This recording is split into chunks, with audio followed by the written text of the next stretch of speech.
Chair on the left frowned hearing that. They had practice after this too, so their schedule already looked packed. It looks like we ain't getting any free time soon. Aiden chuckled, shaking his head. It's all good until the song works. We will release it tomorrow, and the marketing has already begun. We are expecting good numbers as it's talked a lot about in forums and social media sites among some groups. Hearing that, Jackson made a strange expression. Don't most anime fans don't want anything to do with the dubbed version? That's a common perception due to how bad some dubbed anime is. Sometimes they even change a lot of meanings to suit the American audience, but ruin the whole scene. But it doesn't mean that they are not people who watch anime in dub. Even if people don't like dubs, they still talk bad about it. Negative publicity is a thing. Aiden added. They were going for people to see their song even if they needed to rely on things like negative publicity. They were able to do it just because of the confidence they had in it. There are always people who talk bad stuff in forums, but that just makes others curious about them, and they check it out. Our song is good, so we just need to get a person to click on it. Wade explained, and Jackson couldn't help but nod. He knew that the studio version had come out very good, and even the live practice was going great. As Aiden refrains from using too much auto-tune, his voice sounds pretty much the same in live performance and studio. What's the estimate? Aiden asked this time, moving his hand to take out a water bottle. Anything around 5 million views in a week is perfect. On the charts, we are lucky if it debuts in the top 30. The anime fans will stream it automatically if they like the songs. They are almost like those Korean idol stans. They don't care about eating or sleeping, but will systematically stream songs to get it higher in the charts. Aiden awkwardly laughed hearing that. K-pop stans were pretty scary to him as he had heard a lot about them. So, we can expect good numbers. Jackson took a sigh of relief. Yes, until something unexpected happens. I think we will be in trouble. Suddenly, Cameron walked toward him with a hardened expression, like he had seen something terrible. In his hand, he was holding his phone. What happened? Aiden asked. Imagine Giants are releasing their new single next week. Sparrow is buzzing with the announcement. Aiden and Jackson widened their eyes, hearing that, while Wade muttered, fuck. The situation was suddenly not looking too good. They quickly took out their own phones and searched about it. It was already trending on Sparrow at 14th place. Imagine Giants was a huge band, most popular in America, but their influence was tremendous here, with a lot of their songs being at the top of the charts for weeks, if not months. Why are they suddenly releasing their single? Wade asked with a frown. The official press release said they have been preparing for a while now and just wanted to surprise their fans, so the announcement and promotions are starting just a week before the release. They must be pretty confident. Cameron nodded gravely at Aiden's words. Things weren't looking so bright suddenly.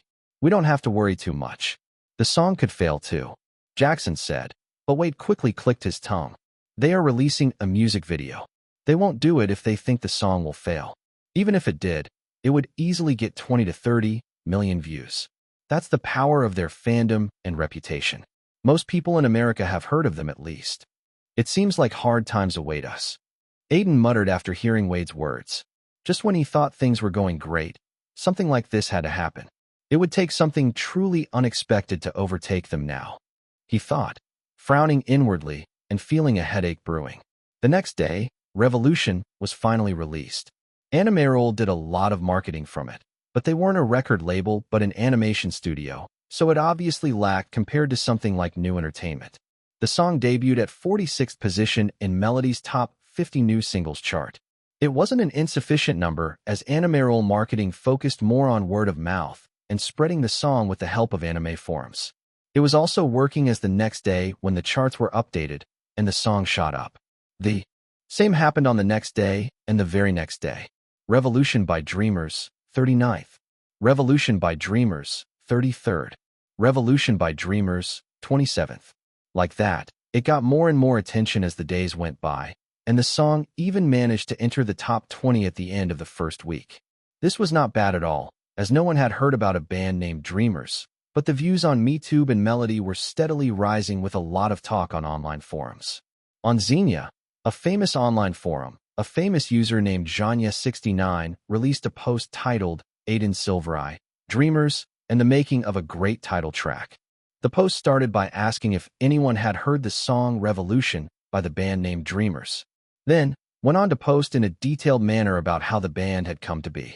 For context, the post said that he frequented the rabbit hole, where the whole band Dreamers would often be found. There he had learned how Aiden had formed Dreamers to make a good title track for Attack for Freedom.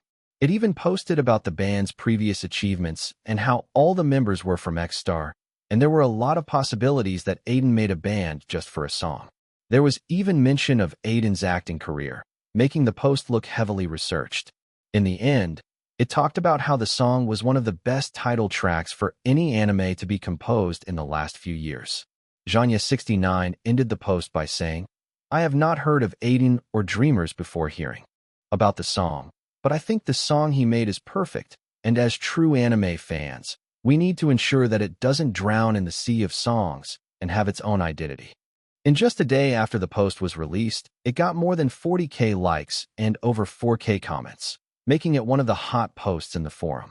Family Jewels Protector. I didn't know about this song or the band before this. Thanks for the post. We'll check out the song for sure. Anime Fan. I didn't even know they were going to release an English title track for Attack for Freedom. They should have just gone for the original track, but I need to say, the new one is perfect too. Love Me Like a Hurricane. I love Revolution more than the original. It motivated me to punch my boss, and now I'm free. Chubby Hubby. I loved Revolution a lot too. I really hope it gets its due. The song is easily one of the best I have heard in a long time. I need a porn system. I never heard of this band, but it sounds cool. We'll check it out. Chapter 088. Are you really going to be working for the Empire? Those bastards have looted us. The nobles keep getting richer and us poorer. Do you really want to abandon me in the fight for freedom? Yes, I will work for them. You are not understanding. I don't want to die as a traitor. I want to be rich, get a good life, and the Empire can give it to me if I work for them. We are not traitors. We are patriots, and a true patriot should always be ready to fight the government for the land and the people. On the big screen that occupied the whole wall, a scene from the anime Attack for Freedom was being shown. Two people were arguing and subtitles were being displayed on the bottom of the screen. The room was pretty dark, and in the center of it, a fat guy was munching on a packet of chips while laying down on a sofa. No matter how much I see it, I don't get bored of this. The fat guy muttered. His name was Jimmy Townley, and he was an avid anime viewer. Although he was a college dropout, he had no intention of finding a job as his family was rich. In other words, his goal was to laze around as much as he could until his family was going to pay for his expenses. What does the dog say? Woof, woof, woof. Suddenly, his phone rang. Lowering the volume, he picked it up and saw that it was his friend who was calling him. His friend, Phil, was the same as him, an anime weeb. He picked it up after a bit of hesitation, and Phil's happy voice came out from the other side. Yo, Jimmy, how are you? Girls still running away from you. Fuck you. Jimmy snickered. Why do you call me? Anything interesting came up. Yeah, I don't call without any reason. Did you see the press release that Animeroll released last week about Attack for Freedom? Jimmy glanced at the screen where the anime was playing and replied, No, what happened? I have not really checked anything as I'm binge watching my favorite anime these days. Even reading some web novels. Found one about a guy trying to make it in Hollywood. You should definitely check it out. I will check it out later. Anyway, Animeroll released an English title track for the dubbed version of Attack for Freedom. You should really hear it. Hearing it, you will feel like there's a fire burning in your soul. Phil said, making Jimmy raise an eyebrow. He had heard English title tracks before. They were never that good. Are you sure it's good? They don't have a good reputation in that regard. I know, but check it out. It's called Revolution by Dreamers. Don't forget to recommend it in your accounts. We have a responsibility to promote good stuff. After saying that, Phil cut off the call, and Jimmy wondered why he was recommending something from Animeroll, especially something related to the dubbed version of a famous anime. Phil had a reputation of hating dubbed anime. Being curious, he moved to sit in front of his laptop and searched Revolution on MeTube. A music video quickly popped up on Animeroll channel. It was released a week ago and had around 6 million views till now. The music video was just the opening of Attack for Freedom. Jimmy clicked on it, and the music instantly started playing. The strumming of the strings in a high tempo started the song, and the bass lines and drums soon came out. This is pretty good, he thought, vibing to the song automatically like it was giving him energy. No matter even if I'm alone. The blood in my mouth just makes the pain sweeter. Push me down, lift me up, I'm still a believer. Hearing the lyrics, Jimmy felt like it suited the opening a lot as it told the story of the main character's conviction to keep going on no matter how many people are pushing him down. He had a clear goal, and he was fighting for it, trying his best to bring forth a revolution. The song ended after 3 minutes and 30 seconds, and Jimmy instantly replayed it. After hearing it on loop for a long time, he was finally content. Phil is right. I need to promote things like this. Animeral really kicked the ball out of the park this time. Thinking that, he closed MeTube and opened up Sparrow. On the screen, it could be seen that his account had more than 1 million followers. Jimmy was a lazy weeb, but he knew how to make money out of his hobbies.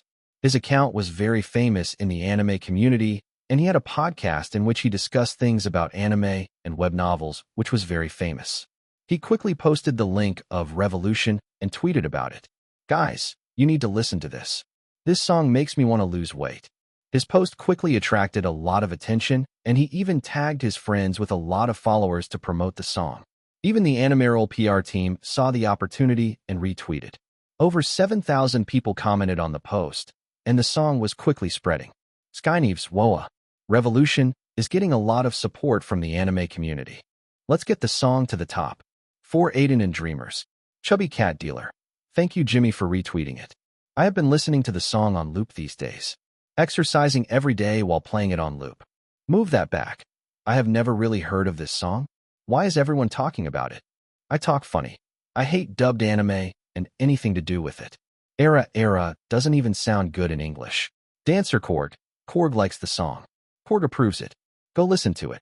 Dying every single second. Does anyone know if the band is having any shows? I really want to see them performing live. I think the atmosphere will be very electric. Jeth's Supremacy. I think they are going to perform at the New York Anime Con. Many bands are performing there, and Animeral has their own convention there too. One since Simp. I was not going to go through the Anime Con this year, but now I will just to see them performing live. I hope they give a good enough performance. America's Ass. Yeah, many bands sound very different in live than the studio album. I hope this one isn't like that. Grandpa Cultivator. What are these dreamers? I have not heard of them before. They suddenly popped up like dance numbers in a Bollywood movie. Why do superheroes not kill their partners in bed with all the radiation in them? The song is dope. I hope it gets the recognition it deserves. Hollywood Insider. Aiden always hits it out of the park. Let's keep supporting him. Hashtag big. Supporter. Like those who came before you, your crown is going to fall. No matter how tall are the walls. No, I'm not the chosen one. I just have a dream to keep running. I know I will fall, but I will move until I turn to nothing. The loud banging of the drums was the last thing the audience heard as the song came to an end.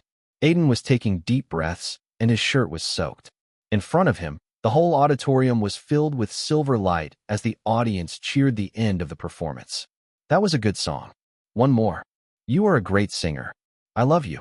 Hearing the audience response, Aiden smiled and thanked them before leaving the stage with the others. Currently, they were going through one show after another to promote the song, and it was also doing well on the charts, according to Wade. Even Animeral was happy with the way things were going. Though Steven, the executive producer, wanted the song to do way better, everyone who had heard of it had mostly praised it, saying that it was a great title track.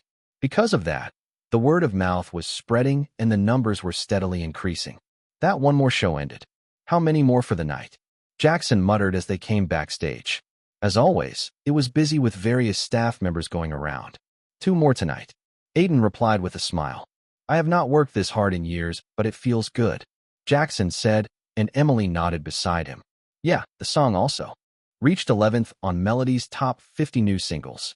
I never imagined it would get so high in such a short time. Everyone nodded at those words. The song was doing very well, especially because they were a no-name band and their fans were mostly individual. But they have gotten a lot of support from the anime community.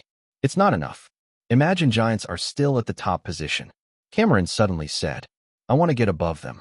Cameron, they are a big band. It's hard for us to beat them. Jackson retorted, already being very happy with the reception the song was getting.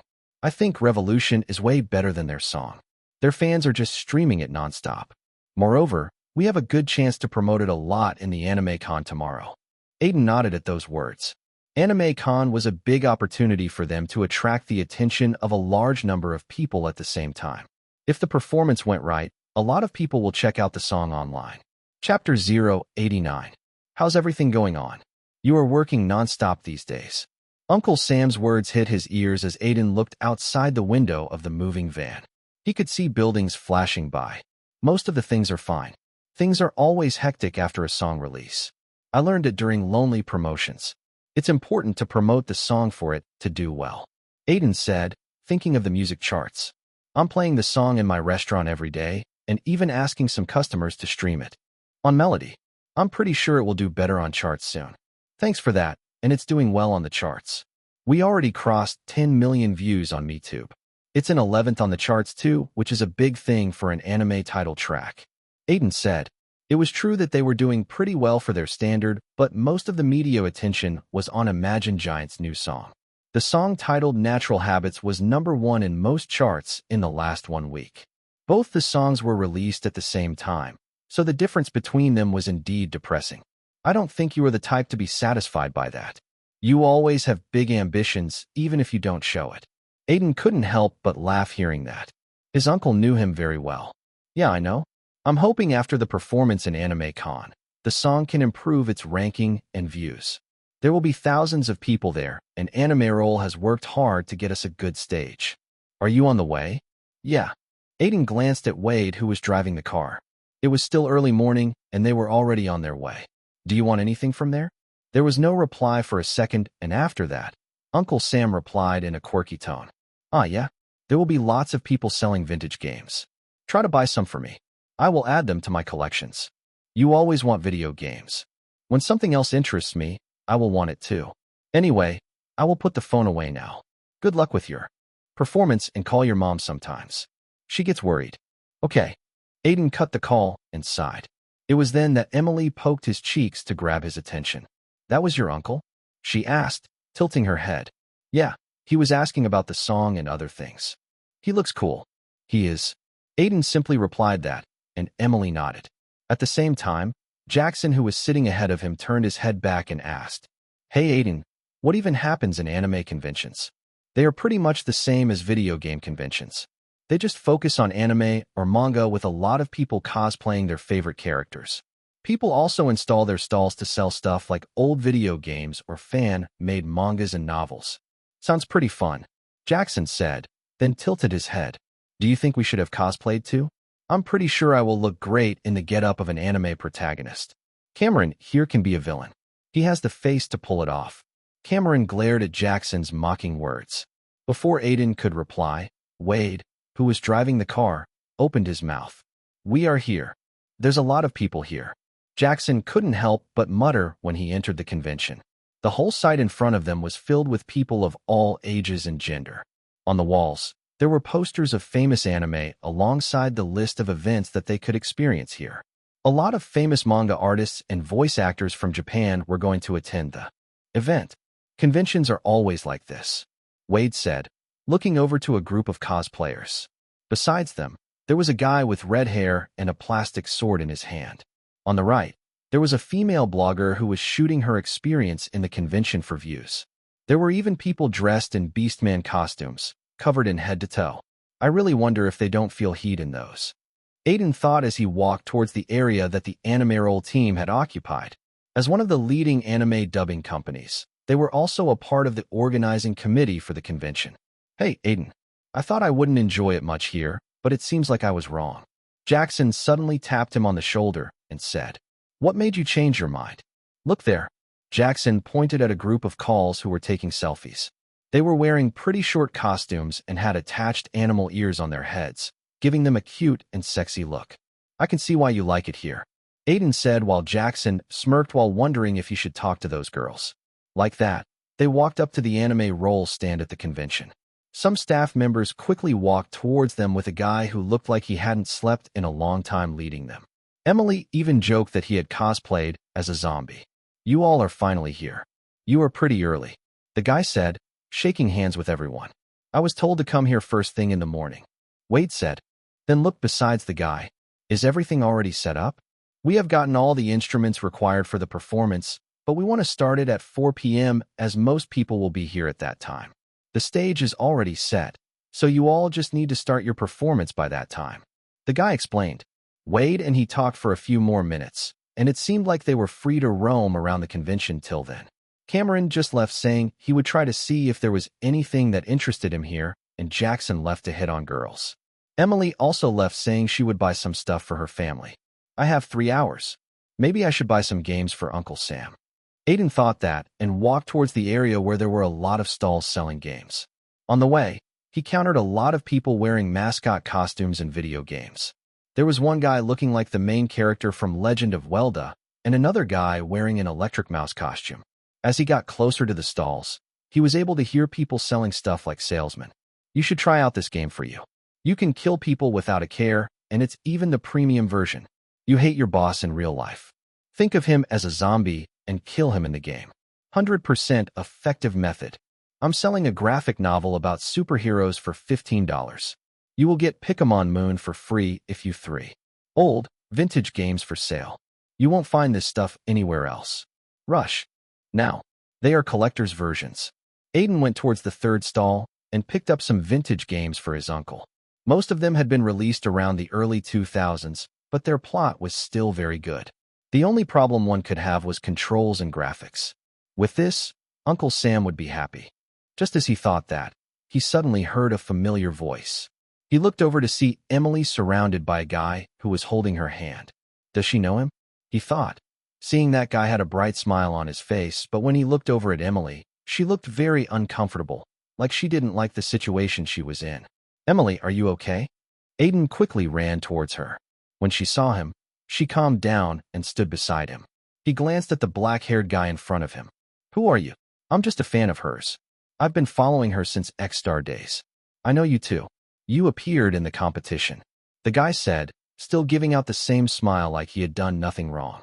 But seeing Emily's face, Aiden was sure that something had happened. I don't think she's comfortable. I just want a selfie. I don't think it's a lot to ask for when I'm her fan. The guy tried to push around his narrative, but Aiden was never a pushover. He wondered what he should do before closing his eyes and thinking of the character of Kai. Thanks to his skills, the characters he had played were still in his mind. He was even able to access them whenever he wanted. When he thought of Kai, his vibes suddenly changed and his voice became a bit more serious. Move away. He simply said those words, and the effect was self-explanatory. The guy gulped, seeing the scary expression on Aiden's face, and quickly ran away without stopping. Now that they were alone, Aiden turned towards Emily after returning to normal. He felt a bit exhausted for some reason, like he was not himself for a second. What did he do? He just came out of nowhere, saying he's a fan. I was okay at first, but he seemed weird and suddenly held my hand. I was just about to scream when you came. Emily still looked a bit uncomfortable, but took a sigh of relief. We should tell the authorities about him. He doesn't seem good. No, it's fine. I have dealt with fans like these before. Let's just return to Wade and wait till our performance. Aiden didn't say anything at that, and just nodded his head. They returned to Wade, but on the entire way, there was a grim, brooding feeling in his heart. Chapter 090. There was a big stage that was present just outside the auditorium of the convention. A lot of people gathered there as it was announced that a band was going to perform a song called Revolution. A lot of people were unaware of Dreamers or Revolution, but those who have heard of it dragged their friends to hear it. Many also came due to being curious. It had happened because the convention hadn't promoted them a lot.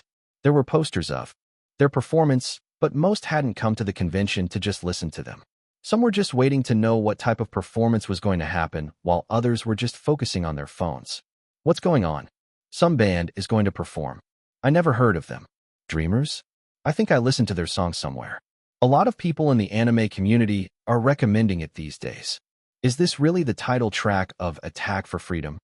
Like that, they also talked among themselves. Standing behind the stage, Aiden looked at the people who were gathering to watch them perform. How many people do you think will gather? Jackson, who was holding a drumstick in his hand, said. Around 2,000 people could be stored here. You can expect around that. More and more people are coming every minute. That's good. A lot more than our other shows. Yeah, let's hope it goes well. As they talked about them, a female host stood on the stage to announce the start of the performance. I hope you all are having fun at the New York Anime Con. At her words, a huge cheer went out. She smiled at the audience and then opened her mouth again. Now, we have something exciting for you today. A very talented band, Dreamers, is going to sing their single Revolution here today. I'm pretty sure some of you might have heard of the song. Some people in the crowd nodded at her words as she continued. It's the official English title track for the famous anime, Attack for Freedom. Please give a huge cheer for the band Dreamers. As her introduction ended, Aiden and his band climbed up to the stage. Some people in the crowd recognized him, while others just anticipated the performance. Their instruments were already set up, so they started their performance without wasting any second. 1, 2, 3, let's go. The whole auditorium became silent as Aiden started the song with the sound of his electric guitar. It was as if it started as a whisper, but in a matter of seconds, the sound filled with the auditorium. Drums and keyboard soon harmonized as sparks of silver light began to come out of the instruments. Glancing at the crowd who was staring at him, he started the first verse. Loud, unrestrained, and full of power, like he was singing a war song. I am standing at the back of the line, waiting for the right time. I have been bruised. I have been scraped. Fire is running in my veins. My legs binded by chains as atrocities reigns. As soon as the first verse began, silver light left his body like a sonic wave. The people who were not focusing on the song and were talking to their friends couldn't help but focus on Aiden. It was the same for those who were busy with their phones. Some people even started recording them. As the song crossed the 30-second mark, Emily's keyboard part became necessary, and she skillfully played out the part. The soft melody coming out of her instrument mixed with the hard ones from the guitar and drums. Even though they were completely different, they mixed together well. Like those who came before you, your crown is going to fall. No matter how tall are the walls. No, I'm not the chosen one. I just have a dream to keep running. I know I will fall, but I will move until I turn to nothing. This part was always difficult for Aiden as it needed him to express a lot of emotions. In his mind, he was able to picture a boy looking at the figure of a king. What separated them were walls, but the boy was ready to break down those walls to reach the king, and that's what Aiden tried to express. Strong, resolute emotions of conviction. It seemed to work too, as everyone in the auditorium looked in trance. They had not expected the band to be this, but now they were becoming fully immersed in their music. Suddenly, the tempo of the guitar and bass became slow as the pre-chorus approached. The pre-chorus part was almost as if it was a whisper in the ear, a warning that had been given. One would think of it like that after hearing it. The scent of blood is in the air. Animals are hiding in their lair, aware of the incoming nightmare. Aiden sang the part really slowly and weakly, but there was something in his voice that made people anticipate what was coming next. After the pre-chorus ended, the tempo of the song again got picked up as all the instruments came together to make a song that could truly make your heart beat more. The sound of Jackson's drums, Aiden's guitar, the powerful bass of Cameron, and in the background, there was Emily with her keyboard. All this created an amazing sound that was boosted by the voice of Aiden. I'm the warrior with a heart of steel. You don't know my pain, you don't know how I feel. But I'm coming. Oh, I'm coming. The drums are beating, things are heating. When there's no solution, there's always going to be a revolution, a revolution. Aiden sang the chorus with as much power as he could generate, and the silver light began to crack in the air due to the vibrations it was feeling. It was almost like he was about to break into the next level. After the chorus, even Cameron joined him as a vocalist, and at this point, the audience was way past being entranced and were already going wild. Hooting and cheering was coming from every corner in the auditorium, and many people who weren't there from the beginning were now joining in. Seeing this, Aiden felt like this was proof that the song was good enough to make people go crazy, make them feel like their blood was boiling. I have fought this war since the day I was born. No matter even if I'm alone. The blood in my mouth just makes the pain sweeter. Push me down. Lift me up. I'm still a believer. Oh, I'm just a believer. As Cameron started singing with him, both of their voices mixed together, and there was a sensation in the silver light as it got more powerful, making people feel more and more emotions. From this point, Aiden felt like he had already lost himself in the music and the atmosphere. His mind had gone blank, and he was feeling the music in the air and singing along to it. I'm the warrior with a heart of steel. You don't know my pain, you don't know how I feel. But I'm coming. Oh, I'm coming. The drums are beating, things are heating. When there's no solution, there's always going to be a revolution, a revolution. The audience started singing with them at this point, especially the last part of the chorus. Shouts of revolution were in the air as they thoroughly enjoyed themselves. Now, the end of the song. Aiden thought in his mind and took a deep breath. He was panting a little, but as he was only at the last part of the song, he was pushing on. Slowly, the music became a bit calmer, like it was a youthful king before and now an old one. The core was the same, but even the audience was able to feel like the song was ending. Both Cameron and Aiden slowly held the mic and sang. Like those who came before you, your crown is going to fall. No matter how tall are the walls. No, I'm not the chosen one. I just have a dream to keep running. I know I will fall, but I will move until I turn to nothing, nothing, nothing. The song ended like that. A week into a powerful song. Aiden gave a bright smile to the audience who were cheering for the whole band. He glanced at his bandmates. They all look exhausted but happy. Their plan was to give out a performance that would make people feel excited and overwhelmed, and they have achieved it. Shouts of encore, and once more suddenly filled the auditorium. Aiden was about to give the signal to start the song again when in the corner of his eye, he suddenly saw someone running up the stage.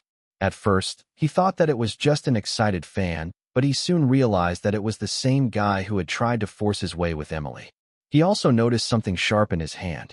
His senses rose suddenly, and he ran towards the black-haired guy without thinking of anything. Cameron, who was standing beside him, shouted, seeing him rushing suddenly, but it was already too late. It all happened in a split second as Aiden jumped on the black-haired guy, and both of them fell off the stage. He felt something sharp in his chest as he lost subconsciousness. A commotion soon rang out after that. Chapter 091. Entertainment Daily was an entertainment news show that would talk about every news related to celebrities and Hollywood in a humorous way.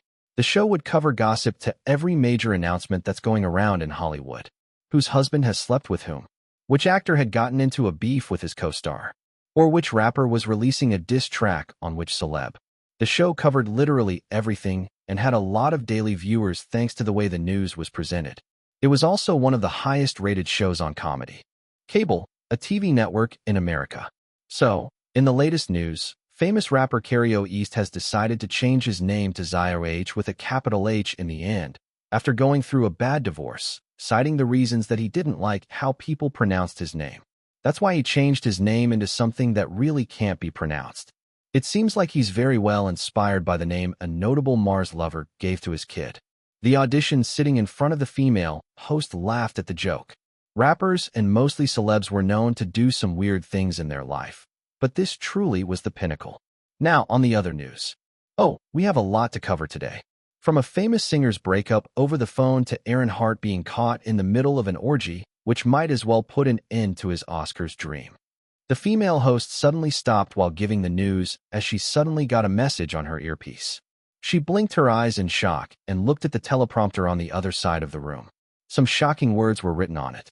I'm sorry, but we need to interrupt our daily segment in the middle as very important news is coming up.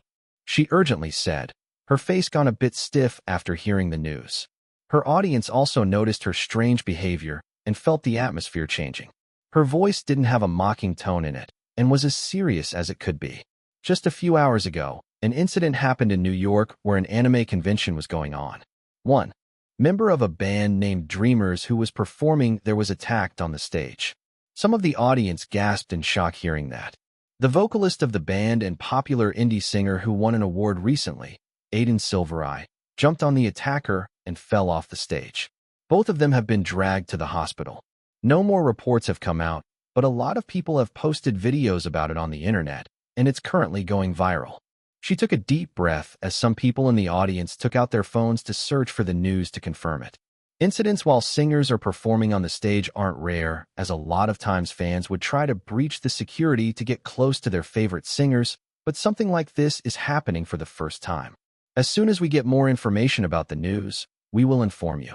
Like the entertainment program, a lot of other media outlets and even news channels were getting the news of the incident as videos and photos posted by people who were there in the audience were spreading like fire on social media.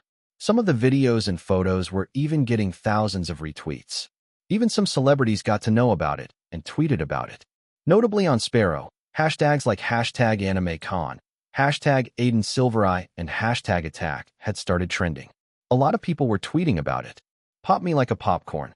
What am I hearing this about some sort of attack on a singer? Anonymous, did anyone else see the video? I really hope that guy is safe and nothing happens to him. There are all sorts of crazy people roaming around these days. Google was my idea. I really hope Aiden is safe.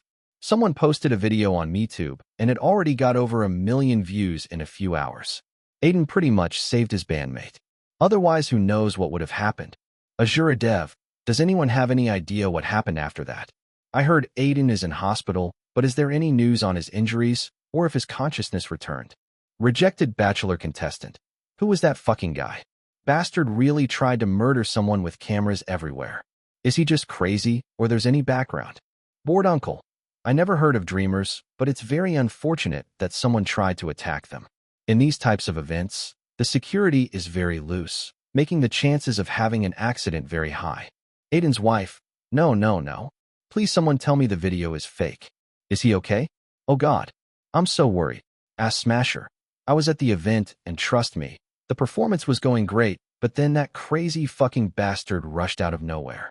The vocalist quickly tackled him, or he was going to stab someone in bright daylight in front of thousands. Gravy Lover had asked Smasher what happened after that. Is Aiden okay? Asked Smasher. I can't really say. A commotion started after that, and both the attacker and Aiden were found unconscious. One of his bandmates was crying as ambulances came and police were called.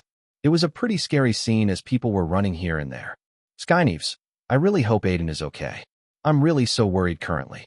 One of the photos showed blood on his clothes. Young Fruit Smiley. We could just wait and watch.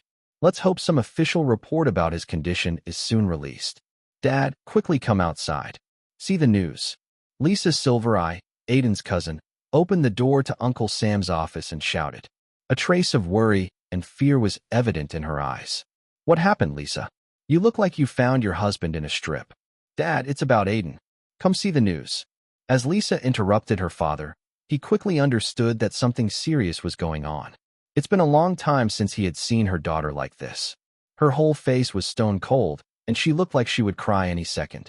Uncle Sam quickly walked outside with her and saw that a lot of customers were looking at the TV screen. Evening news was going on, and a news anchor was describing an incident. Just a while ago, we got to know that an indie singer Aiden Silvereye was attacked at one of his shows.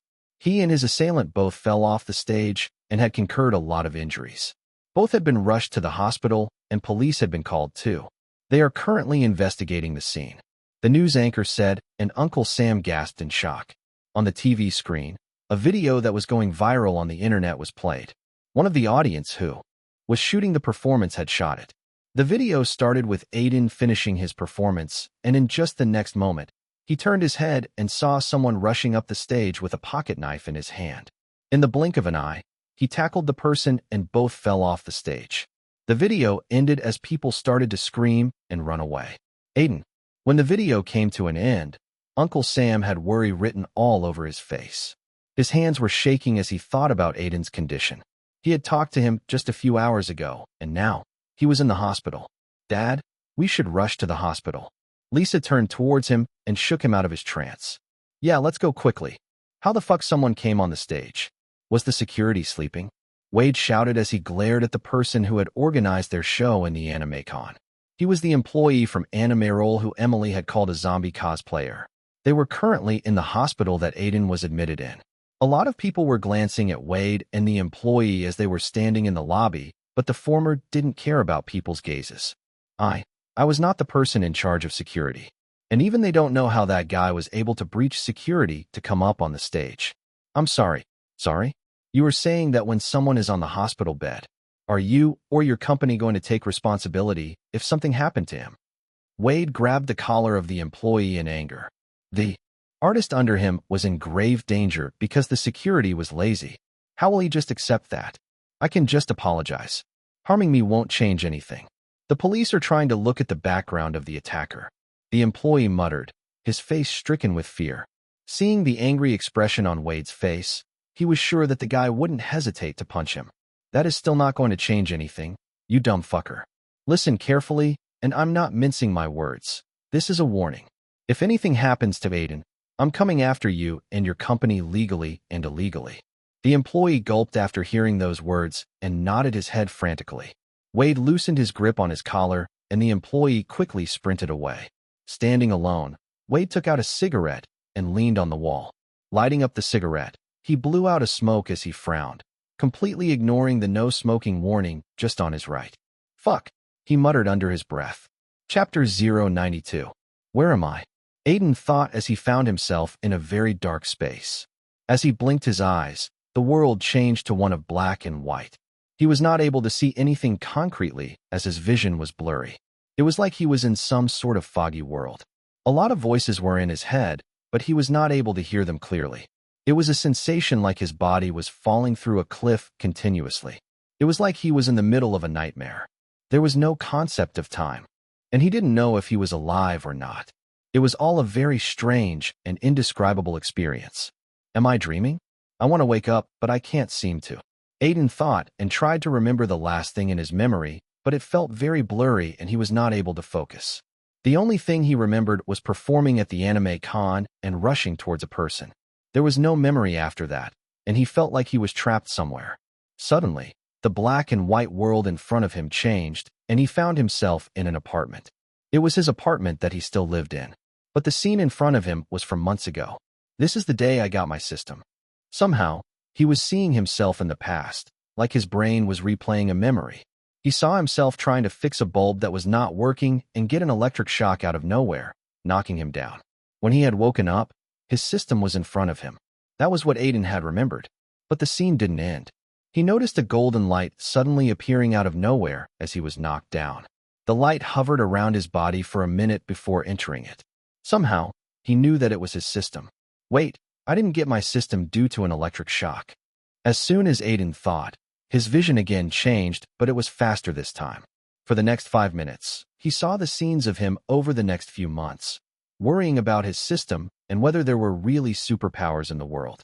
In those days, Aiden would think a lot of conspiracy theories and think that a black guy with an eye patch would soon appear out of nowhere and tell him that the world lives in is a lie and things like superhumans and wizards were real. Then, X-Star came and he passed the auditions, getting better in his skills every day. Got eliminated and then made his debut in his first movie. All of it looked very special watching it from the sidelines. It was like his memory was replaying every single thing that happened to him in the last year. When will it end? As soon as he thought that, he found himself back in the black and white world. The voices in his head returned, and this time he was able to hear them clearly. You will never be able to do anything in Hollywood no matter what. You can't even get a lead role in theater. They will laugh at you if you go to America. That was the voice of one of his friends who was against him going to America. Aiden, not everyone has the talent to become a star. You are good enough for a common person, but you should not waste time in this and just get into a good college. Time runs out, and before you know it, your friends will be driving in cars. That was the voice of his high school teacher. You are the worst actor I have seen in my life. Trust me, kid. Leave Hollywood and get a job as a waiter somewhere. That suits you very well. That was the voice of a director who had rejected him during his early days of struggle.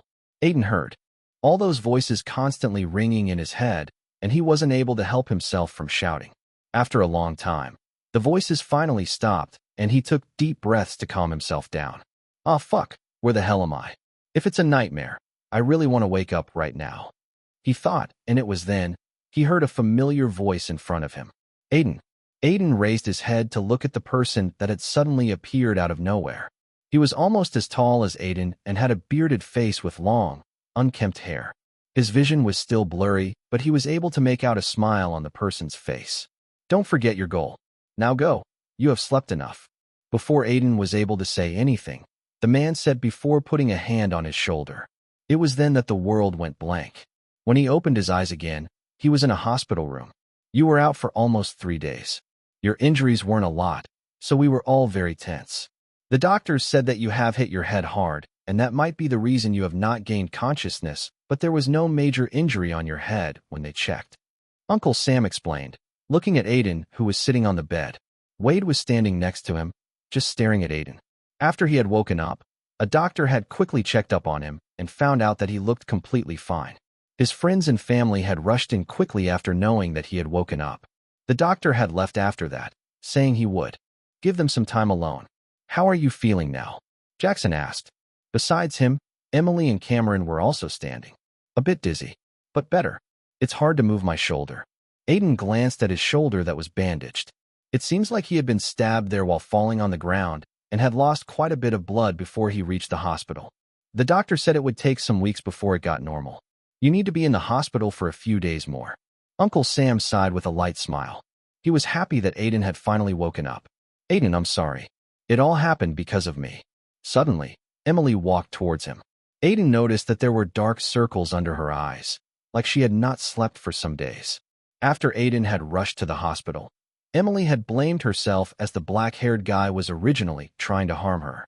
Aiden had protected her, but had gotten injured himself. "It's not your fault. My legs were already moving before I could think of anything, and something worse would have happened if I had not tackled him." "But what if you have?" Emily didn't finish her sentence, and he could see tears forming in her eyes.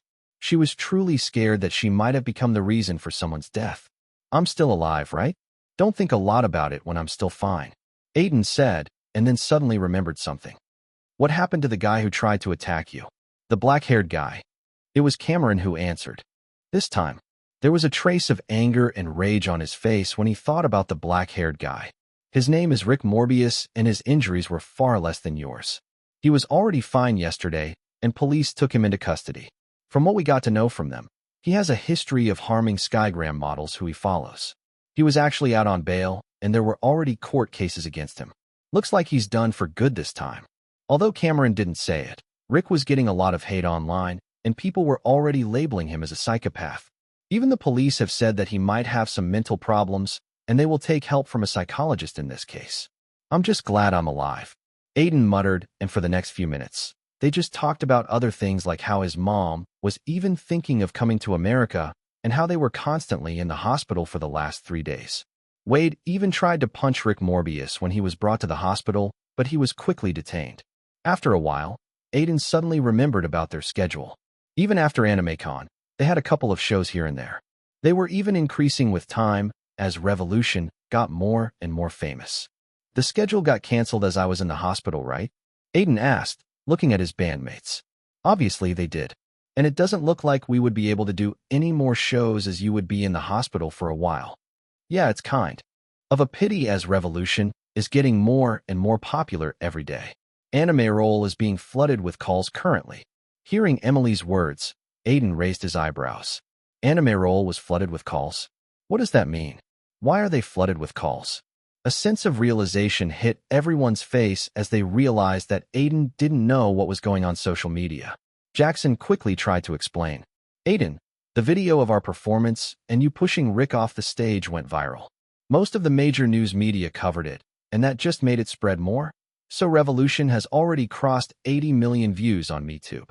A lot of people are calling Anime Roll to ask about your condition." "What?" Aiden made a shocked expression. "Yeah, and we are #1 on the music charts.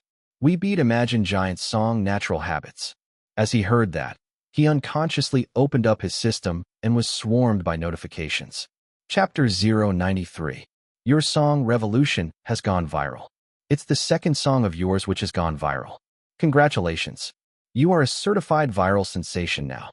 Revolution is the second song of yours which has gotten more than 100 million views on social media platforms. You have achieved a great feat.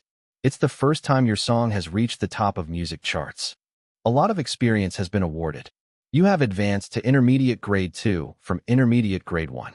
You are close to breaking into Intermediate Grade 3 thanks to the huge amount of experience. Rewards have been given. Your skill composing has increased to level 7 from level 6. Your skill lyrical writing has increased to level 6 from level 5. Your instrumental mastery of guitar has increased to level 6 from level 5. You can now make better songs with your increased skills. A huge amount of experience would be required to level up the skills again. You are on the path to make your name in the American music industry." As he read all the system notifications, Aiden barely managed to stop himself from grinning. His skills had improved all round, and he had never expected Revolution to get so many views suddenly. In the first place, he didn't know it would go viral suddenly. You said it got viral due to videos? Aiden asked after closing off his system. He hadn't forgotten that he was still in the hospital room and a lot of people were here. Yeah, Wade replied, thinking back to the social media response in the last 3 days. Many people are calling you a hero for trying to save Emily's life. Your reputation can't get any better than this. Because of you, a lot of people are getting to know about Revolution and streaming it. It might even go over 200 million views by the end of the year just on MeTube. It's kinda ironic I needed to get stabbed to get a great reputation. Aiden chuckled at that. At least something good had come out of this. He had never expected that this sudden incident would bring him this much attention. It was truly unexpected, but Aiden very well knew that life was very random at times, and now that the attention was on him and Revolution, it would be the best to use it. If so many people are listening to Revolution, then there must be a lot of offers coming for shows and events? He asked Wade, who nodded his head. Yeah, a lot of offers are there.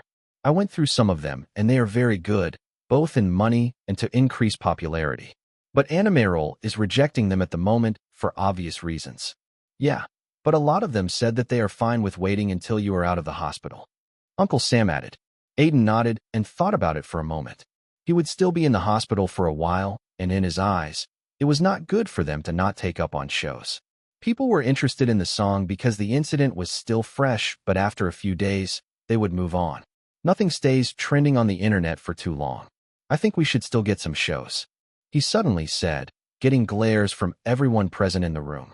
Wade even looked ready to tie him up to bed if he tried to say that he was going to sing in this condition. You can't sing in this condition, Aiden. Don't be ridiculous. Uncle Sam frowned and muttered, but Aiden quickly shook his head. I'm not saying I will go sing. I just said the band should take up on shows. They are fine without me. What? Jackson raised his voice and tilted his head in confusion. You are all good enough to perform on your song. They will be playing the recording in the background anyway. Who will be the vocalist? Cameron. Aiden glanced at Cameron, who suddenly felt all the attention on him. It's not my song, Aiden. It's yours. It's the band's song. You are a part of it, and only you can do it. Emily could be the sub-vocal. Think about it. We are trending right now. No guarantee we would be trending in a week. In the end, I will join the band as soon as I get out of this place. Aiden's words definitely made Cameron think as he went silent. Even Wade and his uncle felt like his words weren't wrong. Both of them knew how the social media and entertainment industry worked.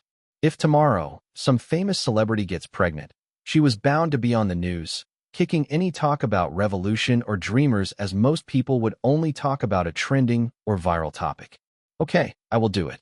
That was Cameron's final answer, and Aiden smiled hearing it. A lot of media outlets covered the topic of Aiden and how he had gotten injured to save one of his bandmates from an attack.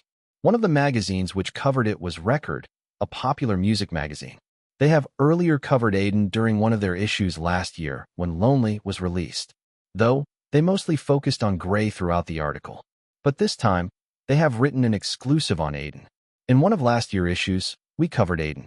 Silver Eye, a singer who had gone from being a contestant in a reality TV show to feature in a song with Gray, and now, after ending the last year with an award, he had started the next one by getting stabbed and bringing his band and his single a lot of attention that they thoroughly deserved.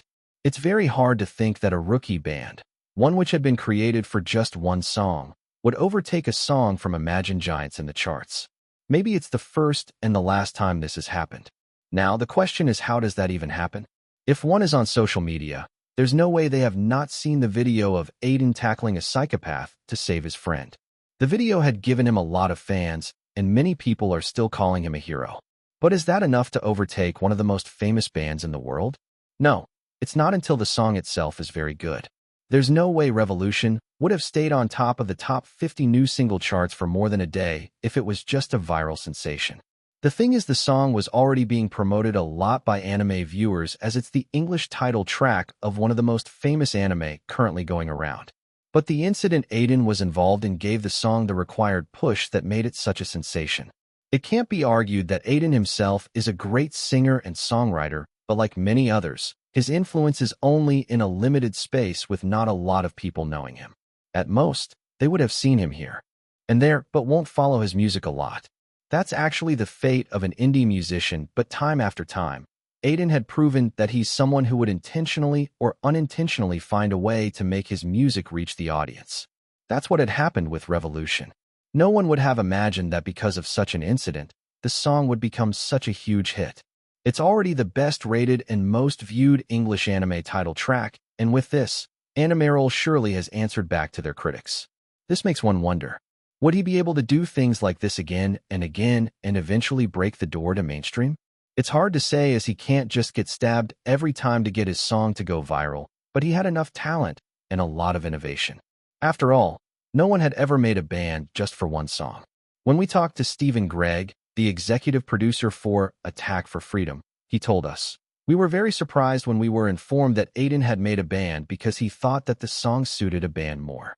It was a very strange decision financially, as it would mean less income for him, but he was just focused on getting the best out of his song." That sentence is enough to understand that Aiden Silvereye is at least not a singer who's after the riches, but someone who just wants to make good songs and present it the best way.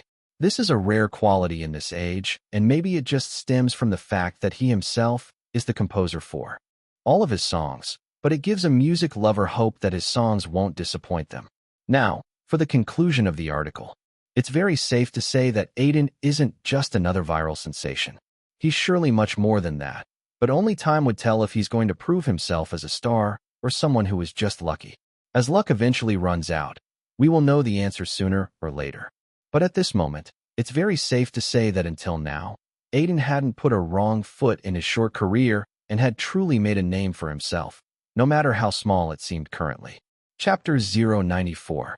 For the next week, Aiden just stayed in the hospital, occasionally strolling around and just checking up on the internet or reading novels most of the time. Normally, it would have been pretty boring to be in the hospital, but every day, he felt nothing less than a star during his stay. Mostly everyone in the hospital had watched his viral video. They treated him like a star, and he signed many autographs. Many nurses even tried to hit on him, and Aiden wasn't lying if he said that he enjoyed his small vacation a lot. But as soon as it ended and he was healthy enough to stand up on the stage again, he joined Dreamers on the last round of shows they had. Cameron was doing good as the vocalist, but when people saw Aiden on the stage, they went wild, and they ended most of their shows house full. Revolution had broken all records and done great publicity for the anime, and Animeral was anticipating it to break all ratings as soon as it started airing. Revolution crossed 110 million views on MeTube. What's the streaming number? A female employee from the PR department of Animeral said. She was one of those working on Attack for Freedom. She looked a bit haggard due to working too much, but there was a thin smile on her face. Steven had promised everyone working on Attack for Freedom a big bonus if the anime is a big hit. By all estimates, it was going to be more than a big hit. 102 million streams, just on Melody. Other streaming services have a lot of views too. A male employee replied, not looking up from the screen of his computer. Like this, Dreamers are probably the best rookie band in all of America, or maybe the world. It's kind of a pity that they are not a real band. You are just saying that because they are breaking up. Another guy with brown hair said. Actually, a lot of people online don't want them to break up and want a full album. Before they know it, the employees have started a discussion around Dreamers and Revolution. They have been monitoring and controlling the views about them online for over a month, so they were naturally invested in them. Some employees in Animeral had even become big fans of the band. If they release an album currently, I'm pretty sure it would be a big hit. They are kind of stupid to not go for it. One of the employees voiced his opinion while clicking his tongue. They just have different ambitions. Actually, I heard their agent saying that a lot of record labels have shown interest in them. Some big ones too, but the members don't want to work in a band. Is there any rift in the band? A girl asked, turning around to look at the guy who had spoken before her. No, Jackson is already with Psycho Media. They just let him work this time, but he's going to debut in one of their bands sooner or later. They actually got lucky with him getting a lot of attention with Revolution. As for Emily, she's going back to Korea, and Cameron. I don't have any idea about him, but he may sign up with a record label or make independent music. What about Aiden? He's the most famous of them all. The girl asked the question that was on everyone's mind. Aiden was the center of Dreamers, and people had come to know about the band just because of him. He already has an acting career aside from singing. I'm pretty sure singing is just secondary for him, as his agent primarily focuses on actors. Wasn't he going to be in the movie that would be released in March? I forgot the name of it. Black Saints, right? An employee said, and others nodded. It was rumored that the trailer was going to come soon and the movie would release at the end of March. Was he signing some more projects after that? I have not heard about it. These days, he's just doing shows. Do I doubt he has any time for auditions? He's famous now. He might get some offers without searching for them. Only if it's an offer for a musical. He's nothing in Hollywood currently. Like that, the employees discussed the prospect of Aiden's next project after Revolution. They had no idea of it and could just speculate that he might be in a new movie or work or another song. I thoroughly enjoyed my time performing with all of you. Thanks for everything, Emily said, looking at her bandmates with a bit of tears in her eyes. Then, she glanced at Aiden. Especially you, Aiden. I will miss Dreamers a lot. They were currently outside the airport to say goodbye to Emily, who was going to fly to Korea. Both Jackson and Cameron were also going to leave in a few hours. Jackson was returning to the Psycho Media office in Los Angeles, and Cameron was going to meet his grandfather, who lives in San Francisco. Their band activists have finally ended, and it was time to part ways. Not like we are never going to perform together again. You can call me anytime to work on a song, Aiden said, giving Emily a hug. They have decided to not disband the band for good as Dreamers have gotten a lot of fans for itself. Jackson had created a MeTube channel for it, and it already has 258K subs. It was significant considering the official music video of Revolution was posted on Animeroll MeTube channel, and this account only had some background snippets and videos from their shows. The final outcome was to make music together once in a while or collaborate in some projects in the future. That way, all of them would be able to focus on their individual careers and Dreamers would stay in the background. I hope to see you all again. Take care, Emily said, and entered the airport. After a while, Jackson also left as his flight was just after Emily. Call me if you all are in Los Angeles. All the best in your careers, and don't hesitate to call me if you need any help. Saying that, Jackson left, and now, only Cameron and Aiden were left standing beside each other. Wade was in the car, messaging someone who he didn't really like. At least that's what Aiden got from his expression. So, will you be in San Francisco for a while? Aiden asked, trying to not let the atmosphere become awkward. Normally, Cameron wasn't the one to talk a lot. Yeah, I will stay with him for a while, trying to work on a song. My uncle has a small record label, and he asked me if I want to work with him. I'm thinking of agreeing to it. That's some news. I thought you don't like being chained. That's what Cameron had told him when he had asked why he didn't sign off with a record label like Rachel. I still don't, but my thoughts have changed a bit. I realized I will fall behind a lot if I keep thinking that I can do everything on my own. I need to use the connections that I have. That's true. It seems like you will go mainstream soon too. Just stop smoking, and I'm pretty sure you will be a bit hit. Cameron didn't say anything on that end. Aiden secretly looked at his system and found out that he had already broken into intermediate grade 3. He couldn't help but frown inwardly, feeling a bit jealous of Cameron's limit break skill. Why are there so many main characters around me? Jackson has too much luck and Cameron has an anime protagonist-like skill. As he thought that, Cameron suddenly opened his mouth. Actually, I wanted to say thank you. Aiden raised an eyebrow at that. Why? You gave me a chance to work on Revolution. In Los Angeles, I was just wasting everything I have daily due to a loss in a competition. When I saw you working harder after losing, I really felt like I had stayed behind. Thanks to that, I feel like I would be a better musician now. Cameron said with a smile, which Aiden knew was a very rare thing. He pushed his hand forward, and Aiden shook it with a smile. I called you because I thought you would be perfect for it. You handled the whole band in my absence too. Good luck on whatever you are going to do next. Knowing you, it won't be something simple. Cameron and he talked a bit more after that about their future plans and career before it was time for his flight. While leaving, Cameron told him to call him whenever he needed something as his family still has a lot of influence in Hollywood. Aiden felt like due to working together, he had become better friends with everyone, especially Cameron, though he didn't know how his friendships were going to help him out. In the future, it looks like I'm finally a bit free now, Wade said as Aiden sat down in the car.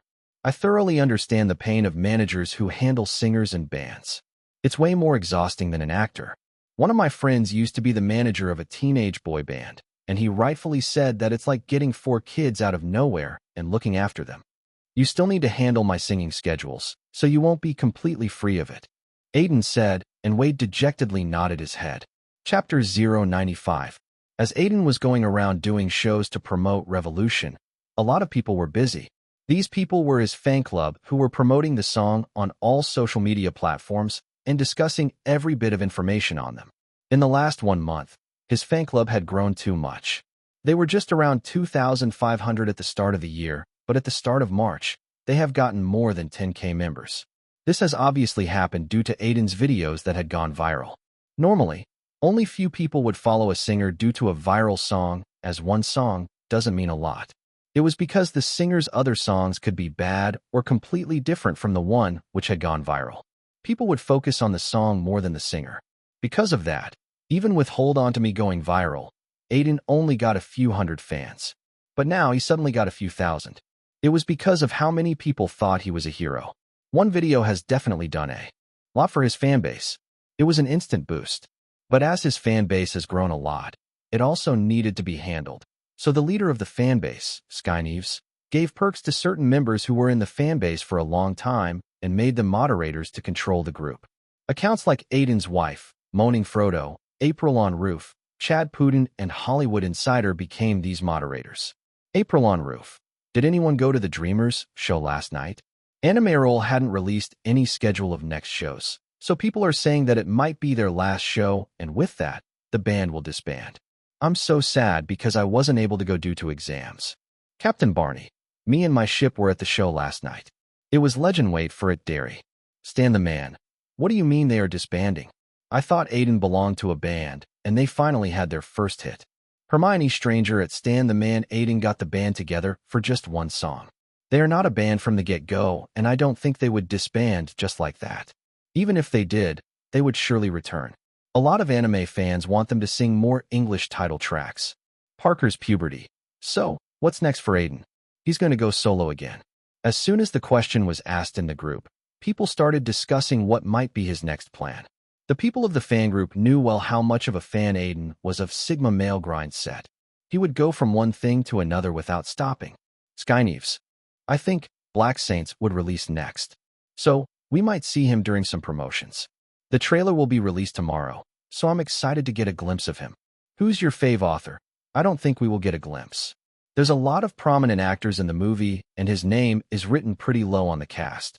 I'm trying to keep my expectations low, so I'm very sure that he will be that random guy who one of the villains will kill for fun. Tudum. I think his reputation at this point is too good, so I'm pretty sure he's that one nice guy in the movie who's soft-spoken and helps the main character. Hollywood Insider. What if he's a villain? #curious. As that question fell, some people who were chatting couldn't help but laugh. It was an absurd question in their eyes as Aiden's image was as clean as it could be. At this point, people can't even imagine him being anything other than that nice person in the movie. Even in his interviews, he had come across as a good, confident guy, trying to make it in Hollywood with his skills. And as he never had any scandals, his image was really good. Though, the reason he never had any scandals was because he was single for a long time now, and no paparazzi had even roamed around him till now. Aiden's wife. I can't really imagine him as a villain. He doesn't have that presence or anything. He's more likely to just be nice to everyone he meets. J.K. Fowling. Even if Aiden acts like a villain, he might be one who's just acting like a villain and protecting the hero all this while. Oh wait, that's a nice idea for my book. Darth Vader. I will go bald if Aiden comes out as a villain in the movie. Makers won't risk it with how Image is currently, especially if he has a meaty role in the movie. People won't be scared of him even if he acts as a villain. Hollywood Insider at Darth Vader. Let's see about it. #bet. These are fan letters for me. Aiden muttered in shock and wonder as he looked at the pile of letters in front of him. There were at least 15 letters on the table. Yeah, a lot of people sent you letters as you were in the hospital. I collected all of them. Just forgot to give it to you before. Wade said, sitting down in front of him. They were currently sitting down in Aiden's apartment, talking about work and other things. I thought these days people send emails or just a message on Sparrow or Skygram. Aiden asked, picking up a letter from the pile. It was written by someone named Aisha Hughes. It seems like she was a teenage fan of his. Most do, but there's a lot who still likes the traditional way of sending fan letters. They are most likely to be ready. Though, most celebs don't even bother to read them these days. The previous guy I worked with was like that.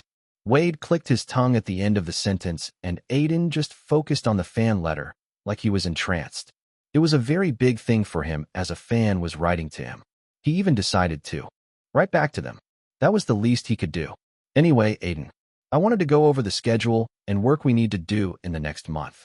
I was thinking that it's important for you to move houses and maybe get a car as you have earned pretty good till now, especially with Revolution doing so well on the.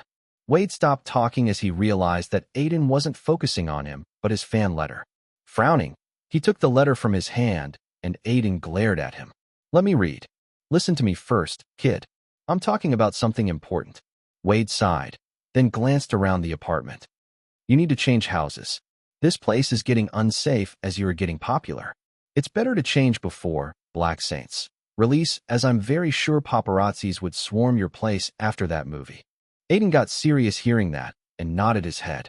Actually, I was thinking about it too, as Valerie told me that some reporters were asking about me from the neighbors. Yeah, and not like you don't earn good.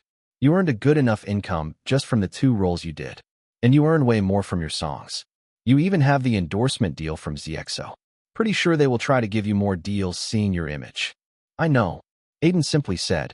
In the past half year or so, his income had really grown a lot, and now he could afford a lot of things that he was not able to before. Do you know any real estate agents? Yeah, I do. I will get you a good deal. It's better to live in a place which is protected. Some paparazzi are crazy enough to trespass into people's homes. Oh, yeah, get a car and some good clothes too. We need to be extremely careful of how you look. I have clothes that I got from ZXO. That won't do. You need more clothes and better ones. Even if you get papped, we need to make sure that you are not giving a weird pose or looking bad. No matter how much people say looks don't matter, they expect celebs to be good looking. Half the girls follow male celebs for that. So, make sure you look good even if you are falling down the stairs. Aiden agreed with what Wade was saying, as many celebs have whole teams for all these things. As he didn't have that, he himself needed to be careful. I never thought all this would come so quickly. He silently thought. If not for the stabbing incident, he was sure that it would take a long time for paparazzi and reporters to become interested enough to follow him around. Okay, I will get all that done. Though, I have a lot of things here, so we might need some help. I will arrange that. Don't worry, Wade said before adding. And I talked to some people in Granite Films. They are not going to take you on promotions or anything. Aiden solemnly nodded hearing that. He had thought that Granite Films would try to use his current popularity to promote the movie. Did they say any reason?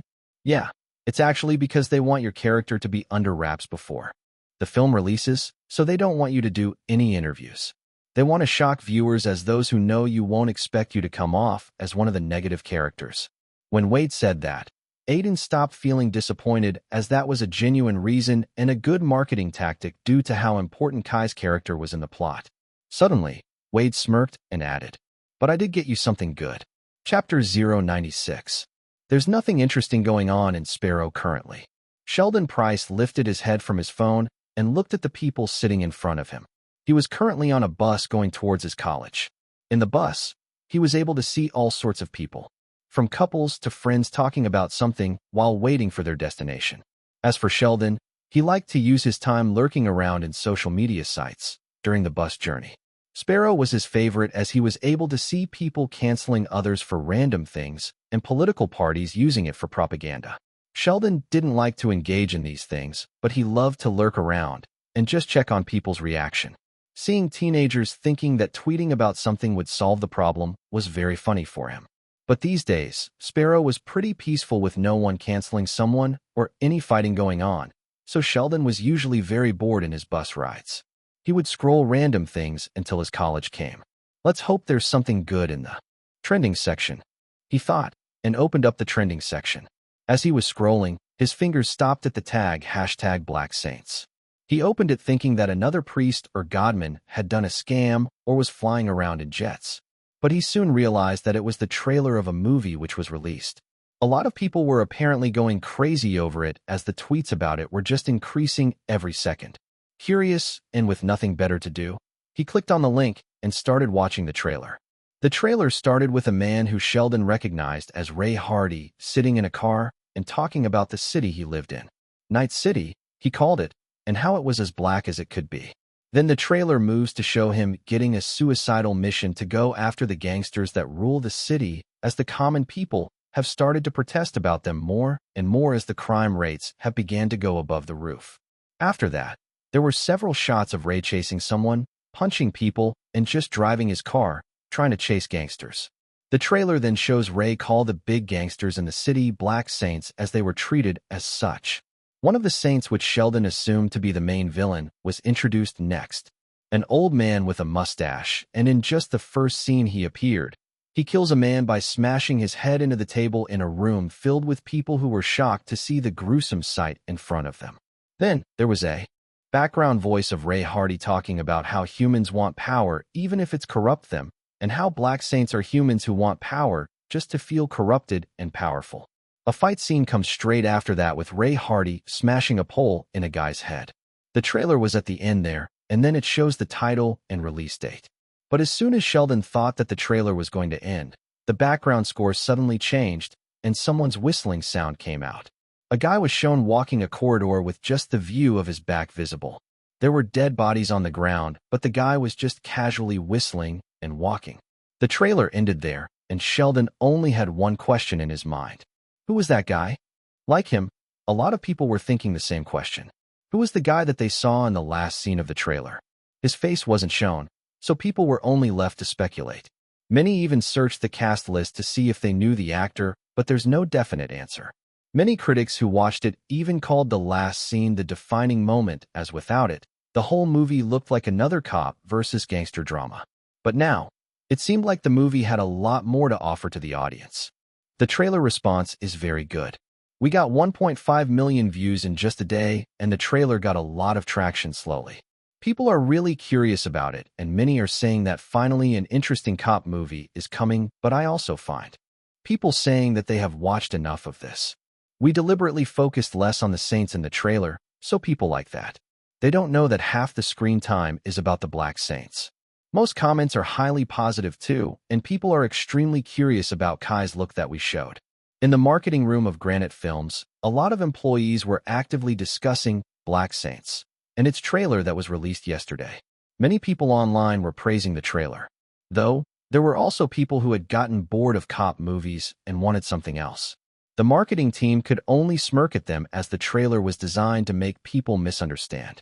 It was then that the door to the room opened and Anthony McCarthy, the CEO of Granite Films, walked in. How's the response? A lot of investors are very tense at the moment. Anthony asked, and one of the employees quickly replied, most of it is going according to our estimates. We could get a good amount of people to watch the movie on the first day, but after that, it's all word of mouth. Their marketing strategy for Black Saints depended a lot on word of mouth. The marketing team was practically taking a gamble as it could backfire very easily, but they were very confident on the finished product. Okay, good word of mouth is not easy to get. Anthony mumbled as he sat down on a chair. He was in a very bad shape these days because of the investors. If an investor was worried, they would call him and then make him more worried. It can't be helped as it was Granite Films' most expensive movie till now. What about Ray and Kai's looks? They are the most important character for us if we want a positive word of mouth. Anthony said, and a female employee replied. Ray's fans are going crazy over his middle-aged cop look. He suits that type of character a lot, so people are very excited about it. I'm pretty sure a lot of his fans would turn up. As for Kai, he's the most talked about. The last scene we showed in the movie made a lot of people speculate about who he is, and there are even people who say that his one scene was better than any other scene, as he gives a very mysterious vibe. Another employee added, having watched the final version of the movie already, the employee was a fan of Kai, and there were a lot of others like him too. The climax of the movie really made Kai a fan favorite in his eyes, and he felt like others will more or less think the same. We want Kai to be exactly like that. Cold and mysterious, someone who makes people remember what an unexpected character is. Sir, a lot of people are asking for a reveal of him or a poster of Kai. Even some media reporters called to ask about him. What should we do? Another employee asked suddenly, and Anthony frantically shook his head. No, don't reveal anything to anyone. Let people experience it in theater itself. I want people to know that you can make a great action and gangster flick without using superheroes in it. Everyone in the room knew that Anthony wasn't a fan of how most people would only go watch a superhero flick in theaters and won't give a lot of chances to other mid-budget movies because they don't have a lot of CGI or people flying around or jumping through the buildings. It was a very sad state that the movie industry has reached that only certain types of movies would work. Hopefully, Black Saints would be able to change it. I would miss you a lot. I'm really glad that you have achieved so much in your career, Valerie said as she looked at him with tender eyes. When she had first met Aiden, he was just a guy from another country, having a weird accent, and now, he was finally successful enough to get a better place for himself. He had a successful music career and even won an award and now was coming in movies. Valerie could only wish that he could just continue like this. I'm very grateful to you too. Without you, I would have to sleep in the streets. Aiden smiled, and Valerie shook her head. I just thought that you looked like the type that would succeed in Hollywood, and you are succeeding too. I don't know how to thank you for that. Just get famous enough that people would pay a lot of money to just live in the room that Aiden Silvereye lived in at the start of his career. Both of them chuckled at that, and after a final hug, Aiden was on its way to reach his new apartment. He had spent a lot of good moments in this one, and it was also the place where he had gotten his system, so it would always be special for him. Though, in his heart, he prayed that his new apartment would become special for him in the future too. Chapter 097. As Black Saints trailer released, those who liked the trailer weren't able to stop talking about it. There were obviously people who ignored it, thinking it was not as good, but the majority liked it. Especially the fans of actors involved in the project. Ray Hardy's fans were mostly teenage and young girls, and they were literally going crazy over his rugged cop avatar. He had started his career from rom-coms, so most of his core fans were girls. Another fan group who was going crazy over the movie was Aiden's. To be honest, rather than the movie, they were actively discussing if Aiden was the guy who was revealed in the last scene.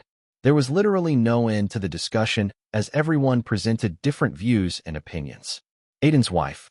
I'm telling you all that is Aiden. I know how he looks from every corner. There's no way I won't recognize him. Even if I just see his eyes, I can tell it's Aiden. There's no way I won't recognize how he looks from behind. I have a whole collection of it. For real, at Aiden's wife, you do know that you are not his real wife, right? What the hell do you mean you have a collection? Haley Minefield. I don't think that's Aiden. The whistle was in a baritone voice, and Aiden has more of a high pitch. It just didn't seem like him. Elfish Presley. I don't care if it's Aiden or not. The trailer already made me excited enough. It would be good if that character is Aiden, but I don't mind even if it's some other actor. Yes, you suck. Why is there no confirmation from Granite Films or the distributors? There's already a lot of people who want more images of the character at the end of the trailer. Hollywood Insider. They are never going to give what people want. It's a common tactic. The studio wants people to go to the theater to know more about the character. Even in interviews, Ray Hardy or other actors aren't talking about the last shot. Going by how much importance they are giving the character, he must be very important. Hashtag I know everything. Moaning Frodo. I'm betting that he is Aiden. It just feels like him, and we all know he's in the movie, but didn't even get a single shot. It's strange as he shot for a lot of days in Chicago. Not like he was working as a spot boy on the set for all those days. Eagle on the ground at Moaning Frodo. That's a very interesting argument. I'm feeling more and more like his role won't be simple. Druids are sexy. You all are arguing here for his role, and here, I'm waiting for the movie to come on a streaming service. It's better than going to the cinema, in my eyes. As they were discussing Aiden and his role in Black Saints, the leader of the fan group, Skyneves, suddenly came up with very exciting news. Skyneves, did any of you check the Sparrow account of the Rory Chambers show? They just confirmed that Aiden is going to appear on their show next week. Hearing that, the fan group erupted with a lot of comments. The Rory Chambers show was a very popular talk show, and a lot of celebrities would appear on it. No one had expected Aiden to appear on it so soon. Yellow Marshmallow. Is he really going to appear on it? That's a huge thing. My little sister. I just checked. It seems like he's not going there to be interviewed, but has a 5-minute segment in the show. Probably to promote Black Saints. Aiden's second wife at My Little Sister, it's still a very big thing. Even a 5-minute segment will help him at this point. Aiden's wife. Yeah, true, and fuck off. Don't take my name. What second wife? He's not getting a digital harem. It looks like you love your new car a lot. Wade said, looking at Aiden, who was smiling while driving his new car. He nodded his head. Yeah, when I came to America, everyone I met had some kind of car. Even my roommate had one, and it was only me who didn't, so I'm pretty glad to buy one now. It's your first car? Yeah. I used to have a bike in India as it was faster to move around with that, and cars were too expensive for me. Aiden said. The car he had bought was BMW 9X Drive 50. It had cost him $89,000 to buy it, but Aiden was not at all worried about the price. America was a country on wheels, so having a car was a necessity for him. Other than that, he had moved into an apartment in Greenwich Village. It was one of the richest areas in New York where a lot of celebs live. The apartment was pretty expensive to live in as it cost him around $3,000 monthly, but it was one of my cheapest ones in the area. But as it was security he was looking for, this was the best place to live in. Anyway, let's get on with your segment in the Rory Chambers show. Are you nervous? Wade asked, changing the topic. This was an opportunity he had gotten for Aiden. Granite Films didn't want him to promote the movie or give interviews, but he was somehow able to get him a 5-minute segment in the show. It won't be an interview, so there was no problem. Aiden just needed to perform his segment and promote Black Saints at the end of it. When Granite Films contacted the producers of the talk show, they agreed immediately due to Aiden's image. After all, a 5-minute segment in a 1-hour show wasn't too much of a big deal. I think it was a very obvious thing to be nervous. Are you sure I can't just sing one of my songs? Aiden asked, giving an awkward smile. This segment is generally celebrities doing something that people have never seen them do before. One of the celebs even cross-dressed and danced to a pop song. Comedy is still not that bad. The segment Aiden was going to appear in was named, Did You Know It 'Cause We Never Did? It was named like that because in this, celebrities will do things that the audience never expected them to. Some would also show their hidden talents. The producers wanted Aiden to do stand-up comedy as it was simple and they could plan it in a short time. Moreover, comedy was always popular if done right. The thing is I don't know comedy. I never did it. If it's singing, I'm confident in it. Even acting, but doing stand-up comedy is not really something I ever thought I would do. I know you are not really the funny type. I have been with you enough to know that. Wade chuckled as Aiden wondered if it was a subtle insult or not. Think of it as playing a role in a comedy movie. Anyway, we are going to go over the jokes with the writers of the show. They themselves don't want it to be bad. Wade explained, and Aiden just meekly nodded his head. He still had reservations about the segment, but he knew that he needed to push on and try to give his best. His worries weren't all about the jokes. It was also the timing that needed to be good, and you needed to give out the right expressions during your act. Some comedians would try to keep a serious, deadpan expression while in the middle of an act, while others would try to be cheerful. He needed to decide what exactly would suit him. Let's hope I don't become a meme when the episode is broadcasted. Aiden muttered as he took a right turn. Even being a meme won't be bad. People would overuse your photo as a template until they get bored of you. At least, like this, people would surely recognize you. Yeah, that's the dream. Becoming the greatest meme. Aiden chuckled as he focused on driving to the set of the Rory Chambers show. In a room which was only brightened up by the light coming out of a laptop, a man was typing furiously. His hair was long and unkempt while his face was filled with a rough beard. Seeing him, anyone would say that he had not been to a salon in a long time. I need to do this right. Just the climax needs to be perfect. The man thought as his fingers danced on the keyboard. He had been writing the script for a long time, and it was finally at the end. He had been stuck at the climax for over a month, and just last night, he was able to get a satisfying one. A climax that suited both the characters and the story that he was trying to tell. About love, relationships, and how things can come to an end one day when no one expects them to. It's completed. Finally, the man screamed as he typed the end on the laptop screen. His story was finally finished. Now, I could finally take the leap to become a director myself. The man muttered as a lot of emotions appeared on his face. He was thinking of the struggles he had gone through all the years to be finally called a true director. He was sure that with this story, his dream was finally going to be fulfilled. The man's name was Leo Shaw, the assistant director who had worked in Shadows of War and had gotten close to Aiden. Chapter 098. Don't be nervous. It's not a live broadcast or anything, so you can chill. Even I mess up a lot of times, trying to read from the teleprompter, but the editing handles it all. Rory Chambers said, smiling as a makeup artist applied some light makeup on his face. He was wearing the same clothes that he would wear on every one of his shows. a blue suit and pants with a tie. It was his signature dress that had gotten famous as the show went. I know it's not a live broadcast, but there's still the studio audience. If I messed up too much, I'm sure that you won't call me back on the show. Aiden muttered as a stylist did his hair. They were currently in the makeup room just before the broadcast, and Rory was trying his best to make the newcomer besides him a bit less nervous. He had met Rory yesterday, and after half a day of refreshing together, he had got to know that he was a very friendly and straightforward person, to a really high degree. Aiden had only met once before during Lonely Promotions, and back then, they had not even talked for more than 2 minutes. Nah, I will still call you if you just keep doing good in your career or keep getting stabbed. Rory laughed. Just don't become someone who lives in a cloud of its own. I met celebs like that a lot, so it's very refreshing to work with a newcomer. You know Mickey Bella? He asked at the end of the sentence, and Aiden nodded his head. She was a very popular rapper and artist who had won countless awards, though he was not a big fan of her as their music tastes were very different. What about her? We did a show last year. She was the guest, but she was in a whole new world. I even made a bet with some people from my team that she was on drugs. She kept complaining about working too much and kept talking about how she changed the game for women in the industry. Rory took a breath and glanced at Aiden, wondering if he was still focusing on his story, and continued. You know, basically following a character not because they believe in the cause, but because it's a good celeb character trait. It's very ironic because she married a sex offender and had songs glorifying drugs, cheating sex, and how she chooses which guy to go home with at the end of the party. I thought that's more or less how most of Hollywood behaves. Nah. The number is pretty high, but there's those guys who really believe in what they are doing. Truly meant for the art. But crazy people sell because they have funny stories, so we invite them to the show. Audience likes hearing a story about one celebrity grabbing another celebrity's hair. Rory was literally telling Aiden about how talk shows work.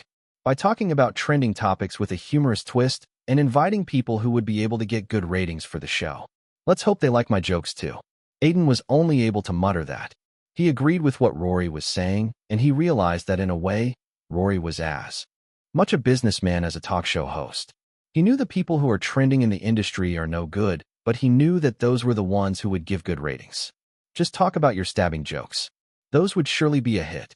From what you were saying, people are more interested in my stabbing story than anything. Aiden raised an eyebrow. That's what I know. Here, people do everything to make the common people remember their names. At least faces, but even with a hit movie or series, it's a very hard thing to do. But you came out nowhere, got stabbed, and became a hero. People might get over the incident and talk about something else, but now over half of America at least knows your face. People are very jealous of you in Hollywood. Rory said with a smirk, talking about what he had heard in some parties he had attended. It was weird but a great boost to Aiden's career. But Rory knew that Hollywood was an industry where everything happens. If it was fate, no one could stop someone from becoming a star no matter what. Do you think he would be able to do good? Jerry asked as he looked at Rory, who was sitting behind a desk and going over the daily news and presenting it in a fun manner, making people laugh out loud from time to time. He was the producer of the show and was currently talking with Hilton, one of the main writers who had written the concept of the entire show.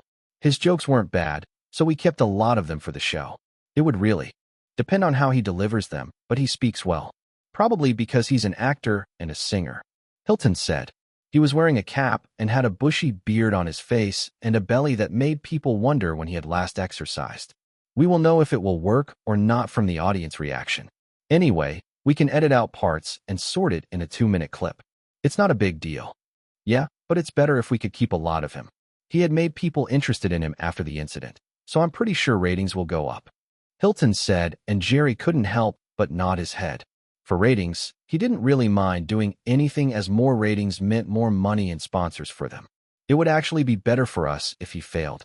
We got a lot of views on MeTube the last time one of the celebs messed up this segment. She was trying to sing too hard, but her voice was unbearable, even with auto-tune. Hilton knew which celeb Jerry was talking about. She was an actor who was trying out singing, and it was even a very hard song. But she managed to mess it up too badly, and for the next few months, people truly memified her. It was to the point that people became sarcastic and talking about how the actor should opt for a singing career as a Grammy was hers to grab. All in all, it was great publicity for the show. So, Aiden could do good or just mess it up. What do you think? Which one are you learning towards? Hilton asked, and Jerry didn't hesitate to reply. Whatever gives us better ratings.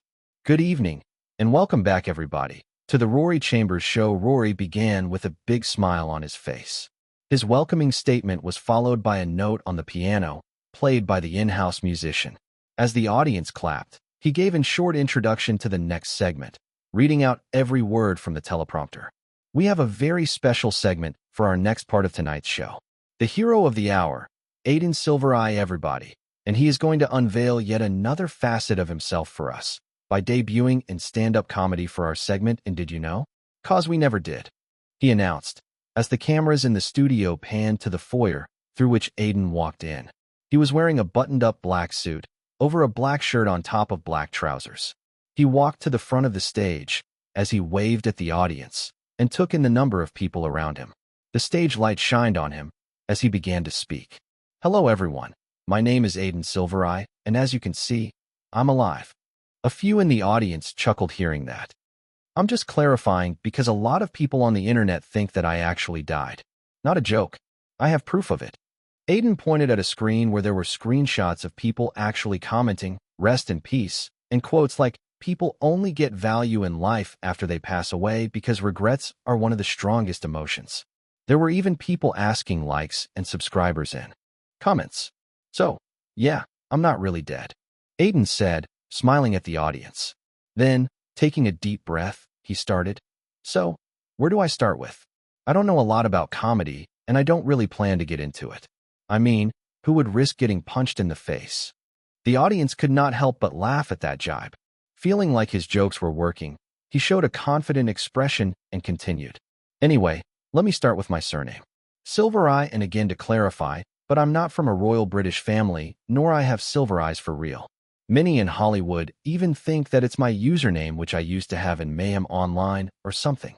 As he started his bit, Rory Chambers, who was looking over at him from the side, couldn't help but feel that Aiden had a certain kind of charm to him. It won't be evident if you talk to him off stage, but he was surely showing it off when he was standing on the stage. The people in the audience could not help but laugh at his jokes. A lot of people were smiling, and Rory could not help but think that the episode was going to be successful. Chapter 099. I think people would surely like it when the episode airs. The rookie didn't disappoint. Hilton, one of the main writers for the Rory Chambers Show, said as he sat down in front of Jerry. Both of them were currently in Jerry's office, planning to go over some ideas for the next week of shooting. Normally, Rory Chambers would join them as the show was his, and he was also one of the co-producers. But he was busy with some things, so only these two were talking. Before the talk of the upcoming episode, they began talking about the shooting of the last episode, with the focus being the segment that Aiden had appeared in. The shooting had ended a few hours ago, and in the end, it had all gone pretty well. The episode was going to air next week around the same time when Black Saints would release. Yeah, he didn't. Though, I was hoping for it. Jerry chuckled. Anyway, the audience reaction was pretty good when he was up on stage. When I saw the viral video of him, I really wondered about his personality, but it seems like a lot of what I heard is true. It seems like you like him. He had good charisma, and I don't know about his acting skills, but if they are even a little good, he may work well in a skit show that I'm currently working on. It's still at the pitch, and the channel is still wondering if they want to give it a go or not. Hilton just gave a nod hearing that. He knew that Jerry had co-produced a lot of shows in the last decade. He was one of the big names in the TV industry. If he was really looking for a cast for a new TV show, then it made sense for him to be interested in Aiden. I think you would know if he's a good actor or not by his next movie. He came on the show to promote it anyway, and no studio would send him on the show if his role isn't big. I know that. Jerry smiled, leaning on his chair. I have been invited to the premiere of Black Saints. I will go and check it out as the trailer seemed interesting. Would see if the rookie could act or not. You think the movie would work well? Seemed like a common cop thriller to me. Hilton raised an eyebrow. According to him, Hollywood was already past the time when cop thrillers or buddy comedies would work a lot. As a writer, he felt like he needed to keep up with the trends. It does seem like that, but the genre doesn't matter if the movie is good, and I heard some interesting things in some circles. As Jerry said with a smirking face, Hilton couldn't help but be curious. Like with most people, curiosity was his enemy. What things? He asked. Apparently, Black Saints are going to be sold to Extra Prime. They held a screening before the deal, and one of my friends was invited to it. He told me that the movie is really good and could even delve into being a franchise. It's hard to truly get a franchise at this time. We have only had 2 of them in the last 5 years, and both of them barely earned money after the 3rd movie. That's true. Jerry nodded his head. But it largely depends on the ambition of the director and how much the first movie earns. The producers would never pour money into something they are not confident in. Hilton fully agreed with what Jerry was saying. Putting a hand on his chin, he tried to remember what movies were going to be released in the next 2 weeks. Suddenly, his eyes widened as he remembered one of the major movies releasing in the next 2 weeks. Ain't The Last Wolf releasing next week?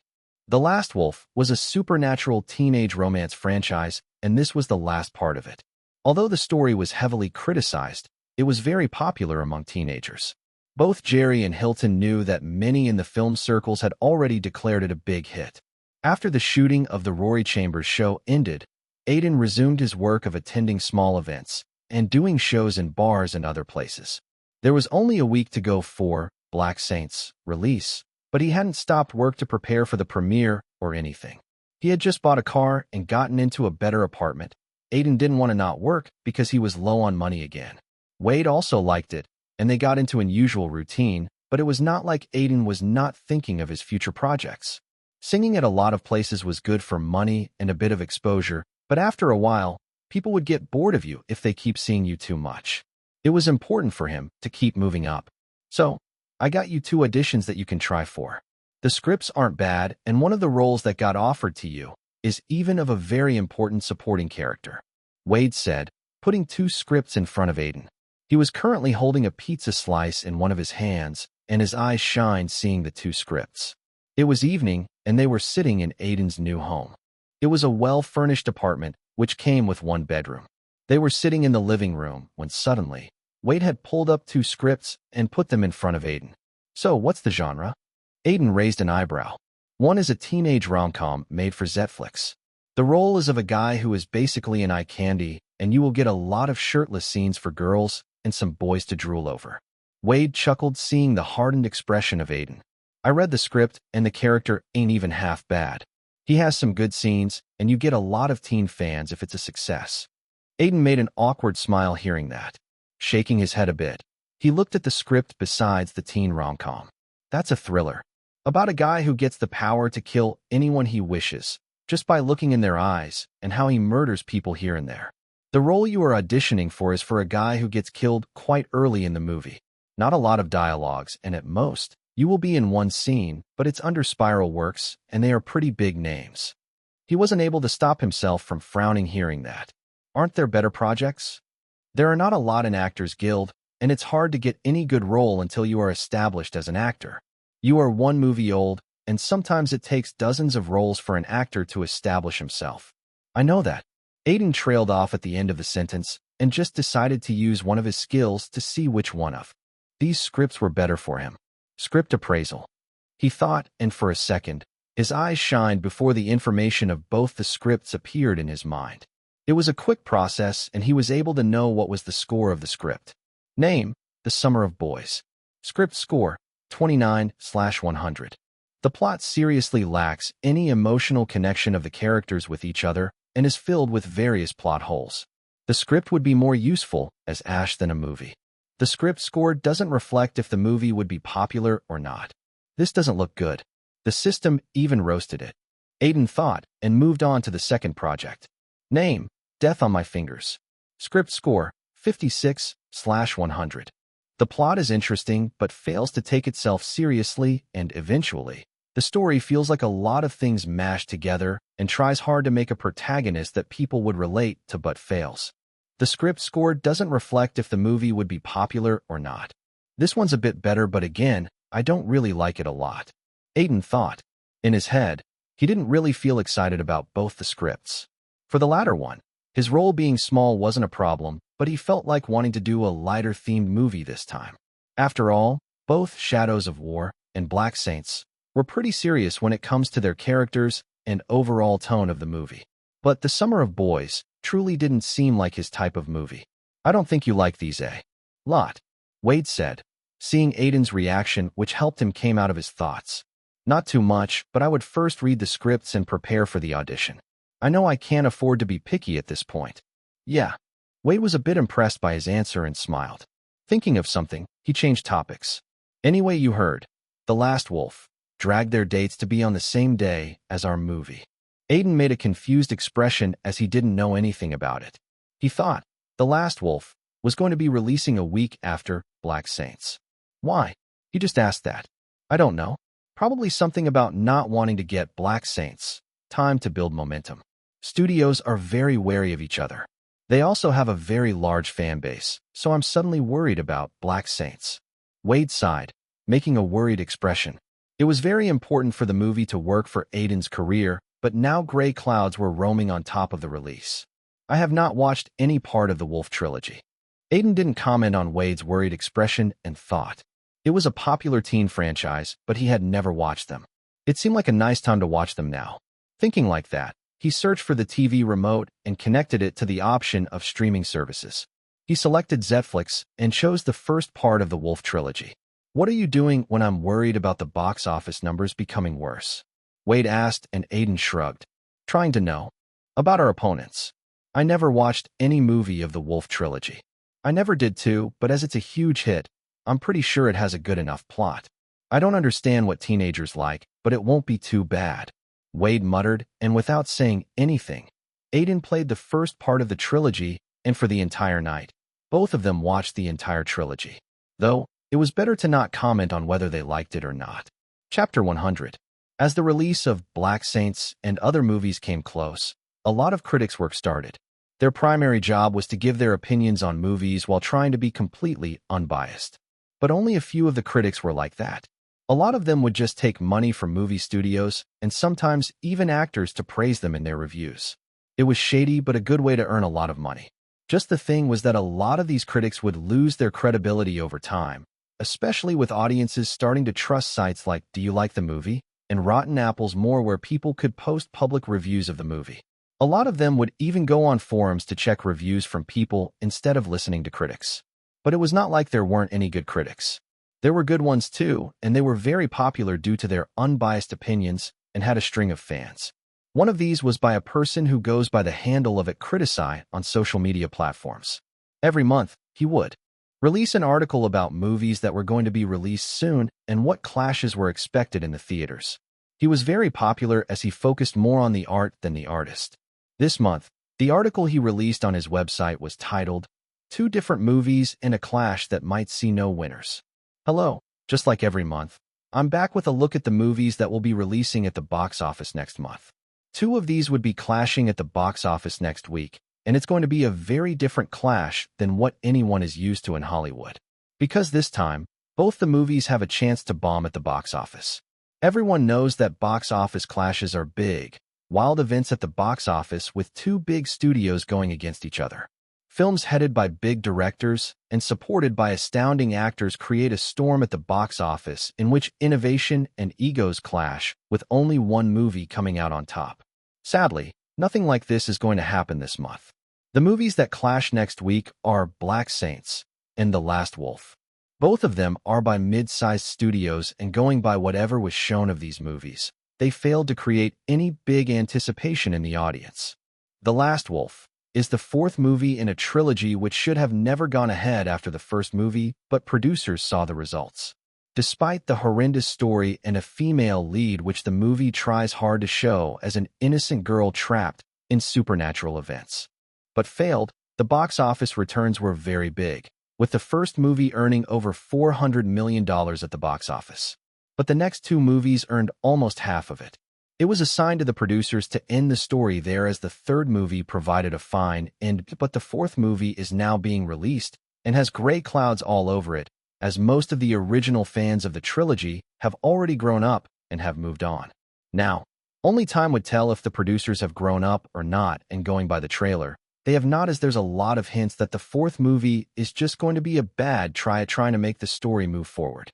At least from a critic's point of view, the movie is certainly not something that is aiming to be a part of the list of top 100 movies of all time.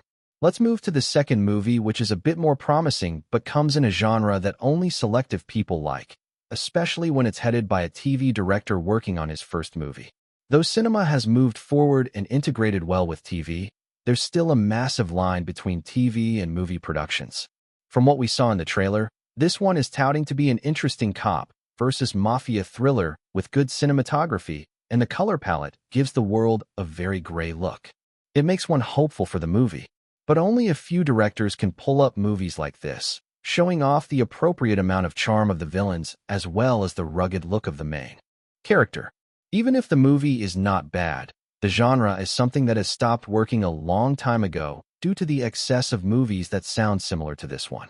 Just on pure box office numbers, Black Saints is going to be suffering a lot due to the obsessive fans of The Last Wolf.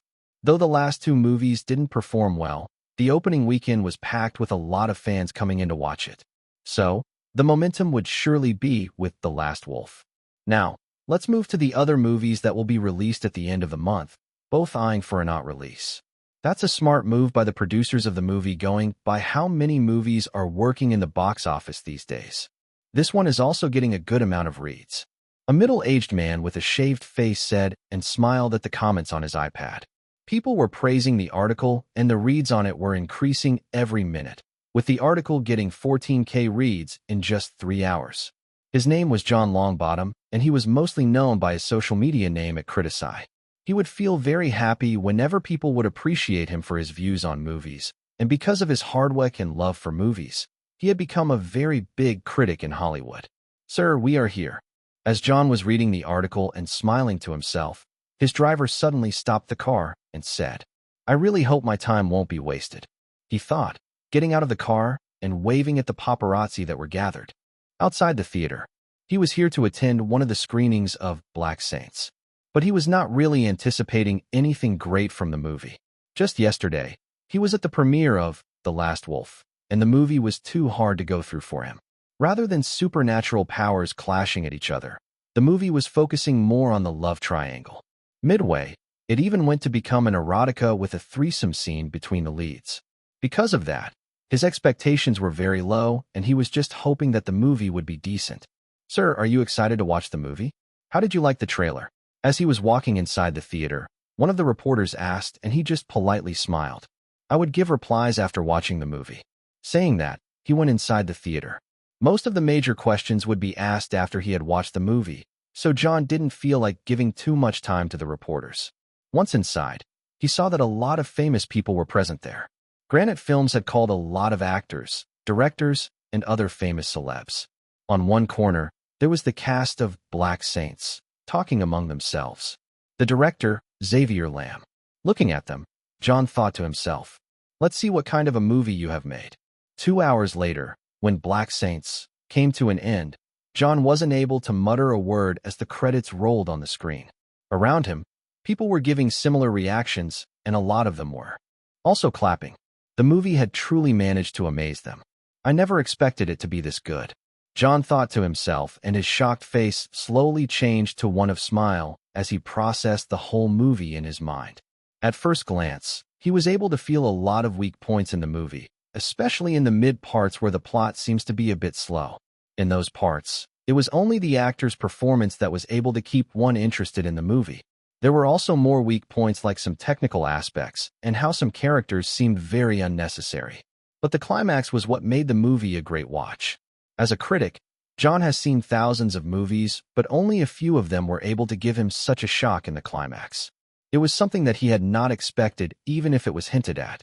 Ultimately, Black Saints was a movie that made John like a character after a long time.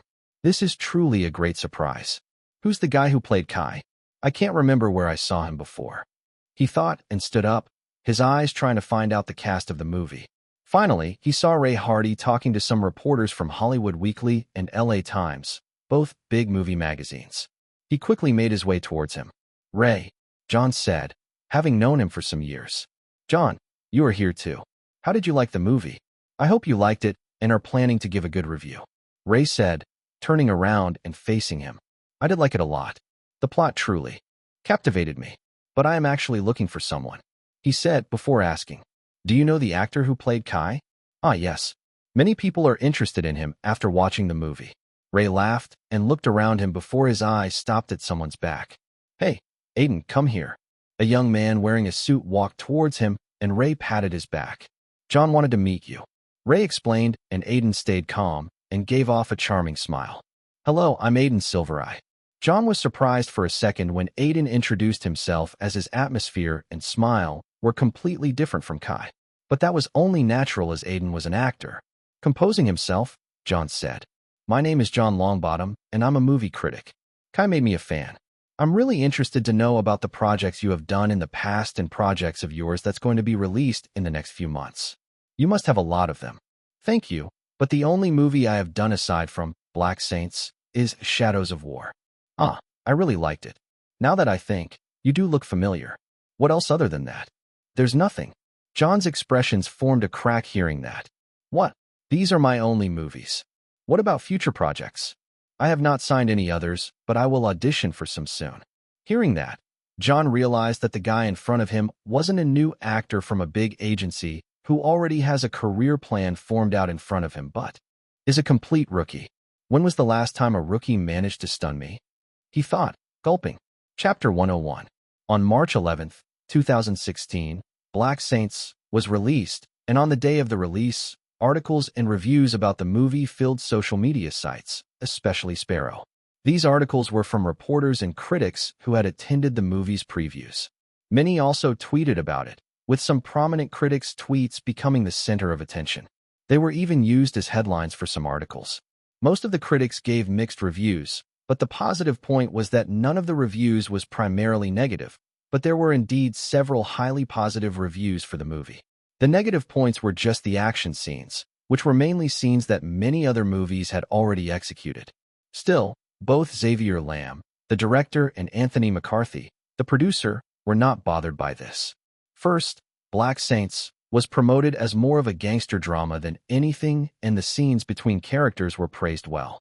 But undoubtedly, the thing that every critic praised was the climax. It was truly a spectacle for most of them, and no one really anticipated it, making people leave the theaters with amazed faces. Though, there were also arguments against it. Marco Rodriguez, one of the critics from Hollywood Weekly, said this at the end of the review: A lot of my friends have praised the climax a lot, but for me, it was something that lacked a lot. I couldn't make much sense of it because they never explained how it happened. Before you know it, the climax is over and no explanation is given in any way, which makes the movie a bad one for me. The audience who had watched the movie on the first day didn't agree, saying that the movie was just trying to leave it to the viewers to interpret everything.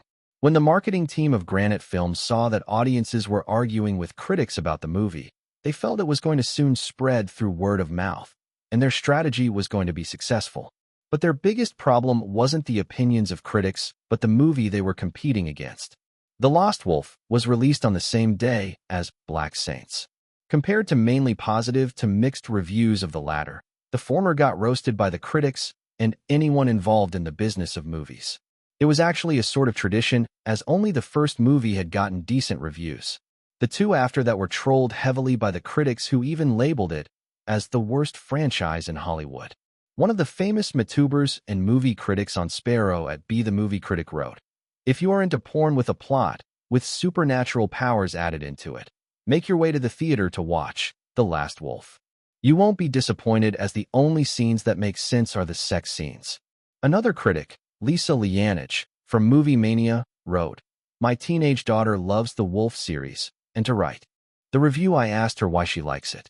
She answered hot, pretty shirtless boys and mushy, overdramatic romance. So that might give you the answer to why the movie has so many diehard teen fans." Another critic, Bobby Atkinson, wrote a detailed review of the movie saying, "Look, no matter how popular it is, the plot is very sexist, logicless, and problematic. But in the past few years, we have seen tons of movies like this directed at the teen audience and are just a way to make a lot of money with low effort." Despite most critics giving it 1 and 2 stars out of 5, just on its first day, the movie earned over $20 million, giving a good idea to everyone of the popularity of this particular franchise. Even if it was bad, teenage fans would still go and watch it. Compared to that, Black Saints earned just $7 million. The difference was so much that people were already saying both movies didn't even have any competition at the box office. The difference continued on the second and third day too. Seeing this, Anthony McCarthy and Xavier Lamb felt depressed each day, and the investors were very noisy. Everyone felt that even with it being a decent movie, it would get overstepped by The Last Wolf. Anthony was worried that the movie wouldn't recover its budget like this, and they would need to look for other platforms and ways not to make a loss. Although the competition at the box office had just started, Black Saints was in a critical condition. The Last Wolf was the fourth movie of the Wolf franchise, and all of them were produced by Ferox Pictures. Again, it was a mid-sized studio, kind of like Granite Films, but a few years ago, they adapted the Books of Wolf series that were very popular among female teens and had gotten a gold mine.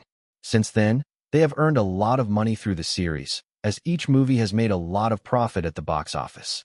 It was to the point that they have decided to produce 3-4 more movies in the same franchise. After all, no one likes to stop digging if the mine still gives out gold.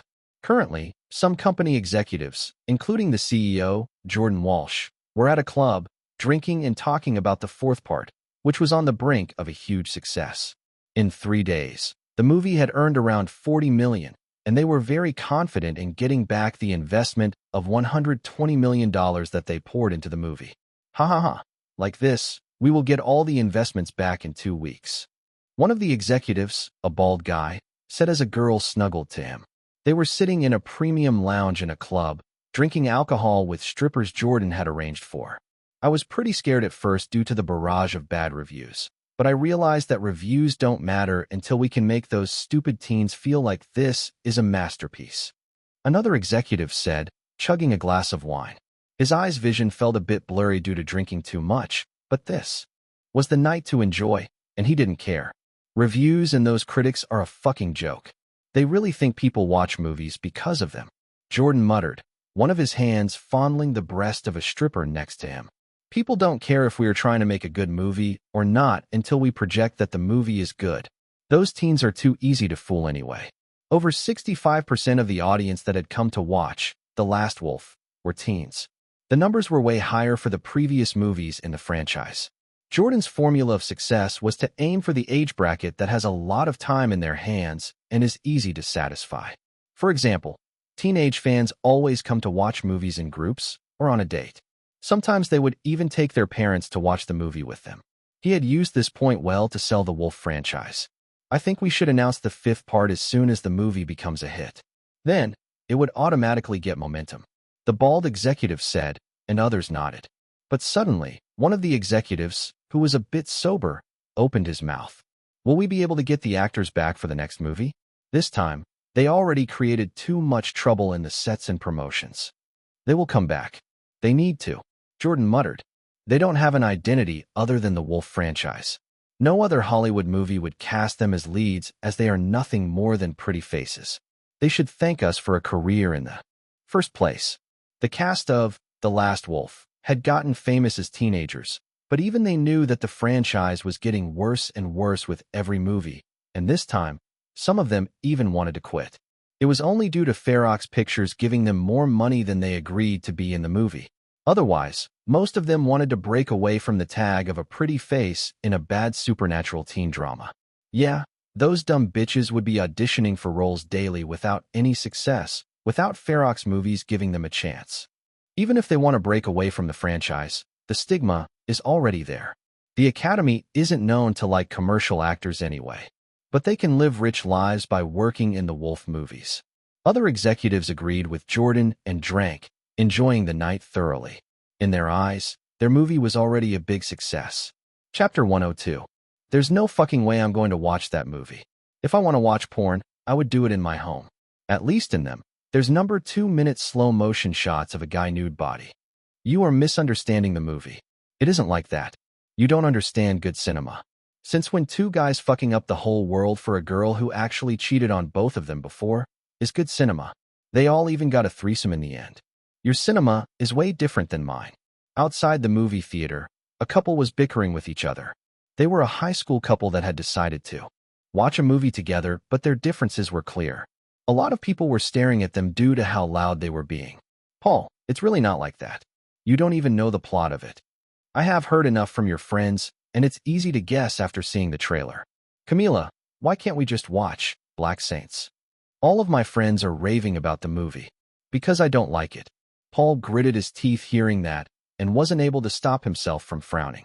His last girlfriend had done the same when the previous movie of the Wolf franchise had come out, and he had regretted every second of it. This time, he was not going to do what his girlfriend wanted. He was not someone who was looking to appease his girlfriend at every point. At worst, it will be a breakup. I don't care about sex when I have lived without it for more than half my life. He thought, and made his decision. Then, watch whatever you like alone. What? You heard it right. I'm going to watch Black Saints. Go watch whatever the hell you want. Saying that, he went up and bought a single ticket for Black Saints.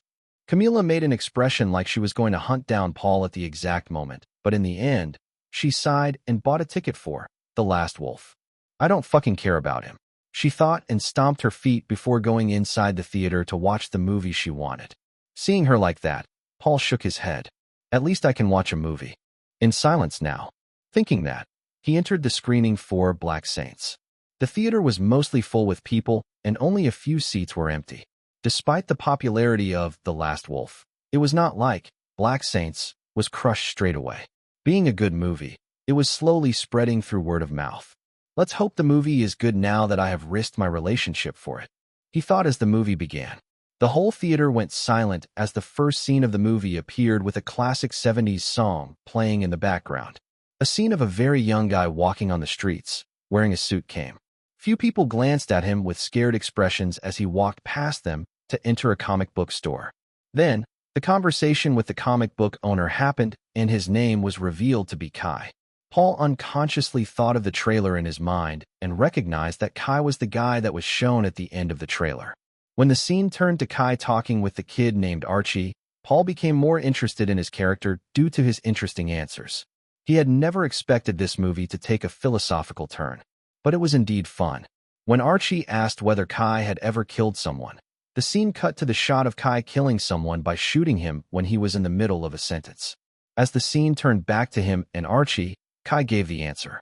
The entire conversation between them made Paul intrigued by what he was seeing. He felt like the character of Kai was very interesting. There was a certain charm. The character would often give out a scary smirk which was way more chilling than just a smile, and his words would always make sense even if they were twisted. After that, the movie would cut back to the main character who was named Charlie Morgan getting an almost suicide job to go after the Black Saints, as the movie termed them, gangsters that ruled the city. It was then that the movie would introduce the characters of the Saints. For Saints that ruled the city, and Charlie would go after Kai first. For the next 20 minutes, Paul wasn't able to stop himself from thinking that in every scene Kai added a certain essence to it. Like he was too unexpected and the audience would never be able to tell what his next action is going to be. One of the scenes perfectly described it. In it, one of Kai's subordinates would return with good news of him getting reports and proof of a politician's shady business. Kai would laugh, looking very happy about it, saying that they could finally blackmail the top brass of the city. He would hug his subordinate saying that, but in the next second, his subordinate would fall on the floor with a knife wound on his chest, and Kai would spit on his face before continuously stabbing him. The scene would end with Kai proclaiming him a traitor, making everyone in the theater both excited and scared. The next scene that Paul enjoyed the most was the interrogation scene between him and Charlie Morgan, especially the part where he won't stop speaking even if Charlie was grabbing his collar. There was even a twisted smirk on his face while talking about it. When Charlie would throw Kai off and his back would strike the wall, a few people in the theater weren't able to stop themselves from muttering, "Oh God," and that felt so real. Even Paul was not able to stop himself from acknowledging that the scene looked very real. Damn, I am loving this more and more, he thought, but just in the next minute, Kai's character would decide to take his life in the prison as most of the politicians and other gangsters in the city were trying their best to keep him. So, rather than spending the rest of his life in jail, he was willing to give up on his life. I won't survive sitting in jail for the rest of my fucking life. At least there's some excitement in dying. Maybe a real life is awaiting me after this, or maybe I would meet Lucifer. Whatever happens, it's surely going to be more interesting than sitting in a prison cell, scribbling on the walls by myself. Those were one of the last words of Kai, and Paul became very entranced by them. In his mind, Kai had already become one of the best parts about the movie for him. In his heart, he was wishing that he would survive, but that didn't happen. However, Kai gave an order to his subordinate just before taking his own life. Start Project Anarchy. Hearing that, a lot of people in the theater began to wonder what it was.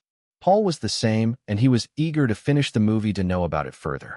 But after Kai's death, he wasn't able to find the other saints interesting. Their characters and other traits were very different and unique, and Paul felt like the drama was very intense. Still, he wasn't able to enjoy it as much as he had when Kai kept appearing on the screen. It even felt like the movie was dragging itself by going deeper into the past of Charlie Morgan, in which he had become corrupted and one of his colleagues had lost his life when he had done nothing. After that, he had lived his life with guilt, trying to drink it away, but the result was him becoming an alcoholic.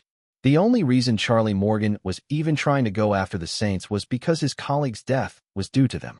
Like that, the plot moved towards the climax where Charlie Morgan was finally confronting the main villain of the movie, Durham Roderick, in a party that was attended by most of the politicians and rich people in the city. But it was then that something unexpected would happen, and after 5 minutes, as the credits rolled, Paul's mind would just be thinking of one thing. Fuck, Kai is freaking awesome. You were right. The movie was bad, a total waste of time. When Paul came out of the theater with others that had enjoyed the screening of Black Saints, he had found out his girlfriend was standing outside while making a face that was akin to a pup who had made a mistake. It seemed like The Last Wolf had ended just 5 minutes before Black Saints. Paul, who was completely ready to break off, was a bit stunned seeing her like that. I thought you were very excited about it. What happened? It was bad. It was awful. They killed off my favorite character for no reason, and in the end, he even turned out to be the main villain with no reason given. It just was messed up. Camila frowned before noticing his happy expression. Was the movie you saw good? She was curious, as even the other people who came out of Black Saints screening weren't able to stop themselves from chattering about it with happy faces. Yeah, it was super good. Paul said, why don't we go and watch? As he was speaking, his eyes suddenly landed on 2 people who just walked ahead of him. The reason his eyes stayed on one of them was because he felt like he looked incredibly familiar to him. It was just hard to tell as he was showing his back to him. Paul was not able to stop himself from walking towards him and tapping his shoulder. Excuses me. Yeah? How can I help you? Paul stopped speaking when the man turned around. His eyes widened in shock as he realized who he was. Seeing his strange behavior, Camila couldn't help but walk towards him. Paul, what happened? Camila, he is Kai August, Paul shouted, and suddenly everyone looked at them. As his voice was very loud, it attracted a lot of attention from the crowd of people outside the theater. Kai August, the actor, has come to watch the movie? Should I ask for an autograph? We just saw him in the movie. He was so chilling. He's so handsome in real life. Who is he with? The guy looks like his bodyguard. People discussed for a moment as Aiden just stared at their reactions. But in the next second, they swarmed at him. Chapter 103. Kai, look here. Can I get an autograph? I love the movie. What's your real name? Can I take a selfie, please? Who is that guy? Why is everyone clamoring for him? Is he an actor? I never saw him before. He's so handsome. I feel like I'm getting a crush. As everyone excitedly talked about Aiden, he was very shocked. He had come to the theater to check out The Last Wolf with Wade. As his movie was competing against it, both he and Wade wanted to check it out. But when they came out of the theater, people suddenly swarmed them after recognizing them. It was not wrong to say that he had not expected this at all. Aiden, don't act weird and just give out autographs or selfies. Whatever they want. The security will arrive sooner or later, but you need to project a good image. A lot of people are taking photos and videos. Wade whispered to him, and Aiden glanced at the people who were standing in a distance clicking photos. Okay. He nodded his head, and for the next 20 minutes, he just gave out autographs and took selfies. Some high school girls even hugged him tight while taking photos, and he wasn't lying when he said that he was uncomfortable. But he still did his best. Can I get a photo? My name is Camila. I loved your acting. My boyfriend here will take the photo. A girl said, giving her phone to her boyfriend, who just muttered, "You didn't even watch the movie," while dejectedly taking the photo. Even after that, the questions didn't end as more and more people circled around him, asking different types of questions. I really loved you as Kai.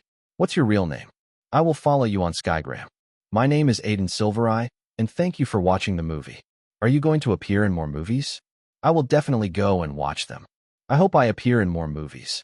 For the first time in his life, Aiden felt like a real celebrity. He was surrounded by a lot of people and didn't feel used to it, but he was nevertheless happy. This continued until the security arrived and managed to take them to one of the rooms in the back, which was connected to the emergency exit.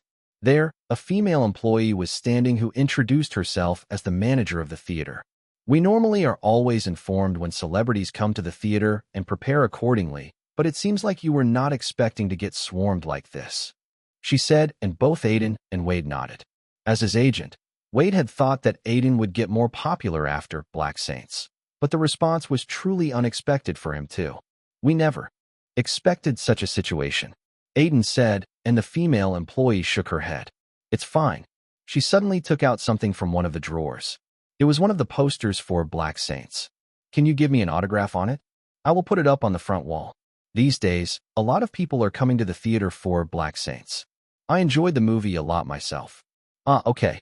Aiden quickly signed the poster, and after that, the female employee even took a selfie with him before letting both he and Wade go. As soon as they sat inside Wade's car, Aiden took a sigh of relief. The images of people swarming him, asking for autographs and photos were still playing in his head. How do you feel? Wade asked, glancing at him. It feels like I did something I always wanted to experience, but it will take a while for it to set in. Then, it's good, Wade muttered before taking out his phone and opening up Sparrow. Using keywords like Aiden and Kai, he realized that people were already tweeting that they met him outside the theater and even posting photos. It looked like the incident was surely going to spread. Then, thinking of something, Wade searched some other things before glancing at Aiden. I think Black Saints is going to surpass The Last Wolf.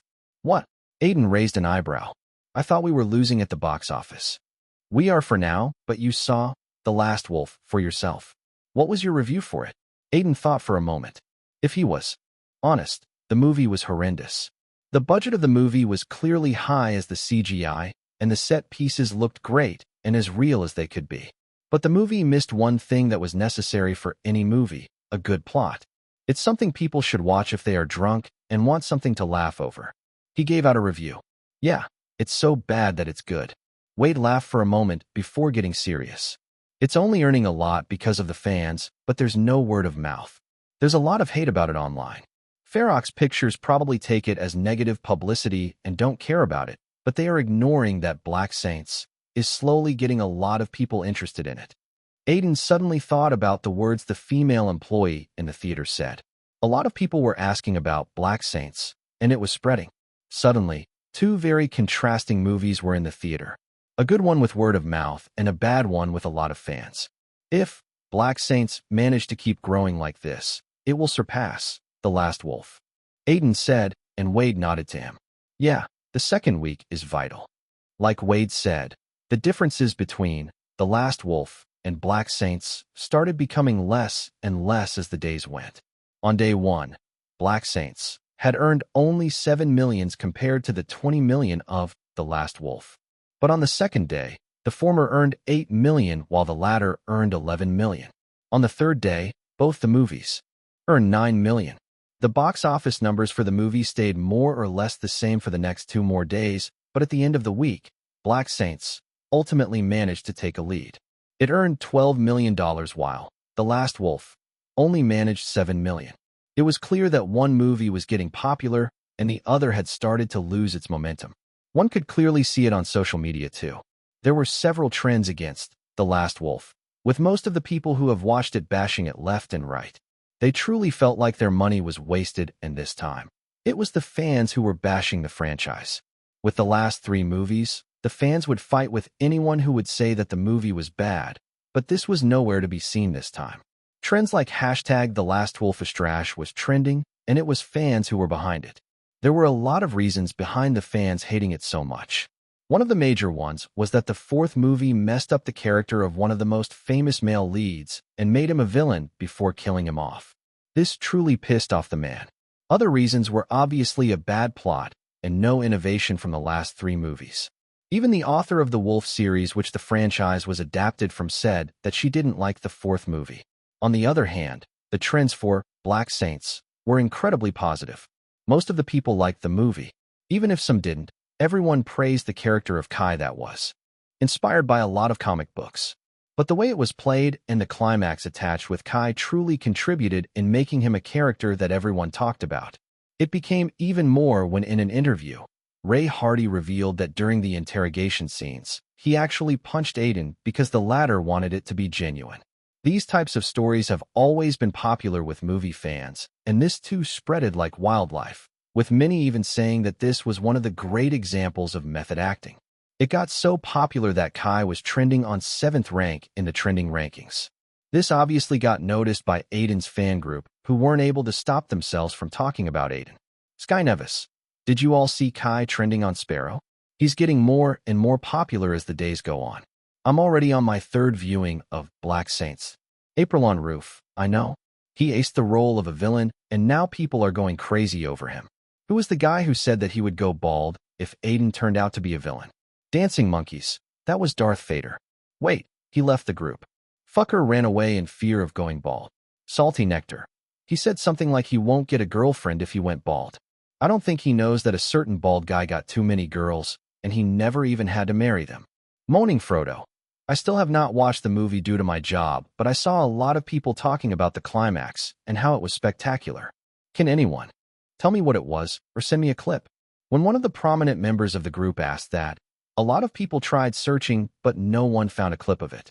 They knew that just telling me about it won't have the same reaction as watching it would have. It was then that a certain famous member appeared. Chapter 104.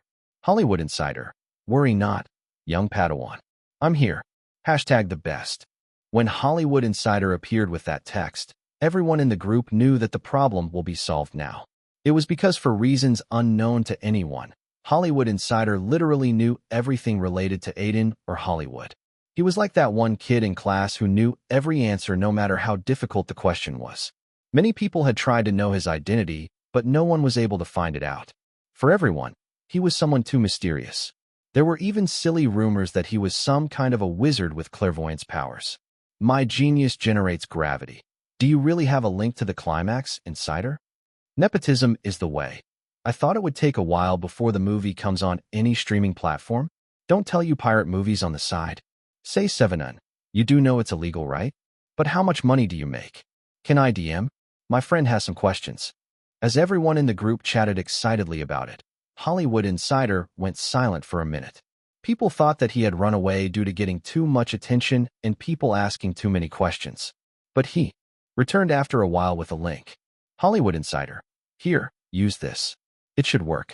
https://www.thisworldthesaties.com/full-ending-of-black-saints.html. Everyone quickly started clicking on the link and trying to see if it was legitimate or not. Some even thought the link would just lead to a guy dancing with a song playing in the background.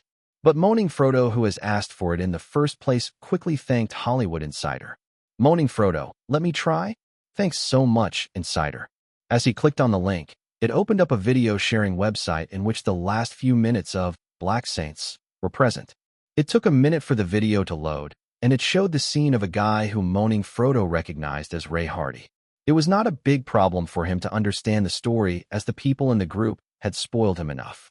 The only thing they never fully mentioned was the climax, only saying that it was better watched than said. Wondering how exactly the climax would unfold, he stared at the screen in which the character of Ray Hardy eventually cornered a meeting of politicians and the Saints, shouting that he has records of their illegal deals and he was here to arrest them.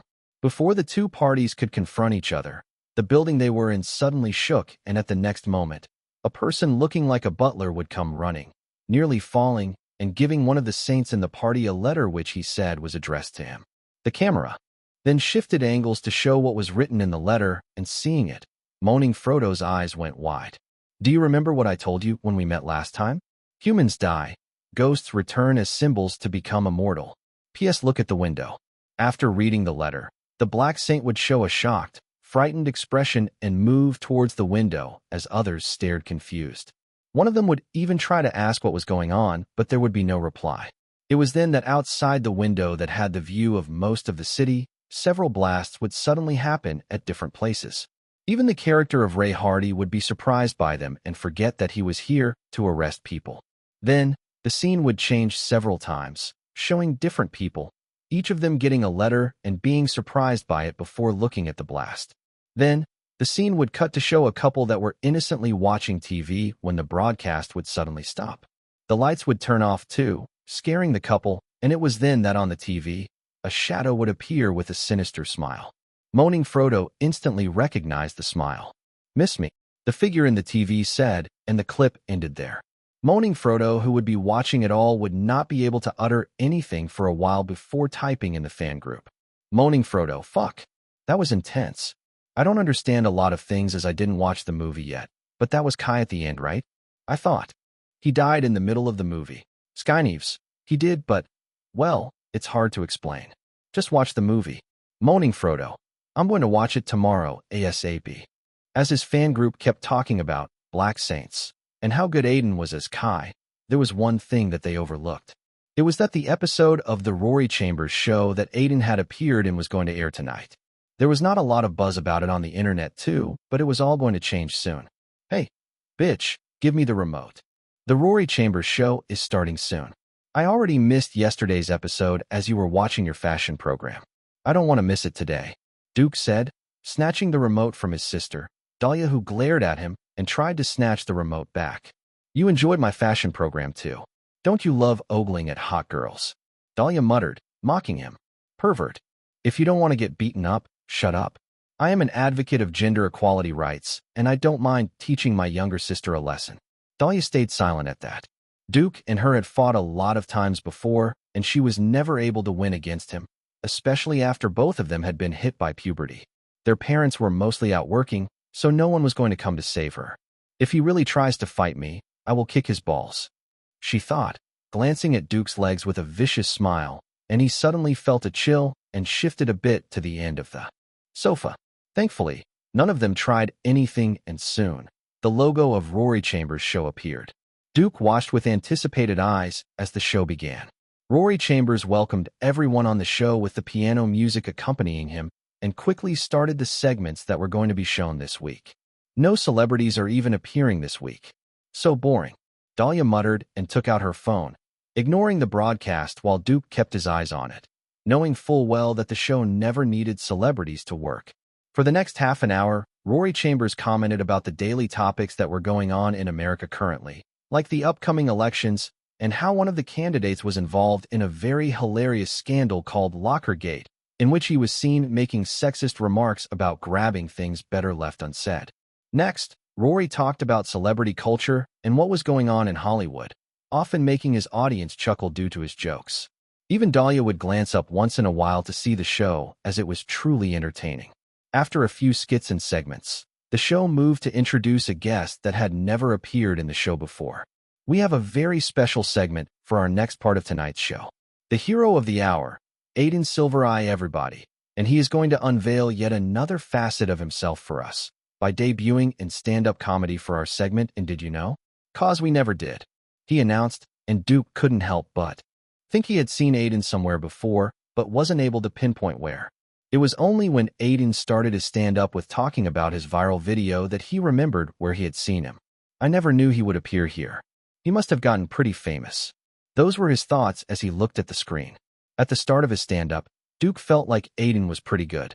He was making fun of his surname, which Duke didn't think was too funny, but it did make him chuckle. But as the stand-up continued, he felt like it just got better and better. Like there was a part where Aiden was talking about his aspirations of getting into a Hollywood rom-com and trying to make differences of its cliches with the rom-coms he was used to. I always want to do a Hollywood rom-com. You know, the types where the couple meet, they fight, and in the end, the girl is leaving for another country. The airport scene comes up and the hero is running, screaming her name, and everyone is like, that's cute, and try to ultimately get them together. It actually doesn't make sense, as a guy screaming like that at an airport would be taken down or shot, depending on the color obviously. Duke wasn't able to stop himself from laughing when he heard that. As he was trying to control his laughter, the scene continued. You know, In India, from where I'm from, the scene is a bit different, and both of them in the end don't make any sense. He tilted his head this time, as on the screen. Aiden smiled and continued. In India, we never stop someone at the airport. We directly stop marriages. And let me clarify for you, we don't get any priests saying, "Does anyone have any problems?" No one had that much patience there. We just directly come in the middle of one and stop it, not caring which stage the marriage is. A guy would come up and say this marriage can't happen, and he's not really requesting the girl or anything along the sides. He's demanding. That's lesson 101 of marriage in Bollywood. And the funny part is that the groom, his family and relatives don't even think about the millions they smoked in the marriage as the hero is taking away the girl. And I can guarantee Indians spend way more on marriages than Americans spent on healthcare. Ha ha ha, he's funny. Who's this guy? Duke suddenly turned towards his sister when he heard that. He didn't know since when, but his sister's eyes were glued on the screen. It seems like she was enjoying it, as she wasn't able to stop herself from laughing. I think he's a singer. His name is Aiden Silvereye. Let me search him up, she said, quickly typing out his name while her ears stayed perked up to listen to the stand-up comedy on the screen. When she searched him up, she suddenly froze as her eyes came across something very unexpected. Why is he trending on Sparrow? Chapter 105. The episode of the Rory Chambers show had a profound effect on Aiden's popularity. A lot of people were already looking for stuff related to him after watching Black Saints. And when he suddenly appeared in a popular talk show, social media was bound to be erupted, especially the forums that often talked about celebs that appear in talk shows. Although his stand-up show was only 9 minutes long, the jokes were funny and he was already hyped. A lot of people made short clips of his jokes and circulated it on Sparrow, Skygram, MeTube, and online forums. One of the clips in which Aiden was talking about social media and the stupidness of it really resonated with a lot of people. A user named GodGreed posted a short clip of it on Sparrow, and just in a day, it got over 200K views, which was a big deal as the account didn't have a lot of engagement. Now, let's talk about social media for a bit, as Rory here is probably already thinking that I'm on the stage for too long already. After all, he needs to pay rent by showing cereal commercials. Anyway, social media, the weirdest place on earth. I'm on it like you all, but a lot of things there don't make any sense.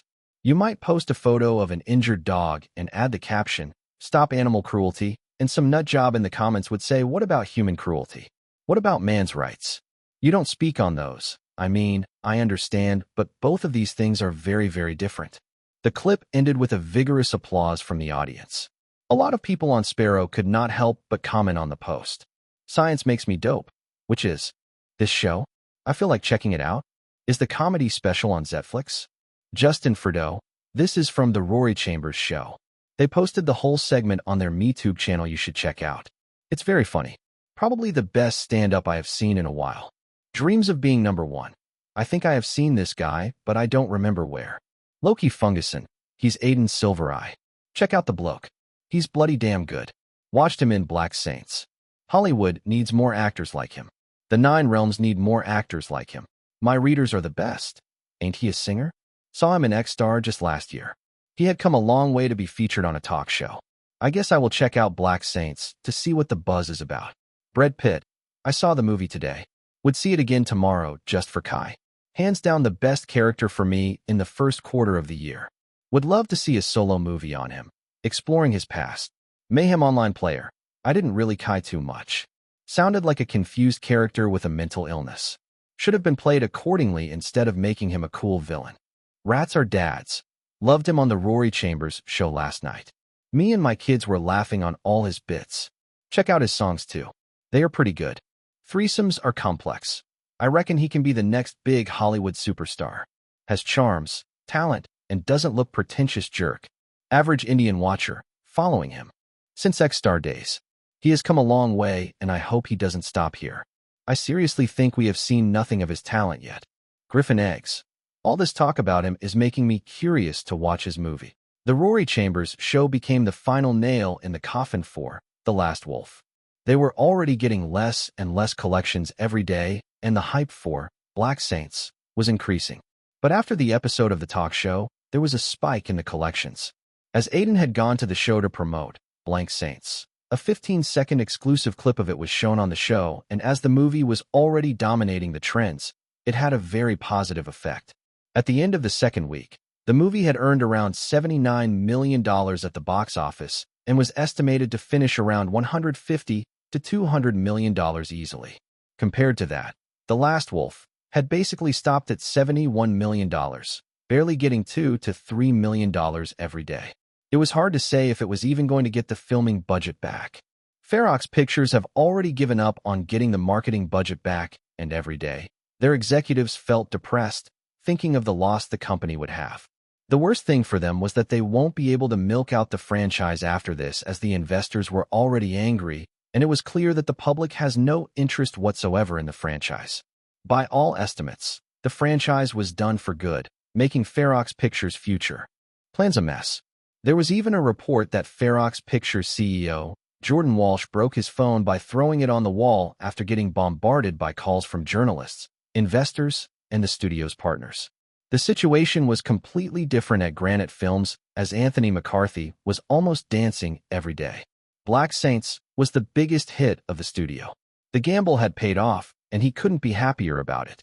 For context, the last movie of theirs that had made such an impact on the box office was a romantic comedy called The Last Moment. It had earned $45 million and was made on a budget of mere $6 million, which ensured the high percentage return. But even that hasn't made a profound impact online like Black Saints. Every day, new articles about the movie would come out, calling it a unique gangster flick that won hearts. Black Saints, a box office behemoth that gobbled up everything else and was the dominant force in March in the North American box office. As Black Saints' popularity grew, the people who were having the hardest time were reporters, especially the interns working in small media companies. They were asked to write articles every hour or try to research about anyone involved with the movie. Because of that, a lot of reporters weren't even able to sleep. Their superiors were telling them to keep working even if they needed to get vitamin tablets to keep going. Oh fuck. My fingers are hurting from typing so much. Why do we need to write so many articles on a single subject? It's just a movie which got good business. One of the interns, a sharp-faced black boy, muttered. He felt a headache in his head and wanted nothing to do other than to sleep. You are still better than me. I still have 4 more articles to go. One about Granite Films, one about Ray Hardy, then about Kai, and in the end, about the failure of The Last Wolf. Another guy next to him muttered. Around them, a lot of people were just like that, tired and frustrated from doing so much work, but it was something that they were used to. Every time a movie would do well or something big would happen, they would experience similar situations. The regular employees were still better, and it was only the interns who suffered so much.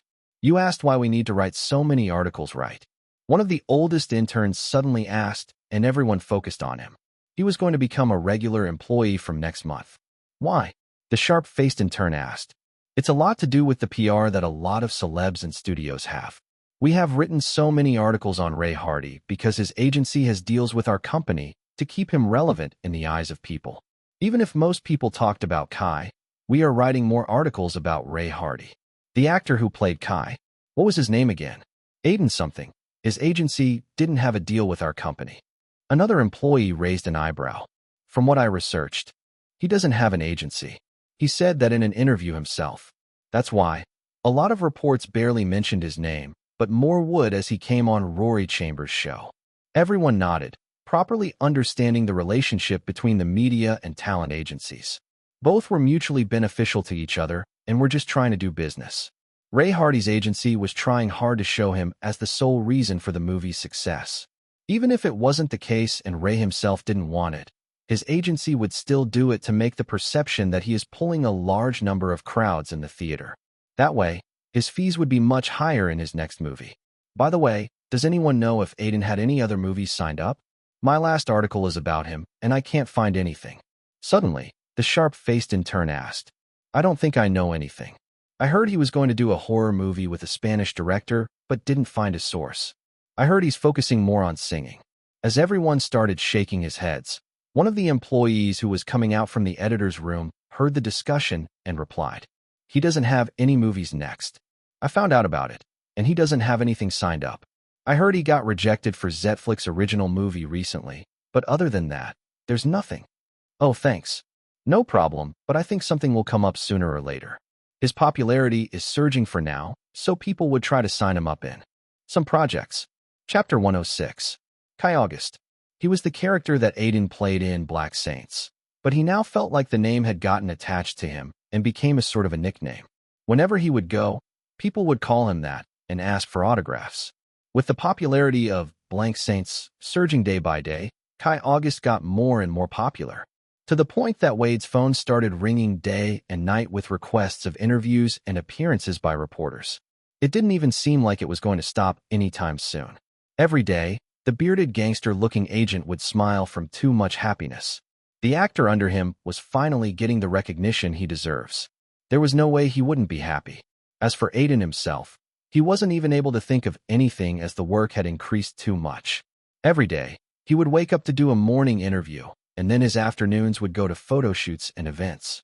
In the evenings, he would be doing live shows. It was said that in Hollywood, having too much work was never a bad thing, as you don't know when you would be out of work. Aiden knew that the statement was very true for a rookie like him who just had his first impactful role. So, he didn't complain even if he was only sleeping 4 hours every day. Aside from that, he only did the auditions for The Summer of Boys and Death on My Fingers. Surprisingly, even with his newfound popularity, both the auditions were unsuccessful. In the first one, another actor was chosen because he had abs and Aiden didn't. The director told him that the role required it, and they would save time if they already got an actor with abs. In the director's words, acting is also about looks in this age. In the second one, Aiden was simply rejected because the producer of the movie felt like he didn't suit the innocent look of the character that was offered to him because in people's mind, Aiden was Kai, a crazy villain. Aiden wanted to tell the producer that people's perception will change with time and the role was small enough for the movie to not have a lot of impact. But he chose not to say as he felt like the producer had already made his decision. Like that, he lost both the roles. But Aiden wasn't down because of it. Both of the roles weren't something he had liked a lot and only auditioned because he wanted to move on to his next movie. In the past, he had been rejected a lot of times already, so this rejection didn't come as a surprise either. So, you lost out on both the roles. I think it's a positive thing as I don't see any of those movies working a lot, and a teen romance without actual substance can actually hinder your career as people think you can't do better roles. See what happened to the actors working in The Last Wolf, Omar said, laughing as he looked at Aiden. Both of them were meeting after a long time as Aiden had last met him before the shooting of Black Saints, and after that, a lot of time had gone by. Currently, both of them were sitting in a small lounge area in a theater room. Due to the success of Black Saints, Granite Films had hosted a special screening of the movie with fans and reporters. They have called everyone involved with the project, so naturally Omar was also here. I know that, but I need to try for any roles I get. Aiden explained, shaking his head a bit. I thought you were getting a lot of offers now that the character you played got so popular. These roles are from before the movie release. And yeah, I did get some offers. Aiden nodded his head. Wade had shown him some new scripts, but he never got time to check them out. But most of the roles are negative characters. Aiden said the last part of his sentence with a frown. He was happy about the scripts, but it was important to select very carefully now. He had decided to participate in auditions for The Summer of Boys and Death on My Fingers because Kai had not become a sensation. There was no pressure on him. Now, with his popularity on the high, he naturally felt like people had expectations on him. Because of that, he didn't want to choose a project that he didn't believe in fully. Wade had the same thoughts in his head. Their mentality had changed a bit due to the response that Black Saints got. Every film industry is known to typecast. Studios would now try to get you in, thinking that they will get a similar response. There's a lot of chances it will work. Omar said, knowing full well of the mentality of studios. Well, Kai was someone with a lot of substance, so I had a lot of points as to how to act as him. It won't be the same with every character. True. You can try to look through those projects and just do a few of them for money. Omar said, even if he knew well that Aiden wasn't that type. But you won't do it, right? Nope. Aiden smiled. If those projects fail, my career is as good as done. Omar nodded his head before thinking of something. Hesitating a bit, he suggested, I actually get a lot of projects, asking for investments, and you made me a big profit by working in Black Saints. I don't even know what would happen if Tyler was in it. He laughed at the end, and Aiden raised an eyebrow. So, so, I will send you projects that I like and are going to invest in. If you like any of them, I will try to get you a good role in them. The movie was so exciting. I now understand why people are talking so much about it. I have not had so much fun for a long time. That climax blew my mind off. Is Kai alive? Is he dead? Audience excitedly talked about the movie as it ended and the credits rolled. These were the people who had won an online contest held on Granite Films' social media handle. A lot of them had taken cameras with them to shoot the event. Videos of it were going to be on the internet as soon as the event ended. Aside from them, there were also a few reports that were called in for the screening. I hope you all have liked the movie. A host came on stage with a mic in his hand as soon as the movie ended. But the event hadn't ended yet. Next, we are going to hold a Q&A with the director and the cast of the movie. Give a round of applause for them. The audience clapped as the host said that. The very next second, the cast and the director climbed the stage, and as soon as people saw them, the cheers doubled. Then, we would start one by one. Let's try to be civil and ask questions one by one, the host said, and reporters and some people in the audience started asking questions. For a lot of them, they were seeing celebs for the first time and were very excited. Most of the questions were asked to Ray Hardy as he was the most popular out of them, but unsurprisingly, the second person who was asked a lot of questions was Aiden. If it was before the screening, maybe the questions wouldn't be this much, but as it was after, Kai had already become a fan favorite. Is it really true that during the interrogation scene, you asked Ray Hardy to actually punch you because you wanted the scene to be as realistic as possible? One of the reporters asked Aiden. Although Ray had confirmed it on a show, a lot of rumors were still saying that it was exaggerated. Yeah, it's true. I did get punched, and actually, no one in the crew knew about it. So they quickly got me to the hospital as Ray punched pretty hard. Why did you take such a risk? It was mainly to make sure that the scene could look as good as it could be. Also, because I wanted to really feel what Kai would feel in that moment. It worked out well in the end, so I think it's a risk worth taking. At Aiden's answers, a few journalists who had come with laptops started typing it right away. Every answer from here was going to come in articles. The event moved as the journalists, reports, and even the common people asked a lot of questions from the celebrities. There was one instance where an audience member asked a question from Aiden that made everyone laugh out loud. How does it feel like to go from getting stabbed to stabbing people? The question was truly aimed for Aiden, and the guy who asked it had surely followed Aiden before. Smiling, Aiden thought for a bit before replying. Now that you mention it, my name has been related to stabbing a day for the last few months. That made everyone chuckle. Anyway, the movie's shooting took place before the incident where I got stabbed, so it's pretty opposite, and getting stabbed was not really as fun as actually stabbing people while shooting, but in the end, I'm just hoping that my name won't get associated with stabbing for a while. Chapter 107. By the end of March, Black Saints had already crossed the $110 million mark, and although it had slowed down at the box office as a lot of people had already watched it, the numbers daily were still really good. As for Aiden, every day, there was a lot of work for him to do, but he had also started thinking of his next project. Every day, Wade and him were discussing a lot of plans. One of them was even Aiden starting to work on his album, but in the end, both of them thought that it was too soon for him, and he should get a bit more popularity first. In the end, they decided to go for another acting project. So, we don't really have a lot of choices. I don't really think you should do another villain role, but most of the scripts we got are like that. Either a very serious role, or just straight-out bad guy, Wade said, sipping down on his coffee with a frowning face. It was getting more and more difficult for them to pin down a movie to audition for. But it was also a sign of success. Before, Aiden was going for any movie he could get his hands on, trying to not be out of work, but now he could take his time and only do projects that he's confident in and would actually help his career. In Wade's words, he had grown from a golden worm to a golden worm with wings. So what plan do you have? Aiden asked.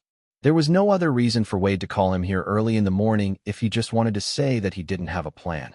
Well, I got a script for you yesterday. Wade smiled. Genre? N. Romantic comedy. Aiden felt a bit surprised hearing that. A studio was crazy enough to offer the guy who just played a crazy villain a romantic comedy? He felt like it was very interesting. How's the script, and which studio is it from? I read it a bit last night. The first 20 pages are pretty great. Funny at parts, and obviously very emotional. Wade said, then paused for a bit. And it's from someone you actually know. Who? Leo Shaw. I think you worked with him in Shadows of War. Aiden's eyes widened hearing that. He hadn't heard from Leo in a while, but he still remembered what he said during the car ride when he was leaving Australia. I'm writing a script. A romantic comedy. I think you will fit very well as the male lead. Back then, Aiden hadn't thought that Leo would actually cast him in his movie, as these types of promises are made on a daily basis in Hollywood, but rarely. People stay true to their words. The role? Is it the male lead? Aiden raised an eyebrow and asked, How do you know? Don't tell me Leo called you already about it. No, he just told me once that he would cast me in his romantic comedy as a lead. Anyway, a romantic comedy sounds like a change of pace finally, Donville. Aiden said with a smile. If he kept doing serious roles, people would surely start taking him as that type of actor, and no fun. Commercial roles would be offered to him. He would become an actor with movies that would only work in award shows and film festivals. Kai was someone with subtle seriousness to him, but he was also a character that would resonate with the masses. Now that Aiden was over him, he truly wanted to try out a comedy or romance. Movie. Yeah, it is. The movie's picked up by Nighthawk Studios. You probably know about them. Their movie, A Day in the Life of Jonathan, clashed with Shadow of Wars at the box office. It failed, but it seems like they are still trying to go the romantic comedy route. They must be very confident in the script, as there are a lot of rumors that they are desperate for success. Aiden nodded his head, thinking of the headlines he had seen on tabloids some months ago. Nighthawk Studios used to be a very big studio, capable of even competing with something like Zero International. They had everything right going for them, even getting subsidiaries like a talent agency and animation studio. But a few years ago, the chairman of the studio had died and the management had shifted completely. His sons weren't able to properly manage the whole studio, and a lot of producers made their own cliques. Because of all this, the internal management of the studio was a mess, and the studio was in desperate need for stability. They have a couple of flops this year already. But even if they are down, they have a great control of the distribution channels in America and even overseas. Doing a movie with them is largely thought to be a safe choice still, as at least the movie would be promoted enough to be in everyone's eyes. Aiden made an assessment in his mind and looked at Wade. I think it's a pretty good choice. Not a lot of risk, and if the movie is good, it might become a sleeper hit. That's what I'm hoping for. Though you can't guarantee anything in this industry. And as you are offered the lead and the director is also new, the whole movie would be on your shoulders. If it does well, it's fine, but Wade trailed off in his sentence, and it was very evident what he was trying to say. Aiden's career was currently on a straight road, but if the movie failed, it was as good as falling in a hole that was on the road. It would take a long time for him to get out of the hole. Everything has risk in this industry, Aiden said, and Wade smiled. It's good that you know it. Anyway, let's not get ahead of ourselves. First thing would be to get the role and sign the contract. The director already likes you, so you have a high chance of securing the role. Have you gotten the script yet? Aiden raised an eyebrow, and without saying anything, Wade pulled out a script from a bag. He passed it to Aiden, who read out the name of the movie, 30 Days of Happiness. Reading out the name, he decided to check the script score. Name, 30 Days of Happiness. Script score, 45/100. The story has a lot of right things going for him in the genre. A solid theme, good plot twist, but it fails to make the main character someone flawed. Moreover, it doesn't leave anything for the viewers to comprehend. The script score doesn't reflect if the movie would be popular or not. As he read out the words written on the system prompt in front of him, Aiden gulped down his saliva. A score of 45 wasn't giving him much hope for the movie. He even read it out twice, just to be sure. What should I do now? He thought, looking at the script on the table. Leo, are you really going to be hell-bent on casting a rookie actor for the male lead? This is one of the major decisions, and it could potentially make it or break it for the movie. Rodrigo Burke, one of the executive producers working in Nighthawk Studios' side. He and Leo Shaw were currently talking about the casting for 30 Days of Happiness in his office. Rodrigo's office was filled with awards and posters of movies that he was a part of. It was an indicator of how long he had been working in the industry for. I think the movie could benefit from having a fresh face as the lead, and Aiden had just done really well as Kai August. You know, the movie is still going very well at the box office, Leo said, being very clear about his ideas. He was wearing a suit with short hair and a clean-shaved face, looking very calm and composed. I know, but Black Saints has a whole ensemble cast. No one focused on him before the movie release. Are you really confident that he could carry a whole movie? How about giving him a supporting role? Even I won't object to that. I promised him that he would be the lead, and I have seen his acting at a close range. He has the ability to give out performances that would stun people, and I think he could carry the whole movie. There would be other actors in the movie too, and anyway, it's not like the budget is too high that we can't afford a gamble. Leo gave out his thoughts, and Rodrigo stayed silent. He had watched Black Saints himself, and he knew that Aiden Silvereye has potential. He was now touted to be a rookie who could make a name for himself going forward. But Nighthawk Studios were planning to make 30 Days of Happiness, a package deal, which means that they were going to take most of the actors from their talent agency and make more deals with another studio to distribute it. That way, they would be able to promote their actors, and even the risk won't be a lot. With failed projects, Rodrigo was very sensitive about risks. It doesn't look like Leo is going to agree with me. Damn these stubborn directors. He thought in his mind and couldn't help but frown. The rights to the script were still in Leo's hand, and only a verbal agreement was made. So, he didn't have the level of control that he wanted. Okay, let's do an audition first, and then decide. Chapter 108. On April 12, 2016, Black Saints crossed $130 million at the box office, and with that, they were very sure of entering the 150 million mark and might even touch 200 million mark. The movie was going to be in the theaters for 2 more months before it gets added to streaming platforms. As soon as it crossed $130 million, Hollywood Weekly, one of the leading celebrities and movie magazines, released an article titled, "Why Kai is One of the Best Modern-Day Villains." The article's title made a lot of people curious, and it got over 34K reads in just a day. We have seen a lot of villains since the start of 2010s, most of the famous ones being the ones from superhero movies, but fans always felt like they lacked a certain edge compared to how these villains were in the comics. Aside from the comic villains, a lot of original villains have also appeared on the big screen. But not one of them was able to make the movie elevate just because of their presence in it. Not one was able to resonate with the masses. It was not because of bad acting. Ironically, the level of acting talent we have in Hollywood is just increasing every year, so it was never about talent, but how a character is written or portrayed. But just last month, Black Saints gave us Kai August, a villain that thoroughly resonated with the masses and was trending on Sparrow for quite a while. But why was that so? Is it the acting? Just the character traits? Or something entirely else? Let's discuss that. First, if you have seen the movie, you must have seen the opening scene.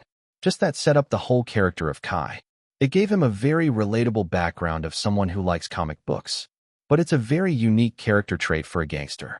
Next, we see Kai talking to a kid, and in that scene, we understand his mentality very well. Here, we find out how Kai talked about his philosophy about politicians, the world, and how being a gangster and politician isn't really different, as in the end, it's all about power. And in both authority and fear are powers that one could use. And Kai understands that well, and later, we get to know that he wants to grow over power. The only way to do it is to become a symbol. This is a very comic book philosophy, but it sticks too well with the world of Black Saints. Like the director, Xavier Lamb, said, Kai is a villain inspired by comic books, and he knows that even without superpowers, one could do a lot of things if they are smart enough. That gets us to our next point. Kai is very smart and has plans for everything. In the movie, he had already thought of all the what-ifs that could happen to him. When he realized that he won't be able to get out of prison, he decided to take his own life so nonchalantly that it came off as a very unpredictable decision, but at the end of the movie, everything came together. Kai achieved his only goal, meaning that he had it all planned already. Although a small point, his style is also one of the reasons that Kai became so popular. Wearing a black suit with a knife in his hand, that was one of the concept arts of Kai that was released after the movie did so well at the box office. A lot of people liked it a lot and termed Kai as a very stylish villain. Now, the next point is that despite being a villain, Kai is someone who loves the city a lot. He wants to rule over it as he thinks that he's better suited for it, but this also stems from the fact that he has seen the effects of corruption on people. In a way, being a gangster is a way for him to protect the city that he was born in. Now, One of the last points is that Kai is probably one of the most mysterious characters. Project Anarchy that was revealed at the end of the movie is a definite proof of it. Donvel. The whole project is about destroying the illegal businesses of politicians and other black saints. He even revealed all the corruption of the politicians on the internet, and we don't know since when he was planning it and how he even did it.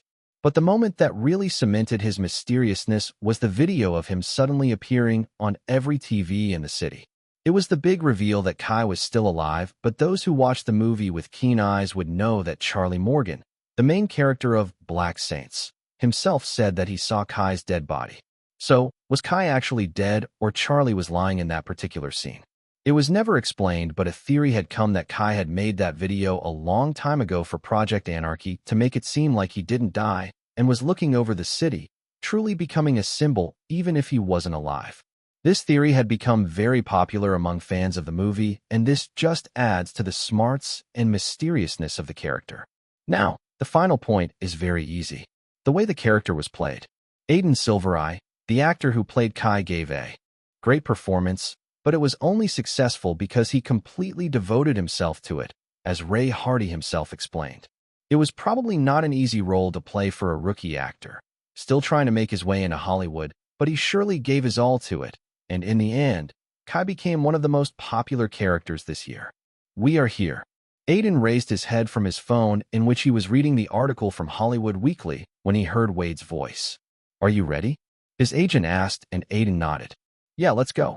Saying that, Aiden got out of the car and looked at the theater building in front of him. It was the same place where the auditions for Shadows of War had happened, and now, his audition for 30 Days of Happiness was going to happen here too. It was only because the theater was one of the cheapest to rent for a day, but Aiden felt like things had come full circle for him. "Are you nervous?" "Actually, no. I have analyzed the script a lot, and am very confident that I would be able to pass the audition. Maybe because I have already been in too many auditions. I don't really feel the jitters." "That's a good thing," Wade said as they entered the theater. Aiden didn't tell him that rather than the audition, there was something else that was in his mind. "I need to discuss the script with Leo." The system gave the script a low score, and as it had pointed out negative points of the script, it had made Aiden's job easier. As he walked, he saw a small number of staff from Nighthawk Studios was there. From what Wade had told him, the producer of the project, Rodrigo Burke, was trying to keep the budget as low as possible. It was because he had gotten a lot of loss from his last few projects. "Please come this way." A staff member led them to the area around the stage where everything was already set up. There, Aiden saw a familiar face who was helping set up the camera. "Leo, been a long time," Aiden said, shaking hands with Leo, who looked a bit different than the last time he had seen him, like there was a bit more maturity and experience in his eyes. "Yeah, you really got too popular in just some months. I watched Black Saints and loved it. Your acting has improved a lot." "Thanks," he said before turning to Wade. "And here, Wade is my agent." Both Leo and Wade shook hands and introduced themselves before starting to talk about other few things. It was just small talk before they got to the main topic. "Anyway, everything is already set up, so we can start any second." Leo pointed at the cameras and the other crew members standing around the stage. "The theater is booked for the whole day, so you can take your time." Aiden made an awkward expression hearing that. Hesitating a bit, he opened his mouth. "Actually, I was hoping to have a discussion with you about the script and the main character before the audition." Oh, Leo was not a lot surprised as actors would normally have. Discussions with the director about the plot and characters. It was pretty normal. He actually wanted to have discussions with Aiden about the script, but Rodrigo wanted to quickly finish the casting, so he had directly invited Aiden to the audition. "Let's go to the makeup room then. We could talk about the script there." Aiden nodded and they both went to the makeup room, while Wade stayed behind to talk with the crew and staff from Nighthawk Studios, trying to make a few connections. As both of them reached the makeup room and sat down, Leo asked, "So, what is it about the script that you want to talk about? How do you like the script?" "Actually, the script is pretty good, but..." Aiden trailed off in his sentence before completing it. "There were some parts that I thought could be better." Hearing that, Leo's face froze. Chapter 109. 30 Days of Happiness. It had been a week since Aiden got his hands on the script, and when he saw the script score, he had a hunch the movie's plot wasn't going to be good. His expectations had naturally gone down. But when he started reading the script, he realized how wrong he was. Rather than disappointing, it was one of the best stories he had read in a while. 30 Days of Happiness was a movie with many intricate plots hidden in it, but at its core, it was a story of two people's journey. A journey with a lot of fun moments, enough to get people invested in the story. The story starts with a narration by the main character, Arthur Reeves, who kickstarts the plot by talking about the best journey of his life, which happened in a summer when he was 17. On one faithful day, he had met his neighbor and a popular high school girl, Claire Price, and they would spend the whole day together as Claire had just broken up with her boyfriend. Arthur, who always had a crush on Claire but never told her about it as she was dating another guy, would think of it as the best day of his life. But at the end of the day, Claire would ask him if he wanted to travel the whole Europe with her to find a person. Claire would then reveal that she had found some love letters addressed to her grandma by a person named Charles Duncan, but the addresses on those letters were always different and were spread all over Europe. Reading the letters, Claire wanted to meet Charles to learn about her grandma as she passed away when she was a kid. However, Arthur asks her what if Charles is dead too? To this, she replied that she wouldn't find out until she goes to the addresses in the letters. And then, like that, a month-long journey would begin, and along the way, both would encounter many weird and funny situations to find Charles.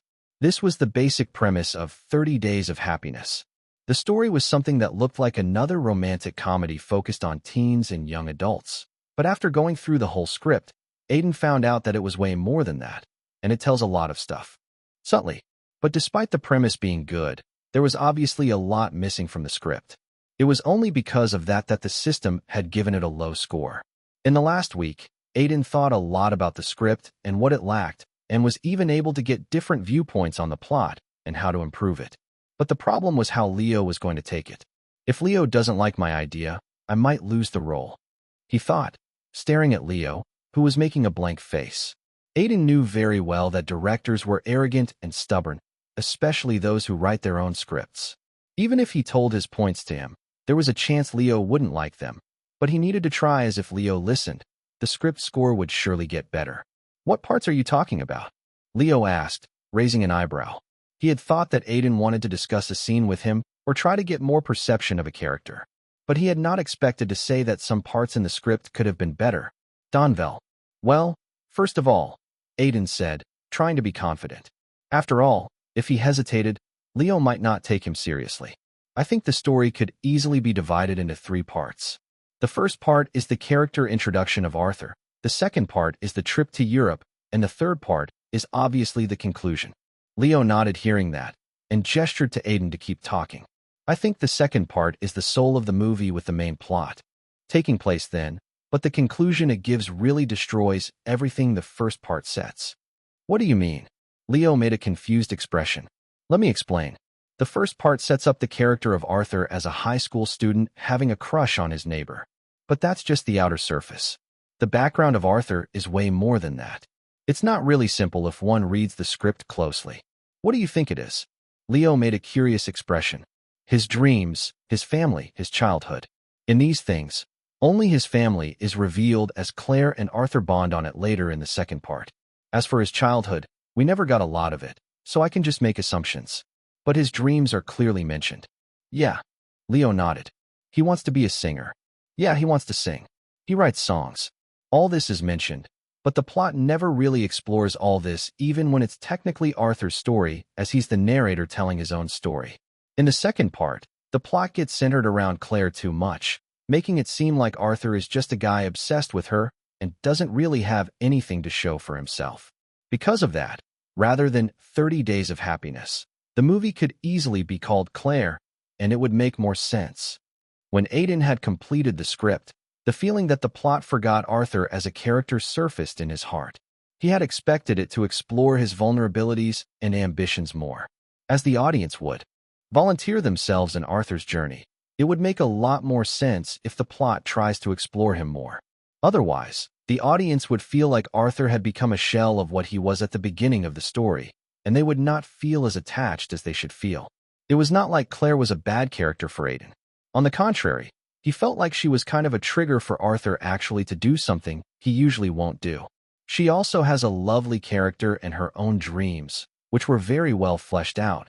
but the plot starts focusing too much on her, making the story seem empty and confused at the core. That's why, at the end of the story, Claire's journey gives a sense of satisfaction while Arthur doesn't, making the whole story very pointless. This makes 30 Days of Happiness a mediocre romantic comedy. When Leo heard Aiden's words, he couldn't help but frown, not because he didn't like them, but because the more he thought, the more Aiden's words started making sense. Now that I think about it, I made the plot centered around Claire, but at the end, Arthur's character really got sidelined. Leo thought in his mind. He made this mistake because he was very focused on trying to create good chemistry between the characters, but in the middle of it, he forgot to make Arthur stand out. So, it became like Arthur's whole purpose was Claire, while it was very different for Claire. Your perspective is fascinating. I did not notice such a big problem with the plot, Leo said after a while, and Aiden couldn't help but smile. Thankfully, he had taken it in the way he had expected. I'm quite surprised, Leo said, looking seriously at Aiden. I didn't expect you to analyze the script at this level. I did have it for over a week. I was just trying to get into the skin of Arthur, and I realized that he looked more empty as the story went. So, I wanted to talk about those points with you. I'm glad you did. I think I will make some more revisions in the script. Leo muttered before hesitating a bit and asking, Do you have any ideas? I'm very interested in hearing if you have any. When he heard that, Aiden thought for a moment. It was not easy to suddenly come up with ideas to make the script better. Earlier, his entire focus was to make Leo realize that the script has a lot of weak points. How to correct the weak points? Well, the main flaw is the journey of Arthur and him not growing as a character. He tried to think from the perspective of Arthur, and suddenly, an idea struck his mind. I think it's very simple. You need to give Arthur more motivation than just impressing Claire. At the start of the movie, he's sitting in a sort of an interview and narrating about Claire and the journey. So let's assume he's already a successful singer. Yeah, Leo nodded, and Aiden continued. But it's never really explained, like his struggles of becoming a singer and other things. So I think this is something that we could take into consideration, like adding this to why he decided to take the journey with Claire, and in the end, we could expand more of it and connect it to the interview. That's an interesting idea, Leo said, pretty happy with what Aiden was saying. For the next 30 minutes, both discussed more ideas about the script and how they could improve it. At this point, Leo had pretty much already confirmed Aiden as the lead. At that moment, system notifications suddenly appeared in front of Aiden. You have delved into another talent and had unlocked the skill writing. Sub-skills like script writing and novel writing have been gained. Analyzing the skill level of new skills. Congratulations on unlocking a new skill. A lot of experience has been given. Chapter 110. You seem a bit worried. The audition went well. Do you think I won't get the role?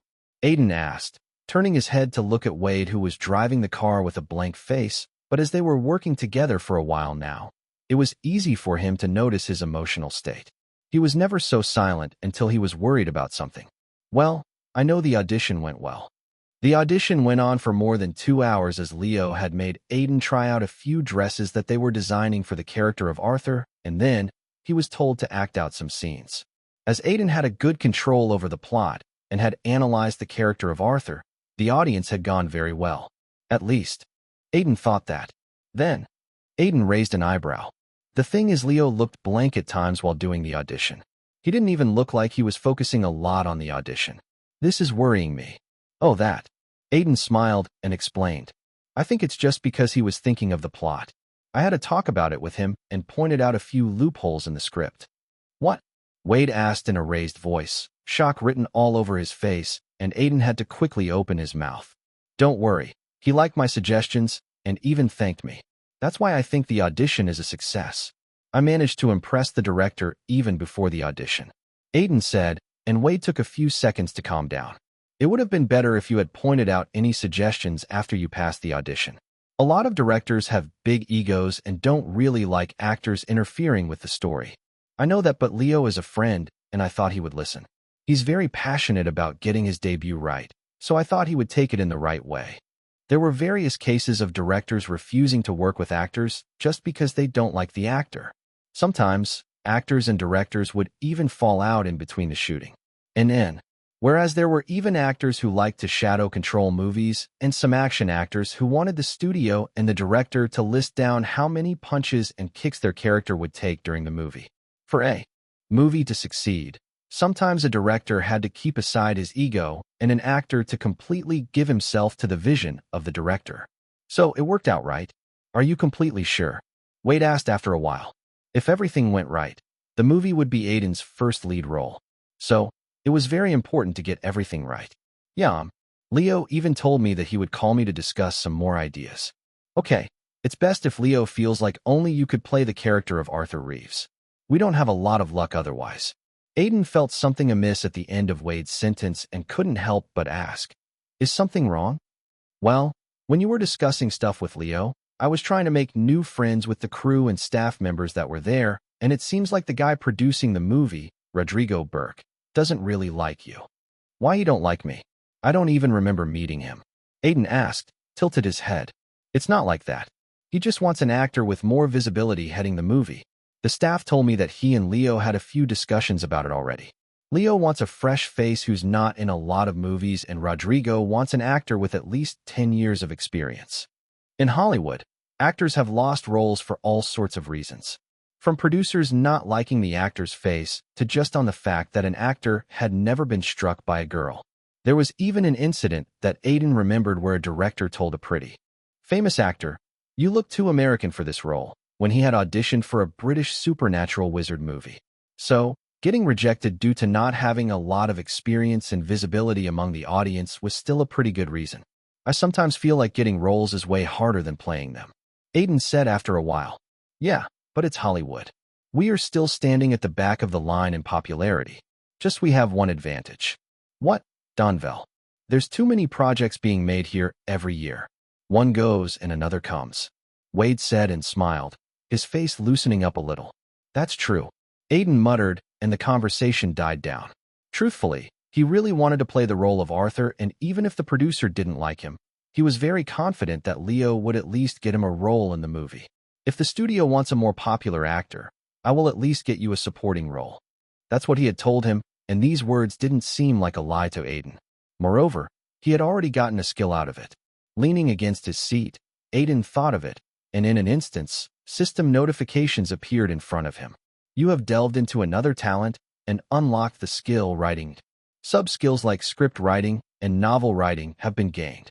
Your writing skill has been assigned level 6.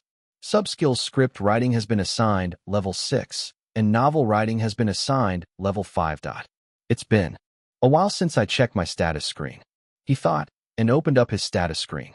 Aiden Silvereye, 25 years. Singing level, intermediate grade 2. Has all the basic qualities of a vocalist. A uniquely calm and soothing voice with a talent for composing. Has the ability to express emotions like the very best. High level of proficiency in the use of silver light. Acting level, intermediate grade 1. Has a charm that reflects during acting. Prefers method acting. Is able to understand the character being played. Have the ability to immerse yourself in the role you are playing. The immersion might affect your real personality. Writing level, level 6. Have all the basic skills of a writer. The ability to understand stories in more than one way and portray them as such. The ability to write characters that could relate to people. Special skill, empathy. The ability to understand, interpret, and experience the emotions and feelings of characters, music, and people. Gives a special boost to performances that might entrance people. Weaves strong emotions into music and acting. Special skill, charisma. People would notice you easily in a crowd. Gives a special effect to your aura, making you stand out. Easy to increase the favorability of people towards you. You will look more handsome to the opposite gender. There were a lot of things written on his status screen, but Aiden's eyes went towards the writing skill that he had gotten just a few hours ago. He was sure that he had unlocked it by trying to add a few things in 30 days of happiness. Maybe that was the criteria to unlock the skill. After all, the last time he came close to writing a book was in high school, when he was in a sort of group with his friends where they would share the books they have and write short stories. After that, he mostly focused on writing songs. As for him, his songs were also a way to portray stories. Both novels and songs were similar to him in that regard. Now, what should I do with my writing skill? Aiden thought, closing off his status screen. Now that he had gotten the skill, he felt like it would be a waste if he didn't do anything with it. There was a gamer inside of him who wanted to grind levels on it too. Maybe I can try writing a script or a book going forward, he thought, getting an idea in his head. Sadly, for now, Aiden wanted to take one step at a time, and the next step for him was 30 days of happiness. Congratulations. I watched your movie last night, and it left me starstruck. It was too good. Oh, I love that song. You know that Canadian singer. Is it true that Aaron Hart got AIDS?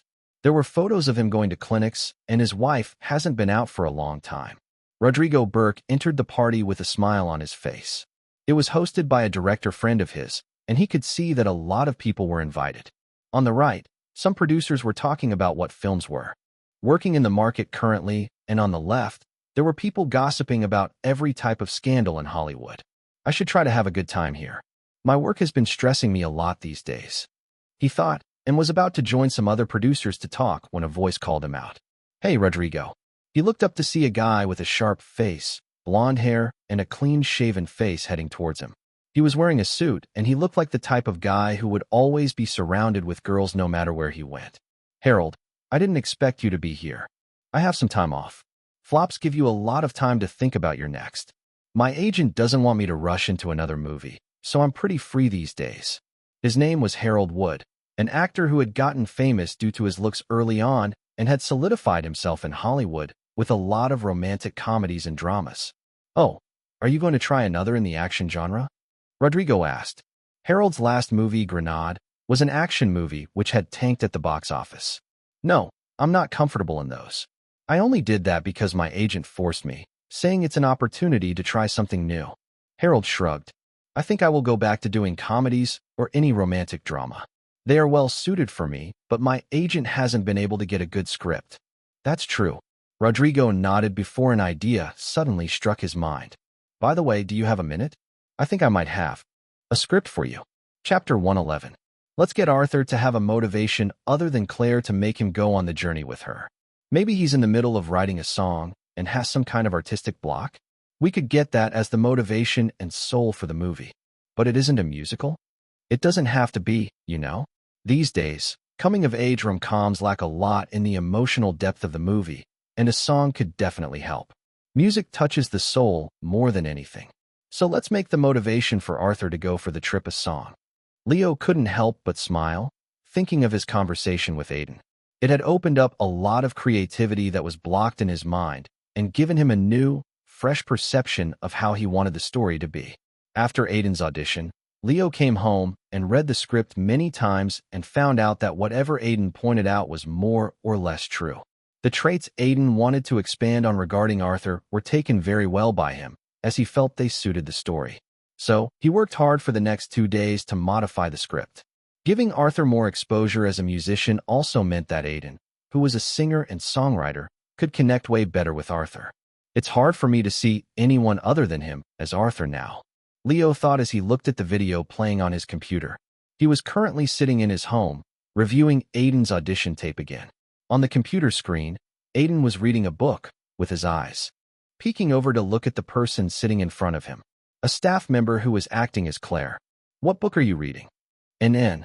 The staff member asked, and Aiden, focusing half-heartedly on the book, couldn't help but fumble and hesitate. It's a coming-of-age romance novel about 2 teenagers who have cancer. It's a pretty good story. Sounds heavy. Not really. It will make you cry, and it will make you laugh. That's what a story does, and as the book fulfills it, it's a good book, Aiden said with a shy smile covering his face. That was the character of Arthur, who was a lot shy and insecure, but had an innate love for stories. You love novels, right? Even in class, you would always be in some kind of book. Do you want to be an author? No, I'm not good enough to be an author, and I just don't love novels.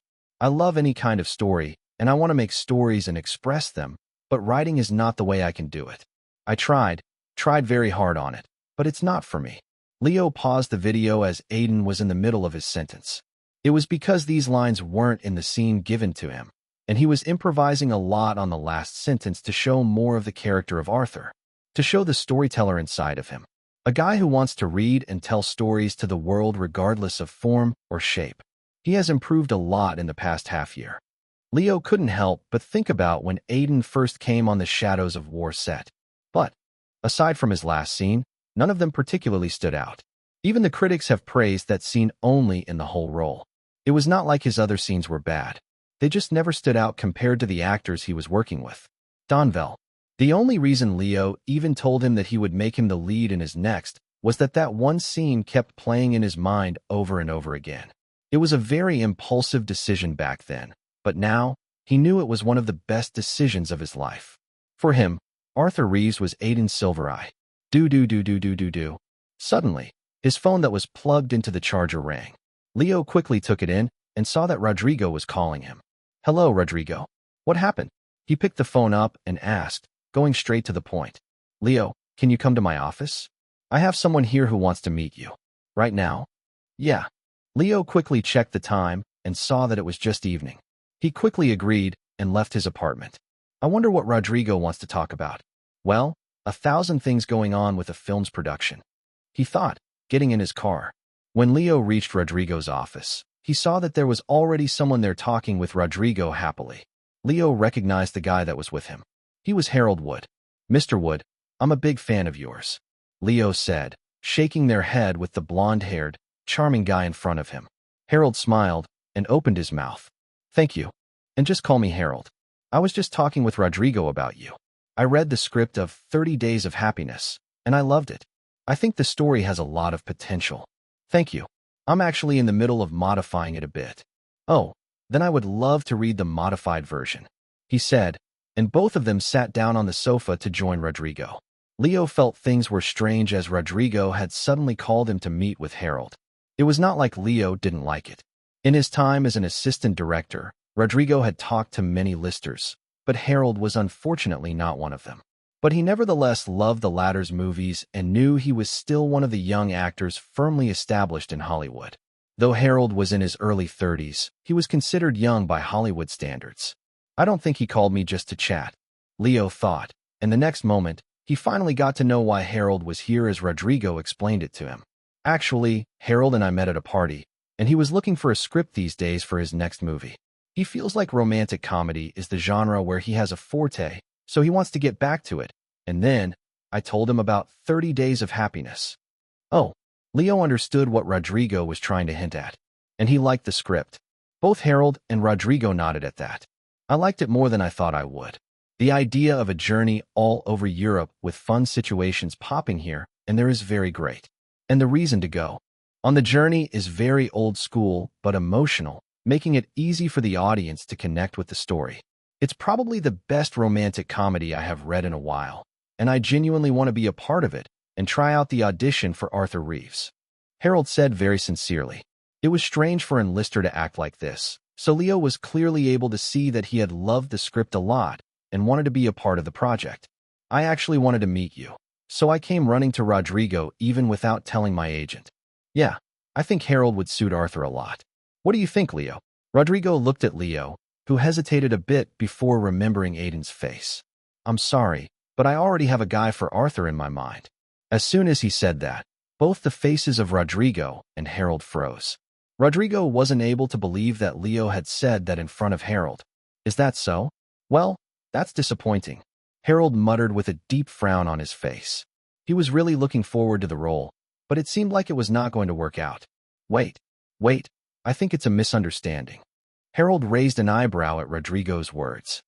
We just had an audition, and we have not signed any actors yet, so I'm pretty sure we can take your audition, Harold.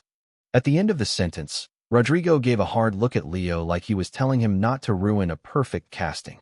Leo himself didn't know how to make the right decision at the moment. Harold means the movie. We'll get great exposure. But I can't get the image of Aiden as Arthur out of my mind, he thought, frowning inwardly. Rolf Alpha, it was a big decision for him here. But, if he was honest, it was the dream of every direction to make his debut with an lister and make it a hit. With Harold, there will be a lot of visibility, and the movie could easily earn twice or thrice its budget if it connected with the audience. But what about Aiden? He was the lead in his heart, but now he needed to go the other way. Was it right or wrong? Those things were roaming in his mind. If it's possible, can I give an audition too? I have actually prepared for the role already, Harold suddenly said, making Leo get out of his thoughts. Rodrigo was the first to nod his head, and then he looked at Leo. In the end, Leo sighed. Okay, let's do an audition. Chapter 112. The reason why Leo decided to do an audition with Harold was simple. A slight fear that the movie won't work at the box office with a lead that was not famous had gripped his heart. Although many movies have worked at the box office without a famous lead actor, the number of movies which didn't work was much higher. And the difference had just increased in recent times. Earlier, a movie which would work at a film festival and get good ratings had a chance to do well at the box office with adequate promotions. But now, studios would release many of them on streaming platforms like Netflix because the audience prefers to watch them in their homes instead of going to the theaters. This would also help a lot in recovering the budget, and the movie might even break even. Leo didn't want 30 Days of Happiness to release directly on a streaming platform, as he felt the true beauty of cinema was on the big screen. Still, he also didn't want the movie to fail at the box office because of not getting good visibility. This fear and Rodrigo's intentions made him allow Harold Woods a chance to audition. After all, the latter was a big actor and was very fitting in a rom-com despite being in his early 30s. Moreover, he had nailed down a lot of teenage romantic comedies, which had become big hits at the box office. There was no doubt about his credibility as an actor, too, as Harold had given some great, intricate performances throughout his career. Ultimately, Leo consoled himself thinking it was just an audition and he wasn't giving Harold the role straight away. What parts of Arthur's character do you like the best, Harold? Leo asked as they entered a room adequate for an audition. The cameras and lights were already set up, meaning that Rodrigo had planned everything from the start. I think I liked his love for Claire the best part of the script. It's very pure and something one would rarely see in this age. That's the main point of the script for me. The love that Arthur has for Claire and how he's willing to do anything to get her. You don't get that kind of passionate romance at this age in Hollywood. So I think people, especially young girls, would love that part, and the movie will get a lot of popularity. Harold said, and Leo felt like his comprehension of the script was mainly from a box office point of view, which wasn't bad as Harold was a commercial actor. And what about the changes in the individual characters as the story progresses? What do you think of it? Leo asked, trying to see what kind of answer Harold would give and if it would be better than Aiden. Harold took a while before giving out an answer. I think the changes in both the characters are shown very subtly. The whole point of the journey for Claire was to know about her grandma, but the subtext was that she wanted to know more about love and relationships as she was very confused about them. So it was a personal journey for her. Rolf Alpha, what about Arthur?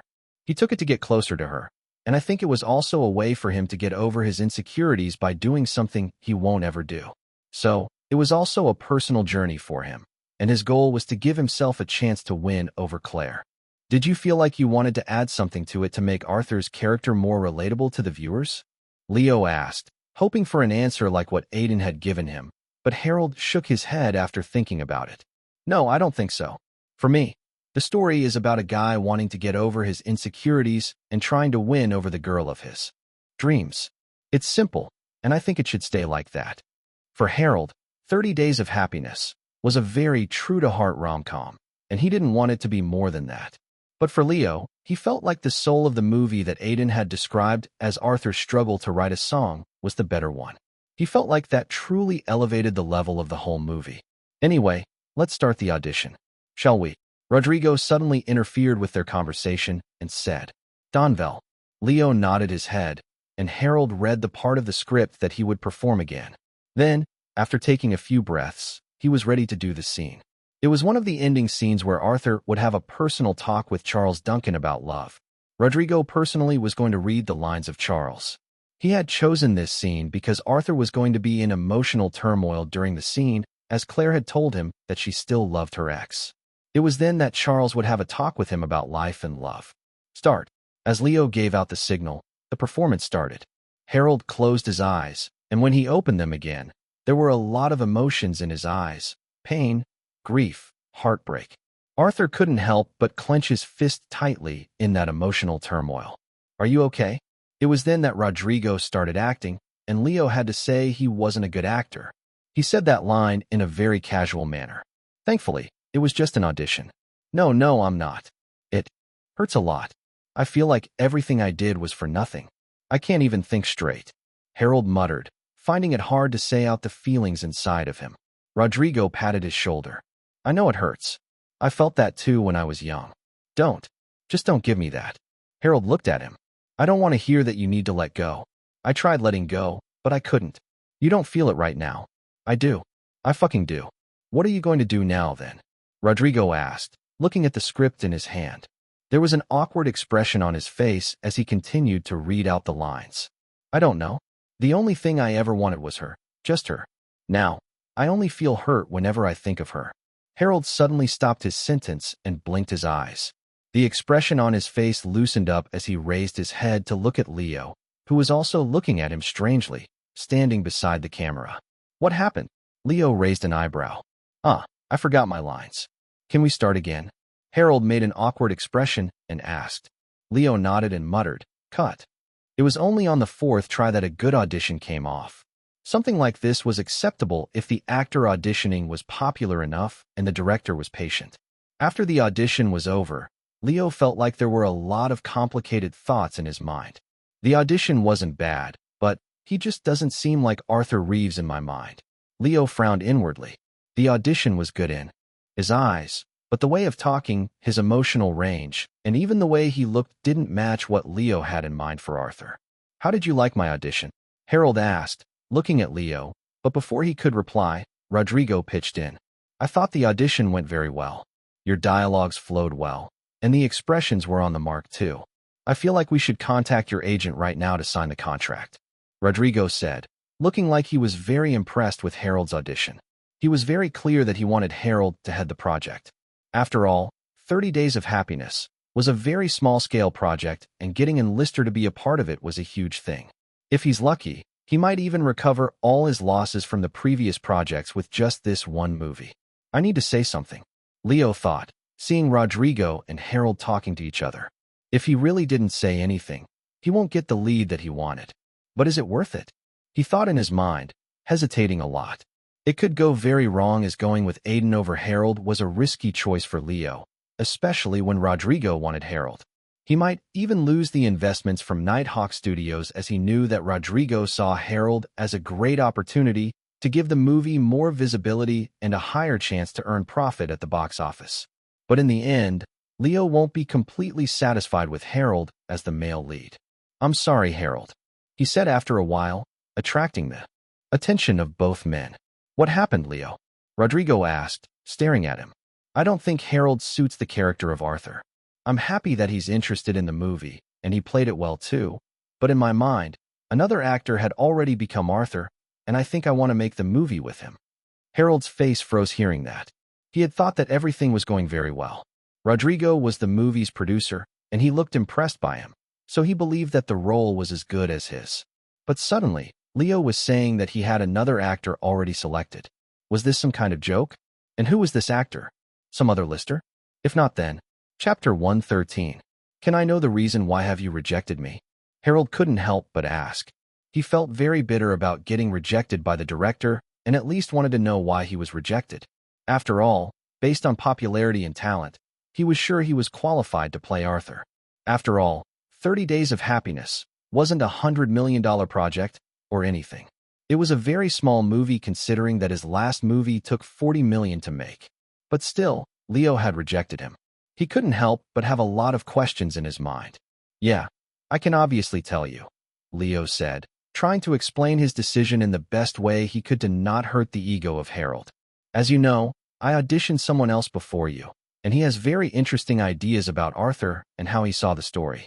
I even decided to modify the script after talking to him, and I felt like there won't be a better actor than him to play Arthur. He just suits him that best. Harold couldn't help but frown hearing that. He wondered what he should say for a second, as Leo's reasons were completely valid. For a director, some actors are just perfect for playing a part, and he had experienced it himself before as early on in his career. Harold had gotten some roles because a director felt like no one would be able to play a role better than him. I guess I can't do anything about it. He finally thought in his mind and looked up at Leo. Then, I hope we could collaborate again sometime in the future, and once the movie is completed, I would love to watch it. Good luck with it. After saying that, he turned to Rodrigo, who still had a shocked expression. Rodrigo, it seems like we can't work together this time, but if you have any project in the future, please send it to my agent, and if I like it, let's work together. Leo felt like Harold was showing a very professional attitude here and was a bit relieved knowing that he wasn't someone who would try to snatch away the role under any condition.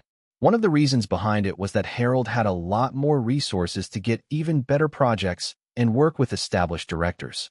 Even if he liked 30 Days of Happiness a lot, it was still a small project with a director that was making his debut. It wasn't worth fighting in his eyes. I will excuse myself now. Let's talk again later whenever we get a chance. After that, Harold left and Rodrigo, who was just shocked still all this while finally bursted out. He felt immense anger inside of him, like someone had snatched away a big fortune from him. Looking up at Leo with angry eyes, he shouted, "What the fuck were you thinking? Harold was the way for us to get the movie to a wider, bigger audience. It would be very easy to distribute it overseas because he's a worldwide star. Now it's all ruined. For fuck's sake." In his anger, he even kicked up the camera beside him, and it rolled on the floor. Rodrigo, calm down. I rejected Harold just because I think there's a better actor for Arthur. The film would be way better then. I fucking don't care. Rodrigo frowned at Leo, and his face was contorted with rage. Do you think I give two fucks about which guy is better suited? I just want to earn a good buck, and I found the perfect opportunity to do it. We are not making a movie for the Oscars. We are making a movie to earn money. Can't you understand that, you stupid fuck? Donvell. Creative differences between actors and directors were very famous in Hollywood. But people sometimes forget that a lot of producers also have creative differences with their directors.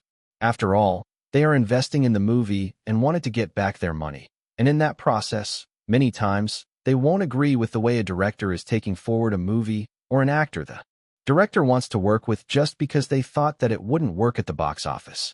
There are even instances in which a producer would take away the editing rights from a director and just edit the movie in his way. There was a reason the term director's cut was so popular. Both Rodrigo and Leo also had differences, especially because the latter had no power or value in the industry. But Leo had never thought that Rodrigo would behave like this with him. Take back your words right now and stop fucking cursing me. This is my movie, and remember that the rights are still with me, Leo said with a stern face. He wasn't the one to just take any words. Rights? You can't scare me with that. Do you really think I care a lot about it? I decided to help you as your script was good, but I didn't know you were such a prick to work with and don't know how to do business. Help me. Leo scoffed at those words.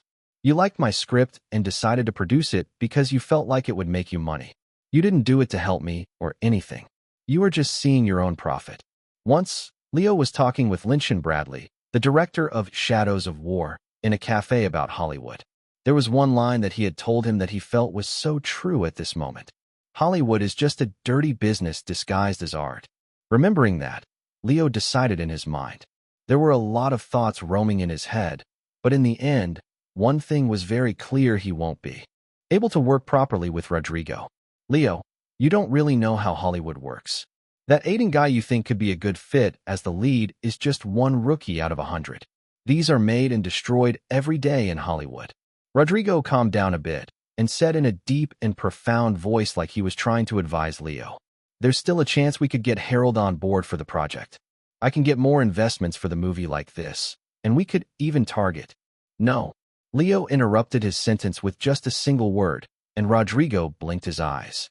What do you mean? He asked. I don't want to do this movie with you. I'm sorry, but I can't make it with you when we have so many differences. I don't want to just do what you tell me because it's better for the box office. I seriously want to make a good movie, and I don't want regrets. At that moment, Leo's fate was sealed. He knew that his decision could potentially make a stop in his career, but he wasn't scared. He never wanted to be a director for just box office numbers. He wanted to be a director that at least wasn't lying to himself. Thank you for the autograph. This means a lot to me, a girl said and smiled at Aiden before walking away with her friend. He was currently sitting in the rabbit hole, relaxing after doing shows and going through some more scripts all day. Looking at her, Aiden smiled and turned to Wade, who was drinking beer. You have gotten a lot of female fans these days. Yeah, for some reason, Kai is very popular among girls. They somehow like a bit of craziness in his character, or it could be because of Revolution. It's not been a long time since then. Yeah, since then, You literally doubled your followers on social media. Wade said with a laugh. Currently, Aiden has over 1.3 million followers on Skygram and 1.1 million on Sparrow. This had happened due to consecutive bursts in his popularity. Though Wade knew that after a while, Aiden's social media growth would stagnate, but for now, it was good enough. They were even getting a lot of sponsorship offers after crossing the million mark, and Aiden had even gotten the blue tick on both platforms. His social media growth was also due to Wade, who had told him to post stuff on it continuously to keep the engagement going. So Aiden would regularly post about his work and even interact with fans in comments. Have you heard from Nighthawk Studios or Leo? Aiden suddenly changed the subject and asked. It's been a while since the audition, and there's no news. Wade thought for a bit before replying. I am pretty sure there will be an answer soon.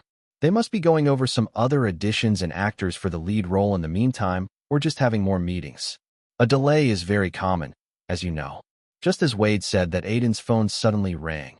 Thinking that it was Uncle Sam or his mom that was calling him, he picked it up and saw that it was Leo. It's Leo, he muttered to Wade, who gestured to him to pick up the call. Knowing that it would be about the audition, Aiden picked it up, but when he heard the voice of Leo, he knew that something was not right. Aiden, can we meet? Leo asked from the other side. His voice was a bit hoarse, and Aiden had a hunch that something bad had happened with him, as he had never heard him talk in such a deep yet sad tone till now. Chapter 114. So, now, I lost the investor, and I don't really know what to do next. I feel like I'm back to square one, and this is fucking depressing. Leo sighed and stomped his fist on the table, barely missing the glass containing beer. Wade and Aiden looked at each other, trying to take in Leo's whole story. They couldn't believe that he had fallen out with Rodrigo and had lost the backing from Nighthawk Studios. An hour ago, he appeared in the rabbit hole and immediately ordered many drinks. There was a depressed expression on his face as he told them what had happened between him and Rodrigo. How they constantly had creative differences since they started working together. How Rodrigo wanted a more famous lead than Aiden for the movie, and how Rodrigo had insulted Leo after he had rejected Harold Wood for the lead role. In a fit of rage, Leo had decided not to work with him over the movie. At that moment, his decision had seemed right, but after he had calmed down and had thought a bit more practically, he realized that now, he was out of any backing and would need to find a studio to invest in his movie again. He was now back on square one. Leo, calm down. Everything will be fine, Aiden said, putting a hand on Leo's shoulder, who was constantly frowning. There were a lot of thoughts in his mind, but one of them was the most prominent. In a way, he lost his investments because he wanted me as the lead. He couldn't help but feel like he had a responsibility in this matter, as Leo had fought for him to get the lead role, even going against an actor who was way more famous than him. And then, Leo, can't you have another meeting with Rodrigo? I think you two would be able to have a more civil discussion after you have calmed down. Your career is just starting, and going against a producer from Nighthawk Studios might not be the best decision, Wade said after thinking through the whole situation. As he had seen how fragile the egos are in Hollywood, he knew that fighting with a producer with connections could stop one's career for years. If Rodrigo wanted, he could easily destroy Leo's career or stop his career trajectory from going anywhere for a few years. I don't mind making amends with him, but I don't think anything will come out of it. We can't work together, and I know that very well, Leo said, taking another sip from the glass. He knew the consequences, but he wasn't one to go back on a decision. He had also been hustling around in the industry for a while and knew enough people to not face such an end. So what next? Aiden asked, knowing full well that Leo was firm in his beliefs, and they can't go back now. I want to make a movie, so I'm going to contact some other big and small studios and check out distribution channels. There's a small chance something will come up, but 30 Days of Happiness has already gone around most of the studios based in LA and New York. So chances are very, very low. Aiden muttered, and Leo nodded, feeling a bit of a headache. He didn't know how to move forward from now on. Donvel, how about investing in the project yourself? It's a rom-com, so it would take way less, Wade suddenly suggested. Many rom-coms were made on a budget of $2 to $3 million, and they would easily earn through their investments. But Leo shook his head. That's the last option, but from my estimates, it would take at least $7 million, especially because the modified script will need an excellent soundtrack. Moreover, I want to shoot most of the scenes in Europe to make them seem genuine. So even if I sell everything I have, it won't be enough.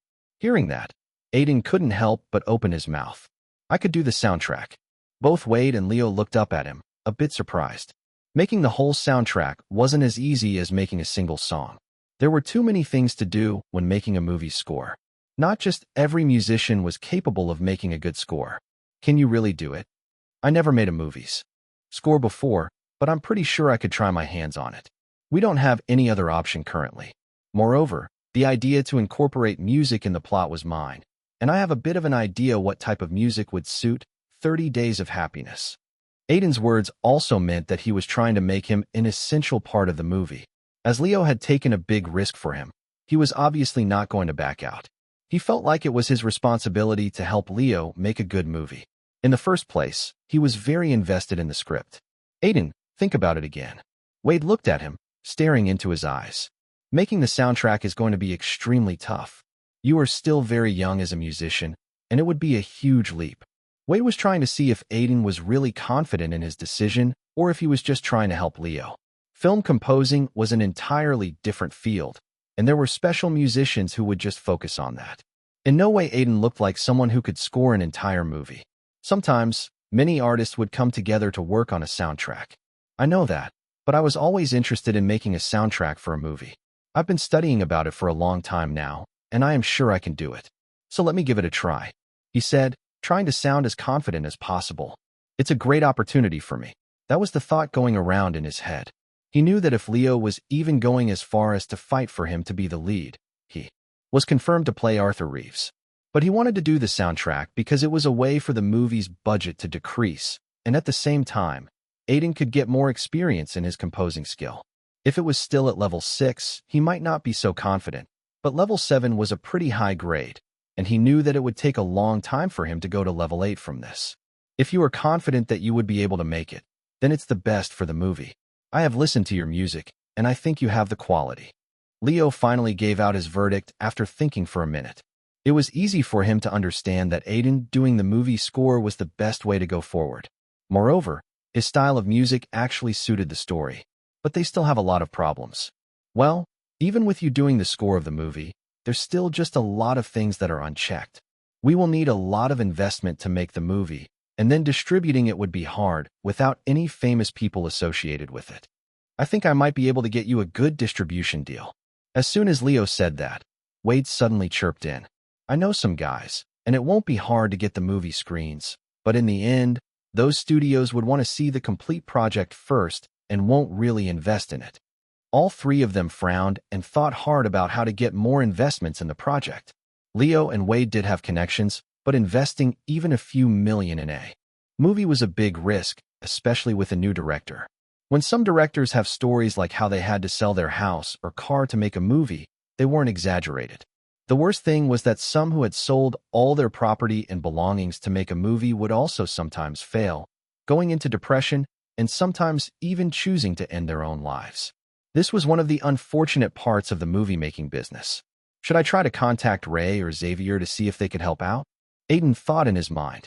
These were the people he felt would be willing to help them out, and he had a good enough relationship with them to ask them for help, especially with Black Saints being such a big hit.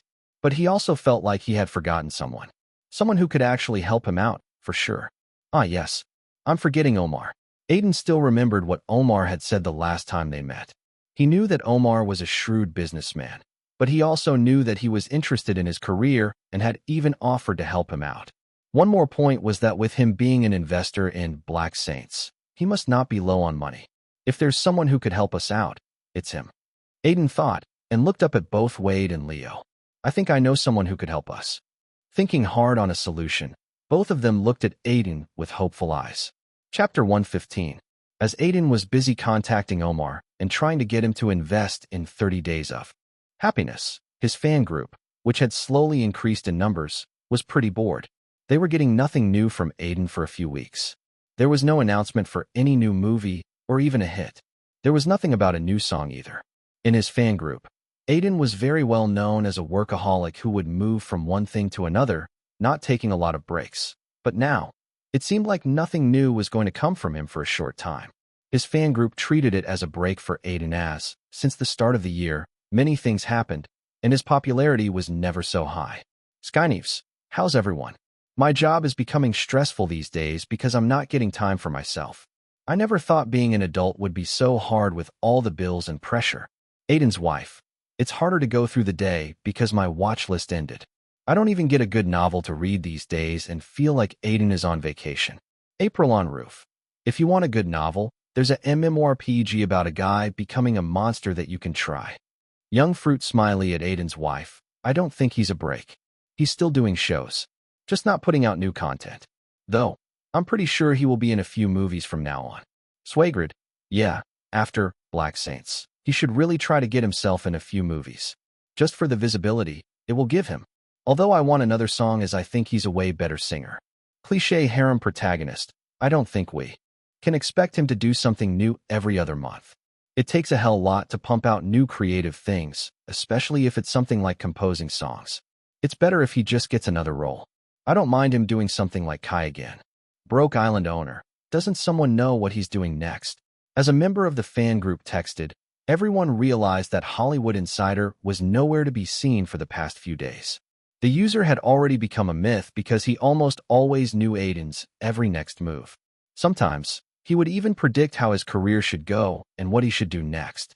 And then, for the people in the fan group, he was already akin to Nostradamus or the octopus who had predicted the World Cup. Many in the group had predicted that he was surely Aiden's agent or someone from his team, someone who works with him. But these were only speculations as nothing can be confirmed about the man. Hollywood Insider. Hollywood Insider. Someone missing me? As soon as people started talking about him, Hollywood Insider, who was lurking, suddenly came out. Skyneves. Insider, do you have any idea about Aiden's next project? Hollywood Insider. Yes, I do know a bit. Wanna know? That sentence reeked of a smirk, but everyone in the group was too curious to ignore his tone. Moaning Frodo, tell us. Ed Siren, is it a song? Please tell me it's a song. Arina Stan, let him talk. He's typing something. I'm just hoping it's something big. There were rumors of Aiden getting a big-budget superhero movie. In the end, Hollywood Insider finally replied. Hollywood Insider. He's going to be the lead in a romantic comedy, Donvel. A commotion started in the fan group seeing that. In Aiden's apartment, for people were sitting on the couch, and he had put the script of 30 Days of Happiness on the small table in front of him. It had been a week since Leo had broken off ties with Rodrigo, and after that, he had contacted a few other studios, and even Wade had called his connections, but nothing good had come out. In the end, only Omar replied after reading through the script. There was a tense atmosphere in the apartment, like a very important meeting was going on, and no one wanted to be the first to open their mouths. So, I read the script. It's a fascinating idea. Omar finally opened his mouth, looking at the three people in front of him. Wade, Aiden, and Leo nodded, hearing his words. Seeing that everyone was paying attention to him, he continued. I think that the market these days has a very big hole of feel-good romantic comedies that you would often see in the early 2000s. There's just too many superheroes, fantasy, adventure, war, and thriller movies these days, and a gap has emerged because of that. You feel like 30 Days of Happiness could fill that gap? Aiden raised an eyebrow. I don't know about filling the gap, but it would be different in the current market. But for a movie like this to work, it needs to be different than what people had seen before. Omar was strictly speaking in the business sense. However, he could sense the pulse of the audience going around currently. In the next few months, there are going to be a lot of very serious themed movies being released, and sooner or later, people are going to get exhausted. Or they would just stop going to the theater to watch a serious drama because there are already too many depressing things going on in the world. Inflation, recession, a guy invading countries, and another guy breaking the stock market on Sparrow. In that case, no one would want to watch a serious, dramatic movie or even a bloody thriller in a theater. They would either want something like a spectacle like a superhero movie or a lighthearted romance. It was one of the reasons why Omar had liked 30 Days of Happiness. 30 Days of Happiness isn't your ordinary rom-com. It has a lot of themes going for it. Leo said, his breath a bit rugged due to his nervousness. A lot will come down to execution, too. Omar said, smiling before asking. Tell me, how are you going with the movie's release if I decide to invest in it? Do you have a plan? Any distributors, It was Wade who nodded his head this time. I don't think we should get any distributors currently. We won't get a good deal. So, you must have plans to get a good deal. We do have. We are going to target the film festivals, Omar said, being curious, and Aiden replied with a confident tone. After deciding to be a part of the project, he discussed with Leo the best way for 30 Days of Happiness to work at the box office. In the end, they decided to go with sending the movie to film festivals. Sundance, Venice, Toronto, Cannes. There were a lot of famous film festivals in which movies would be shown, and a lot of distributors would also come there. If a movie got a good response, it would be easy to get a distributor. The best thing was that 30 Days of Happiness was not a complete artistic movie and had a lot of commercial elements, so it would be easy to get a lot of screens for it if they got a good deal from a distributor. Targeting the film festivals is a good strategy, especially if the movie manager bags some awards. The script is good enough to do that. You are the only actor cast currently. Omar asked the last question looking at Aiden, who promptly nodded his head. Yeah, for now it's only me. Your reputation is good enough in teens, so the movie gets a bit of a benefit from that, and the best part is the musical theme, which is the soul of the movie. So we need to get it extremely on point. He stressed the last part a lot. Everyone in the room understood the reason too. If the music gets popular, the movie gets a lot of publicity, Leo said, leaning on his seat. Yeah, and if it doesn't work, we could get Aiden to get stabbed again. I don't think the trick will stop working anytime soon. Omar chuckled, and Aiden just glared at him. Then, they talked a bit more about the script, the marketing, the budget, and casting. In the end, Leo couldn't help but ask, looking at Omar. So, are you on board? Before Omar could reply, Aiden chipped in. He's already talking like he's a part of the movie. I'm pretty sure he already decided to invest in the movie. His words surprised Omar, who couldn't help but chuckle, but in the end, he nodded. Yeah, I think the movie is interesting enough for me to be a part of it. I believe in the script, and you all have a good plan. I think this venture might work. Really? Leo asked, just to be sure. Yeah, I actually prefer to reject it on the phone if I'm not interested in the movie.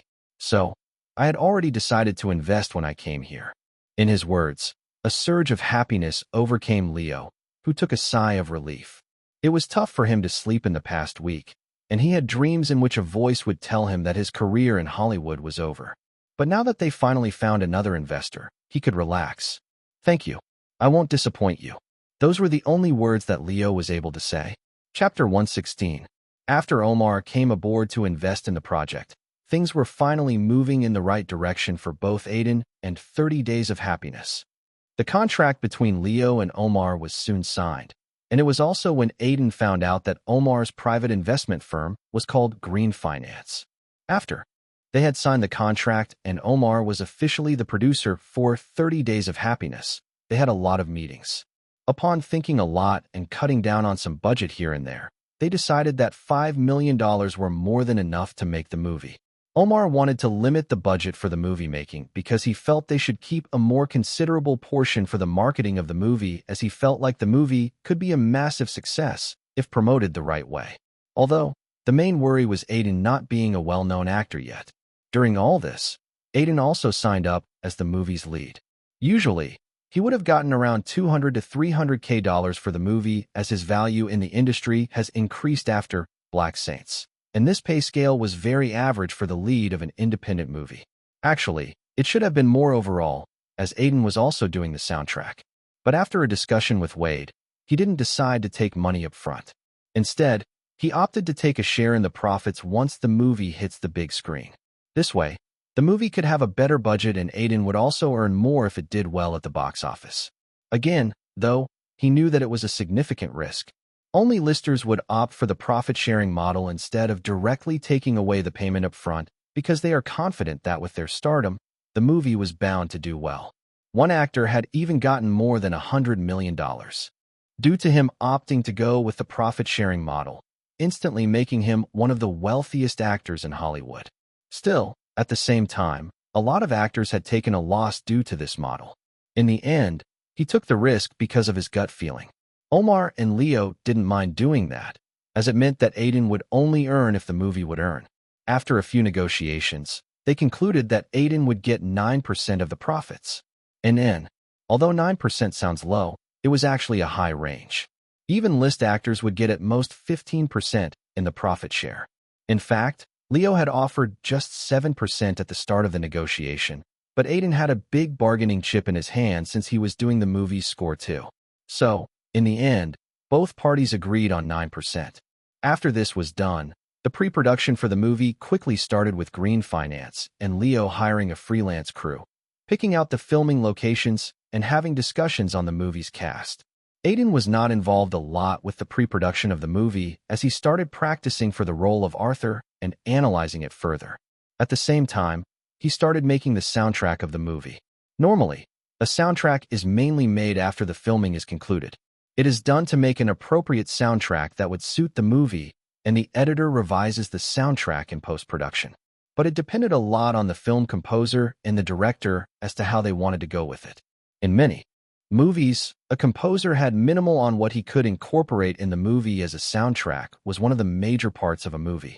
A famous film composer once said, "Music on the screen can seek out and intensify the character's inner thoughts. It can invest a scene with terror, grandeur, happiness, or misery. It can propel the narrative swiftly forward or slow it down. It often lifts mere dialogue into the realm of poetry, and in the end, it connects the audience with the characters on the screen. Good music often stays with the audience even if the movie doesn't." Aiden also felt the same about film composing, and that's why, after talking about it with Leo, he started working on the soundtrack. He felt like he already had a good amount of understanding of the characters and themes of the movie, so he would be able to make a good soundtrack for 30 Days of Happiness. I need to really nail down the soul of the movie. Without it, it's basically nothing. Aiden muttered and glanced between the guitar he was holding in his hand and the sheets of paper on the desk. He has already created a bit of an idea as to how he was going with the soundtrack of 30 Days of Happiness, and for him, the soul of the soundtrack needed to be the song that Arthur was in the middle of writing before taking the journey to Europe with Claire. Donville. In the modified script, Arthur was slowly going to complete the song after coming across a lot of people and hearing their experiences. It helped him give the final touches to the song, and for Aiden, the whole song would be the soul he was looking for. For the last 2 hours, Aiden was just sitting at one place and trying out different tunes and thinking more about what kind of song would suit Arthur. To make the song, Aiden knew that he needed to completely get into the character of Arthur. After all, the song is what Arthur has written and completed through his journey. Aiden was just playing him. I needed to let go of my style of music, he thought, a bit restless as to how he was going to do it. His style of music was very soft, peaceful, and anything that might give a smile to a person listening to it. But the character of Arthur was different. He never wrote music for someone else but himself. He was a teenager obsessed with telling stories through his music, and more often than not, Aiden felt like he was the type to integrate a lot of his personality or experiences into his songs. A budding musician was exactly like that. It was always hard for an artist to separate his thoughts, opinions, and characteristics from the piece of art that he was creating. To do that, Aiden felt like he needed to go back to the days when he was just starting to write songs. Knowing Arthur, he's more likely to ask questions through his music than anything else. He's confused about life, so the song needs to be sad. But as the movie goes, it needs to become brighter and brighter. Muttering that, Aiden strummed the strings of his guitar as a weak white light burst forth. His mind was filled with many ideas, but choosing the right one would be a hard job. Just then, a system notification came up in front of him. Your understanding of the character has increased. Your affinity towards him has increased. Smiling at the system notification, he knew he was going on the right path. A song with a sad theme. Something that is asking questions. He thought that repeatedly in his mind and went through a few ideas. Finally, in the end, something struck him. He put away his guitar, picked up a pencil, and wrote down some words on paper. Lost in the sky. He decided that this was going to be the soul of the movie. Over the next few days, Aiden mainly focused on composing Lost in the Sky. From morning to evening, he would work on it, adding different things to the song, trying to write down several lines of lyrics only to change it to something else in the end. The process was very complex, but Aiden was surely enjoying it as he felt like he was creating something that was probably the most complex piece of writing he had done. Rolf Alpha, when he was making Revolution, rather than the lyrics, it was the music that had troubled him. But this time, the song was all about words, containing a story of their own in each line, and the music was just easy access for the words to affect a person. Aside from making the song, Aiden would read the script and act out a few scenes at night. Sometimes Wade would help him by reading out the lines of other characters, mostly Claire, as most of his conversations as Arthur were with the female lead, Claire, in the movie. But Aiden had to say that it was tough for him to imagine a bearded bear-like guy as a girl, and he would often chuckle when Wade read out her lines. Aside from that, one more thing to mention was that the script score had elevated to 74 after the modifications. The score was the same as Black Saints, so he was confident it would do well. The casting for 30 Days of Happiness was also concluded in the meantime. Aiden didn't know much about the other actors cast in the movie as he hadn't taken part in the auditions or heard a lot about it. Most of the phone conversation between him and Leo was about the soundtrack. Once the casting was completed, Leo and Omar decided on a meeting between the cast members to get to know each other. The script reading sessions were also going to begin in a few days, so it was good to know each other a little before that. They hosted the meeting in a cafe in Greenwich Village, New York. I hope I'm not the only one late, Aiden thought as he entered the cafe. Wade was not with him as he was busy with some personal matters, and he had come alone to the cafe, but due to the traffic, he had gotten late. He looked around the cafe and found most of the seats vacant. After a while, his eyes finally gazed over a table where both Omar and Leo were sitting. There were other people there, too, and as Aiden walked over, they noticed him. "Aiden, you are finally here." Leo, who saw him first, waved his hand and called him out. "I'm sorry I'm a bit late." The traffic. As Aiden was speaking, his words suddenly stopped like he had seen something too shocking. His eyes darted over to look at the person sitting next to him. A familiar face that he had seen a lot before was sitting there. He had not seen her in almost 2 years, so he was very surprised. It seemed like the girl reacted similarly to seeing Aiden as she repeatedly blinked her eyes. Katie Brooks. Why is she here? He thought in his mind, thinking of the time when he had first landed in New York and had gone to an audition. There, he met Katie for the first time. Chapter 117. When Aiden first started auditioning, Uncle Sam suggested he audition for an independent movie. While waiting for his turn in the waiting room, he saw Katie Brooks for the first time. She was a struggler, the same as him, and they were also of a similar age. During the audition, the director, who felt they didn't suit the characters, rejected both for the respective roles. It was Aiden's first rejection, and he wasn't too bothered by it as he was not expecting to get the role the first time. But it was different for Katie, who had tears in her eyes. Feeling bad about her, Aiden approached her, and they went to a cafe to talk.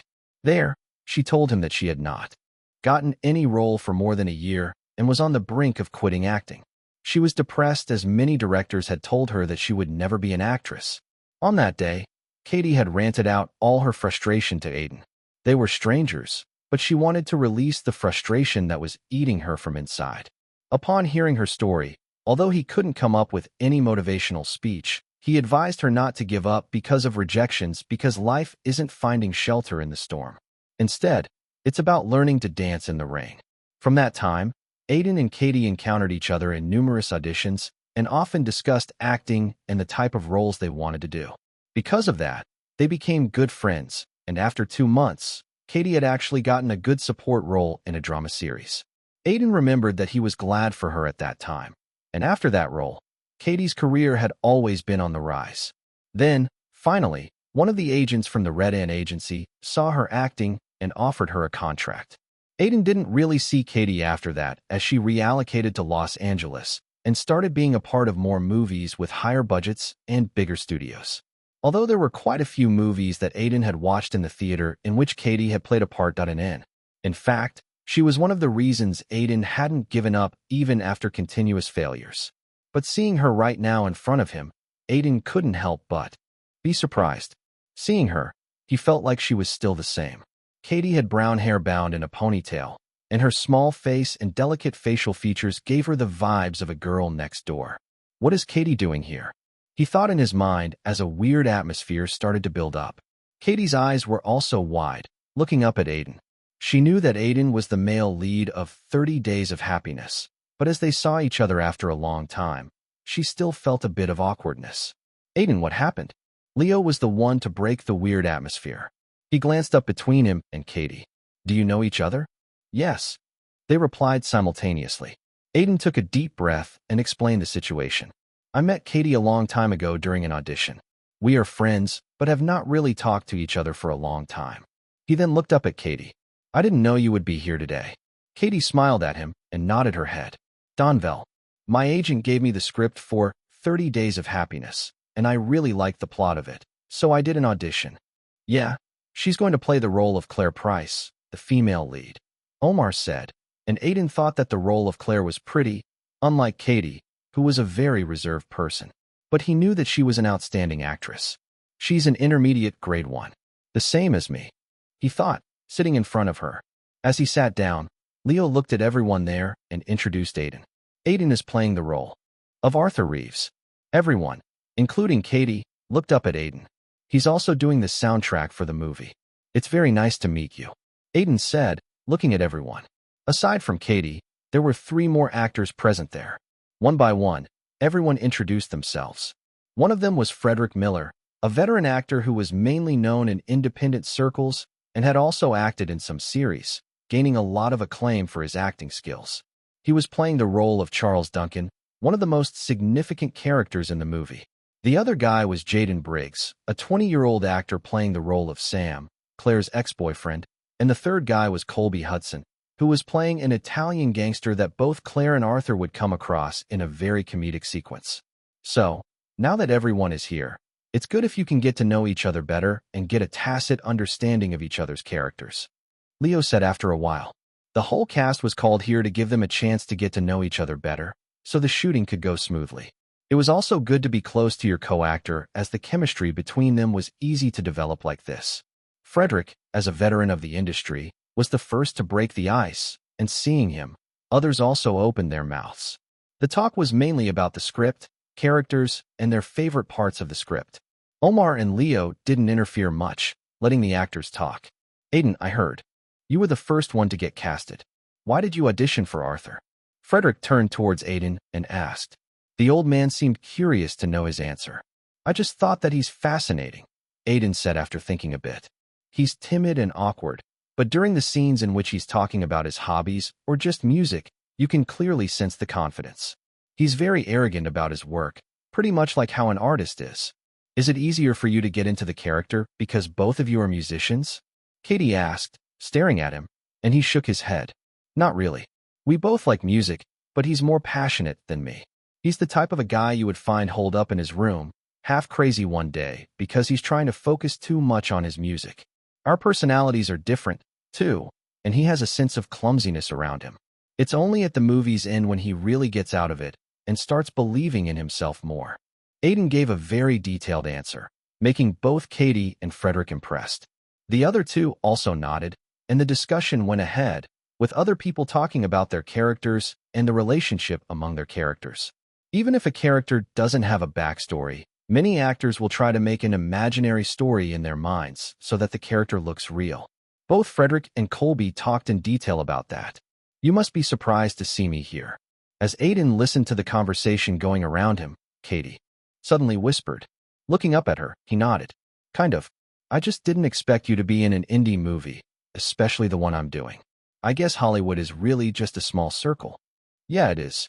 Katie nodded, smiling to herself. She felt good to see Aiden again and know he had come this far.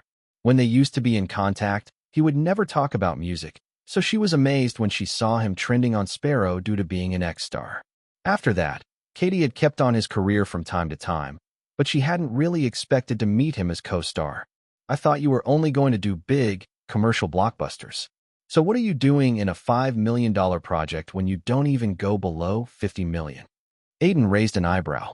After getting an agent, Katie's career trajectory had become one of an actor who would play a supporting role in many commercial movies. Some worked, and some didn't, but she had earned a lot of fame in the last 2 years for being a part of many big-budget movies. If Aiden was honest, Katie was well overdoing independent movies. My agent told me that I need to have critically acclaimed performances to be seen as someone who could lead a movie, so I'm trying to hustle in the indie world to show people that I'm not just another pretty actress. And I really like the script of 30 Days of Happiness. Leo said you helped in modifying it. She tilted her head, and Aiden nodded. Yeah. but it was more of a discussion to give more exposure to Arthur's characters and show his backstory. The earlier version missed a lot of points, so I just pointed it out during the audition. It wasn't a big deal. Aiden was honestly saying that as he was sure that if the system hadn't told him the script score, he wouldn't have worked hard to analyze it whole and talk to Leo about it. But Katie didn't know that. Chapter 118. I think it's still quite impressive. First music and then this. You have come a long way since the last time we met. When Aiden heard that, he couldn't help but smile a bit, thinking of the day he last saw Katie. Compared to that time, it was true that he had changed a lot, and seeing her also made him realize how far he had come. Rather than just relying on acting, he had ventured out into other fields, accumulating popularity slowly, which had ultimately helped him in his acting career. I'm just more focused on the things I know I could do. Moreover, after doing 2 movies, I feel like I'm getting a better sense of acting. That might be true, Katie whispered back. I was very nervous when shooting scenes with many famous actors in the beginning, but I'm more used to it now and know how to not get overwhelmed. Moreover, you might not know, but working with famous stars is not as grand as you might think. Aiden raised an eyebrow at that. From the conversations he remembered with Katie, she always wanted to stand among the very best. I thought that's what you always wanted. Yeah, but that was my thinking before I did movies with them. Katie chuckled. Some of them are good, but many are pretty much in their own world. I thought I would learn a lot from them, but it wasn't always the case. Most of them were too busy for me to get to know them. Some will do a scene, then an interview, then another scene, then a fan meeting, and so on. Sounds like your dream was not exactly like you imagined. Well, isn't there a saying? Never meet your heroes. Aiden said, remembering his days on the set of Shadows of War.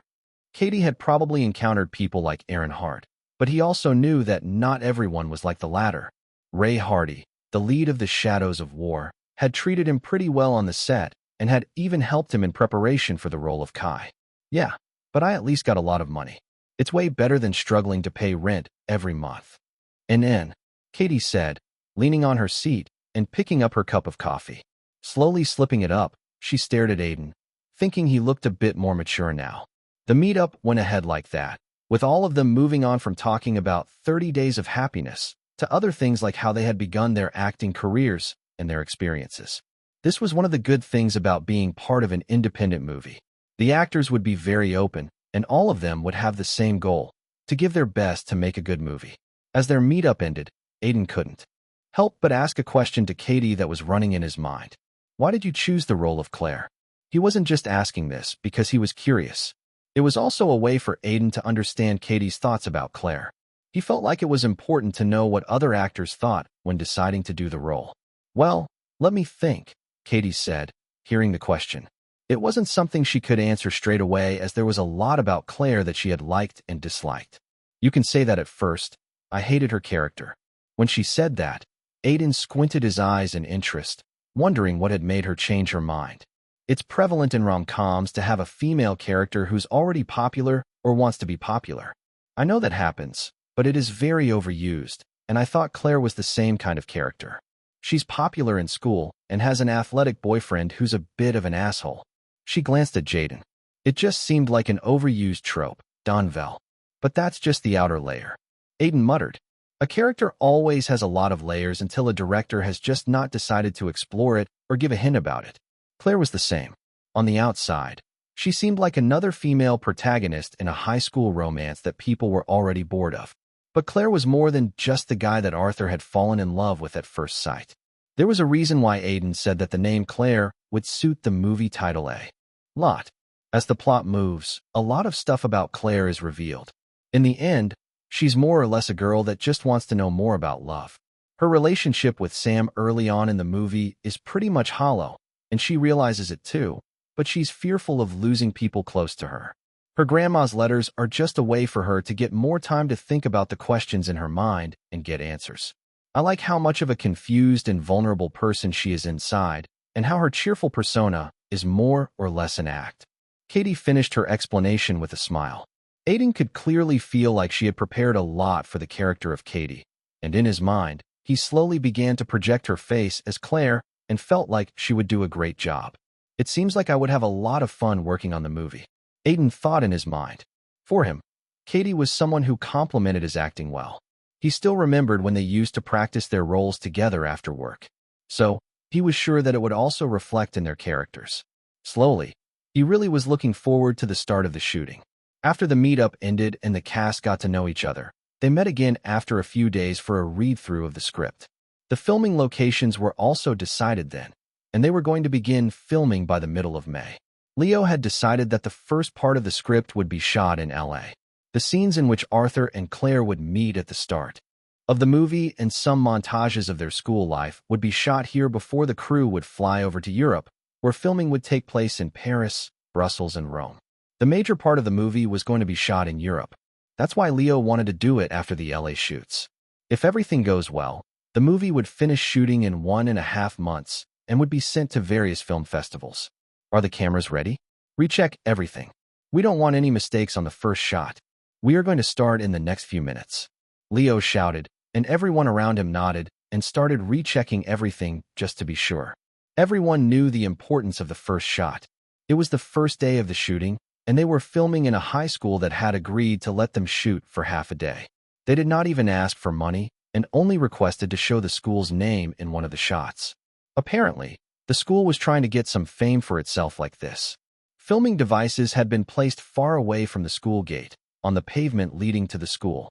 The camera crew was adjusting the devices for the last time. The cinematographer communicated with the lighting engineer to ensure the lighting and exposure. Some staff members who had finished their work listened attentively to their conversation. In some distance, many high school students were glancing at the staff members, excited about a film shooting. Some of them had even recognized Katie and asked for an autograph. As for Aiden, many people also pointed fingers at him and called him by the name Kai. But none of them had come forward to ask for an autograph yet. Aiden, are you ready? Remember, this is a brief scene. You just need to walk on and glance a bit at Katie there. Leo, who was explaining the scene to Aiden, glanced at Katie, who was sitting in a car with Jaden. Don't worry, Leo. I will give my best. Good. Saying that, Leo walked over to Katie and told her the same thing. Aiden chuckled, seeing Leo like this. He was clearly very nervous about his first scene as a director. Even if it was the most simple scene in the movie, he was nervous that it wouldn't go well. I need to give my best. Aiden took a deep breath and took his position. Around him, the crew members were spread out, and Wade looked over at him sitting on a nearby bench. Like Leo, this was also a huge moment for Aiden. It was the first shot of the movie that he was the lead of. That surely added a bit of pressure on him, but he was also confident. A lot has happened over the last year, but in the end, he has finally reached a point where he always wanted to stand. When everything was set up, Leo finally took his position as the director and glanced around for a final check. He shouted, "Action!" Hearing those words, one word roamed in Aiden's mind as he truly became Arthur Reeves. Immersion. Chapter 119. The photo looks good. You really look like a high school student with those clothes and hairstyle. I remember your photos from when you were in high school. Uncle Sam's voice came out from the phone. Aiden had just sent him one of his photos from the set, which was the look they were going for Arthur. Currently, he was wearing a gray hoodie with blue jeans, and his hair was cut very short. There was light makeup on his clean-shaven face as the makeup team had tried their best to make him look younger than he was. He was 25 years old, but he looked more youthful with the makeup. Yeah, they applied different stuff on my face for over an hour. It was pure torture, but way better than what I went through during Black Saints. Aiden muttered, and a chuckle came out from the other side of the phone. Get used to it now. You will have a lot of movies in the future. Audiences these days think that a good actor has different looks in every movie. So, you might even need to sit for 5 to 6 hours. It was way easier when I was in the business, but perceptions changed with time. I know. I hope I learn not to get bored just sitting in one place as people apply makeup on my face. Hey, nothing more boring than being married for over 30 years. There's no spark left. Your wife finds yoga fun like every other rich wife in Beverly Hills, and you find video games fun. In the end, you don't find each other fun. Uncle Sam said. Aiden couldn't say anything as he knew his uncle and aunt loved to take digs at each other whenever they got the chance. In a way, they both were very similar. He just shook his head with a light smile. After that, they talked a bit more about other things, mostly about Hollywood, filmmaking, and how his uncle's restaurant was going. Then, he put down the phone and picked up the script to read through the scene they were doing today again. Aiden, are you ready? We are starting soon. It was then that Leo, Jaden, and Katie walked over to him. Today, they were shooting a scene in the residential area where Arthur would persuade Claire to take revenge on her ex-boyfriend, who had cheated on her. And then, yeah, I'm ready. Is everything set up? Aiden asked, standing up from his seat and glancing around the set. Most of the staff was doing their own work, but it did look like everything was ready. Most of it is. Are you excited? It's the first scene where we are going to act together. Katie let out a teasing smile. It's fine if you are too nervous to act with me and give a bad take. We could afford that. No, we can't, Leo sternly said. It would be best if we could finish it in 1 or 2 takes. We can't waste too much money. Every bad take means an increase in the budget. This was one of the things that an independent movie director needed to take care of. If an actor gave out a lot of bad takes, the budget would skyrocket, and it was very hard to ask for more budget from the investors. I will do my best, Leo, Aiden said and glanced at both Katie and Jaden. And rather than you, I'm more excited about the scene due to Jaden. Not every day you get to hit your co-actor with eggs and tomatoes. Hearing that, Jaden could just give out a wry smile. Please go easy on me. The scene won't come out good if you don't get hit by some eggs and tomatoes. We need that situational comedy, Leo said, patting Jaden's shoulder. This was a scene in which both Arthur and Claire would find Sam, her boyfriend's car, outside the house of another cheerleader, and she would say that he's surely cheating on her in her room. Arthur would come up with an idea and will get eggs and tomatoes to throw at his car in the window of the cheerleader's house. In the process, a few of them would also hit Sam, who would open the window. Just don't hit too hard. Jaden was only able to mutter that. Aiden couldn't help but feel a bit bad for him by seeing him like that. 30 Days of Happiness, May 16-2016, Act 1, Scene 3, Take 1. Donville. There's the car, Claire said as she pointed at a white car standing outside a house. Arthur stopped his own car, the gift he had gotten from his mother on his last birthday, and gazed at the home behind the car. It seems like your boyfriend would be in that house. Do you know who lives there? Arthur looked at Claire, who nodded. Her face turned a bit stiff as the suspicions in her mind turned into reality. He noticed the change in her expression too, and waited for an answer.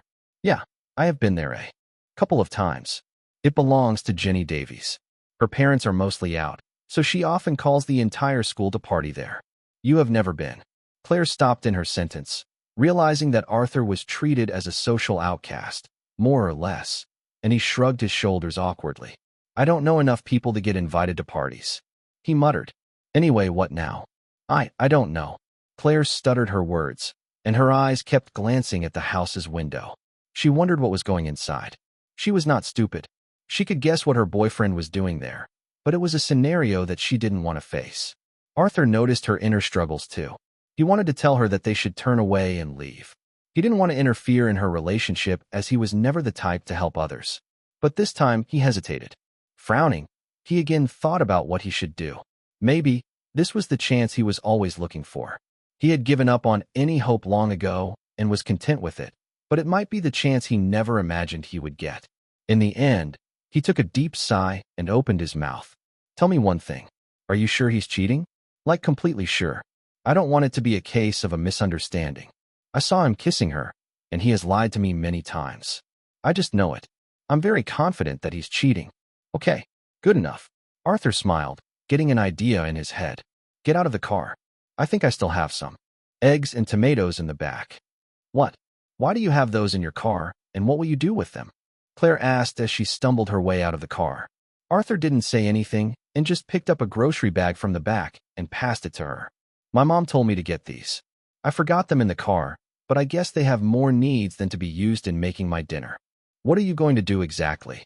She asked, squinting at him, and he just smirked in reply. Then, glancing in between the car and the eggs and tomatoes in his hands, he replied, How's your aim? It was then that Leo's voice came as a signal to end the scene. Cut. The immersion ended as Aiden looked at Leo, who was giving him a thumbs up. It seemed like the scene had gone well. As it was a romantic comedy and the world of it was pretty much the same as the real world, unlike the grayish vibe of Black Saints and the tense, war atmosphere of Shadows of War, his immersion didn't change a lot of things for Aiden. The one thing it did, though, was to make him feel Ortha's emotions more vividly, making him feel like he was really crushing on Katie, who was playing Claire. Okay, On to the next scene. 30 Days of Happiness, May 16th, 2016, Act 1, Scene 4, Take 1. Are you sure you want to do it? I'm very nervous. I'm nervous too. I have not played baseball in a long time, and I have not played it in my entire life. Claire sighed, taking deep breaths to control what was happening in front of her. Currently, she was holding a pair of eggs in her hands, and her neighbor was standing beside her, urging her to throw them at her boyfriend's car. Okay, at my signal. Think of the eggs as the weapons to take your revenge. Arthur said, You seem like you have done it before. No, I just read it in a book. I always wanted to try it out. Now throw. Arthur shouted, and like it was a reflex action, Claire threw the egg at the car. It hit one of the wheels, and Arthur urged her to throw one again. This time, the aim was better as he hit the top of the car. Good job, Arthur exclaimed. Let me try too. Shouting that, he threw one of the tomatoes at the car, and it suddenly started making a beep sound. Stopping in his tracks, he glanced at Claire, who wasn't stopping even now and was just throwing eggs one after another. At that moment, the window of the house next to them suddenly opened.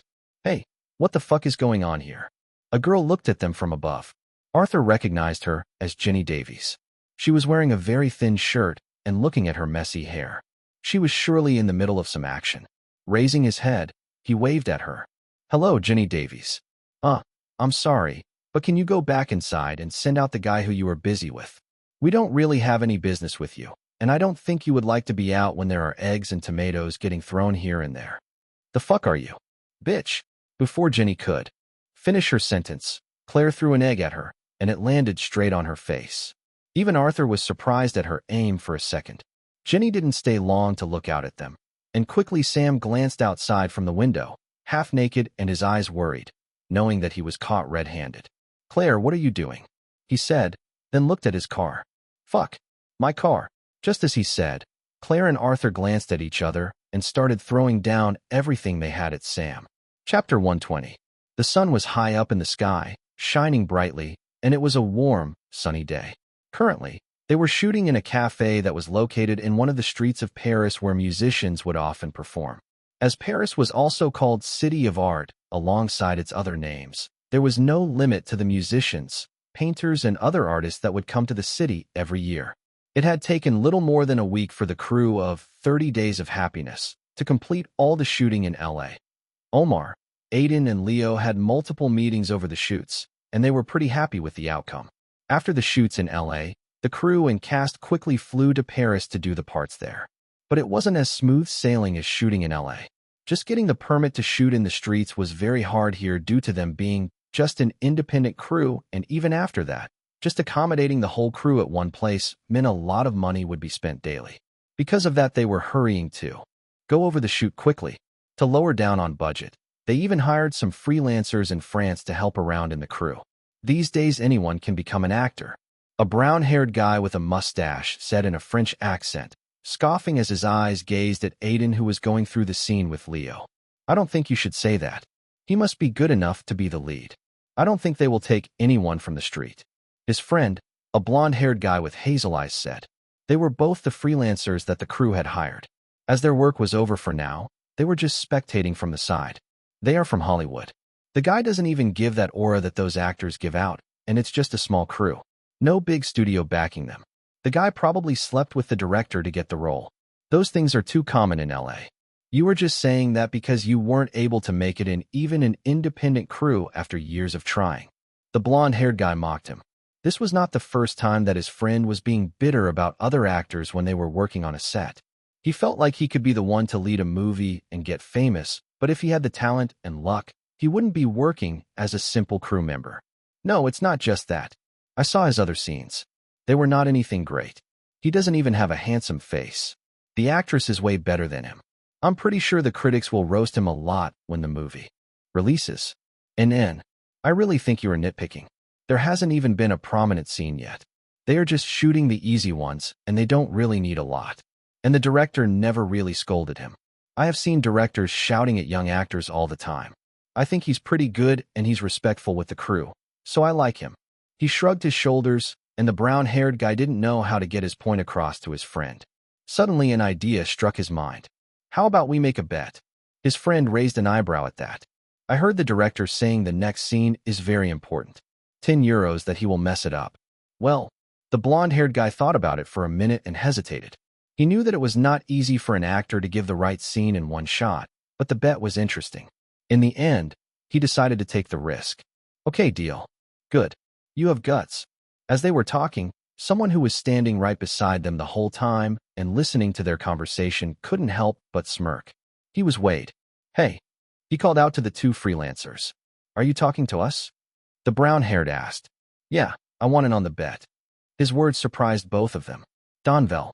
Both of them were actually talking in French and didn't think that anyone from the crew that had come from America would even understand them. You understand French? One of them asked, very curious. A bit. I had a French girlfriend. Once.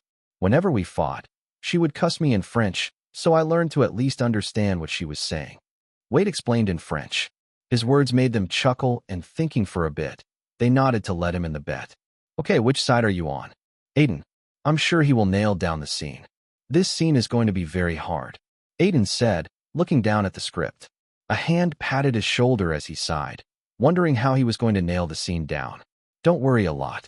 We have practiced the scene a lot, and you have improved every time. I think you will do well.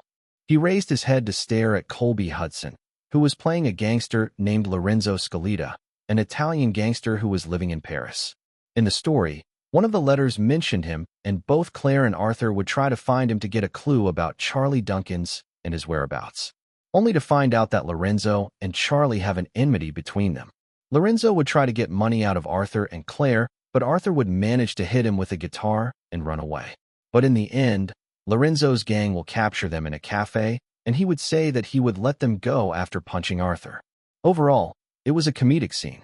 I never did a comedic scene before, and although I have practiced, it's still something that I don't have a lot of confidence in. Aiden explained, and Colby shook his head. Comedy is all about sticking to the tone of the movie and trying to be in character. A lot is also on reaction on your co-actor's line and how you use your body. Body. Yeah, good comedy actors know how to use body language to make the scene better. Just stick to the script and let loose. You can't perform well if you are nervous. Aiden nodded his head hearing that and looked at the script again. A lot of thoughts were in his mind as he read through it again, diving more into the scene and examining it in his mind. While reading it, he found it a bit ridiculous. After all, it only happens in movies or novels that two people would come across a gangster and have a comedic moment between them. It was fun and a bit crazy. But 30 Days of Happiness was just about that. It was a bit crazy, funny, sad, and gave a great experience to the viewers. It never needed to be realistic until it managed to provide a smile to the audience. The script really moves from one genre to another. Aiden thought. Until this scene, most of the characters were pretty realistic and even the funny scenes were not exaggerated, but Lorenzo and his whole gang were just written in a comedic way, having no other side about them. They had no purpose in the story other than to thicken the plot around Charlie Duncan's and provide a very funny comedic sequence. Maybe that was what made them funny. Just let loose, huh? He thought, closing his eyes. 30 Days of Happiness, May 28-2016, Act 3, Scene 2, Take 1. Arthur, what are we going to do now? If I had an idea, I would. I've already done that. Aiden gulped down his saliva as he looked at the big, burly, tattooed gangsters standing in front of him. They have circled around Lorenzo Scalita, the leader who was a scrawny-looking fellow but had a scary reputation. He was wearing a bandage on his head, a proof of what has went wrong for him in the last encounter between them. The customers who were already present in the cafe were just staring at the whole scene, and no one had any intentions to do anything. Can't you? Let us go? We are just high schoolers. You probably have way better things to do than surround us in a cafe. Arthur asked in the most polite voice he could gather. He didn't know how they would get out of this situation. When he had agreed to come on a trip to Europe, pissing off a whole gang was definitely not in his plans. There's a rule in our business, Lorenzo said in a thick Italian accent, looking as serious and domineering as he could. Always give twice what you receive. You are kids, so I will let you go if you leave all your money here and let me punch you. How many punches? Claire asked slowly, her words not coming out properly due to how tense she felt. I will decide that. As Lorenzo said that, both Arthur and Claire looked at each other. He glanced at the door of the cafe, and a bald guy was standing there with a smirk on his face. There was no way out of this situation. What are we going to do? I think you should just get punched. Claire whispered to him, and he glared at her. Does he look like a pacifist to you? He won't stop until he ruins my whole face, and we're equal rights now. Why are you assuming I will be the one taking the punch? We are facing this because of you. Try to take responsibility. I thought boys loved to be the hero. I'm not that stupid. Both of them engaged in a back-and-forth conversation and urged the other to take the punch. It was then that Lorenzo stomped his feet to get their attention back. I don't have a whole day. Arthur clenched his fist, wondering how he was going to get out of this mess. If he really let Lorenzo take all their money, he didn't know what they would do. He looked around in the cafe, and suddenly, an idea came to his mind. Though it was risky, it was the only chance they had. Run towards the door at my signal. He whispered to Claire, who nodded, even if she was confused. Chapter 121. 30 Days of Happiness, May 28th, 2016. Act 3, Scene 2, Take 1. You should have given me the money back then when I asked. You won't have to suffer so much then. Lorenzo smirked as Arthur slowly walked toward him. Their last encounter humiliated him, and he can't wait to take revenge on him. I'm asking this again, Arthur muttered. He was trying his best to seem confident in his voice, but only he knew how fast his heart was beating at the moment. He felt a bit suffocated as he stood in front of the gangsters, but he had no time to process all this. He was experiencing a tense situation, and he knew it wouldn't last long. Let us go, he said, and Lorenzo laughed. A gangster beside him whispered something to another one with a smirk on his face. I will let go after punching your face. Just don't hit too hard, Aiden said, and Lorenzo slowly stood up. The mirth on his face could clearly be seen. The injury on his head was still stinging, and he couldn't wait to get his revenge. Don't cross some lines next time, kid, he said as he pulled his hand to punch, but it was at that moment that Arthur moved quickly. In a split second, he grabbed a jar of red chili pepper that was just right beside him on a table. Opening it up, he threw every bit of it on Lorenzo's and other gangsters' faces. Oh, what the fuck? Lorenzo screamed as his eyes turned red like a wizard gone berserk in a video game. Claire, run. He shouted towards Claire and picked up a broom thrown on the ground.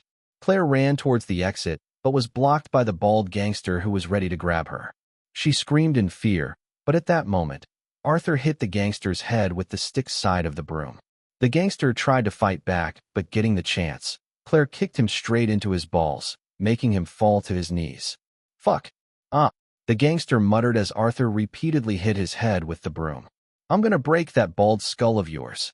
After saying that, he threw away the broom, held Claire's hand, and ran away, leaving the gangsters screaming in the pain of their eyes, nearly going blind. Cut. Ha ha ha, that was great. It was then that the voice of Leo came out.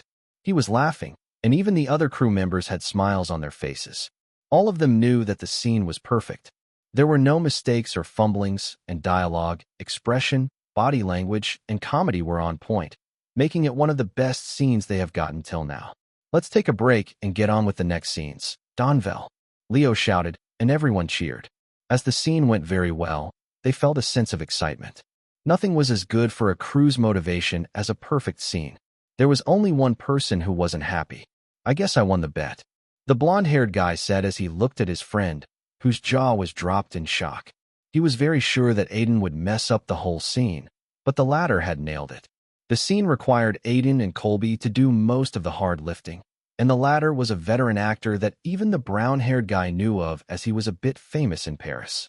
But he was very sure Aiden won't be able to stand toe-to-toe with him. But he had proved him wrong, proven his arrogance wrong. Ah, fuck it. Why did I even agree to the bet? You didn't agree. You made it yourself. Give me my money. The blonde-haired guy put his hand forward and urged his friend to give him the money, and although unwilling, the brown-haired guy put a note in his hand. I'm never going to bet or complain about other actors from now on, he thought in his mind. That was his lunch money, and now he was sure he would go hungry for most of the day. His stupid, bruised ego from failing in his own acting career had made him want to nitpick every young actor he would see. As he was frowning, he felt a hand on his shoulder. I participated in the bet too, remember? Ah well. The brown-haired guy's words trailed off, seeing Wade behind him. He wanted to refuse as he didn't want to lose more money, but seeing the statue of the man, He could only gulp down his saliva. On top of it, he was smirking at him, which made him look even scarier. He might beat me up if I don't pay. Thinking that, the brown-haired guy took out another note from his pocket, and Wade quickly snatched it away. "Talk to me if you want to make another bet," Wade said, putting the note in his pocket.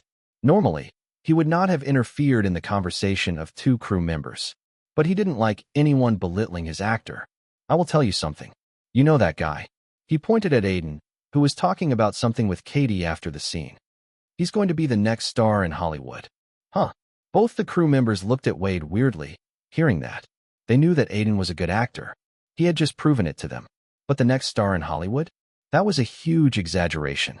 Although both these crew members mainly dabbled in European film markets, they still knew a lot about Hollywood. It was not every day that a new star would emerge there. Sometimes, there will be a fantastic actor popping out of nowhere, but even then, it will take him at least 5 to 10 years to establish himself as a star. "Why do you think so? You look very confident," the blonde-haired guy asked, raising an eyebrow. Wade just glanced at him before replying. "It's because I'm his agent." Both of their eyes widened hearing that, especially the guy who had nitpicked about Aiden before. As the shooting went on, Aiden had not forgotten to constantly update his social media followers about his activities.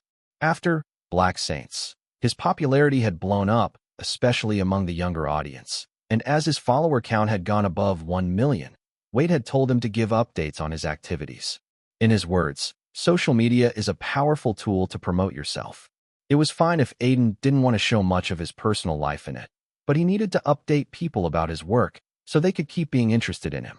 That's why, after getting to the set of 30 Days of Happiness, Aiden finally posted updates on the shooting and how everything was going on. He had also revealed that he would make the movie's soundtrack, so his fan group was bustling every day with every pic that Aiden would upload. "Gamma Mama, this movie looks interesting. Seems like a typical romantic comedy with exquisite details. Is it the Zetflix movie that people here were discussing? The Summer I Ate Boys or something?" "Clown Son, no, I don't think he signed that. From what he revealed on his social media handles, it's pretty much a new movie. I think he's shooting in Europe for it, and it's a festival movie." Potter feet.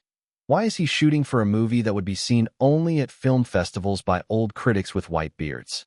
Kai stunned me, and I think Aiden could be the next big commercial actor. I don't want him to go into artsy movies. Mobius Hope, from what he revealed, it's a rom-com set in Europe. Not exactly an art movie, you know, and he's working with Katie Brooks. She's known to choose commercial movies only. Elon Musk? I don't really know what to feel about this one. He was great in serious roles, but I don't think he will fare in a light role where he needs to show more charm than acting skills. Normally, actors go from rom-coms to serious roles, and he's doing the opposite. If you think about it, he's very much like me, choosing his own path. Naked Chris at Alone Husk. Who are you even? The richest man on earth. Aiden's wife. Rather than the movie, I'm more excited about the soundtrack. He's going to compose it himself, and I'm very excited about it. I'm a bigger fan of his singing than acting. Chilling in my wife's closet. Not really excited about the movie. He looks good in it, but I really doubt he would be good in a simple guy role. I would rather have him play Kai in a prequel of Black Saints. He can probably get a big hit at the box office like that. Doraemon's Pouch. I don't really think I would be that pessimistic about it. An excellent romantic movie sounds nice, and actors get tired after doing the same kind of role. Playing a serial killer is all good, but if he does it too often, he might really become one. Captain Jack Narrow, plus one of his songs.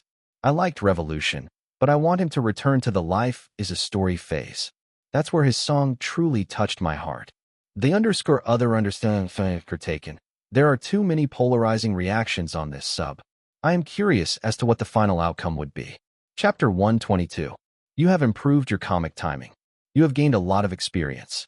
Your understanding of the character has increased. Your affinity with the character has increased. You are close to breaking into intermediate grade 2. Aiden let out a smile, seeing those notifications in front of him. As the shooting was going on, it had become a habit for him to check every system notification at the end of the day.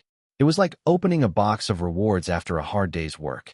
He felt it was very similar to how people would check their phone notifications the first thing in the morning after waking up. But sadly for him, his work was far from over now. I am still stuck at the middle part of the song, he thought, pulling up a chair and sitting down on it while staring at the digital audio workstation in front of him. Next to him, there was a keyboard attached to it. Every day after the shooting, he was trying hard to finish up Lost in the Sky, and although he could complete most of the first part of the song, he was stuck after that. The worst thing was that time was running out for him. One of the last scenes of 30 Days of Happiness was Arthur singing Lost in the Sky in front of a small audience. Leo had told him that he wanted to shoot it in the end, and it was best if Aiden could sing it live on the set for a very realistic experience. For some reason, Leo didn't want to add a recorded version of the song in the movie during post-production and wanted to keep it genuine and live. Aiden was fine with the request, but the problem was clear. He wasn't sure if he would be able to finish the song in time. And then, it's getting frustrating, he muttered and played the part that he had already recorded. The simple sound of a guitar came out, but the tone wasn't bright at all. It was like a melancholic sadness was attached to it. The sound of the piano layered on top of it was just like a whisper, making people doubt if it was even there. At that moment, Aiden's voice came out, his tone very soft with gentility and fragility written all over it. Please tell me if this is an illusion. Why am I still finding the reason? Oh, am I just searching for something that isn't there? Reaching my hand out to nowhere. Aiden wrote the first verse purely thinking of Arthur's mentality at the start of the movie. He was someone who always wondered if everything he thought was a lie he had told to himself, and there was no reason for him to live life. His dream was to be a musician, but he would often feel like someone who is trying in vain, reaching his hand out to touch nothing because he never had the talent to succeed. These were very common doubts in everyone's mind, and the first verse was just to portray that. Is it worth it to take the arrow? Can I still believe in a better tomorrow? I'm trapped in between the darkness of your sorrow. Aiden's voice became more restrained instead of opening up in the next verse as the piano in the background became louder. When he was thinking of Lost in the Sky, he was never trying to make a song with the passion of love that could be sung in front of a whole crowd.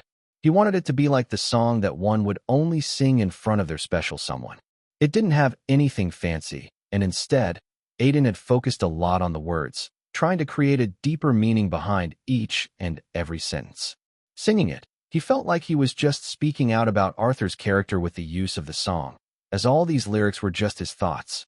But the melody coming out of the speakers soon stopped as it ended. I need to think beyond this. Aiden had a few ideas as to how to make the chorus part and then the end parts of the song, but no matter how much he tried to think, it wasn't working out. Frowning, he rubbed his forehead before picking up his pen. For the next 2 hours, he tried to write several lyrics to continue the song, but wasn't able to come up with something concrete. Every time he would think that he got it, the next thought would be that it wasn't good enough. Aiden wanted Lost in the Sky to be the saddest song that he had written till now, but only the first part was going to be full of questions. It was because as the movie would go, Arthur would change bit by bit and his perspective about life and love would become brighter, becoming the inspiration for him to finish the song. So, the second part of the song was like that. Even though Aiden had nailed down the sad parts, he struggled in the other part. Is it because I still didn't have a good enough character affinity with Arthur? Aiden suddenly thought, opening up the character list in front of him. Character list. Asterisk Arthur Reeves. Minus 70% affinity. You understand the role very well, and your charisma truly shines in some scenes, but you are still lacking a bit. You need to make a little more push to completely get into the skin of your character according to your level. Affinity could be improved for the role. Reading that, he wondered if he would be able to complete the song if his character affinity increased. He had experienced that increased character affinity had made him think like the character.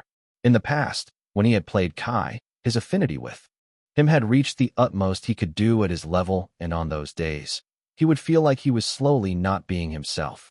Even his mannerisms were changing a bit. Thankfully, he knew how to get out of the mentality of the character. It was even easier because of his system. Back then, it was dangerous as Kai was a killer, but with Arthur, he felt like increasing affinity would really help him with the song. I guess in the end, it's all on my acting. Muttering that, he leaned against his seat and took a deep sigh. The days of rigorous shooting continued as May turned to June. Now, the crew was on the final parts of the shoots, the last 25 minutes of the movie. Today, they were shooting a scene in which Claire and Arthur will get in a fight, as even after roaming all over Europe, they won't be able to find Charles Duncan. The fight would mainly be because Claire would accuse Arthur of only coming to the trip to try to win her over. It was a pretty dramatic scene, but it would happen in a restaurant, and the next shot was one where Claire would splatter Arthur with wine.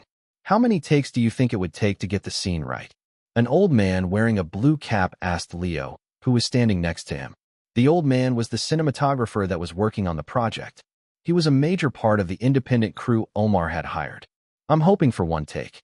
But scenes like these are pretty tiring to shoot, as the expressions really need to be on point. We would be lucky if we can get the right reactions till the 5th take. Leo replied, scratching his beard that was slowly growing over the course of the filming. That kid's going to get drenched in wine. The old man laughed. Does he like wine? I don't know. Never saw him drink that. Then, he surely won't enjoy the scene. Leo shook his head lightly, hearing that he hoped that the scene would go right. Some distance away, both Katie and Aiden were sitting and discussing the scene. Through the course of the filming, Aiden realized how good of an actress Katie was and how much she knew about movies. So, they would often go through the scenes together. I'm sorry from the start if the wine goes in your eyes, Katie said. Her words seemed like she was sorry, but there was a smile on her face as if she couldn't wait to get on with the scene. Just try to aim at my mouth. Your aim is pretty good anyway, Aiden replied, thinking back to the egg scene. I will be careful. Katie smiled and then, suddenly, glanced around the set before looking back at Aiden. Her face was like she was thinking of something. We only have 10 days of shooting left. What are you going to do after the shooting? I'm still going to be there in the post-production as I'm doing the soundtrack. Need to record the songs and go through with the editor and Leo about fitting it in the movie. Sounds tough. What after that? Aiden thought for a while about this question. He didn't really have anything to do, as the movie would be submitted to film festivals, and until then, he didn't have anything more to do. Maybe he would test out his writing skill? I don't really know. My schedule will be pretty free, I guess. Anyway, I am not thinking about it currently. I want to just focus on the shooting for now. Chapter 123. 30 Days of Happiness, June 11th, 2016. Act 8, Scene 6, Take 1. I'm not leaving until I find him, Arthur. I can't just go back after everything. All this wild adventure. I need an end to it. There's no end. We are only here for today, and tomorrow is our flight. If we don't leave for home right now, we are going to miss our high school graduation. Maybe he never existed. He does exist. I need answers from him, Claire said in a slightly raised voice. She looked like a genuine mess with her hair somewhat disheveled, and her expression was solemn, like she was on the way to losing her last hope. On the other hand, Arthur frowned. We checked every place. Every clue we got from the letters. He's not here. He's not on the internet. And everyone says he never stops at one place. We can never find him. It was already the end of their road trip, but they had failed to find Charles, and Arthur seemed like he had already given up on it. But that was not the case with Claire. I'm not going, Arthur. You can go, she said, and looked up at him. Staring in his eyes, she said words akin to opening a Pandora's box. Anyway, you came on the trip just to win me over. You are not the type to do all this. You did it just because you think you love me when you don't. You never wanted it in the first place. What? Arthur stared in shock, feeling like someone had plunged a knife in his chest. It was that sort of sharp, depressing feeling that soon turned to anger and frustration. You know what? You are not wrong, he said. I had motives, and they were stupid. I thought coming with you on this was my last chance to live my life. But it didn't give me what I was looking for. Because of you, I nearly lost my life and had to sleep on a bench, and I'm questioning why I agreed to it every day. But I'm not the only one with motives. Claire Price, you are worse than me. Don't go there. Claire glared at him. Oh, I will. You didn't come on this trip to learn about your grandma. You came on this trip to find Charles, to validate that love exists because you still love your fucking, cheating ex-boyfriend who never loved you, but doesn't like him leaving you. You are just an N. Splash. As Arthur was talking, Claire stood up suddenly, grabbed a glass of wine from the table next to him where an old couple was dining, and splashed it on him. Everyone in the restaurant looked at them as a voice came out. Cut it. Can we do it again? Leo said, looking down at the screen where the recorded footage was playing with squinted eyes. What's wrong? Aiden asked, breaking down his immersion and tasting the wine dripping down from his face. He felt like the scene was fine, but it didn't seem like that from Leo's reaction. Nothing much. The quarrel was perfect, but the expression while throwing the wine can be better. Let's do one more take. Okay. Both Katie and Aiden nodded, and someone in the crew filled the wine glass again. The extra actors gathered for the restaurant scene sat down again. For the next 45 minutes, Aiden kept getting splashed one after another. No, you need to show both surprise and anger. Let's do one more, Donvel. Katie, where are you aiming? Don't throw the glass. Throw the wine in it. We don't want injuries on the set. Aiden, I'm sorry, but can we do another one? Like that, Leo kept requesting one more retake every time, and Aiden's clothes kept getting soaked. He changed clothes after every take and was getting frustrated and exhausted. Katie was the same, as both tried to satisfy Leo, who apparently wanted the scene to be perfect in his eyes. Finally, after a lot of tries, they got that perfect scene. Okay, that's it. It was perfect. Cut. When Aiden heard Leo say that, he couldn't help but take a sigh of relief. He felt like he hadn't drank this much wine in his life. But in the end, it was finally over. He felt like he had even started to hate alcohol a bit because of this scene. I should avoid alcohol for a while after this, he thought, thinking that being an actor was not always fun. The continued shooting day by day, and Aiden was clearly able to see that everyone on the set was working very hard daily. It was because they were at the end, and although people were exhausted, they were close to finishing it. They were taking their motivation from there. As Aiden was shooting more and more scenes, he showed his affinity rising every day, and it was also helping him out in the song as he made more progress on it. But somehow it wasn't enough. He felt like he needed to push a bit more to capture the essence of Arthur completely, at least to his full capability, but something was stopping him from doing that. It was like a wall that cultivators in web novels would often come across. His affinity was currently stuck at 73, and Aiden still needed to finish the end part of the song. As they entered the second half of June, he started feeling more and more anxious about it. Young man, what are you thinking about? Fred, hello. Aiden raised his head to look at Fred, the old veteran playing the role of Charles Duncan. I was just thinking about my role. The next scene is pretty important. Yeah, it is. But I think your acting is pretty good already. You impress me a lot, Fred said, sitting down next to him. He had first met him alongside the other cast in the case, and Fred had joined the set directly for the parts they were shooting in Europe. He and Aiden got along well, as the old man seemed like a jovial person who loved to play different types of characters. Aiden had noticed a faint innocence in himself, like he only lived because of his love for cinema. Thanks for your praise. Aiden smiled and then let out a sigh. I'm just struggling a bit. I think I'm lacking something as to how I'm playing Arthur. It's like there's a thin wall between Arthur and me that I can't seem to cross. Aiden explained. Fred was a veteran, and the old man was an intermediate grade 7 according to his system. It was a level that was very high for the current him, so he felt like Fred could help him out. That's a common problem between young and old actors. It's a good thing. It means you are taking your role very seriously. There's a way to cross the wall. Aiden raised an eyebrow and asked. Fred seemed to be in some sort of thought for a moment before he put a hand on his shoulder. From what I have seen of you, you make the script your religion. Actors do that, and it's a sign of a great actor. Give everything to the script, but... Fred trailed off in his words. But sometimes, one needs to get out of the script. A type of acting that just doesn't keep on the pages of the script, but it is something more than that. Don't breathe like the script wants you to. Breath like the character. Fred smiled and shrugged. I don't know if my advice will work or not, but good luck. After saying that, he patted his shoulders and walked away to talk to an assistant director. His words kept ringing in Aiden's head. Get out of the script. Breathe like the character. Aiden muttered and fell into some sort of thoughts.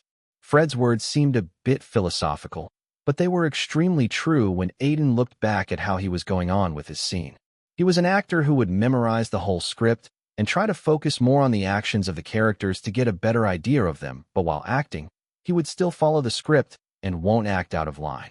The only time he did it was in the interrogation scene as Kai, but even then, he had just tried to make the scene very real and grounded. What Fred had told him was very different, but it surely was something that interested Aiden. I need to let my character control my actions and not control him. It's basically letting myself get lost and not try to come out of immersion. Due to his system, he felt like it could be pretty dangerous as he won't know how he would move next. It would all be very unexpected, but it might really help him reach the required affinity.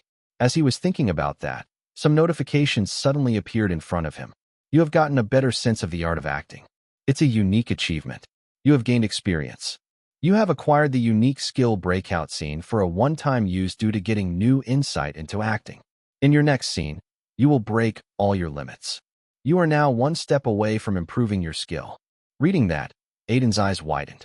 The next scene was with Fred, in which both characters would have a deep conversation. It was one of his favorite scenes in the whole script. Chapter 124. Recheck the light and sound. Try to maintain pin-drop silence.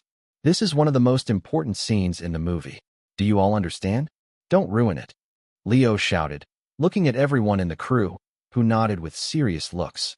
He was pretty young as a director, only in his early 30s, but the crew knew that Leo was no joke. He knew how to control the crew and act like a director. They were even being more careful because of an incident yesterday. One of the production assistants had fought with an ordinary crew member in the middle of a critical scene where Claire and Charles would meet. The scene was going so well, but a fight ruined it. In his anger, Leo had fired both of them. The rest of the crew was a bit wary of him, and those who had worked in movies before knew that such things weren't uncommon. Aiden, Fred, are you two ready? Leo asked, and both of the actors nodded. They were currently shooting in a house, which would be Charles Duncan's house in the movie. At his signal, the lighting engineer glanced around the light scheme again, and the sound engineer held the long microphone. The cinematographer stood a distance away from Leo and held the camera in his hands. Okay, action. 30 Days of Happiness, June 12, 2016, Act 8, Scene 9, Take 1. Hearing the sound of the slate, Aiden's surroundings changed as he lost being of himself and submerged into the personality of Arthur Reeves. He felt a powerful effect of immersion this time, possibly due to this being a breakout scene. I feel weird. It's as if there are dark clouds all over my heart. I can't explain this feeling.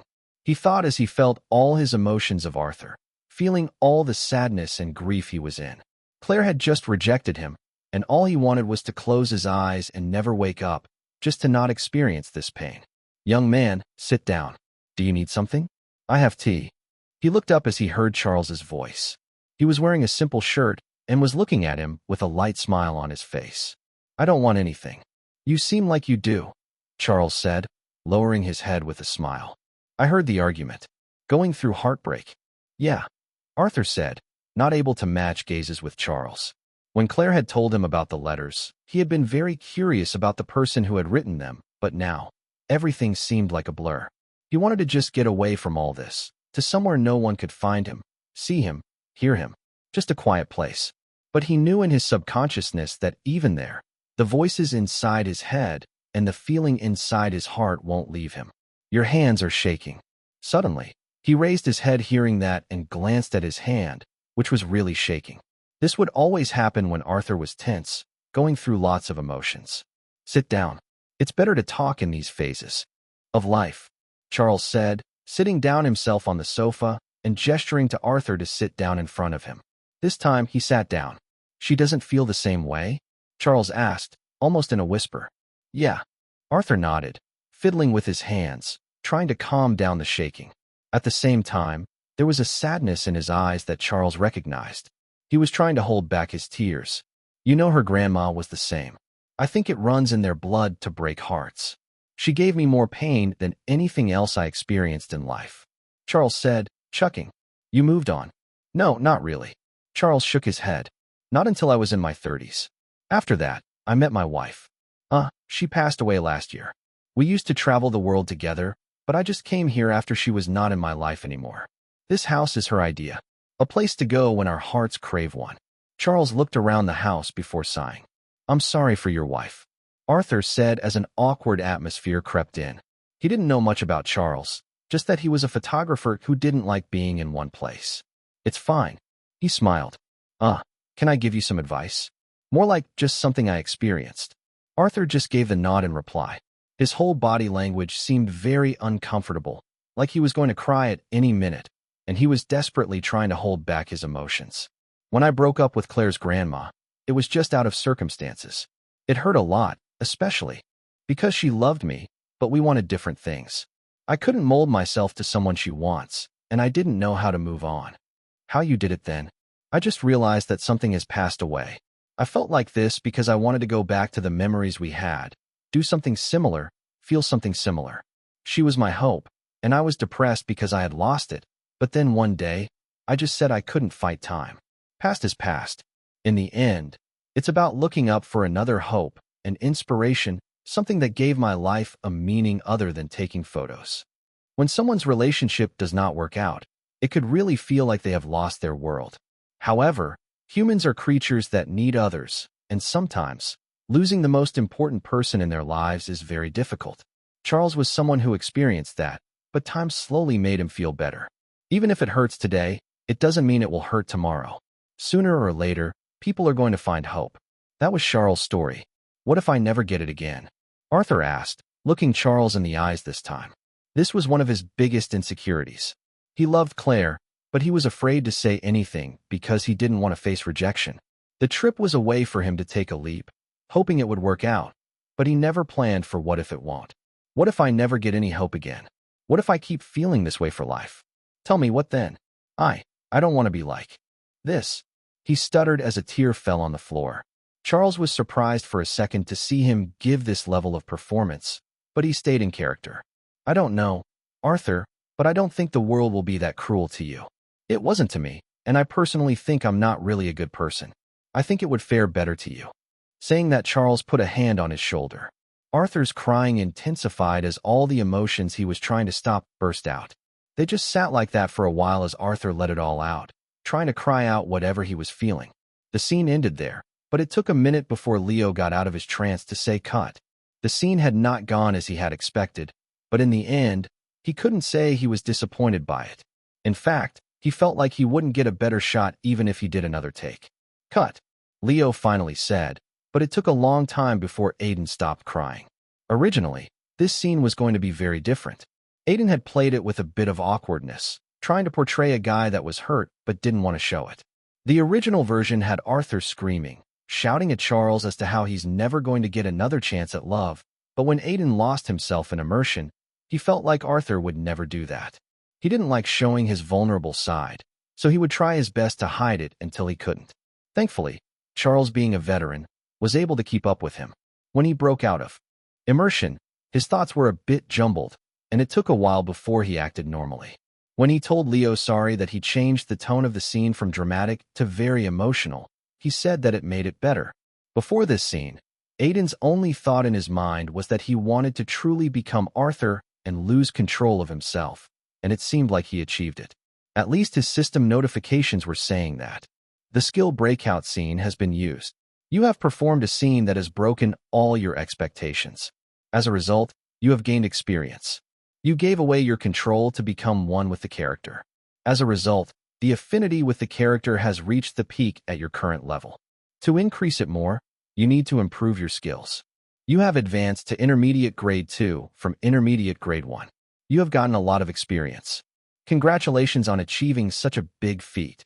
Reading the system notifications, Aiden couldn't help but feel happy. But he didn't show it, as one more thing was wandering in his mind. I feel like I can complete Lost in the Sky. He felt that confidence in him. Increasing his affinity with Arthur had made him aware of how he could finish the song. Chapter 125. Our ratings are dropping every week like this. In the beginning of the year, the channel wanted to renew the series for another series, but the people there are worried now. We seriously need to change things if we want to survive in this goddamn crazy industry. The scene was of a conference room where a lot of people were gathered. A white-haired man that looked to be in his late 40s was heading the meeting, and by his words, it could easily be seen that he was not in a good mood. His name was Bradley Carell, and he was a TV series producer. Brad, that only happened because we were going to end the show 2 seasons earlier, but due to fan demand, we weren't able to. We ran out of the original content a long time ago, and because of that, the show has become another repetitive dramedy. One of the main writers of the show said, looking up at him, he clearly wasn't happy with what had become of something that he had conceived. The greed of the channel and producers had eaten it up. Another person who was a part of the production team added after thinking for a bit, we are almost at the end of the season. The ratings might increase then, but the ending of the season that is written is pretty much another breakup. No matter how much we try to spice it up with comedy and gags that are running from the first season, I don't think it would be enough to save the show. That's why I'm having this meeting, Bradley said, stomping his hand on the desk. To revive this show, I don't want Searching for the One to become another sitcom with bad last seasons. We need to keep it running for a little longer, and I need ideas. Searching for the One was one of the most famous sitcoms in America, with the first 2 seasons winning Emmy Awards, and the actors in it were already showered with praises due to their performances, and some even got award nominations. It was IBC's most popular sitcom, getting huge ratings from the pilot. The show's growth could easily be related to the main actor's salary, which had increased from around $70,000 per episode to $700,000 per episode. But in recent times, the ratings have declined due to the IBC's greed to milk the show. It had lost its soul according to the viewers, and even the sponsors weren't happy. The show was already halfway in the group of shows that started out great but sucked after a few seasons. If it continued, Searching for the One would just end in this season itself. I think we can do a cameo from a celebrity. Those always have good effects. One of the female members suggested. No, we already had a lot of them last season. Doing it too much won't help. Yeah, we need to try out different things. Maybe add a new character or just a completely different plotline. It feels like these days that the show has forgotten the core idea, so we need to correct it. Most of the public reviews of the show said the same thing. I don't think a lot of our audience wants to see more heartbreaks. A lot of the episodes are also becoming stale as they don't provide anything more to the plot or progress it. We seriously need to take another look at the ending too. Even the alternative endings we wrote are no good. Like that, ideas were passed around as the meeting continued for over 2 hours. All of the people presented in the meeting tried to find out the actual problems, read out reviews, and talked about how they could correct it and move the show in the right direction. In the end, all of them agreed to one thing. Okay, so we are going to go with a new ending for this season and get a new character in a cameo role for it, Brad announced, and everyone nodded. This was the only way they saw to get the series to the track. We need to do it extremely well. Go watch what you all wrote in the first few seasons. The series needs to go back to its roots for us to get back our audience. Over the next few days, most of the shooting for 30 Days of Happiness finally ended. Most of the scenes were left between Katie and Fred, so Aiden requested Leo to shoot his scenes first so he could just focus on finishing up the song. Finally, after a week since his affinity with Arthur reached its peak, Aiden completed the song. Is everything ready? Check the stage lights again. We are going to start in a bit. Both Wade and Aiden looked at Leo, who was giving instructions to the crew members. The moon was already up in the sky and a cold wind was blowing in the night. Currently, they were waiting to start what would be the final scene in the movie. It was also going to the final scene that they would shoot. The scene in which Arthur would sing Lost in the Sky in a small gathering in Paris, held by the locals. This was going to be the culmination of the whole movie. Are you nervous? Wade asked, looking up at him. Not really. I'm just excited to finally sing this on stage. This song gave me sleepless nights, and at one point, I even thought about giving it up. Now that it's completed, I can't wait to sing it. Good luck. Though, I know you don't need it, Wade said and patted him on the shoulder. Smiling, Aiden walked to stand up on the stage and picked up the guitar and checked the mic. In front of him, a small number of people were gathered, including Katie and Fred. A camera was panning down on them too, as their reaction would also be in the scene. Aiden, are you ready? Leo shouted towards him, and he gave a thumbs up. Nodding, he gave the signal for the scene to start. Immersion, Aiden thought, and felt himself becoming like Arthur. Even though it was a singing scene, Arthur was the one to sing it. I can do it. He took a deep breath thinking that, and his fingers strummed on the guitar that he was holding in his hand. Looking up at the audience below the stage with a faint smile, he started humming. His humming was like a whisper, but along with the melody coming out from his guitar, it was enough to catch everyone's attention. Please tell me if this is an illusion. Why am I still finding the reason? Oh, am I just searching for something that isn't there? Reaching my hand out to nowhere. As he sang that part, some people couldn't help but look surprised. He had not shown anyone the song yet aside from Wade, so they were very shocked when they heard it. Leo even felt chills on his arm hearing the fragility in Aiden's voice. The guitar tunes, his voice, and the lyrics were painting a picture of isolation, like someone was standing on a hill and asking these questions from God himself. Moreover, it naturally felt like the song was something that Arthur had written. Is it worth it to take the arrow? Can I still believe in a better tomorrow?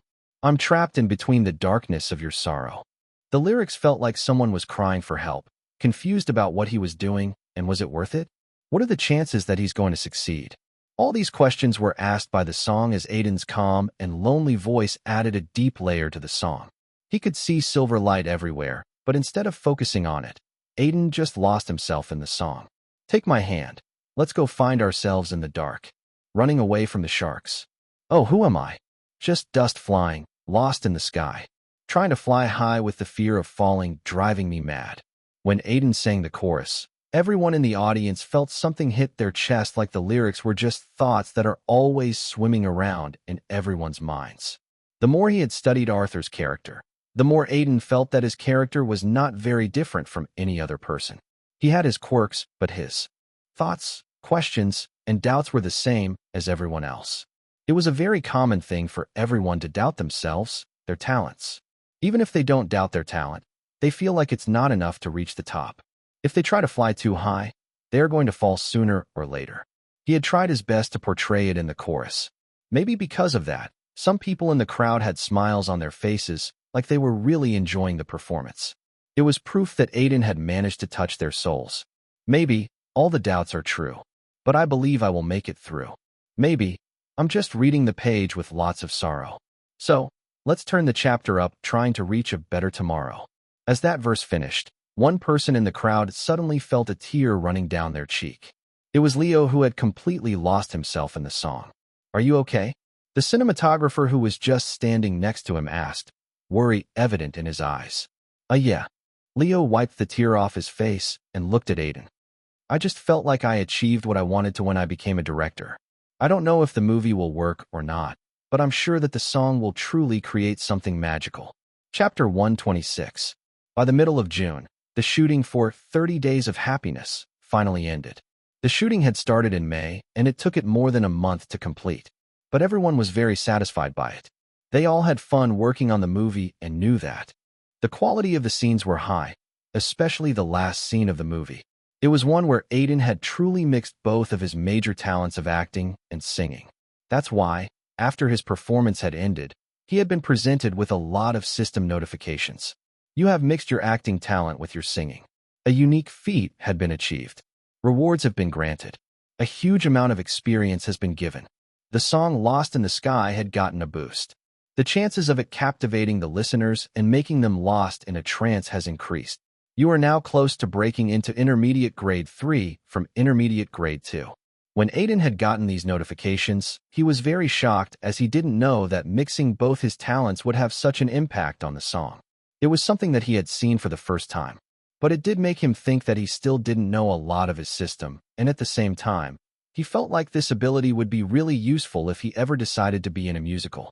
Though the shooting ended, Aiden's job as the film composer was far from being over.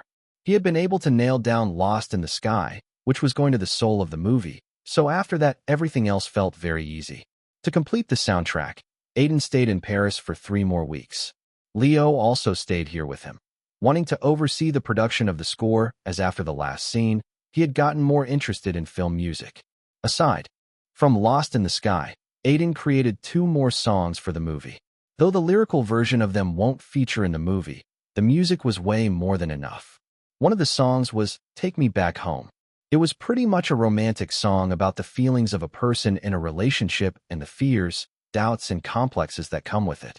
Although the meaning behind the song wasn't bright, the melody was bright, and the song was sung in that way too. The second song was titled Journey. It was pretty much a soulful, soft, and breezy road trip song that Aiden had thought of while roaming Europe for shooting.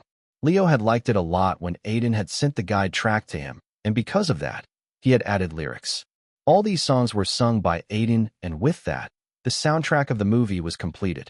After that, the only thing left in the movie to do was to edit it out, add the dubbing parts, and record the songs in a studio, so they could release the whole soundtrack in a digital album later on. One more thing was that Omar and Leo finally decided on the film festivals that they were going to target. They were the Toronto International Film Festival, which was one of the major film festivals in the world, and the Venice Film Festival, which was a part of the Big Three, Cannes Film Festival, Berlin Film Festival, and Venice Film Festival. They had decided on Toronto and Venice just because the dates aligned to them. Both of them were going to be held in September, which was an ideal period. Actually, Leo wanted to target the Cannes Film Festival as it was just the biggest one, but it had already passed away this year, and no one had the patience to wait a year for it to come back again. So, with everything decided, 30 Days of Happiness was more or less confirmed to be released around September-October after the screenings in the film festivals. Though it was 3 months away, Aiden was still excited as this was his first movie in which he was playing the lead. He had given everything to it, so he was very excited to know what the result was going to be. On the screen in front of them, an electric rat monster was waiting for a turn to attack. On the other side, a dragon-like creature was standing. With a click of a button, the dragon-like creature changed postures and let out a fiery breath. The attack was too much for the electric rat, and he fainted, ending the battle. You lost. Ha ha ha, I told you. You can't beat me in this game. I have grinded a lot to reach the status of a champion. You just won because I have not played it for years.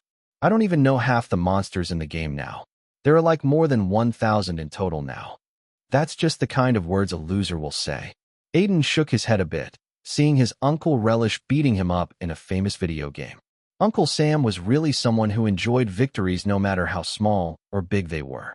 His carefree attitude was pretty childish, but that was just one of his good points.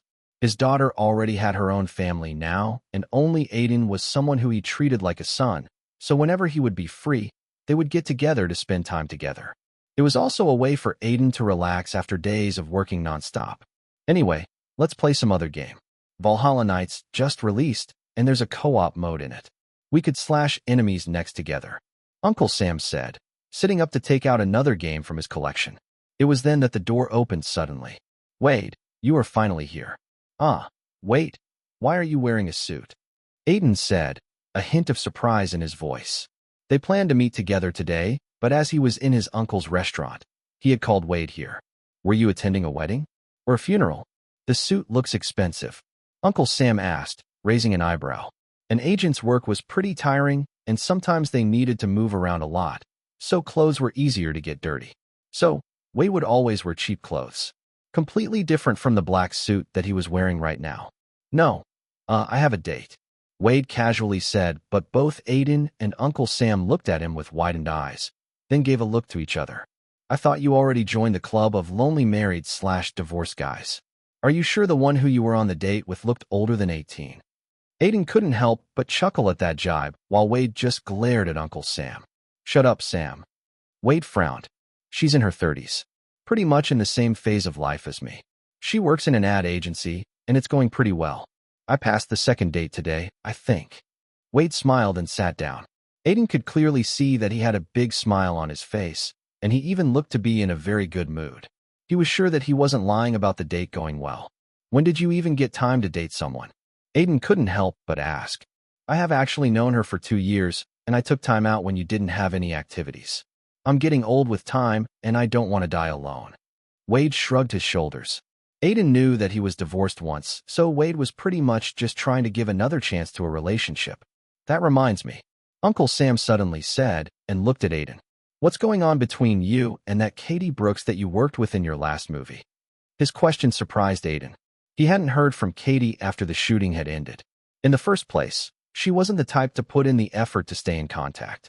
I don't remember anything happening between us, he said. Why are you asking? I saw your Skygram post with her on the set, and it's a rom-com, Uncle Sam said, trying to imply something. These things happen easily between actors. In my time, I have seen so many of them have affairs on set. Even married ones give in to temptation, and sometimes you will encounter some very gross affairs, Uncle Sam said, shuddering a bit like he was remembering a bad memory. His words were enough to make Wade look at him in doubt, trying to see the changes in Aiden's expression. Is there anything? Wade asked. As your agent, it's better for you to tell me so I can prepare in advance. Trust me, there's nothing. I don't really think I will get in any relationship currently, because it would be too hard to maintain it with me taking on different projects every other month, and I need to like someone first. Aiden gave an explanation. It was true that he never saw Katie as anything more than a friend, and even with relationships in general, he was kind of avoiding them to not let it affect his work in any way. He was just waiting till he met someone good, and was ready for a relationship. Anyway, let's do this talk later. Why did you want to meet me today? The break doesn't end until Thursday, right? Aiden asked, and Wade got serious, remembering the reason why he was here. Yeah, but I got something good. What? A radio show. Chapter 127. The United States is often called the country on wheels. It is because most people in the country have a car, and after radio became a prominent part of American culture, it also gave a widespread audience to music artists, both famous and regional ones. People were able to discover songs they never knew existed due to radio, and it helped artists get widespread acclaim. The radio even had an impact on music charts, as songs that would be played on radio stations would easily become popular due to radio. After the internet and social media boom, the impact lessened as songs started going viral due to social media. Nowadays, one could just play their melody playlist in the car. Radio had clearly taken a hit, but it didn't mean it had died down. It was still a major part of the country, helping artists find more success. Even now, record labels would try to get their artists' songs on the radio. Aiden's last few songs had also been on some radio stations, as Wade had contacted some of them. Also, as his songs had gone viral, a lot of people had requested them to be on the radio. Revolution has even been on most of the radio stations in America, thanks to Anime Roll promoting it a lot. Good morning, America. Today seems like a nice, sunny day to get up from bed. Are you listening to us going to work or dropping your kid at school? We sure hope you are going to have a good day. Now, let's start the program, Weekly Entertainment. In this show, we are going to talk about the major things that happened last week primarily. From another superhero movie failing at the box office due to people just being tired from seeing too many people get superpowers to a senator being found asleep during one of his speeches, causing a debate on a lot of news channels. You will get everything today in the next hour. Aiden and Wade listened to the radio while sitting in the car. Normally, the radio would be off in the car. But today, they were listening to it because Aiden had an interview on the radio station called Red Ant FM in the next hour. Wade had gotten this opportunity for Aiden after having some meetings with a radio producer who worked in Red Ant FM. What do you exactly know about Hector Byrne? Like his personality? I can't guess a lot from his wiki articles I found. Aiden asked as he turned his head to look at Wade in the driver's seat. Hector Byrne was the RJ radio jockey that hosted a show called What's New in Music. It was a very popular show from the last 5 years where Hector would bring in artists that had gone viral or were relevant to do an interview, and then play some games. The format of the show was very simple, but it was popular as Hector had maintained a pretty good reputation for himself, and the guests he invited always had their own group of fans who would actively listen to the show. All in all, it was a pretty good opportunity to get on the show. Well, I never heard any rumors about him. At least not too bad. There was one about him nearly cheating on his wife, but it was never confirmed, and he's pretty steady in his life currently. I heard he just enjoys himself now as he earns pretty well and focuses more on the family. So, we won't have any problems with him. I don't think we will have, but be careful of the guests that would be with you. It's good if you can cooperate with each other instead of trying to bring each other down to look better, Wade said, reminding Aiden to be on guard. The show would sometimes call 2 artists at the same time to create a bit of diversity. Today was one such occurrence. I will be in the show with Andrea Hales, right? I have only heard good things about her on the internet. Though, her music is average and she does a lot of collaboration. Yeah, her reputation is too good. You need to dig a bit to even see people criticizing her. Her PR team blocks everything negative about her, so even I don't have any inside info on her. Hearing that, Aiden searched her up on the internet.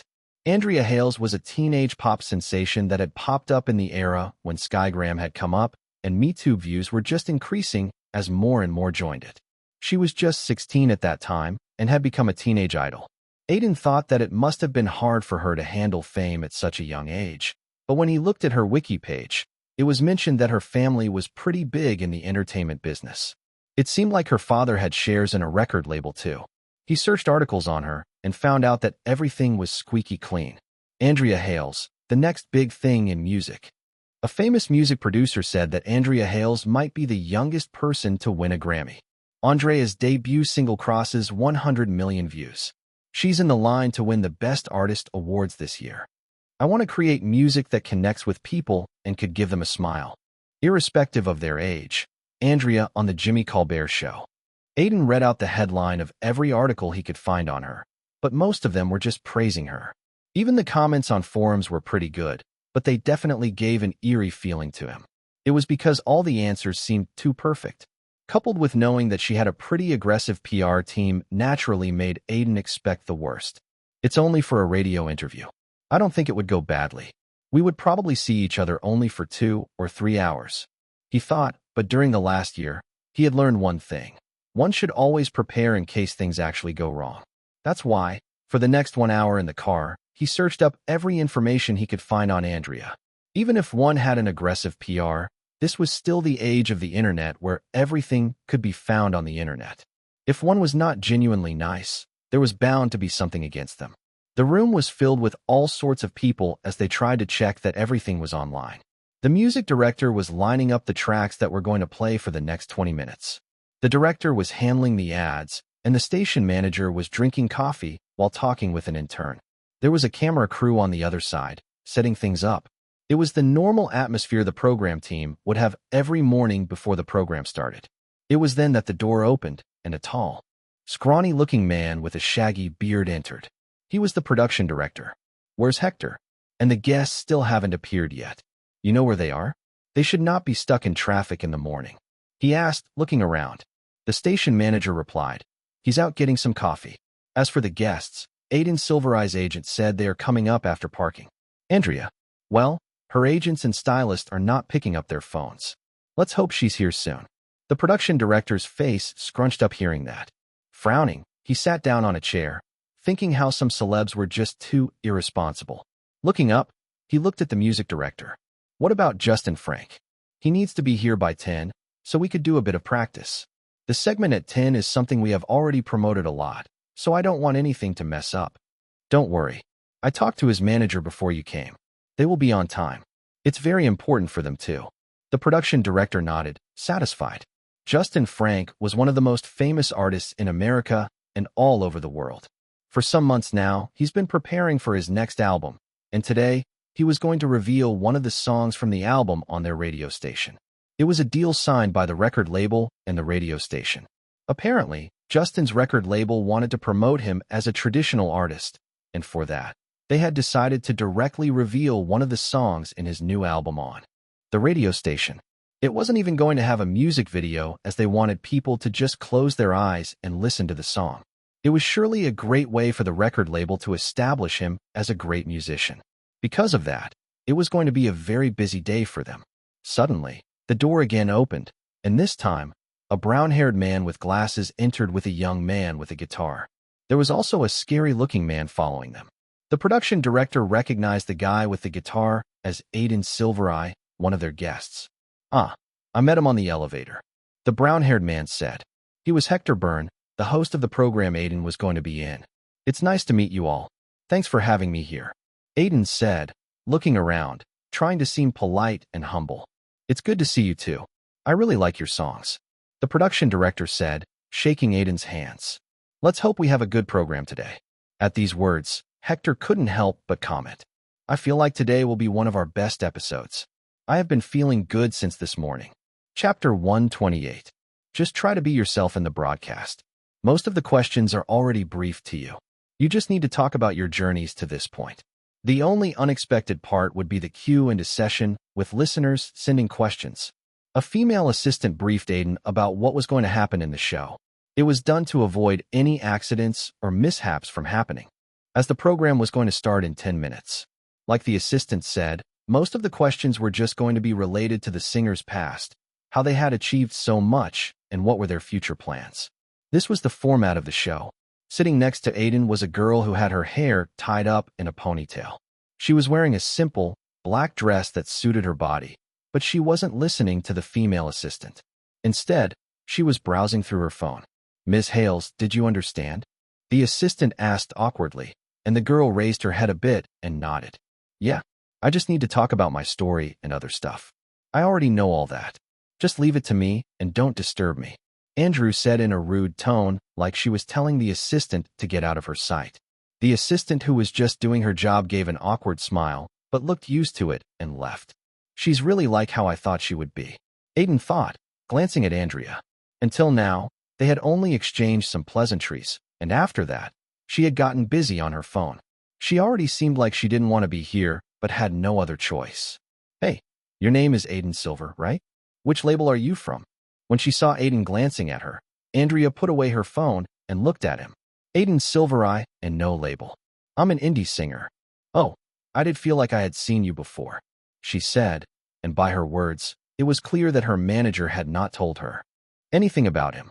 Yes, I remember now. You are the guy who got stabbed, she suddenly said, her face becoming one of realization. Her eyes naturally darted at Aiden's chest, where he had gotten stabbed, as he chuckled. Even after his songs got millions of views, he was still known because of being stabbed on stage. It was understandable, as these things don't happen every day to artists. At this point, Aiden had fixed a performance spot in videos like 10 horrible incidents that happened with musicians. Yeah, I'm that guy. I watched your viral video, and how you suddenly beat Imagine Giants because of that. There was a lot of talk about it in the industry. Actually, there's been a lot of talk about you for a while. Did you actually pay for it? What? Aiden made a shocked expression as he tried to comprehend what Andrea was saying. It sounded ridiculous no matter how he tried to process it. He even wondered if she was trying to spite him. I mean, there were a lot of conspiracy theories about it. People found it weird how security was breached, and many said that you orchestrated it yourself to get fame. At least that's what I know from the parties I attended. In the past, a record label made a singer cut her wrist to get scars to pull off a depressed girl image. The industry has all sorts of weird incidents. I don't know what type of things people are talking about me at parties, but I won't get stabbed to get fame. I could have died. I'm not that crazy, and as for security breaching, those things happen because one doesn't expect something like this in a show. The security staff was acting lazy. Aiden explained his part, but it seemed like Andrea was not satisfied. Thinking about something, she again opened her mouth. There's also that rumor that you deliberately left X-Star because you and another female contestant broke up. How you weren't able to handle rejection. Bullshit, Aiden muttered. That was even more ridiculous than the stab conspiracy theory, but the longer Andrea spoke about these rumors, the weirder he felt. Why does she know all these weird rumors about me when she didn't even know my name properly before? I don't even know these rumors about me. She clearly is trying to make me angry, he said and glanced at her. She seemed to be smirking at his reaction. His doubts were not for nothing. She was clearly just an immature girl who was trying to spite him for no reason. If I don't say anything, she's probably going to continue.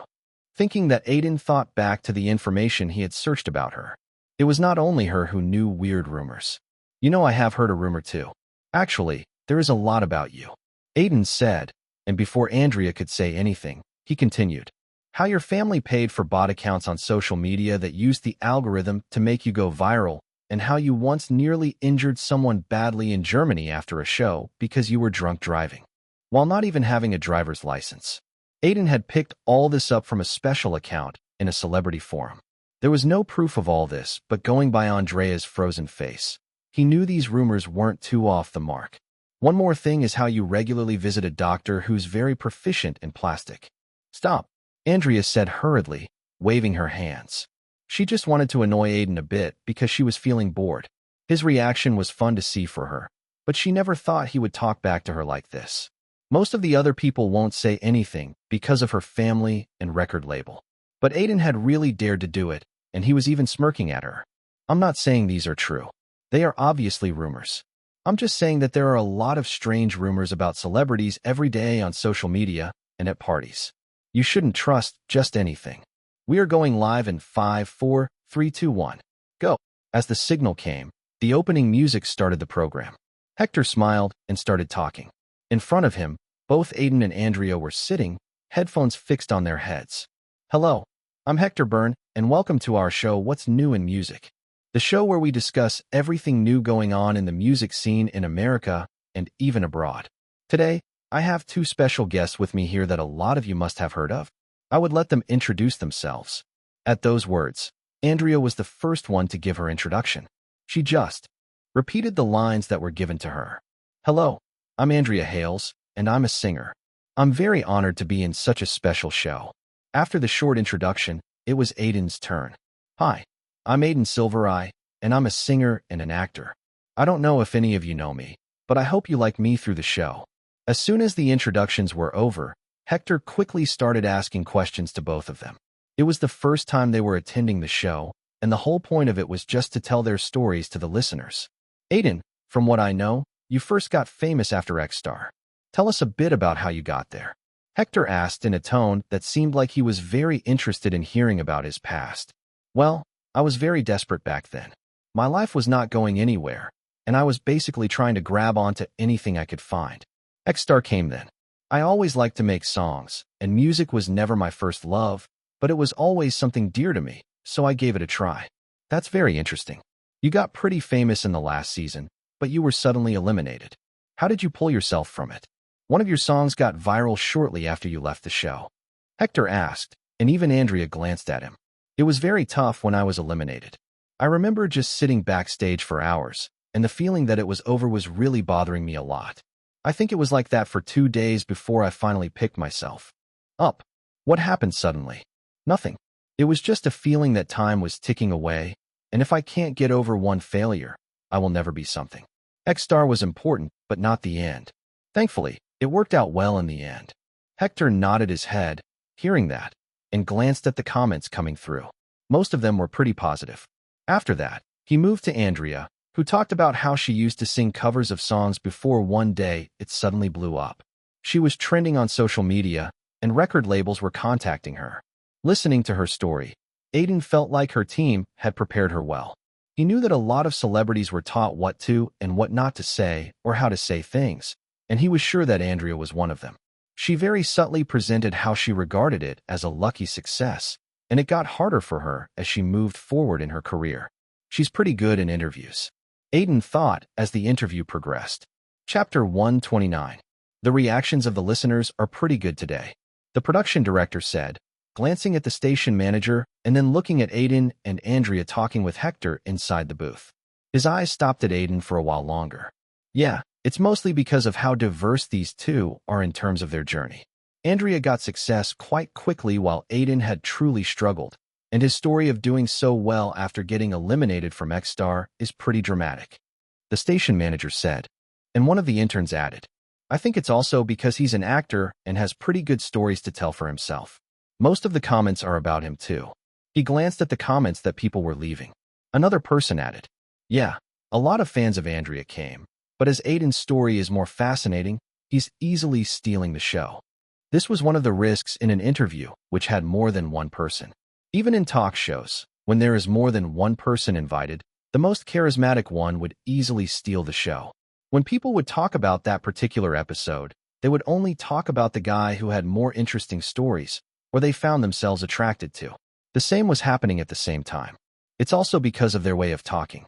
Andrea is just saying everything like a robot as she had already talked about these things before in a lot of interviews. Aiden, on the other hand, is making answers on the spot. He has the fresh factor to him. The production director thought, his eyes focusing on the question Hector was asking both of them. What do you think about fame? Do you feel bad that everyone recognizes you and feel like it would be better if your face were not so famous? Hector asked.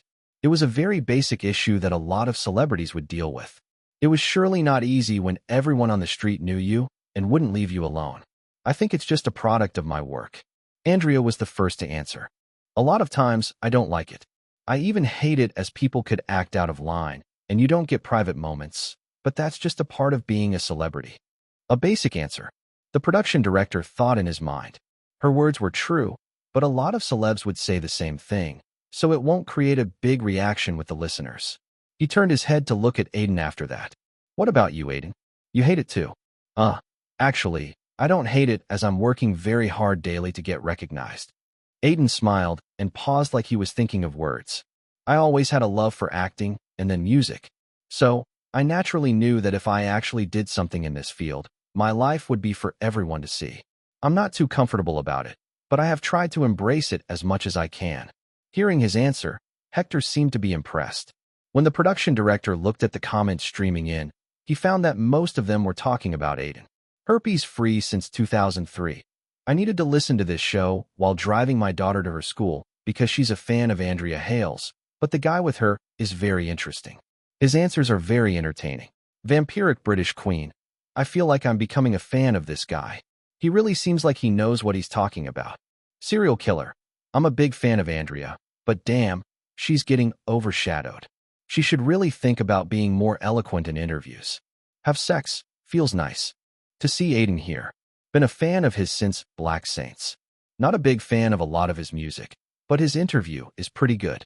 Thor, God of Jokes. Finally, I'm seeing some talented people on this show. Weed-smoking rappers and twerking hip-hop artists are good and all, but I really like more traditional artists. Seeing the comments, the production director thought that this episode would get good ratings no matter what now. Like that, the show continued. The interview part ended pretty quickly as it was only for 20 minutes. The whole show was going to be an hour long with 20 minutes on the interview and another 20 minutes taking questions from the listeners. The rest of the 20 minutes was commercials and songs. As everyone kept an eye on the proceedings, the next section of the show started. Hello, I'm a small-time musician in London. It's been more than 10 years since I started this career, but it's going nowhere. I can barely pay my rent, and sometimes I don't even earn money in a month. My girlfriend gives me money, and she wants to marry me for a long time, and I want the same, but I'm nervous because my career is nowhere. She told me to give up on my dream and marry her, or she would leave. Do you two have any advice for me as to what I should do? As the man finished speaking, Hector looked at the two of them with a smirk on his face. This was a good question to start the section. What advice do you have? Aiden began thinking about his answer. But before he could say anything, Andrea had already opened her mouth. You must have a lot of experience if you have been working as a musician for so long. I think you should keep pushing as eventually you will get success. In this industry, one song is all that it takes to become famous. Try to use social media as a medium to spread your music. Just don't give up, and if your girlfriend really loves you, she will give you some more time. There was a proud smile on Andrea's face as she gave out her answer. But Aiden shook his head. While I do agree that one song could be your way to success in this industry, I also think that you should look at the problem more practically. Tell me one thing. You must be in your 30s already, right? And your girlfriend is the same age as you. Ah, yes. We are the same age, actually. The man's voice came out, and Aiden nodded. Then, try to think from your girlfriend's perspective. I'm pretty sure she thinks that she doesn't have a lot of time left and is at the phase of her life where she wants to settle down. If you really followed Andrea's advice here, your relationship might be at stake. Think about what is more important for you, and I'm not saying to give up on music. You can get a job and try to settle down while keeping music on the side. It would be hard, but you would be able to both get married and keep music. After saying that, Aiden looked at Hector, who nodded in agreement with his advice. Only Andrea looked to be a bit annoyed as clearly, Aiden had clearly overshadowed her this time. She was just a teenager and was too eager to make an impression, so she gave out a rushed answer, considering a lot of things. Thanks for your advice, man. I will think about it hard and get to a decision. The man said, and the call cut. Hector checked the comments appearing on screen and smiled in delight. Most of them were positive. Okay, let's get to the next caller. Today's episode is just becoming more and more interesting. Okay, this is mostly done now. A lot of people tuned in today. Seems like it's going to be a good day as the morning went so well. The music director that was assigning the songs that were going to play next muttered, glancing at the clock on the wall. Only 5 more minutes were left of the interview. Yeah, we got lucky that we called 2 very different singers. That helped make the episode turn out this good because of the difference in answers. The production director said. He didn't care if one of the guests completely dominated the show or the other lost out. He only cared about the ratings and listeners' reviews. As they were talking like that, the door suddenly opened, and a staff member came out, panting. It seemed like he had run all the way to here. There was a worried expression on his face as he walked toward the production director. What happened? Justin Frank. His van had been in an accident. What? Everyone in the room looked at the staff member, hoping that he was joking, but his expression was as serious as it could get. Feeling stares on his body, he quickly explained what had transpired. He was coming to the radio station, but his van got in a small accident on the way as another car slammed into them. It seems like it was a case of a brake fail. It should be on the news soon. How is Justin? One of the interns who was a big fan of his asked. He's fine, but his manager is injured. He refused to come to the radio station and went to the hospital as they are very close. His record label just informed us. The production director's eyes widened with worry hearing that. It was a very critical situation, and it was a good thing Justin Frank was good. But the radio channel was seriously in a lot of trouble. Fuck. What are we going to do about the next program then? We promoted it too much already. The production director thought, rubbing his forehead. Chapter 130. After the show finished, Aiden came out of the booth with a smile on his face. He had thought that it would be much harder, but he had really enjoyed himself. Unlike a few of the interviews he had in the past, Hector was more of the listener type, and he also had insight into music theory, so the talk had gone pretty smooth. The only dissatisfaction was Andrea, who sometimes tried to butt in when he was talking, but after a few times, she had stopped it. I really enjoyed working with you. When you are releasing a new song, please come back to the show. I think it would be a fun conversation, Hector said, patting Aiden's shoulders. He had talked to a lot of musicians both on and off his show, and he truly felt that Aiden was one of the more mature ones out there who truly understood what he was doing. The episode had been fun for him. Thanks, Aiden said, and before he could talk anymore, the production director called Hector to talk about something. It was then that Aiden noticed something weird in the atmosphere. Why is everyone's expression so weird? He thought as the door opened, and Wade walked in. He was absent during the recording, but currently had a smile on his face, like something good had happened to him. Where were you? Aiden asked, walking up to him. I was out trying to get some coffee, but I bumped into a TV producer who I have known for a long time. He was a bit free, so we talked for more than an hour. You missed the show. Don't worry, I was checking up on reactions online from time to time. It seems like you did great, he asked, then turned to look at Andrea, who was talking about something with her agent. Did she bother you? Yeah, a bit, especially at the start. She's kind of a brat, but she acted professionally for the most part in the interview, so it was fine, Aiden said, but Wade didn't fully believe him, mainly because, from time to time, Andrea was glaring at Aiden. He was sure that if there was no one else in the room, she would have already started a fight. I don't think she likes you a lot. I don't think she likes anyone a lot, Aiden said and chuckled. They talked a bit more about the radio show and then their schedule for today.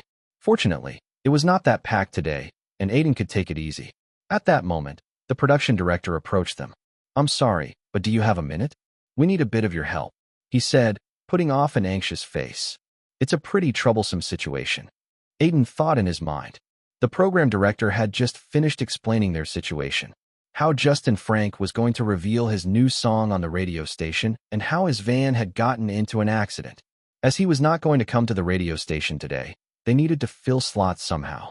We are already promoting Justin Frank releasing his new song at our radio station for a week, so tons of people would tune in. Way more than what we would get normally. The music director said, frowning. It was really not an amicable situation for them. Can't you just say that he's in an accident? I think people won't be too disappointed, as it's not something that could be helped. Wade asked, looking at the production director. We will do that, but last time, one of the boy bands was going to do an acoustic version of one of their songs here, but they canceled it at the last moment. The radio station's reputation took a hit then. Yeah, even if we explain that Justin Frank got into an accident, people will think that these types of things happen a lot in Red NFM. We will lose all our credibility, and you do know reputation is one of the most important things in this industry, Hector said, and Wade agreed with what he was saying. The radio station was very unlucky in this regard. He knew how big of an opportunity it was to have Justin Frank's new song being released by radio. But now, everything was a mess. So, you need someone to slot in place of Justin Frank? Aiden asked, and everyone around him nodded. Yeah, we have an interview with an actor later on, and we could just do that a bit early and insert time here and there, but we still need someone to sing a song. At least for 10 minutes. That's the utmost we could do in damage control at the moment, the production director said. His words felt like he was pleading. They had asked Andrea Hale's agent first about it as she was a bigger star, but her agent was quick to reject them, the reason being that Andrea had a pretty tight schedule today. Their only hope was now on Aiden. As he had been received pretty well in the interview by the listeners, everyone felt like he would be a good choice. Anyway, it was far better than contacting some small-time musicians. Can you give us a while to talk about it in private? Wade asked, and the production director was quick to nod. He and Aiden went to a corner to talk about it. Though they didn't have a tight schedule today, a sudden performance on a radio which is broadcasted all over America could easily ruin Aiden's reputation if it didn't go right. It wasn't something they could agree on without talking about it. What do you think? Wade asked. It's a good opportunity, especially because it's a chance to do a favor on a radio station. It would help us a lot later on, and articles could spread after this as Justin Frank is a global star. If it works, it's a good opportunity for my career. Yeah, I know. That's why I want to agree, but are you sure you can give a good performance? And which song are you going to sing? Wade raised an eyebrow. He didn't doubt Aiden's capability, but this was still a very quick and unexpected situation. I'm confident, Aiden said. As for the song, Revolution is undoubtedly my biggest hit, but it's hard to play it without a band, and I don't have the instrumental on my phone. Moreover, it's a pretty hard song. The song, Hold On To Me, won't suit the situation, and Lonely is thought of more as a Gray song than yours. We need to think of something else. Wade sighed, and suddenly, the gears of Aiden's mind started turning as an idea struck him. An idea that could let him use an opportunity in the best way possible. He thought of the one song that he could perform here. Let me sing Lost in the Sky. It was a song which he could easily perform on a guitar. Moreover, it was one of his best compositions, and its atmosphere even suited a radio. We were planning to release it a month before 30 Days of Happiness premiere. If we released it right here, it would mess up our plans. That's never a good thing, especially with the song being so important for the movie. Wade said, shaking his head. No, I think this is the right opportunity. I have a plan. Aiden said, attracting Wade's attention. Instead of rejecting his plan straight away, he squinted his eyes, knowing full well that Aiden won't have a stupid plan. Tell me what plan you have. This is the last commercial. 30 seconds to the broadcast. Everyone in the room became more and more nervous hearing that as they stared at Aiden, who was standing inside the recording booth. He was holding his guitar and was just waiting for the signal to start singing. Do you think it will be fine? It's a sudden performance, and he just started last year, right? The production director asked Hector, who was standing next to him. I think it would be fine. He's young, but he seems mature. Moreover, look at his agent. Hector glanced at Wade, who was smiling. The production director's eyes followed. He looks calm. Yeah, he's the only person in the room who is calm, Hector said. That means he is very confident in Aiden's skills. Don't worry, we don't have any other choice either. So just wait and see how it goes. The production director nodded and brushed off the sweat gathered on his forehead. It was then that the commercial ended, and one of the female announcers present in the booth quickly explained the situation. Today, Justin Frank's new song was going to be released here, but just an hour ago, he got into an accident. He's safe, but the program is unfortunately canceled. But we have arranged something else for you. You must know Aiden Silvereye. He just finished his interview with Hector Byrne a while ago. He's going to sing his new song, Lost in the Sky. Now, it was all on Aiden. I need to do my best. He thought and slowly started strumming the strings of his guitar. A unique yet soft melody came out. The tempo of the rhythm was pretty normal, but it gave a warm feeling to the listener. Taking a deep breath, Aiden started to sing. Please tell me if this is an illusion. Why am I still finding the reason? Oh, am I just searching for something that isn't there?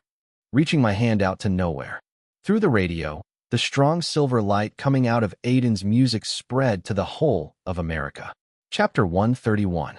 Today, Justin Frank's new song was going to be released here, but just an hour ago, he got into an accident. He's safe, but the program is unfortunately canceled. But we have arranged something else for you. You must know Aiden Silvereye. He just finished his interview with Hector Byrne a while ago. He's going to sing his new song, Lost in the Sky. A couple looked at each other weirdly as soon as they heard those words coming out of the radio. Currently, both of them were on a drive and had remembered that Justin Frank was going to be releasing his song on Red Ant FM today. Both of them were big fans of him, so they decided to listen to it, but hearing those unexpected words, they were quite surprised. Let me check the internet. I'm pretty sure I will find something on Justin's condition, the girl said, taking out her phone and looking up Justin Frank. He was already trending on Sparrow, and it seemed like the news about his accident had spread like a forest fire. Tags like Justin Frank, accident, and hospital were at the top spots. The girl quickly checked it and found out that Justin Frank was really safe, and it was only his manager who had gotten injured. He's safe. His van apparently got stuck by another car whose brake failed. No one got seriously injured, so it's a minor accident, the girl said, taking a sigh of relief. It's good that he's fine, but it's kind of a bummer that we won't be able to hear his new song today. Let me change the radio channel, the guy said, putting one of his hands away from the steering wheel and trying to change the channel. But at that moment, he heard the melody coming out of the speakers. His hand stopped in midair, and in the next second, lyrics came out. Please tell me if this is an illusion. Why am I still finding the reason? Oh, am I just searching for something that isn't there? Reaching my hand out to nowhere.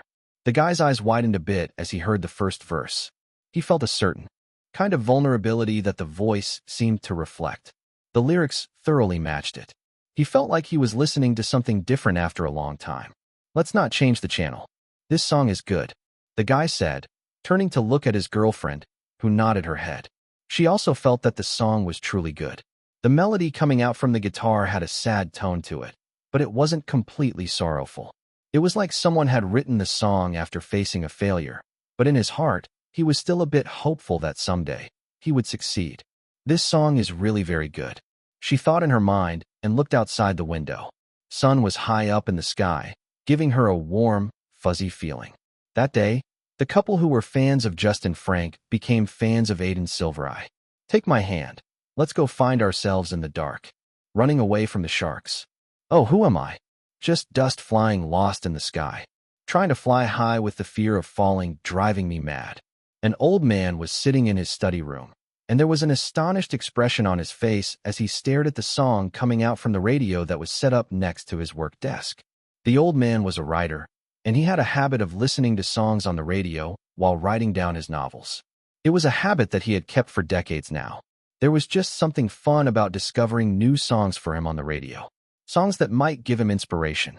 That's why he still owned one of the most antique versions of a radio.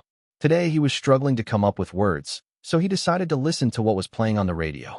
Thanks to his luck, just the first song he came across was Aiden's, and listening to it, he couldn't help but stop writing for a minute to stare at the radio in pure astonishment.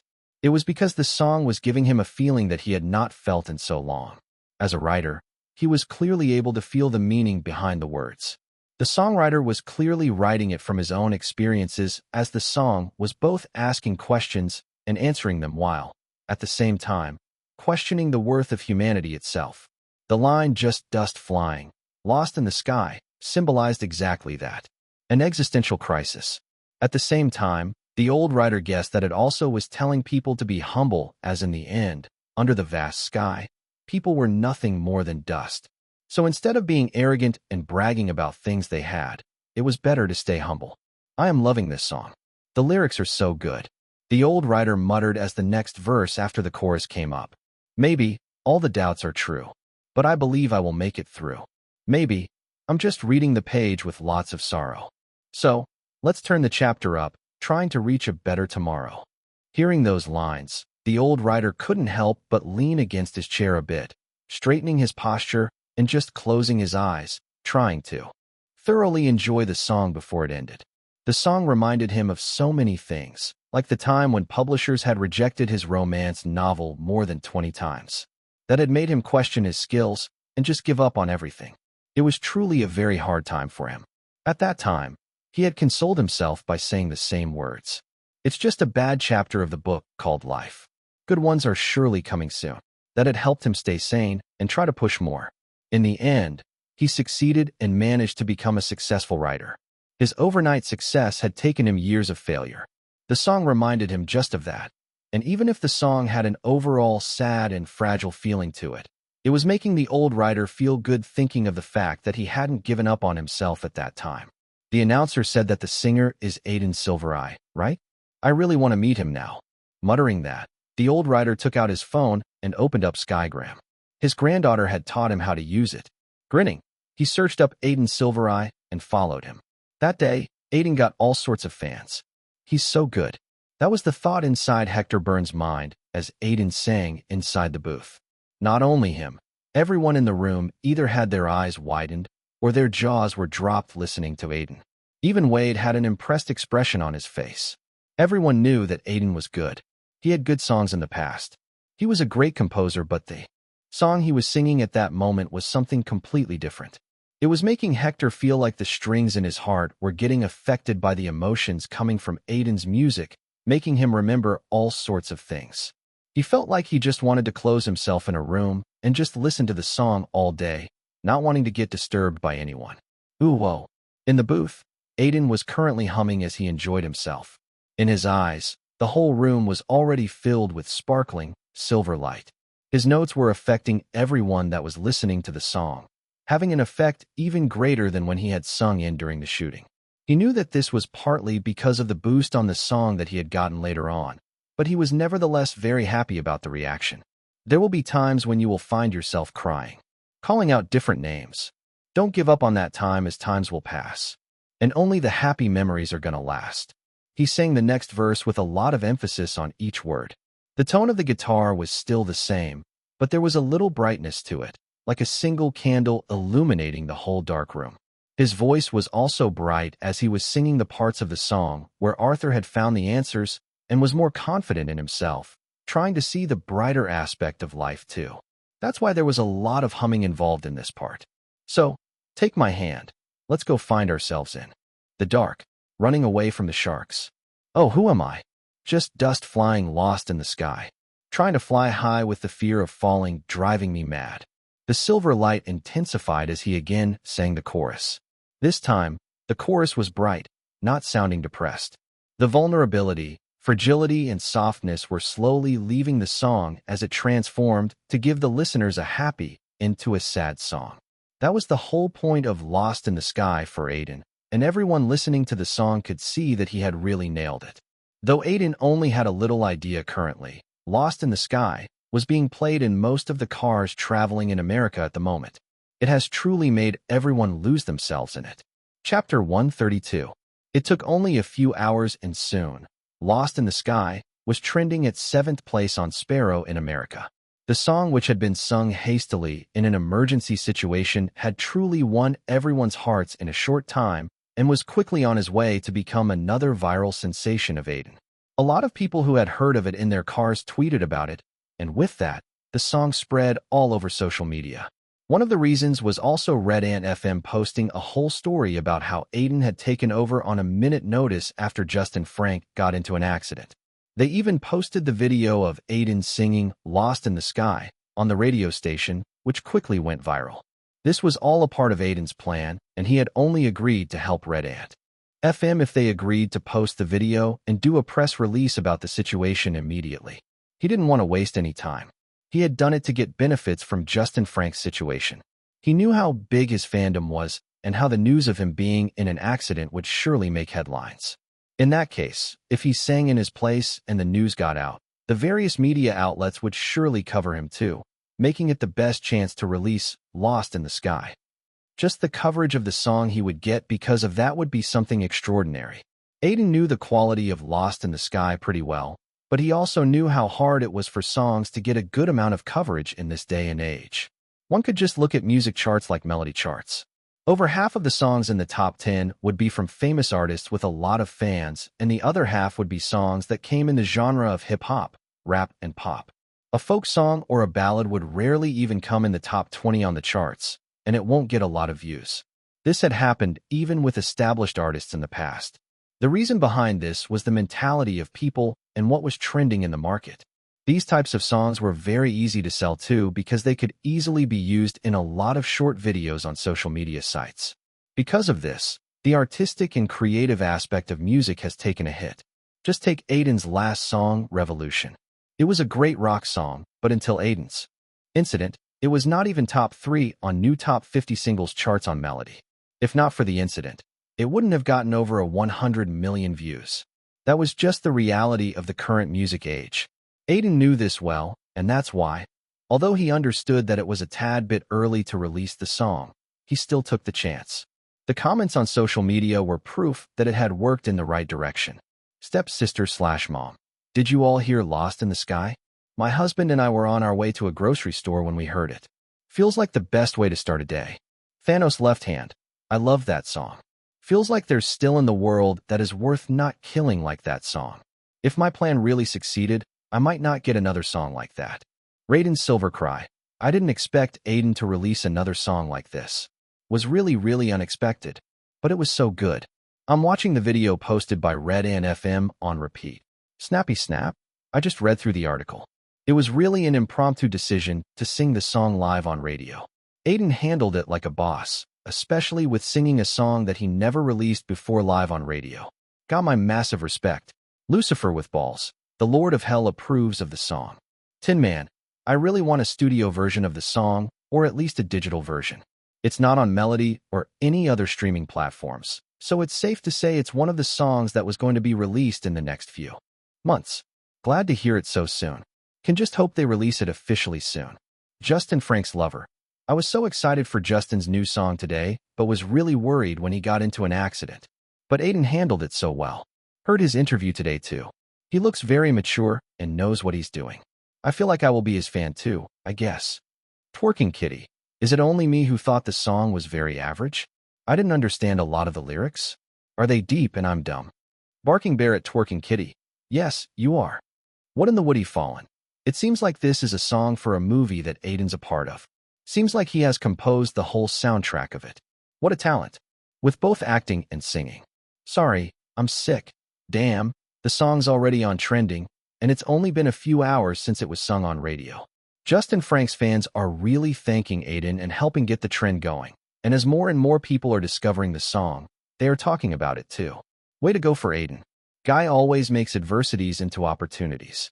He's going to get stabbed and thrown out of a reality TV show, but he's going to make sure he gets to the top of the ladder in Hollywood. It seems like our gamble paid off. Wade said, driving the car and smirking. They had just gotten out of the radio station as the production director, and Hector Byrne kept thanking him for the help, and they ended up spending a lot of time there. I thought it would, but it's working better than I thought. Anyway, this is just the first step. Aiden said, looking at Wade. Did you talk to Omar about the situation? Yeah, I explained everything to him. Actually, Leo was also there, so we had a long conversation. They are going to release the official studio single tomorrow on all platforms. A music video? Aiden raised an eyebrow. Not really. The only thing they could use is the last scene from the movie, but Leo doesn't want to not let the audience witness it in the theater. They are just going to release some footage of the movie like a small teaser alongside a lyric video. It's a great opportunity for the movie to get some eyeballs before the release. Though, there's a long time to that. If they could, the best way was to get an actual music video, but there was no time to shoot one, and they can't foolishly show important footage from the movie. Originally, the whole album was only going to be released before the film festival in an audio version, and a music video would have come after the release of the movie. This opportunity has changed all their plans, so they are trying their best to make use of everything they could show despite not having a lot of time. If they waited too much, the trend would just pass away. How did you even get such an idea? I didn't think of using this like you did. Wade asked suddenly, slowly driving through a two-way lane. It was just when I saw the desperate faces in the radio station. My first thought was to help them, but I thought a bit deeper into it as to how I could work this in my favor. I have learned that staying in this industry, things like this have happened before, but I wasn't in a lot of control, and I knew that I won't be lucky every time. So I deliberately sang Lost in the Sky, knowing how many teenagers are in his fan group. Teenagers were pretty much the worst and best ones anyone could have, because they have all the time in the world compared to an average adult. So celebrities with a lot of teenage fans easily get an advantage in social media numbers, especially in the trending sections. It was one of the reasons why K-pop groups, or just boy bands in general, tend to target teens and people in their early 20s. Well, your plan is doing pretty well currently. A lot of Justin Frank's fans are very appreciative of you, so their tweets are naturally making the song reach more people.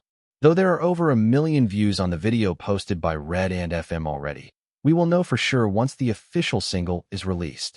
Wade said, a bit nervous as to how this situation was going to go. It could just be a random trend that ends after a day or two, as social media is very fickle, so they need to be very smart and fast. They needed Lost in the Sky to be Aiden's best song in terms of popularity after they had taken a chance to release the song early. Anything less than that was surely going to make them a bit disappointed. I need to do my best as an agent to make this work. Wade thought in his mind and let out a deep sigh. It was going to be a pretty relaxed period for them, but it seemed like peace was not for them.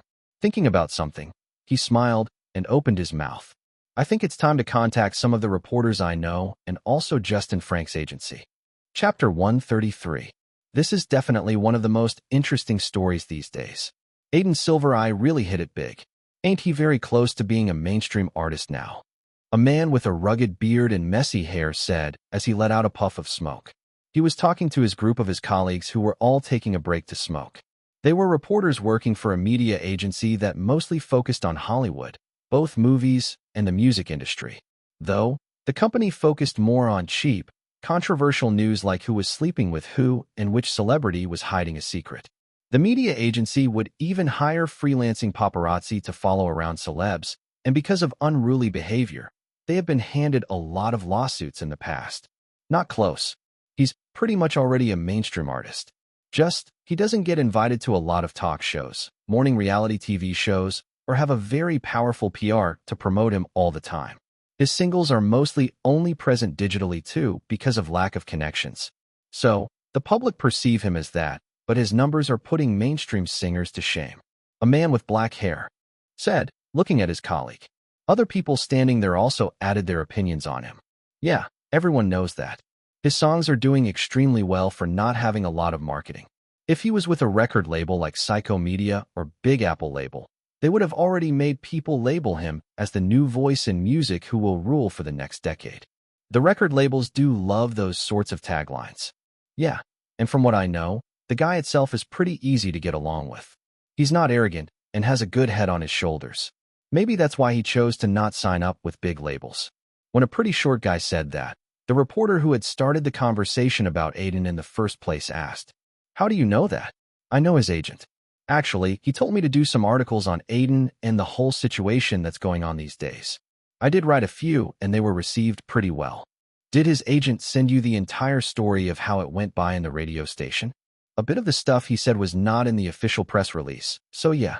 Normally, PR teams has good relationship with reporters, and they normally send them information about the celebrity they want the reporters to write about. It was a pretty mutual partnership. Aiden didn't have that, but he did have Wade, who had made crucial connections with reporters over the course of his career." "What else did you get to know? Give us some details." "I was already thinking of doing an exclusive article on him," the guy with messy hair asked. Everyone else standing there also looked at him, and the short guy smirked, liking the attention he was getting. Although he considered telling them everything he had learned, it was not a good choice when you are a reporter. Extra information was the key to stand out from other reporters. Not a lot is there. Just what you find in the media.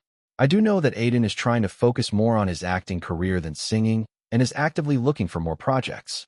One more thing is that an album could be on the way. "Album? You heard that?" "No, but I guessed it," the short guy said, and then taking a glance at everyone's probing faces, he explained. "I mean, he has more than a few songs now. He could create some more and add his other songs he created during X-Star to the album, and he might be one of the few artists to have a successful album in the days of singles. That's the most obvious path I could see." "That's true, but an album is a huge investment, especially if he wants to not just do a digital album." As the conversation progressed, a tall, lanky man standing in the corner also opened his mouth. "By that I remember that Lost in the Sky is a part of a movie's soundtrack. 30 Days of Happiness is the name, I think. They are going to release an album which is the official soundtrack, and all of those songs are from Aiden." "Really? He's getting into film composing now." "Yeah, that's what I know. He's very talented, and he's surely not shying away from trying his hand in tougher things. It's helping him come out as a very versatile artist." They discussed it like that for a while. A new artist emerging out of nothing was always a story that was going to sell, and as reporters working around the lanes of Hollywood, it interested them a lot because it was very rare. Anyway, Hollywood loves people with a lot of skills, and these people are normally called triple threats as they can sing, act, and dance. Aiden hadn't shown any dancing skills, but he did have composing going on for him, and who knows, in the future, he might actually show his dancing skills. As they were talking, the phone of the short reporter rang. It seemed like a notification. He took it out and saw that it was a notification from Sparrow. "Who's texting you?" one of his colleagues asked. "No one. I actually got news about Aiden." "A new one? What is it?" Everyone looked at him with curious faces.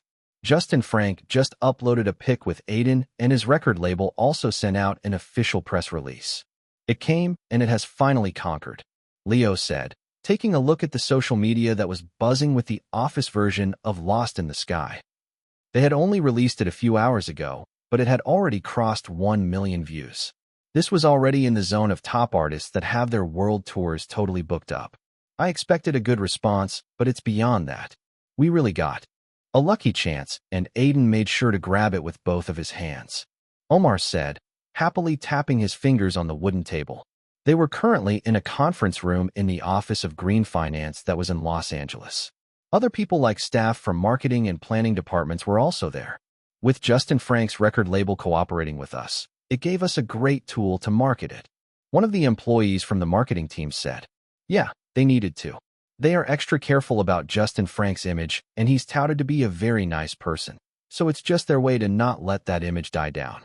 Moreover, Aiden did save their Aziz as Red Ant FM would have surely come hard at them if Aiden hadn't stepped in. Omar explained, smirking. Justin Frank's record label was quite big, but not big enough to walk over a big radio station. So, they have quickly agreed to let Justin and Aiden meet in the hospital where Justin's manager was admitted for photos and release a press statement, thanking Aiden. This had helped hype up the song more, and Aiden's good image was just getting better. He already has a clean white image, but now, it was becoming brighter, slowly going into the category where people would automatically think that he was a good person when someone mentions his name. So, how are we going to go with it next? Leo asked. Wade had already cleared up Aiden's schedule for the next 2 weeks. It's very simple. We need to promote the song as much as we can. Because of it, people would get more interested about the movie too. Yeah, but the best scenario would have been if the movie was next month. The hype would slowly be nowhere when it releases after the film festival. Another employee said this was a worry of a lot of people, including Omar and Leo, as they simply felt like it was a bit of a pity. But they also knew the other side of it. Even if the hype died down by the release of the movie, they could earn back a lot of investments just because of the album. Maybe even all of it if they were lucky. We can't worry about that. We need to sell the music as much as we can. A lot of record labels are already contacting us for album distribution. We can directly distribute it in the market through them. Though, the digital one would earn us way more. Omar said, and for a long time, all of them discussed a lot about how they could market the song better and how they could market the movie along with the song, as a lot of people still didn't know that it was from the soundtrack of a movie. But slowly, it was surely going to spread. It's better if we can get Aiden to perform it in a lot of places all over America next month. Maybe even the UK or Canada, but that's very far-fetched. I'm trying my best to get him a slot to sing it on talk shows, though they are a bit unresponsive at the moment. When Omar said that, the people in the room frowned, but soon, he told them about something that he had discussed. Just in the morning, though, we got a call from X-Star. Chapter 134, As Lost in the Sky, was released officially with a lyric version. It got over 10 million views in 3 days, making it trending on #1 on MeTube in the music section. This was the first time something like this had happened with Aiden. Moreover, it started as #1 on Melody New Top 50 single charts and also in other charts. It mostly started as #3 before eventually climbing its way to the top. This was a first for Aiden, and like that, there was even hope for the song to eventually enter top 10 in the Hot 100 singles charts, which was one of the most prominent music charts. He will only know once the charts update after a week, but for now, Aiden was doing his best to promote the song as much as he could. He knew the significance of the charts more than anyone. It was a ladder, and each step ahead meant that the song was being heard by more and more people, getting trendier. A high ranking on the music chart also meant that he would get better and better offers for shows which offered more money and visibility. Maybe all the doubts are true, but I believe I will make it through. Maybe I'm just reading the page with lots of sorrow. So, let's turn the chapter up, trying to reach a better tomorrow. Aiden sang in a slow, mellow voice as the bright, silver light in the air slowly started to melt away as the song finished. The audience waved their hands slowly as the melody also died down soon enough. After that, a thunderous applause rang out as people clapped and praised Aiden. You are the best. I love the song so much. Thank you for making it. Please sing it again. You are great. To all this, he just responded with a thank you and left the stage. Even though he wanted to spend more time interacting with the audience, his schedule was pretty tight. He needed to keep the time in check every time he performed. On the backstage, Wade was already present there. He gave Aiden a bottle of water and patted his shoulder on doing a good job. Only one more show to go? Then, we can just get on the flight to LA. rest for the entire night, and get on with the shooting tomorrow. Wade said, and Aiden nodded his head with a smile. I'm more excited about it than I thought. It's been a year since I have been on the set of X-Star. The shooting they were talking about was obviously X-Star. They have gotten a call from their production team, asking Aiden to sing Lost in the Sky in the grand finale that was going to happen tomorrow. This year, X-Star was in its fourth season, and as Aiden was one of the most popular contestants last year, they wanted him to sing on the finale. The popularity of his latest song was obviously a big part of it. Well, you lost there before, but now they are calling you as a guest. It already says a lot about how much you accomplished. So, feeling good about it is obvious. Wade said, shrugging. Yeah, but I never really caught up with the current season. Will there be any problems? Aiden asked, giving an awkward smile. He never had time to do anything because of the shooting and soundtrack, so he was mostly out of touch with this season of X-Star. Don't worry about it. Just watch some performances of the finalists. Not like they want you to judge the show. You are just going to perform. True, Aiden said. Let's hope it helps the song. We are aiming high with it. I know, but it's our best shot to truly be mainstream, Wade said before smirking. Though, our real problems are going to start when we become mainstream. What will be that? Trying to stay mainstream. That's way harder. As Lost in the Sky was doing so well on streaming platforms and MeTube, a lot of people were talking about it. This also included a lot of online media websites and tabloids. But no famous and well-reputed magazine has written about it, or Aiden yet. It was because they were still looking over the situation, and in their eyes, Aiden was still not that big of a star. In the first place, a lot of these famous magazines would never write about independent artists simply because big record labels are the only ones to have connections with them. Even with some of them covering Justin Frank's accident, they only briefly mentioned Aiden in one sentence. Small artists generally never have PR, so even if they have a good song out, it won't get a lot of attention from anyone, and even magazines focusing on music would ignore them. But with Lost in the Sky doing so well, there were all chances that one of these magazines would write some kind of an article on the song and Aiden. A day before the X-Star grand finale shooting, one of the most famous music magazines, Record, did release an article titled, The Unexpected and Unprecedented Rise of a Star. If anyone is on social media in the past week, they will at least have seen the name of the song Lost in the Sky, as it's been trending all over Sparrow, and the official version of the song has already gotten more than 10 million views by the time this article is being written. So, one might ask, why are we doing this article? This song has just reached 10 million views, not 1 billion. It's not even from an ultra-famous artist, those types who have world tours every other year. No, the song is from Aiden Silvereye, and this article is only because of him.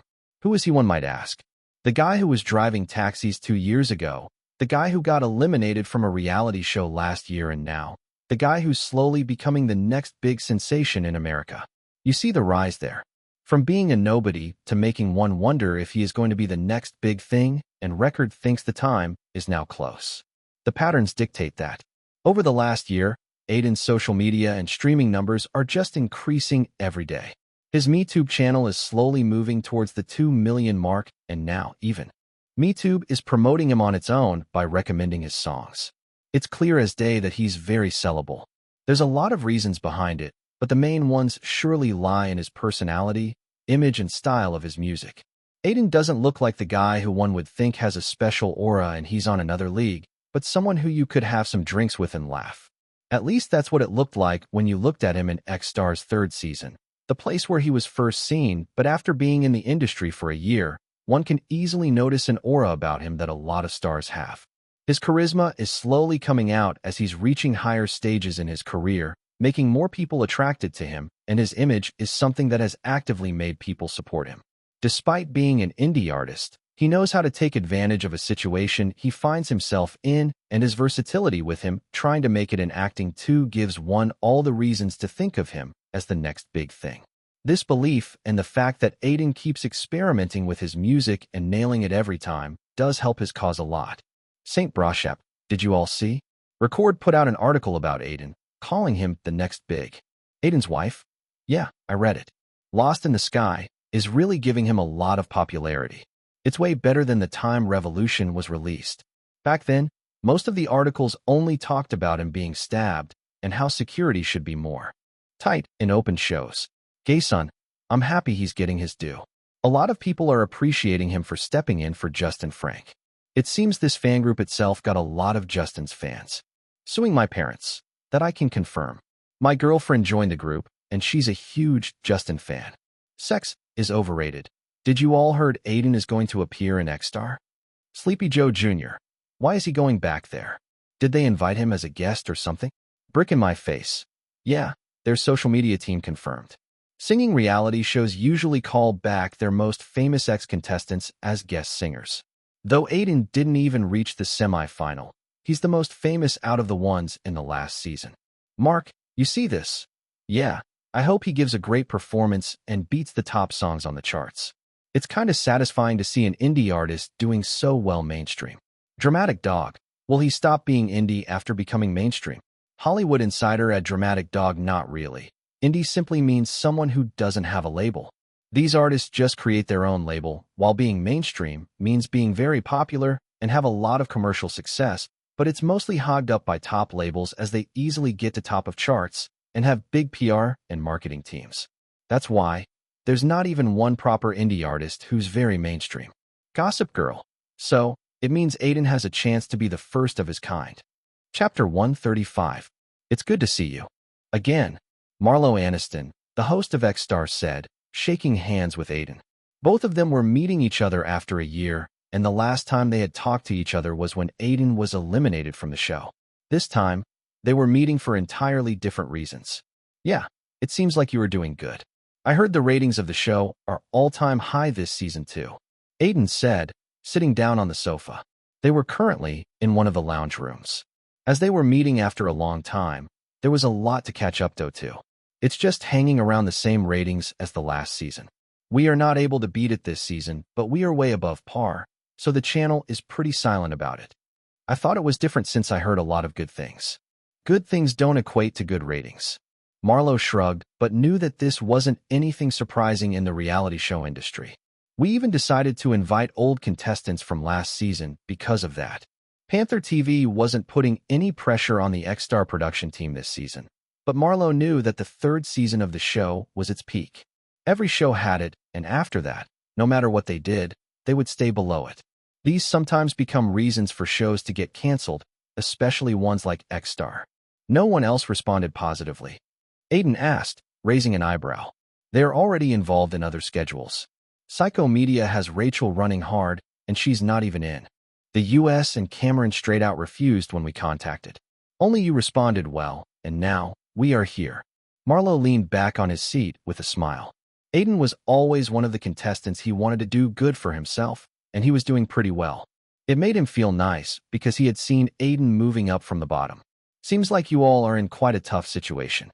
Yeah, Gary, the producer, wants to top the ratings of last season anyhow, so we invited a few celebs to fill the guest list. Used all our connections, but there's no full guarantee. Last year's finale was watched a lot, and it was even trending #1 on Sparrow. In that case, we could only do our best. Aiden said, and Marlo agreed. After that, both of them discussed things about the shooting and the rehearsals. As it was the finale, there needed to be a lot of rehearsals to make sure that the performance was good enough. When Aiden was in X-Star last year, he had been eliminated before the finale, so he never got the chance to truly give a performance at the level of a concert. For this one, there was going to be a whole band assigned to him. Though, it wasn't really necessary as Lost in the Sky didn't need a lot of instruments. To discuss all these things, Marlo and Aiden had a lot of discussions as to how the latter wanted the things to be done. Time passed by very quickly as Aiden worked around the X-Star set, doing rehearsals for his performance and eventually getting it on with the actual shooting. It was time-consuming, but a part and parcel of the business. Aiden tried to just have fun with it, and it was indeed nice to talk with the judges that he had seen for the first time last year. He noticed that there was a bit of a difference as to how they were treating him now. It was because in their eyes, Aiden was a rising mainstream singer now, not just another contestant.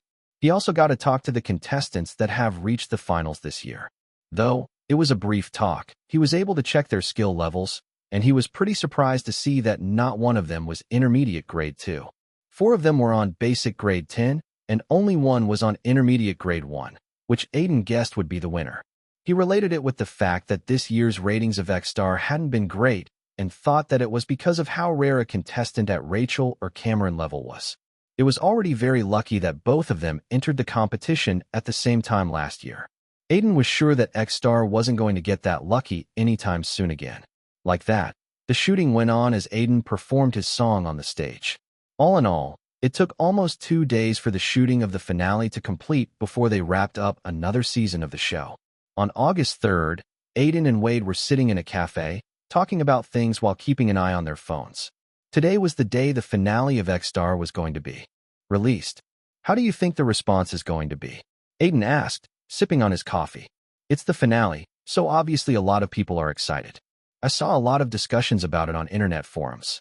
People love to discuss who's going to be the winner. I'm not talking about that. The ratings? Do you think they are going to surpass last year? Wade put a hand on his chin and thought about it. He had kept an eye on the response the show had gotten last year, so he knew how hard it was. It's not impossible, but it's very close to that. You need a great viewer response initially to pull in more audience as the show goes on. A lot of people are going to watch it. The problem would be to keep them glued to their seats. In grand finales of reality shows, many would just start watching it at the last moment to know who the winner is. It was also because of this reason the winner reveal segment gets peak viewership. They called other celebs as guests for that.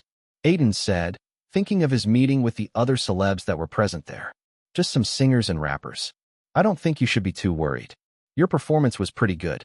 Just wait and watch how people take it. Anyway, Lost in the Sky is already closing in on 50 million views on MeTube. Wade said with a smirk. Yeah, it's really getting a lot of love. A lot of them are also buying the hard copy of the single. Aiden smiled.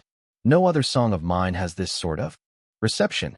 Omar had already made deals with a music distribution company about Lost in the Sky, and they have already started producing it and promoting the single. Your value is rising, so your songs are performing according to it. Wade said, then suddenly hesitated a bit before changing the topic. Anyway, I got something for you. What? Another audition? Another movie? No, a TV show. I think it's good to have a mix of both movies and acting. Aiden widened his eyes hearing that. In Hollywood, TV actors are generally seen less than movie actors, and there was a big pay gap in their salaries. In the 90s, any established movie actor won't even think about starring in a TV series as it was thought that it's going down a level. It was true to some extent, but the discrimination was very blatant. It was only later on that more famous movie actors started taking roles in TV series, and the gap between movie and TV industry lessened. Nowadays, it was not uncommon to see a big movie actor coming out with a TV series. Though, there are still actors who just focus on movies or TV and won't try to get outside their comfort zone. What type of TV series? Is it a new series? Another main role? Aiden opened his mouth, having all sorts of questions in his mind. He was very curious about the audition Wade suddenly brought up. It's a sitcom, not really a main role. Oh, so a side character? No, they just want an actor to play a character for some episodes. I don't think they plan to bring him up later. Wade said, and Aiden nodded his head, satisfied. If it was going to be a role that would be very long, Aiden would not have been a lot interested. After all, he didn't want to be bound by a role for several years. This was something that a lot of TV actors would suffer from. A TV series will go for a lot of seasons, making actors bound to one role, making them unable to try other opportunities and get stuck to one role. Many famous actors will leave shows because of this. It has its own advantages and disadvantages, but at this stage of his career, Aiden wanted to focus more on doing different roles. I will tell you more about the whole thing tomorrow, Wade said, picking up his phone, which had suddenly started buzzing. X-Star finale is starting. On one of the famous celebrity online forums that was simply called Gossip Sub, a person made a post titled, "Is anyone watching the grand finale of X-Star?" As soon as the post was made, over 2,000 comments were made on it, discussing their favorite contestants and how the episode was going on. But compared to last year, a lot of people said that there wasn't a lot of spark in this year's finale. All that changed when Aiden's performance came. Chapter 136. On the online forum Gossip Sub, a lot of people talked about X-Star and its grand finale that was getting broadcasted tonight. But most of these comments came off in a pessimistic way. No one was very excited about X-Star. It was not just X-Star, but the craze of reality shows has slowly stagnated, and this year, the contestants weren't that well liked by the audience. Pen_Demic. I don't even remember the last time I was excited about a reality show finale. A lot of them are fixed, and the contestants somehow have the same personality. Moreover, most of them fade away after the competition and new ones come up. Jock shock. Yeah, I used to get the feeling that this guy or that girl could be the next big singer, but now it feels like they are factory-made singers that are going to get dumped after the competition. Semi-dead. Last year X-Star was good though. It was amazing when Rachel Rose won, as I was supporting her from the beginning. President Small Hands. Yeah, last year's contestants were really great, but this year one felt like they were trying too hard, and the rounds were pretty boring too. But I think I will watch a bit of the finale just if it is really going to be bad. I shoot you die. I heard this year they invited a lot of people, even Aiden Silvereye, who was a contestant last year. I want to watch it just to see the interaction between Aiden and the judges. Fire in the hole. Yeah, that would be very interesting. Aiden got eliminated pretty soon, but he made it so big X-Star needed to invite him to the show. Would be fun to watch that. Kimmit. Wait, I didn't know that. I might watch it just for him then. Itchy and scratchy. I don't think even calling celebs and getting old contestants back would do a thing. A lot of people left watching this season halfway through. Text me back. Who knows? Aiden's song is currently on my loop. It's very good and makes me calm when I'm anxious. It's even getting recommended by MeTube in their official playlist. Robot Cat. Let's see if Aiden's popularity actually helps the show. I'm pretty sure it won't have any effect, nor will the other celebs. Sick of living, guys. The show is starting. After the commercial break on Panther TV, the logo of X-Star appeared at once on television screens. With the accompanying background music, the introduction clip ran. The three judges each made an appearance in it, and a voiceover told the story of how the show had gone from the first episode, the contestants that had managed to enamored people, the contestants who were eliminated, and finally, those who made it to the finale. The finale of X-Star has started. At the same time, many people were waiting in front of their televisions. Dad, I don't really want to see this. It's pretty boring to watch. A 10-year-old boy said, looking at his father who had just changed channels to see the finale. I thought you were a fan of the show. The father asked, tilting his head. Not anymore. I got bored of the same songs getting sung and the same reactions. It's better to watch a movie. Why can't we turn on Netflix? Let's do that after a while. It's the finale. I want to see how it will go. I'm pretty sure they won't make it boring. The kid wasn't able to say anything to that and just sighed, turning his eyes to the TV as there was no other option. He was too tired of his video games too. On the TV, the host started the finale by doing a small introduction of the celebs who are watching the show as a live audience today, and then, one by one, the finalists were each called on the stage, presided by their introduction video. In the introduction video, the finalists just talked about their journey and how desperate they are for winning the competition. Then, they start performing with backup dancers, amplifying the level of the performance with their movies. Every finalist sang 2 songs as the kid and his father saw the audience going wild over the performances. Even the celebs and judges were appreciating them. But both of them didn't think that it was really something amazing. Last year's performances were better. This doesn't give me the same level of excitement. The father muttered, sipping from the can of beer. I should have just watched a movie. Which one though? The kid asked. Well, we could watch a comedy. That's the best. Netflix has some good sitcoms. The father said, knowing fully well that his wife would scold him if he went for a gore-filled action movie, which he typically liked. Okay, let's watch Searching for the One. As the kid said that, his ears suddenly heard an announcement that the host of X-Star, Marlo, was doing. Wearing a golden suit that surprisingly didn't look bad on him, he said, now that the performances are done, I would like to call someone special on the stage. Someone who was there at the contestants' place last year, but in just a short time. He's a big singer that's doing very well for himself. Please welcome Aiden Silvereye on the stage. When both of them heard the name of Aiden, they both were a bit surprised. They were longtime viewers of the show and had watched the last season too.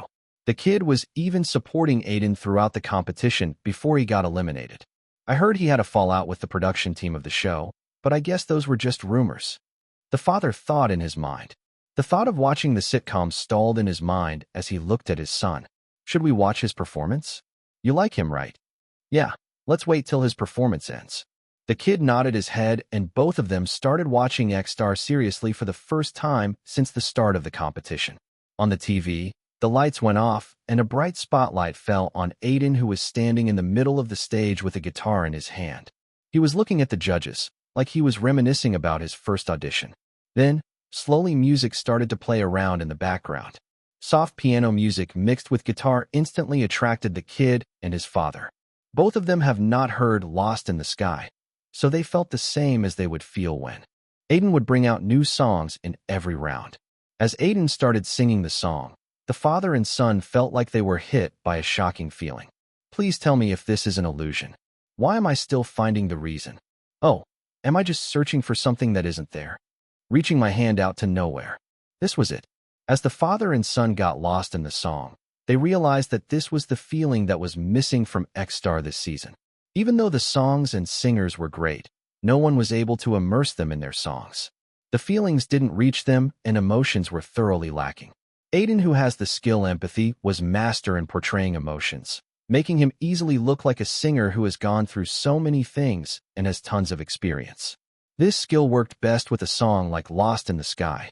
He was able to portray the emotions of a confused teenage boy perfectly, and at the same time, his notes were hitting all the right places, making it evident that he had practiced a lot. As they were getting lost in the song, a lot of people have started talking about Aiden online. Is anyone watching the X-Star finale? If you are not, go and watch it ASAP. What's going on in it? I thought it was pretty boring. Most of it is, but a guy is singing a great song currently. What a fucking soothing voice he has, and the song is great. Hey, that's Aiden Silvereye. I have been hearing about him and his songs a lot these days. Turns out it's really good. Why didn't he win last season? Ain't he the best out of all of them? He got eliminated pretty early on. That's a pity, but if he had won, who knows if he would turn out so good. I feel nice that his career trajectory is on the rise after facing failures. Yeah, it gives me a lot of confidence that I can pass again after failing my exams. Oh fuck, I missed the performance. Changed channels 5 minutes before his performance. Does anyone have any clips? Pretty sure X-Star will release it on their MeTube channel. Aiden is already trending on Sparrow as a lot of people are suddenly talking about him. I heard people talking about him in a saloon I was in. X-Star was playing on the TV and everyone was staring at it, including the barber when Aiden started his performance. Damn, ain't this song becoming too big too soon? It's just a great song with deep meaning and sung beautifully. I'm happy such songs are getting recognition. Like this, Aiden is surely going to be on the top of melody charts. After the X-Star finale ended, a lot of articles came up about the show. But rather than talking about the winners, many of them were just about Aiden and his performance. Lost in the Sky was the soul of X-Star grand finale last night. Chapter 137.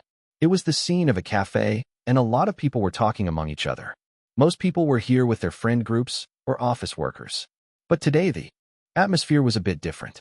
Most of them were staring at the TV that was broadcasting the finals of X-Star right now. Aiden was currently performing his song, and everyone in the cafe was mesmerized by it. He's so good. Damn, what a song. I feel my soul cleansing just listening to it. That guy sings as good as me. I should go to X-Star next season too. I might become like him. Dude, shut up. You look like a 3-day-old burger, and your voice is worse than a baby's crying. I'm not that bad. Shut up, you two. Just listen to the song. A group of friends on a table talked among themselves like that. All of them have varied reactions to the song, but they all felt that it was very soothing. On another table, 2 girls were also talking about Aiden. He's so handsome, and his voice is so calming. I've been following him for so long, but this is his best song. Now, I'm going to sleep listening to the song. I feel like I'm falling in love. Girl, you fall in love every other day. Cupid arrows would have ended long ago if there were more people like you. On the table to the left, a group of colleagues who had just left their office were also looking at the TV and at Aiden's performance. This guy is really good. Why have I never heard of him before? He's an actor, I think. I saw one of his movies and his acting was very scary. Made me a fan. Didn't know he was a singer too. I follow him on Sparrow. He's very good looking and talented. Oh. These conversations were also heard by the waitress that was working in the cafe. Her brown eyes stared at the television screen as she looked at the guy she had first met a year ago. She was actually Michelle, who had been with Aiden and X-Star and had been appointed in a group called Symphony. After being eliminated, her group disbanded as they didn't feel that they had a future together, and she joined a college and started a job as a waitress.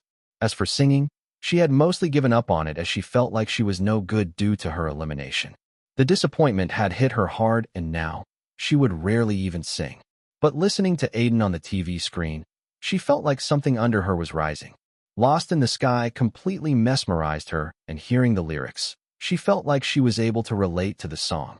She has faced failures and had always questioned if she was good enough, if her efforts were even worth it, but in the end, there was no answer. Currently, she felt like this song was her answer. Maybe all the doubts are true, but I believe I will make it through.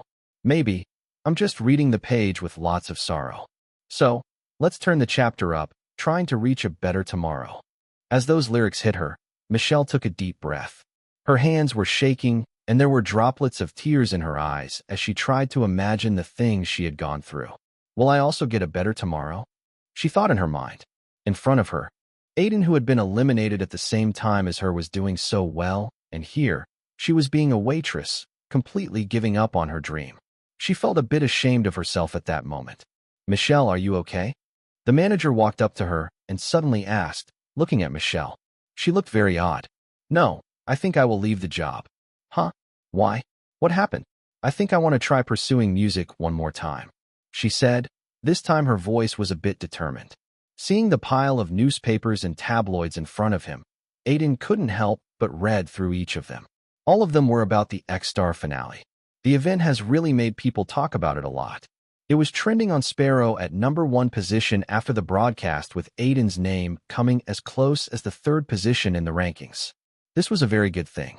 After the broadcast, Lost in the Sky views also escalated a lot, and now it was very close to crossing the mark of 100 million views. All of these newspapers and tabloids talk about me a lot. I got more coverage than even the winner, Aiden said, picking up one of the tabloids which has his photo on the front. Yeah, and it's also because I only picked up articles that wrote about you a lot. As Wade said that, Aiden's face stiffened a bit, but he didn't say anything, knowing full well how he was usually. Currently, both of them were sitting in a cafe that was on the 2nd floor of the building where Bradley Carell Productions was situated. Aside from them, Aiden could see a few more actors sitting here and there with their agents. The audition time was still 2 hours away, and all of them had come early. Anyway, let's keep aside all these newspaper articles. What do you know about the director and producer of Searching for the One? Or the role? It's kind of hard without a script. As he heard that, Wade put the tabloid in his hand on the side and got serious. You already know about the sitcom, right? Obviously, Searching for the One was a show that Aiden had watched a lot during his days as a taxi driver. Sitcoms were best for some laughs, and they could easily make you feel better and not let you think about your bad situations. This was one of the major reasons why most of the sitcoms are very famous if they manage to click with the audience. Well, in the last few episodes, more than the last few episodes actually, the ratings are pretty down, and I heard IBC is not really happy. At least that's the rumors that's coming down from the top brass. For the record, IBC was the channel that distributed Searching for the One. That's why they are doing auditions for a new character in the middle of the season. Even though they are in a hurry, they have kept things pretty tight-lipped and no scripts were given out. I just know it's a pretty quirky role. What about the director? Amelia Fryman is directing this season, right? What do you know about her? TV shows sometimes were directed by a lot of directors. Some directors would just direct some episodes while others would take over for the entire season. For Searching for the One, there were already 4 directors over 6 seasons. Amelia Fryman was a veteran TV director who had directed the first 2 seasons before another director had taken over. I hear she's pretty good as a director and is great in comedy. Just the typical director.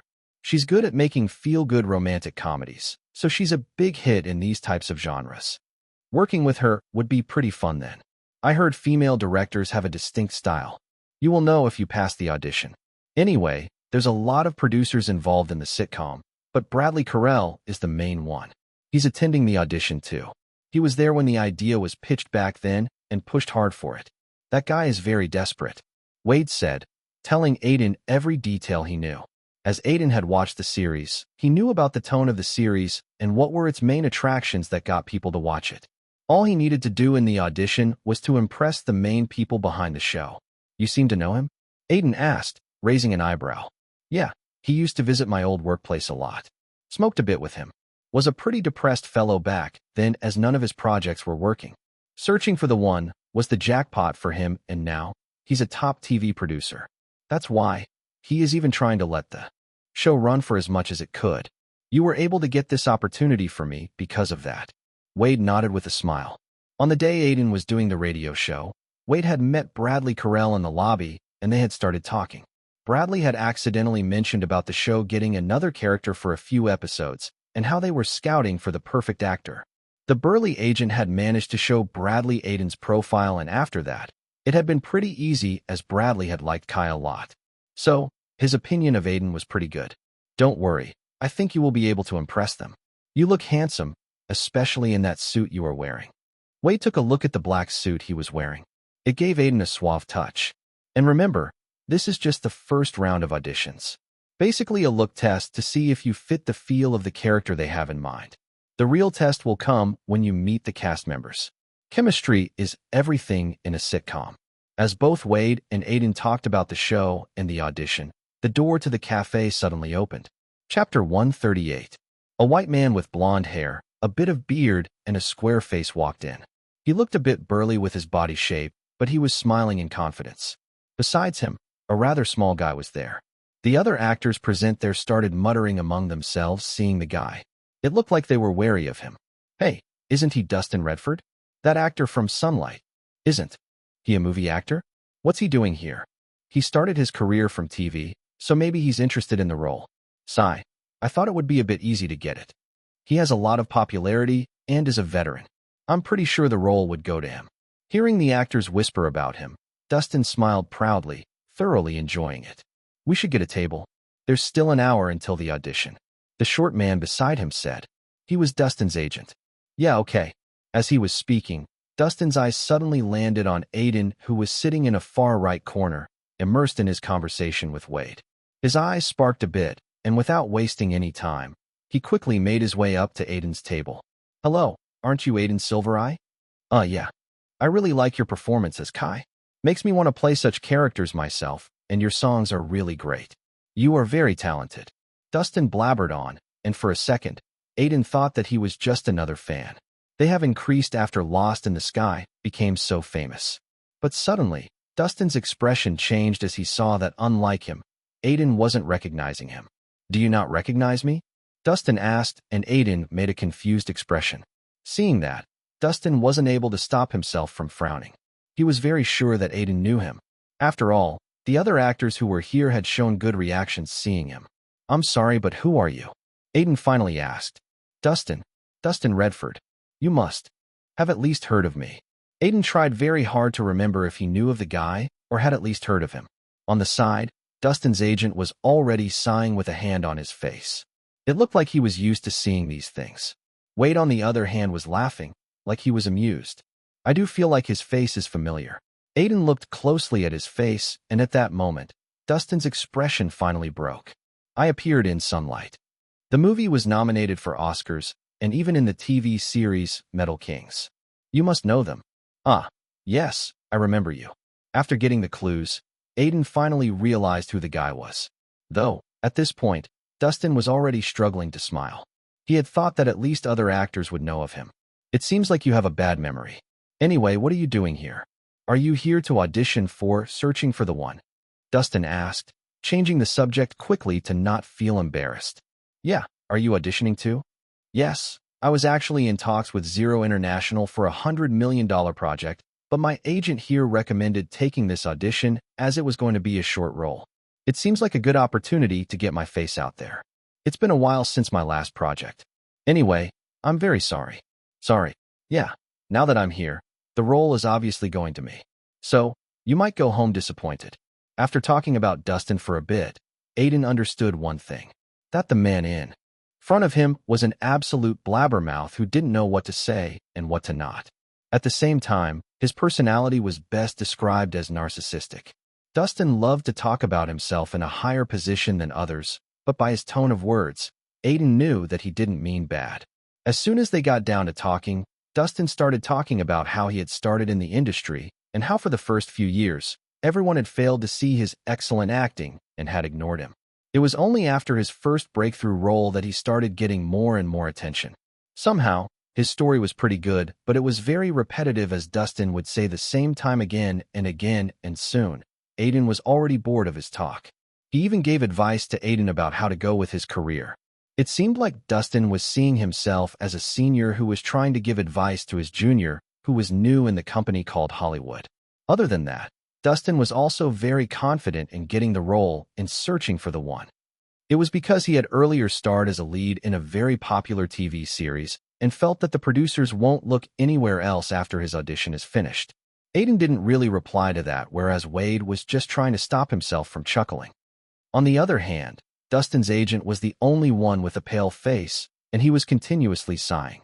It seemed like he was very used to Dustin's narcissist personality. From time to time, his agent would even look at Aiden and mutter a soft sorry in a whisper. Please don't take his words to heart. He's, just peculiar. He's always been like that, and I know it doesn't give off a good image, but he's not a bad guy. It's fine. I understand. Thank you. Good luck with your audition. You all too. After whispering that, Dustin's agent quickly followed him outside the cafe. It seemed like Dustin's audition was scheduled earlier than Aiden. Every actor was given a certain time. It was faster that way as not a lot of actors were actually called for the audition today.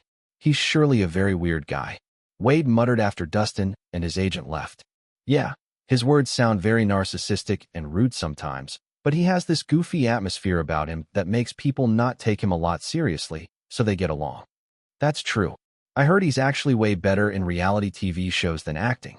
He once got very good reception after appearing on a talk show, but he's more inclined towards acting. Wade explained, telling Aiden the history behind Dustin, and he did agree that someone like Dustin suited a goofy, entertaining guy hosting reality TV shows. That type of concept did seem to work with him. He's rude, but he doesn't really give off a vibe like Tyler, someone shady and spoiled. Rather than that, he seems like someone people could get along with if they could get used to him. Thinking that, Aiden suddenly felt that Dustin was very interesting as a character.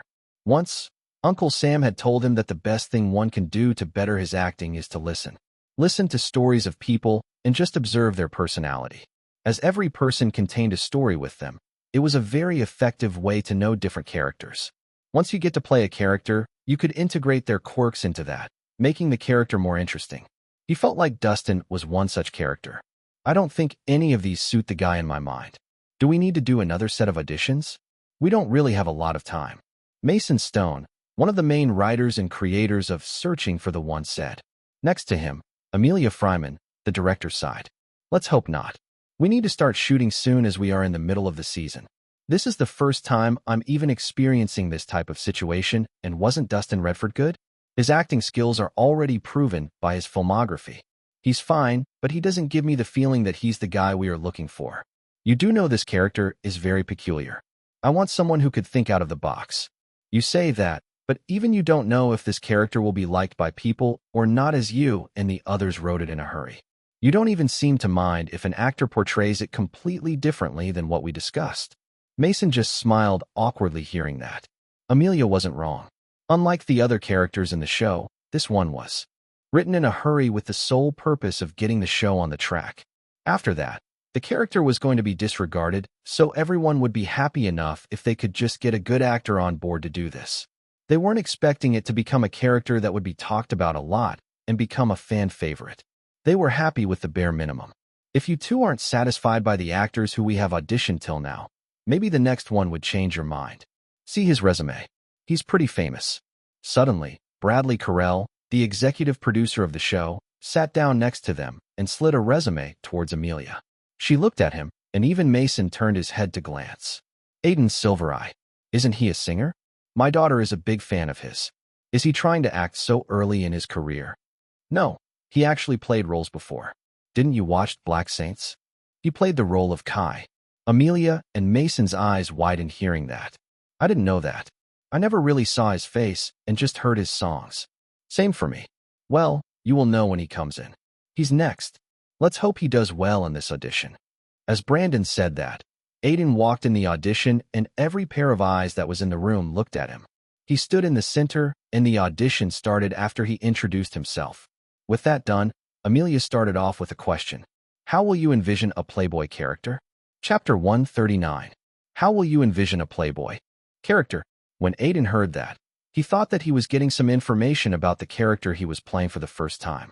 Wade had just told him that it was a quirky character, but that was obviously not good enough. Now, he had one more character trait, which was him being a Playboy. What type of Playboy? After a bit of thinking, Aiden asked, "What do you mean?" "I mean, there are different types.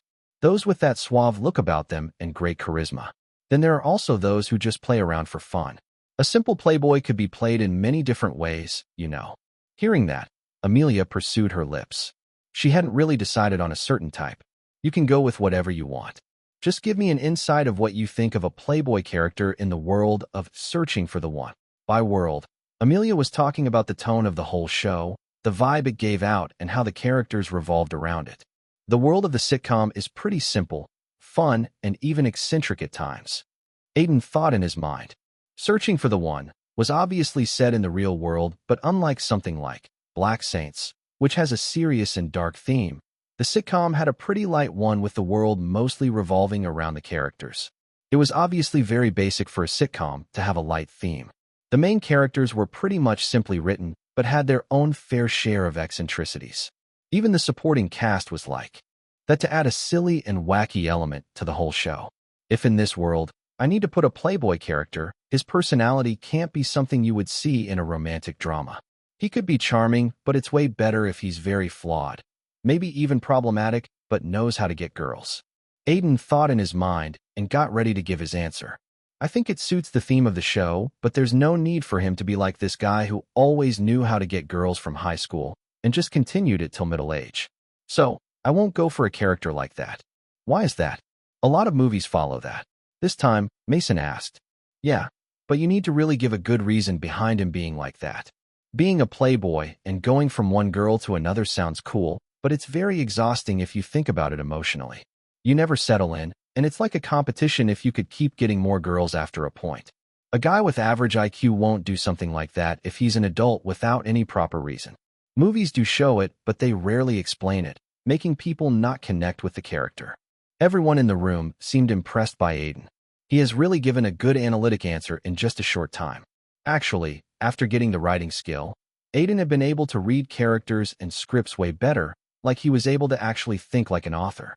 "So, what type of a character would you go for if you get to act like a Playboy in the show?"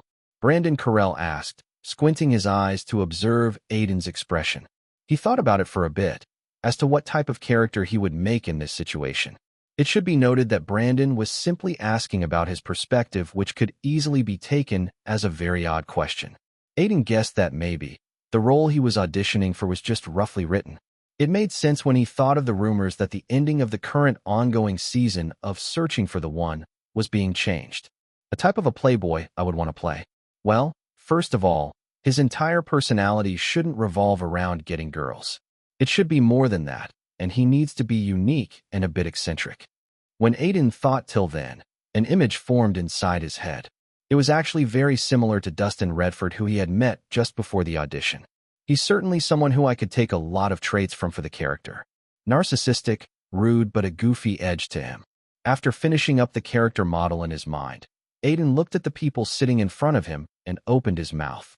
"I will probably go for a narcissistic guy who doesn't really care about other opinions and is very stubborn and thinks highly of himself." How will you make such a character likable? Well, these would more or less be just an outer surface. He needs to have a playfulness and goofiness, enough that people are instantly attracted to him. At the same time, he should have weird hobbies that one won't expect of him, but somehow suits the character. Weird hobbies. Yeah, or catchphrases. A good sitcom character has great catchphrases that become synonymous with their characters.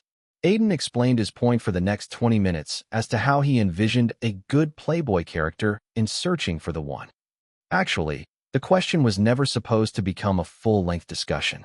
It was just meant to be a question for Amelia and Mason to get some insight to Aiden's understanding. But as his answers and ideas were pretty great, they couldn't help but talk more about it. His ideas are certainly going to make a good character. Mason, the main writer of the show, thought as he discussed with Aiden. Originally, he was going to go for a suave and a bit strong-looking guy, but listening to Aiden, he felt like his ideas were way better. "Your ideas are certainly great, But let's go ahead with the audition now. We have a scene prepared for you. You would be given 5 minutes to prepare. After half an hour of talking with Aiden, Amelia said, the audition took more than half an hour, the longest out of all the people that were asked to do an audition. It was because Aiden was asked to do a few scenes and Mason and Amelia were constantly asking him about the scenes and how he would approach them.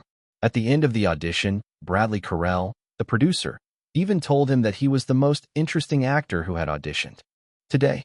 So, you feel like the role will be yours? You spent a long time there. Wade asked as they were driving out of the production house parking lot. I can't say that. You do know how the industry is. Things change at the last minute, but I think the audition went well. Aiden replied with a smile. It's better for us if you get the role. Though our schedule would be very tight then. You would be a lot busier then. The Toronto Film Festival is starting next month and 30 Days of Happiness have already been registered to have a premiere there. In the meantime, if Aiden got the role in Searching for the One, he would be able to quickly finish up the shooting. After all, the production team of the sitcom was also in a hurry to finish the shooting of the changed ending. They didn't want to delay the show when they were in the middle of a season. I'm already busy, and it's nice being busy to be honest. It's way better than the time when I have no work. Now I have a bit of fame, my acting career is going pretty well, and I even won an award. If that's the case, I hope you are busy every day of the year. Wade said and chuckled. It was at that moment that notifications suddenly appeared in front of Aiden out of nowhere. Your song, Lost in the Sky, has gotten more than 100 million views on MeTube and Melody. Congratulations on achieving such a huge feat. Your song has reached the top of the music charts. You have advanced to intermediate grade 3 from intermediate grade 2. You have gotten a lot of experience. You are advancing levels at a very fast rate. Congratulations on such a great feat. As Aiden read those words, a smile plastered on his face automatically. He quickly took out his phone to see if it was actually true and saw that the views on MeTube had actually crossed 100 million. It was the same for Melody where the streams were already over 100 million. It was even on the list of top global songs. When he opened up the charts, Aiden saw that the song was #1 on top 50 singles charts. #1 finally. This had happened for the first time in his music career, and for a second, Aiden's heart thumped wildly as quickly took a screenshot of the charts, scared that the song won't stay there for long. What happened? You are suddenly smiling. Wade asked, finding his behavior a bit strange. We are #1 on the top 50 singles charts on Melody. The list just got updated. What? Wade shouted hearing that. He turned his head quickly to stare at Aiden, who just showed him his phone. Looking at it, Wade's expression quickly turned into a joyful smile. Bloody hell. Finally, we did it. I knew the song would be a massive hit. He shouted as he quickly changed directions to move towards a bar. They have finally done it. Without a big record label promoting them, they have managed to achieve the first place on the most important music charts. No matter how they see it, it was the biggest achievement of Aiden's career. Chapter 140. Melody mostly had 3 to 4 most relevant charts, and out of these, the top 50 singles chart was the main one. It was updated every week and listed down the most popular songs in recent times by their popularity on social media, streams, and how much it was selling. Being first on this chart was literally every singer's dream, as it meant that their popularity was really high enough to stand at the top. Every week, countless songs would be released all over the world, and it was a very hard thing to topple over all these songs. Obviously, Melody wasn't present in every country and was more focused on America and Europe with some parts of Asia, too, but their global reach was still a lot. Moreover, other charts had also crowned Lost in the Sky as the #1 song on their respective charts. It was a very big thing. The achievement becomes bigger when one thinks about how Aiden was without any proper backing and had come this far on his own. Just in a year, he had done things that no other indie musicians had been able to accomplish. The highest number an indie song got in the last 10 years was third before this, and it was a song by a very famous band who had marketed it a lot. Aiden had made a huge leap and had become the first indie singer in the last 10 years to top the charts. Even then, he had done this with a ballad. Not even a pop folk song, but a ballad, a genre that was rarely counted as popular. This was almost an impossible task, and Aiden had somehow managed to do it. By luck, chance, or just with a full-fledged plan, no one cared how he did it. But the moment Lost in the Sky became #1 on the charts, a lot of articles came out about it. Taking it as the right moment, the team of 30 Days of Happiness also released the whole soundtrack as an album, and in just a day, it sold over 10K copies online. The streams on the other songs in the album, Take Me Back Home and Journey, also started increasing. They weren't as good as a song like Lost in the Sky, but they weren't bad either. Because of the soundtrack's music, many media articles even started mentioning 30 Days of Happiness. Lost in the Sky reached the top spot on Melody Top 50 Singles charts, and even other charts from companies like Record, Pop Zap magazine, and others. The scene was of a room. Exquisite furniture that seemed antique covered the room. Paintings and portraits were on the wall, and the room was big enough to be many people's whole apartment. It gave off a very royal feeling, like it was a room in the mansion of some kind of royalty. On the side of the room, there was a piano which was currently being played by a blonde-haired guy. He was Cameron. A low note covered the room. Sitting in front of the piano, Cameron was calmly manipulating his left hand. A main lyrical melody was in the forefront, and behind that, there was an endless continuation of another melody as the accompaniment. Glancing at the piano, his right hand seemed to be moving with an emotional pace, while the left hand flew across busily and appeared peculiar. He was busy focusing on the emotional part of the song, and his eyes were focused as his hands danced around, creating a great atmosphere. It was only after 2 minutes that the instrumental song he was playing ended. As the song ended, a voice came out from behind him. "You are improving a lot." "Thank you." Cameron turned to look at the old man who was sitting on the sofa. The old man's face was covered in a white beard and his hair was the same. He gave off a calm, gentle vibe, obviously happy with his grandson's performance. His name was Joseph Bryce, a famous composer who had worked in a lot of blockbuster movies during the 70-90s. "Grandpa, do you think my emotional expression is getting better?" Cameron asked. "It is getting better. Earlier, you were lacking a lot, and your voice has started becoming scratchy too. But now, I feel like you are doing way better," Joseph said, feeling glad that his grandson had managed to come out of his depression and eventually leave depression behind. After he had come here, Joseph made Cameron get a therapist to deal with his depression, and after that, he started practicing a lot and learning more about music. "I think you are ready to go back to your career as a singer. You have been on a break for a long time," Joseph said after a while. "You think so?" "Yeah. In this age, people don't wait and move on to other artists, so it's better if you can create a name for yourself soon. You have the necessary talent and just need to put in the effort." "Thanks. I will talk to Uncle Jeff about it." They talked like that for a while, and Cameron looked happy that he had managed to impress his grandpa. It was then that Joseph suddenly remembered something and asked, "By the way, your friend, Aiden, I heard his songs. He's pretty good." When his grandpa suddenly mentioned Aiden, Cameron was a bit surprised, knowing full well that his grandpa won't talk about someone without any reason. "You listened to his new album? He made the entire soundtrack of a movie." "Yeah, I did. A lot of people I know texted me saying that a new kid is doing pretty good and is now at #1 on the charts. Made me interested as I have heard you mention him before. It seems like you liked his music a lot," Cameron said, noticing that his grandpa was smiling while talking about Aiden. "Yeah, he's a good singer, but I think he's better as a composer. His style is very distinct, and he knows how to play with different types of sounds." What Joseph was saying was true, as Aiden's composing skill was on level 7, which was pretty high considering that there were only 10 skill levels. It was also a reason why Aiden's composing skills weren't increasing despite his songs doing so well. "Actually, his music reminds me of someone. One of my friends was very excited about him because of that," Joseph suddenly said, making Cameron raise an eyebrow. "Who?" "Just an old friend." Joseph pursued his lips. "You know, in the future, help me meet him. Aiden might be able to help me solve something." Cameron made a confused expression hearing that. His grandpa's words were sometimes strange, and this was one of those times. "What help do you need?" "I will tell you when the time comes. Currently, it's just something I'm still not sure about, but I'm pretty sure Aiden won't turn down the opportunity when I finally get to meet him."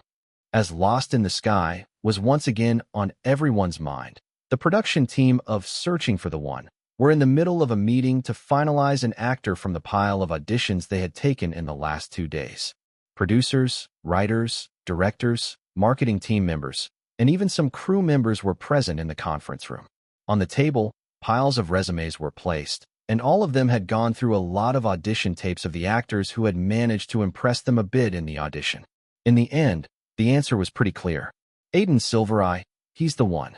Yeah, we can't look beyond him for this role. He's excellent. His stature really suits the character, and his comic timing didn't look bad in the audition. He's just the only one who left a great impression during the audition. The others were lacking one thing or the other.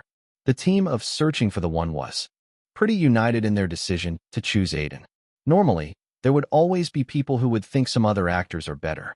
It was common for producers and directors to argue for days about an actor. But in this peculiar case, nothing sort of that happened. Aiden was able to convince everyone by his insight that he was the right choice to play the role. But since we are going for Aiden, many people would probably take it as another celeb cameo and accuse us of using his current popularity to get our ratings up. One of the writers suddenly said, starting a discussion in the conference room. Those are there every time a celeb comes on the show. It's justifiable, too, as we do call celebs a lot to make a cameo every time the rating starts to fall. Yeah, but it's different this time. He's a full-fledged character. He won't appear in many episodes and is there just to get the show on the right track, but he's a good character. People would stop criticizing it after watching him. Amelia Fryman said, giving her perspective on it. The only reason she even thought that the controversy would erupt was that the public thought of Aiden as more of a singer than an actor. It's pretty clear as to how they saw him. Many people who listened to his song didn't know that he had acted before and had a great screen presence. If we are talking about controversy, there would also be people who would doubt his comic abilities. Even people who know him as an actor don't know if he's versatile enough, so they are going to doubt him until he proves himself. Mason added, making several people nod their heads. He was right, as only 2 of Aiden's acting works had been released yet. Unlike songs which were several, his acting was clearly behind. Hearing all these discussions going around Aiden, Bradley Carell couldn't help but comment. These things would help us if we could get Aiden to deliver a good performance. If people are doubtful, they at least will watch the show to confirm if their doubts are true. It will give us more viewers. Personally, I feel like Aiden as Alan Geller is perfect. Chapter 141. Aiden, Aiden, Aiden. Joyous cheers erupted in every corner of the Rabbit Hole bar as people chanted Aiden's name. The festive atmosphere was all around the bar as everyone drank. Aiden smiled, standing on top of the stage. He had just finished the 3rd encore of Lost in the Sky. After his song had reached the top of the charts on Melody, Abraham had called him to the bar to celebrate, even going as far as to offer free drinks today. The old man was very happy and excited about Aiden's success, as he felt that Aiden was a talent that had come out of his bar. It was a very big deal for him, as he had always dreamed of something like this happening. One of his bar singers hit it big, and with that, the popularity of his bar also went up. After Lost in the Sky had reached the top spot, a lot of reporters had already visited the bar to get more information about Aiden to write up a good article on him. All those articles would also mention the bar, and its popularity would obviously increase. Thank you for listening to me tonight. All drinks are on me today, so drink till you pass out. Aiden said on the mic, and another cheer erupted. In the crowd, he was able to see a lot of people that had supported him from the start. Even Valerie, his old landlady, was here, talking to Abraham in a corner. Finishing his performance, Aiden climbed down the stage to find himself a drink. This was the day of celebration of his hard work.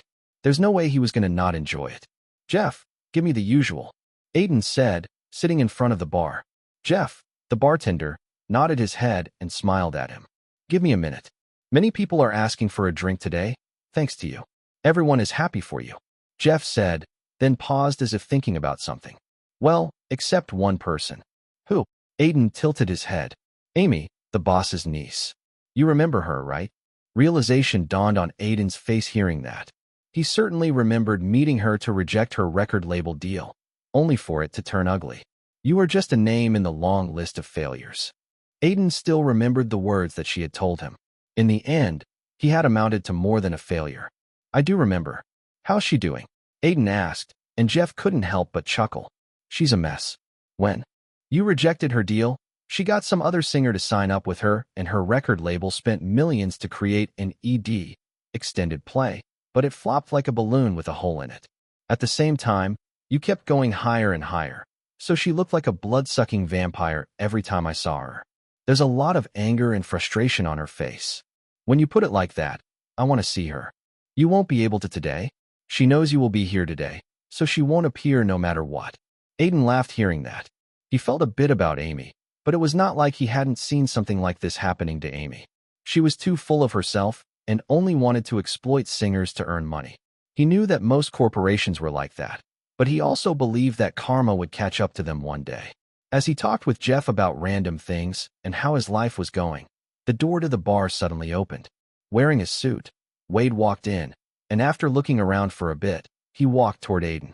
"Get me up the most expensive drink you have," he said, sitting down next to Aiden and putting his phone down in front of him. "You are late." Aiden looked at him.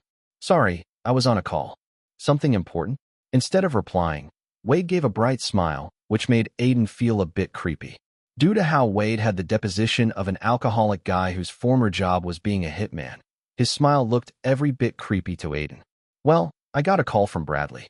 Carell Productions," he finally said, and Aiden got all serious, knowing what it was about. They responded pretty quickly. "So what's the result? Is there going to be another audition, or did I just get rejected?" "No, there's no second audition." "Huh, you got the role." Aiden blinked his eyes, hearing that. He was sure that the first audition was not going to be the last one, as Wade himself had said that it was more or less a look test. But he got the role. It went like they were going to do one more audition, but they were so sure about you that they didn't feel the need to do that. They are low on time, so they didn't waste any time and contacted me. "Tomorrow, we will sign the contract. You will appear in 3 episodes and get $50K per episode. We could negotiate on the price, but I think it's pretty good." Aiden nodded, hearing that. Television actors would generally get money according to their popularity. If the show worked, their salary would obviously go higher. That was the way of the industry. Some actors would even go from $10K per episode to $1 million per episode. As for Aiden, he was still counted as a newcomer, so $150K for 3 episodes was a pretty good price. "I feel like only good things are happening these days. I'm probably going to run out of luck at this point," Aiden said, chugging down a glass of wine. "That's because you are working hard and keeping to yourself. These 2 things, mixed with luck, take you a long way in Hollywood. Though, I really hope your luck stays like this for a while. Anyway, let's enjoy the night tonight." Wade nodded his head, and suddenly his phone rang. He picked it up and saw that it was a call from a reporter. Picking it up, he opened his mouth. "Hello, what's up?" He talked on the call for a few minutes, and eavesdropping a bit. Aiden was easily able to tell that he was talking about him with the reporter. "What happened?" Aiden asked after the call ended. "Well, it got leaked somehow." "What did?" "That you were going to play a character in Searching for the One. I'm pretty sure articles are going to pop up as a new character is added in the middle of the season, and it's even you who's ruling the entertainment news at the moment." "What is this? I really lost the role." Dustin Redford looked at his agent in front of him and said. There was an expression of disappointment on his face as he sighed. In his hand, he was holding his phone, which was swarming with articles about Aiden being selected for a role in Searching for the One. This meant that Dustin lost the role to a much less experienced actor than him. "I told you chances were grim." The response wasn't that great. "You said chances are grim."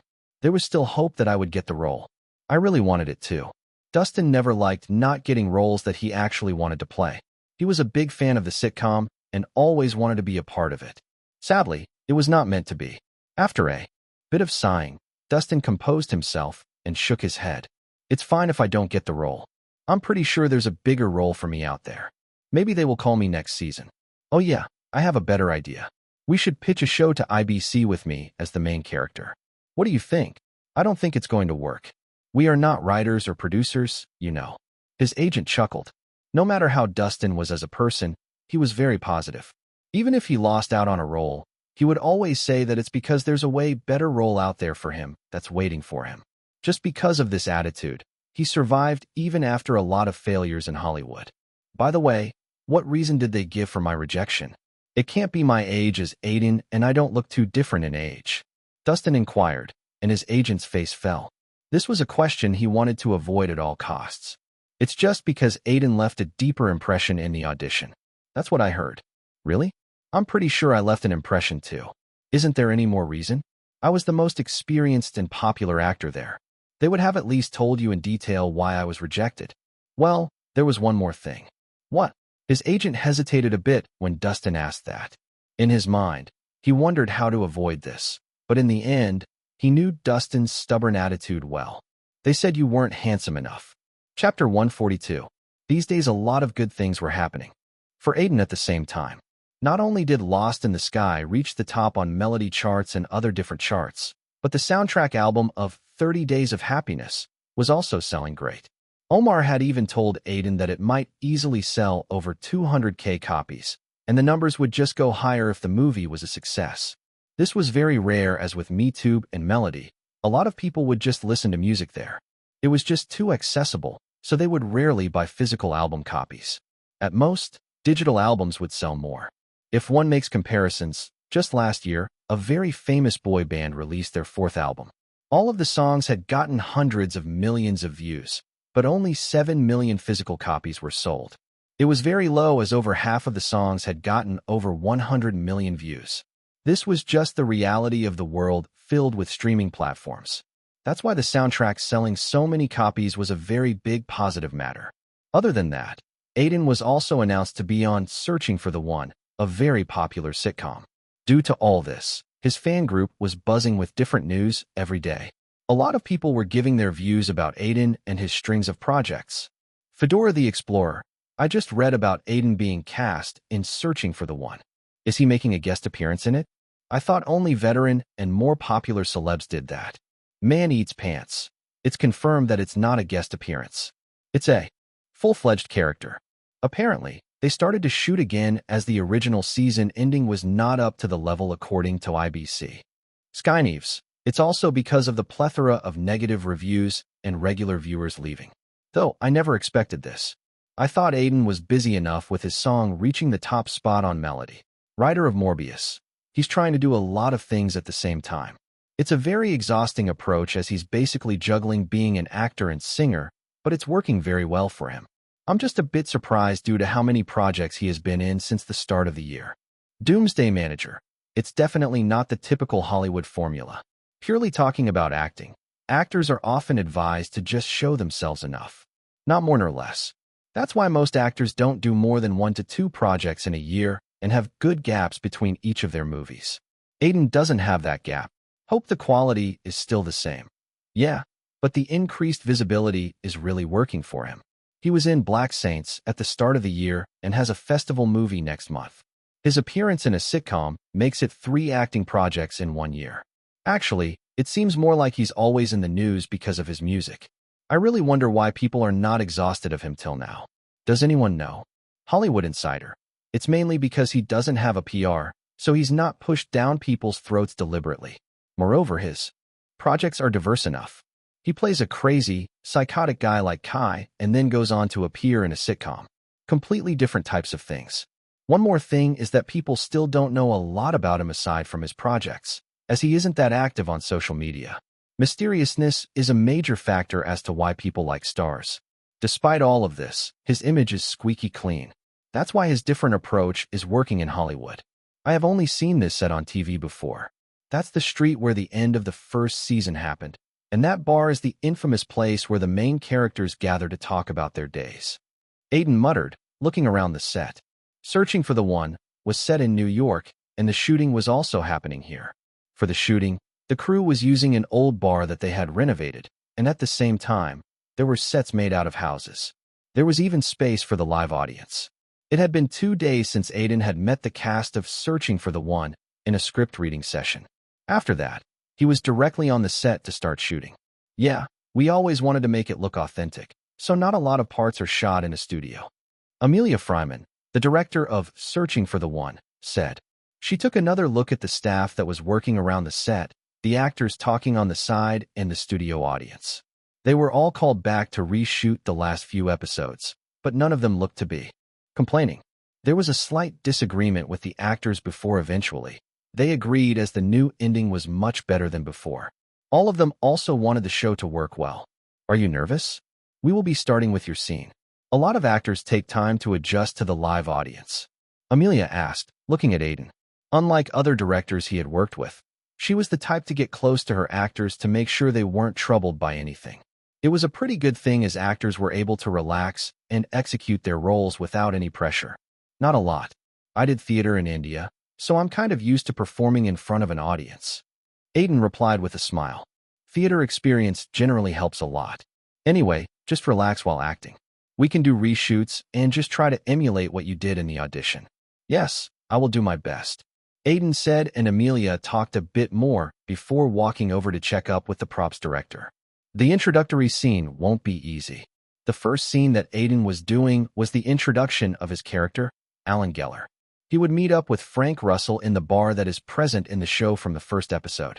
For the record, Frank Russell was the main character of the sitcom. Then, Alan would forcefully make Frank listen to his playboy ways to set up his character as a narcissistic sociopath who just wants to get laid and have a fulfilling life. Of course, this was just the outer layer of his character. More layers would be shown to the viewers as the episode went on. The reason why the writers chose this scene was to directly make the audience know about Alan's character traits in an attempt to make him likable from the start. Though, portraying a narcissistic playboy as likable was a very hard thing, and Aiden had to be very convincing in his performance. I can do it. Searching for the 1 August 15-2016 Act 8 Scene 1 Take 1. So, you have a bad breakup. Not the first time, obviously. You are getting older, life is going nowhere. You try to find salvation in a relationship only to wonder if that girl was really the one. Am I right? Yes, but who are you? Does that even matter? If it does, then I'm the guy God made you meet for a greater purpose. I have decided that I will be your wingman, so you can have the most amazing, fantabulous, legendary night of your life. Frank Russell, a guy in his mid-30s, looked at the waxed-haired guy in a black suit who had suddenly come to sit on his table and was now acting excited on his own.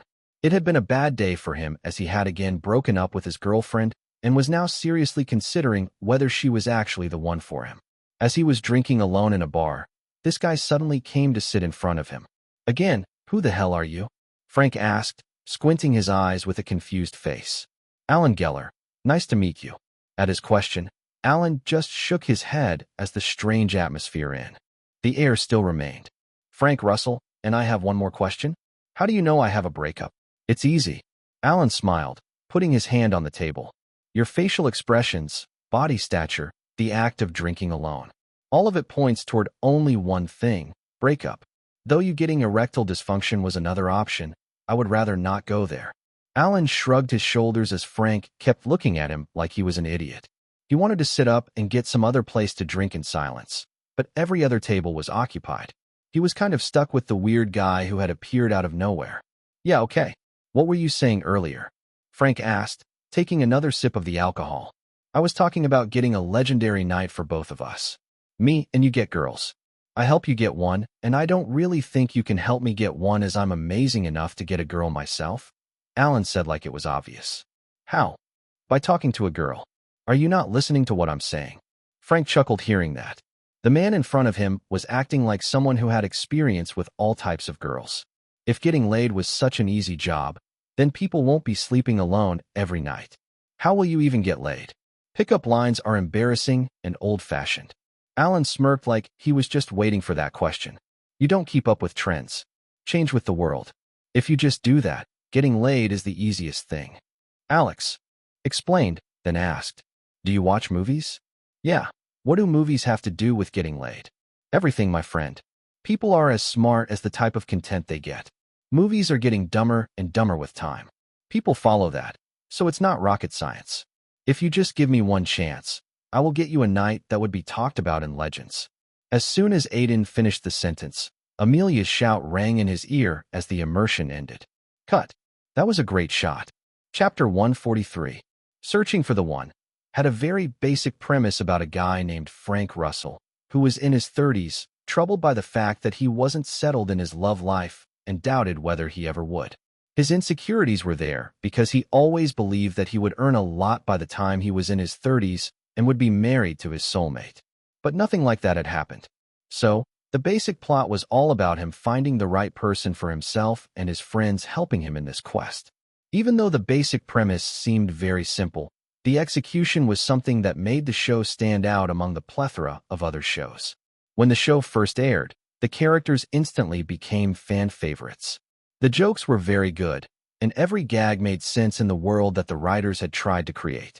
With every episode, more and more traits of the characters were revealed, and by the end of the first season, the show was slowly becoming another giant hit from IBC. But the second season of the show was what defined it, as the ratings topped every other program running at the same time as Searching for the One. The nomination and eventual win in the Emmy Awards were just icing on the top. Several Hollywood magazines and critics started calling the show one of the top sitcoms of the 2010s.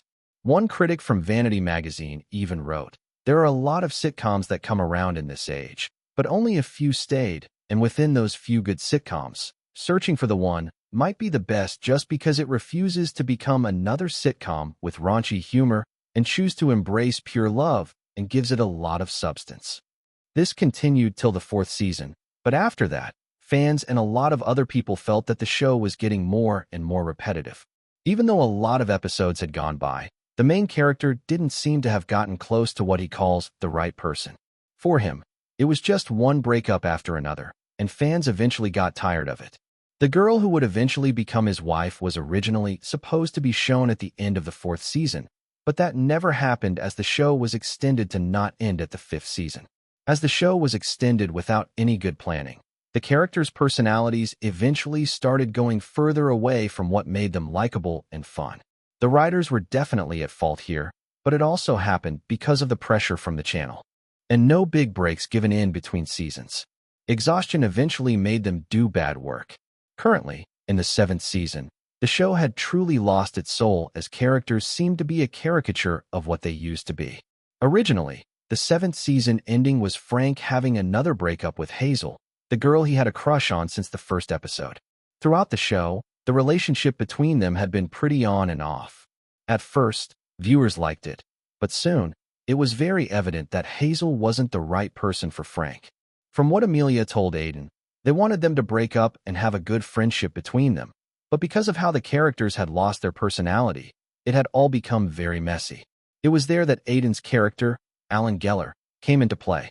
The character was written solely for the reason to make the characters realize the mistakes and wrong choices they had made, in an attempt for the main characters to have a reboot in their personality and go back to being what they were. The sole purpose of Aiden's character was that, in the 3 episodes that he would feature in, which would also be the last 3 episodes of the 7th season, he would have an encounter with each of the 4 main characters. The encounter was a clever way for the writers to get the show on the right track. It seems like they gave you a lot of good scenes. They look funny too. Are you sure your character isn't going to become a mainstay later on? Jason Radner, the actor who played the role of Frank Russell, looked at Aiden, who was sitting next to him. He was a veteran TV and theater actor in his 40s who was also one of the highest paid in the TV industry. "I'm not really interested in becoming a mainstay character. At least not currently," Aiden replied, and an actress named Ellison Harrington, who played Hazel, added. She was a British actress who was very well liked around the set. "So, are you the type of guy who wants to be a big movie actor?" "No, it's not that," Aiden said. "I'm just wary of playing a character for a long period of time. It has nothing to do with the TV or movie industry. It's more like I want to keep growing by challenging myself to play different roles." You know, I was like you when I first started in theater," Jason said, smiling to himself, wanting to hone the craft and become a great character whose filmography is filled with different roles. You know what happened next?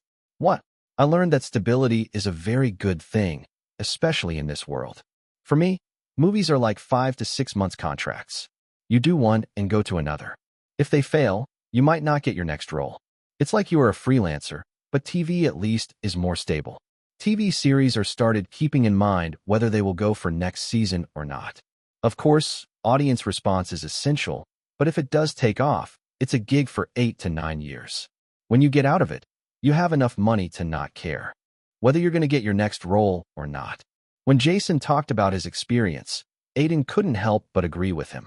Ellison, who was listening to their conversation, also nodded her head.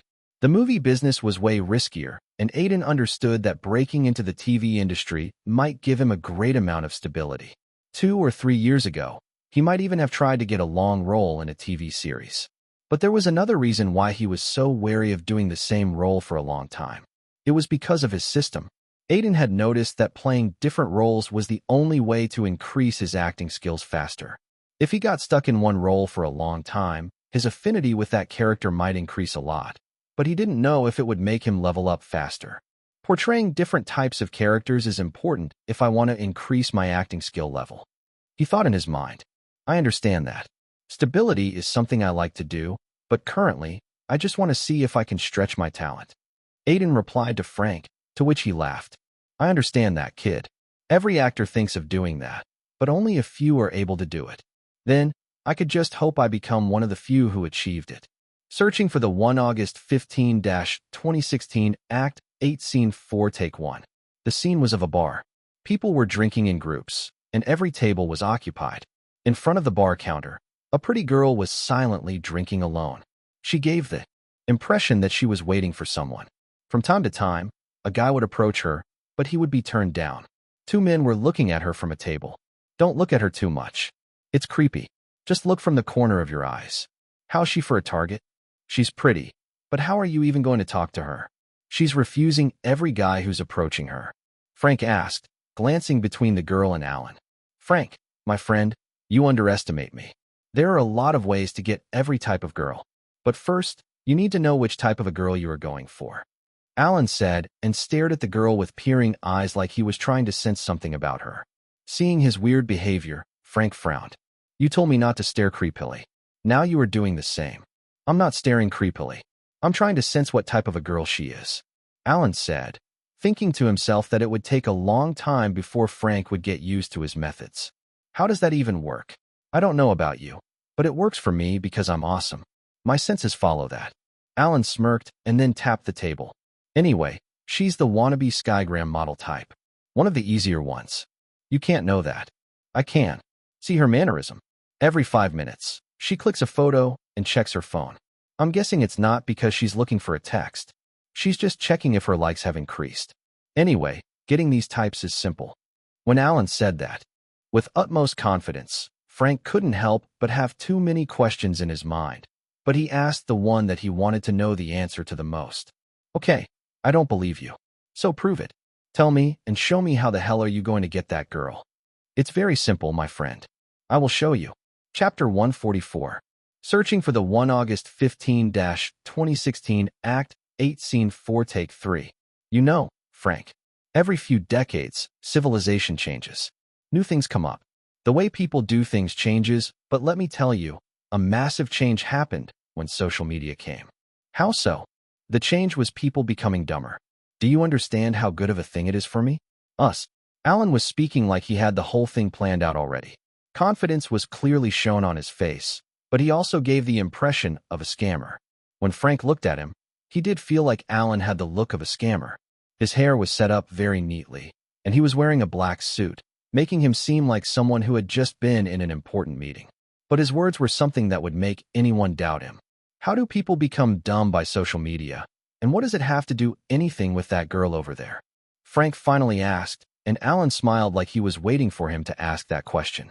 Social media made people base their lives on how many likes they are getting on every post. Girls with very bad issues. Alan emphasized the last part. They are the ones who started. Treating it as a tool to show off how perfect their lives are no matter how hollow their childhoods were. And this is why it's so easy to get them to sleep with me. You just need to play around with that.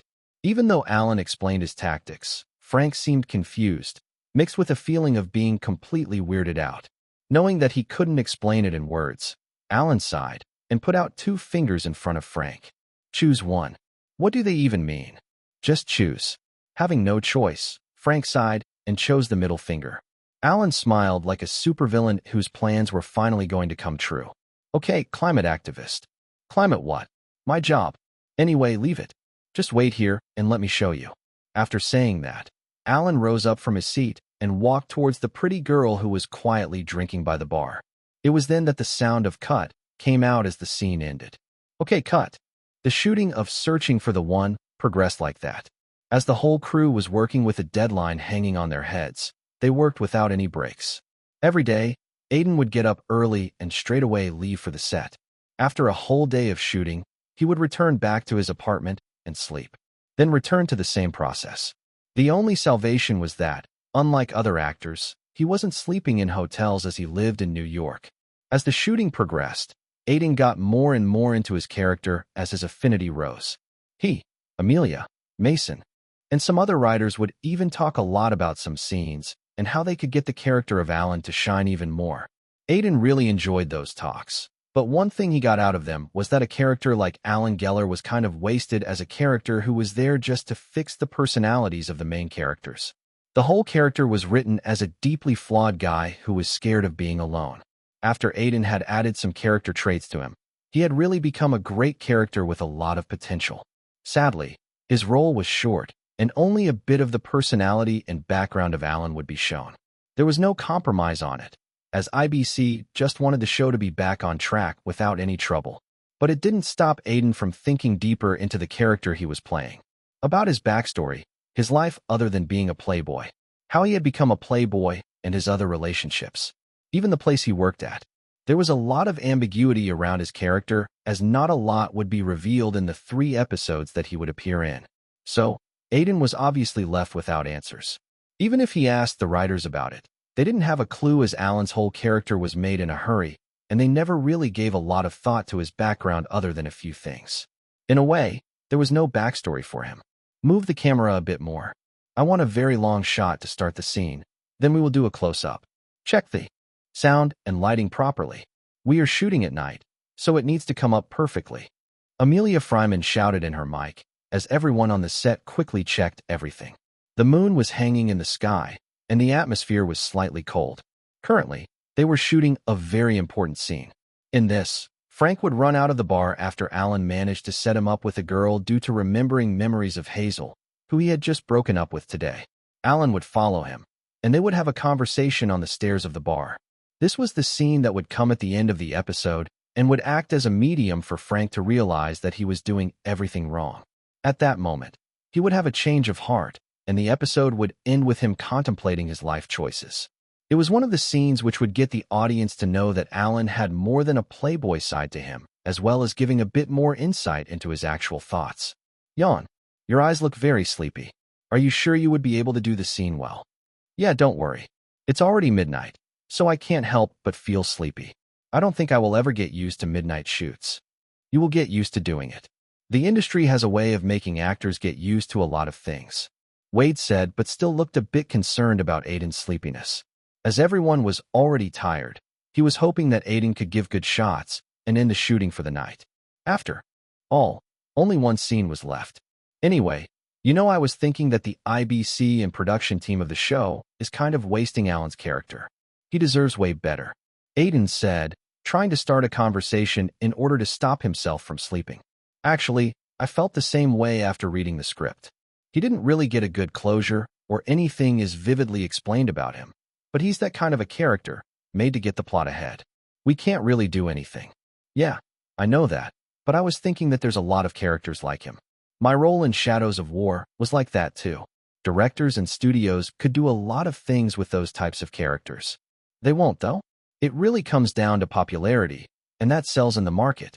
Even if a character is really well written, if he's not popular or important to the plot, he won't get a lot of scenes, especially on TV. You see popular characters coming back a lot because of fan demand. Aiden nodded his head, hearing that. Like he had thought before, Hollywood was more or less a business. Even if, as an actor, he liked a character a lot, he might be disregarded depending on the public opinion of him. All this really makes me wonder how the audience will take Alan, or will he even be popular? Aiden thought as he felt a wind pass him by. Searching for the one, August 17th, 2016, Act 9 Scene 4 Take 1. Frank walked out of the bar and frowned. The memories he had with Hazel were in his mind and how they had fought again before breaking it off for good. All that still pained him. Even a night with a girl was not going to give him some relief from the pain. Frank, why did you run out of there? Everything was set up. The girl was all over you.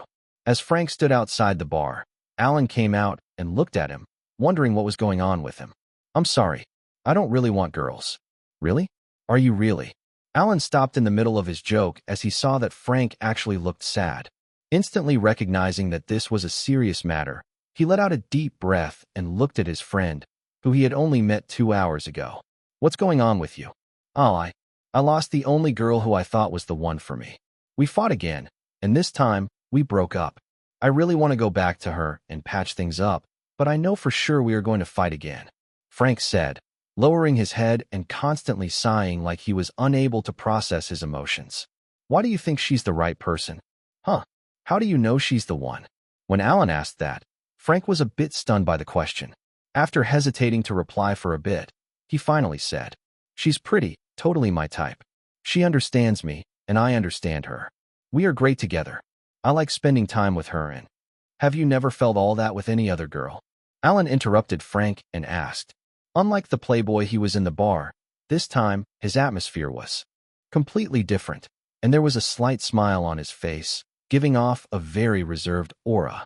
This was the opposite of what Frank had seen in the bar, and his question was something that made him unable to answer it for quite a while. Chapter 145. Searching for the One, August 17th, 2016, Act 9, Scene 4, Take 1. Have you never felt all that with any other girl? When Alan asked that to Frank, memories resurfaced in the latter's mind as he became unable to answer the question straight away. He hesitated to answer, not because he didn't have a reply, but because it was an answer that he was running away from. However, it was true that other girls had made him feel like this before. But the feeling was the most impactful with Hazel.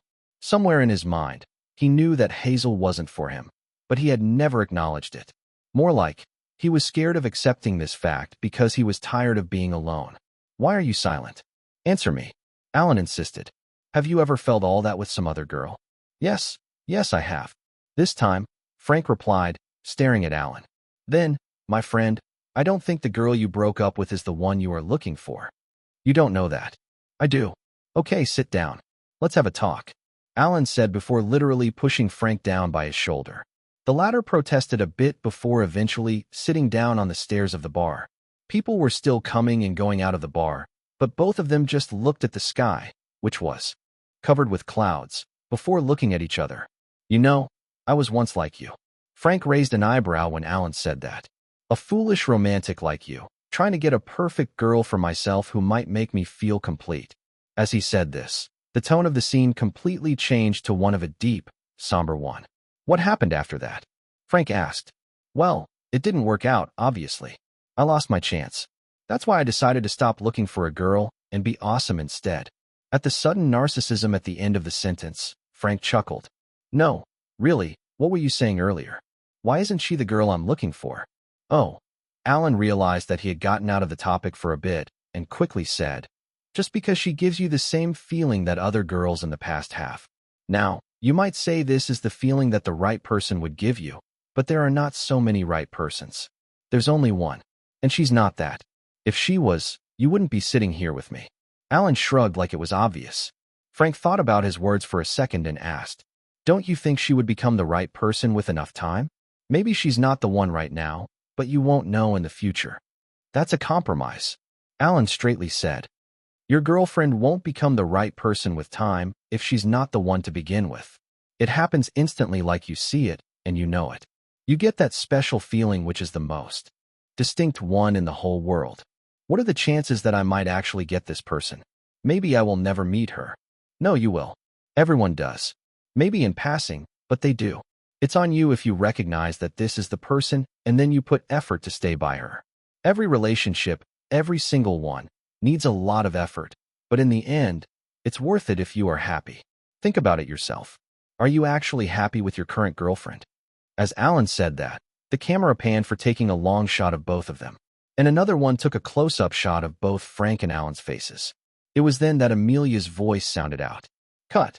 As the shooting of Searching for the One was going on, Leo was busy rechecking everything from editing to the color palette of 30 Days of Happiness.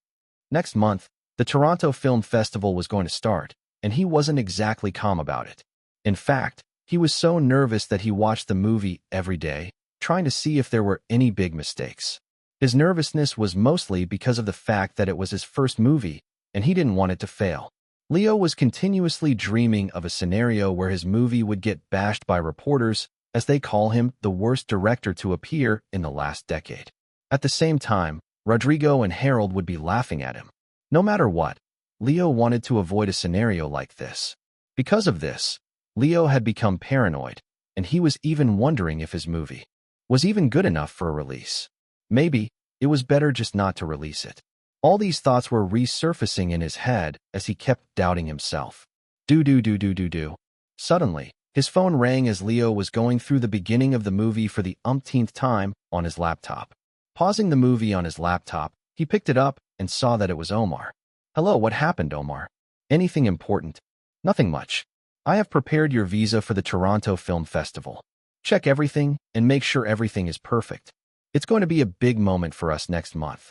Omar's cheerful voice came out from the other side of the phone, and Leo just gave a nod. They were going to leave for Toronto, Canada, next week.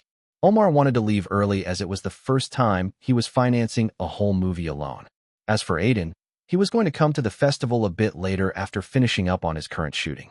Okay, don't worry, I will be careful of all that. It was then that Omar noticed some oddity in Leo's voice. Are you okay? You sound depressed. He asked, and Leo shook his head. Yeah, I'm just worried about how the movie would perform at the festival.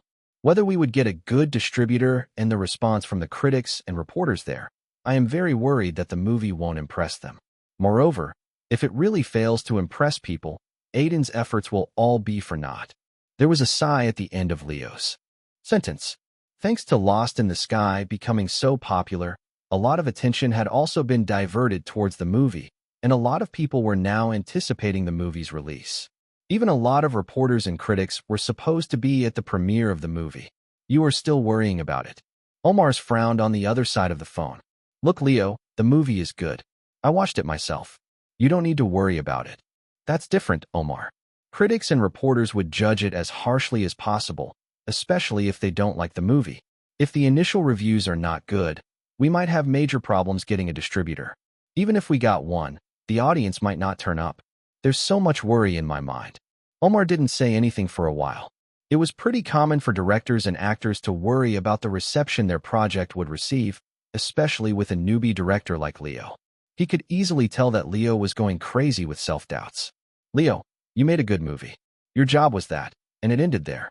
As for the results, we can only wait and watch. What if they are not good?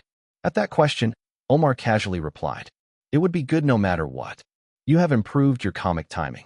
You have gotten a lot of experience. Your understanding of the character has increased. Your affinity with the character has increased. Aiden smiled, seeing the system prompts in front of him. He had returned to his apartment 2 hours ago after the shooting had ended. Wade had quickly left after dropping him off. As it was already late, Aiden hadn't bothered making dinner and had just ordered takeout from a nearby restaurant.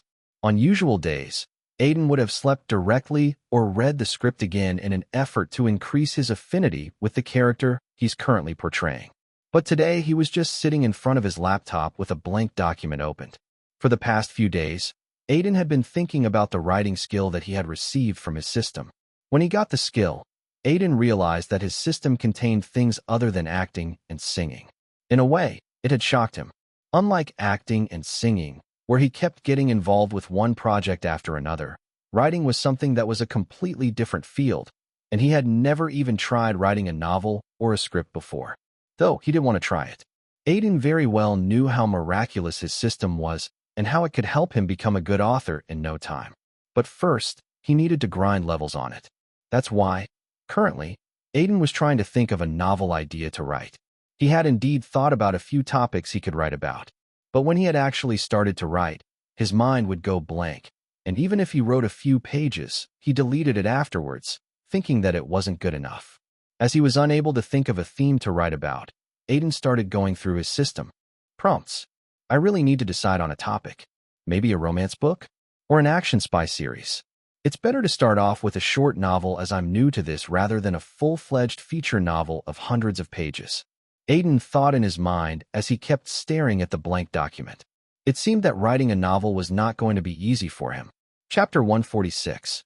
The set was bustling with life and excitement as crew members worked hard. The props director was talking with a few crew members, and the cinematographer was explaining how he wanted to shoot the scene with Amelia as both of them went over the storyboards. Few assistant directors were listening to some actors, and the sound engineer was checking up on the sound equipment to avoid any troubles later on. On the side, the crew members that had finished with their work were resting and waiting for one of the assistant directors to give them their next work. This was the typical scene of a set that he would see every day. For the last 10 years, his life has been moving from one set like this to another. He would wake up every day, go to a set, stand on the back, eat lunch on the set, and leave. Then, he would repeat the process every day till the movie or series he was working on ended. Then, he would find another project like that. It was exhausting, but not a bad life. At least he was not going to sleep hungry. But there was one thing that would always make him doubt himself. Despite working in the industry for years, no one knew his name. No one ever believed he was an actor, and he never got the respect he deserved. That was the part in his line of work that hurt him the most. "Hey Harley, are you listening to me?" "Huh? What? What are you all talking about?" Harley Martin turned his head and looked at the burly guy in front of him. He was just like him, an extra who had worked in the industry for a long time, hoping for a rare break. Next to him, a rather young guy who looked like he had just got out of high school was sitting on a chair. He was a young theater artist who wanted to chase glory and fame in Hollywood. "You are really not listening. We were talking about that new guy, Aiden Silvereye," the burly actor said, his eyes glancing towards Aiden, who was just talking to a gangster-looking guy who everyone recognized as his agent. "What about him? He's just like us. I heard he got rejected a lot before getting his big break. Don't you find it cool? Maybe there's really hope for us." At those words, the young actor added, "I heard rumors that he's actually the son of an executive in a big studio, and that's how he got easy breaks. He's nothing special. If only I had his connections, I would surely be bigger than him." The arrogance was clearly heard in his voice, but Harley just snorted after hearing that. "Don't believe those rumors." "What? Those come and go. From what I know, Aiden Silvereye got good visibility through a reality show. Singing helped him out. Only after that was he able to get a good enough role. I don't know if he's really from a rich family, but there is enough proof to show that he never had it easy." The burly actor nodded. He was the oldest guy.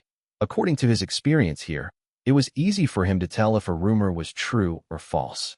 The rumor the young actor was talking about seemed like those that people would spread because they were jealous. Yeah, his singing skills are pretty good. Having a big following helps get a role in Hollywood, and his last role made him pretty famous, so he has a recency factor to him. "Damn, I'm very jealous of him." The burly guy sighed, and then turned to Harley.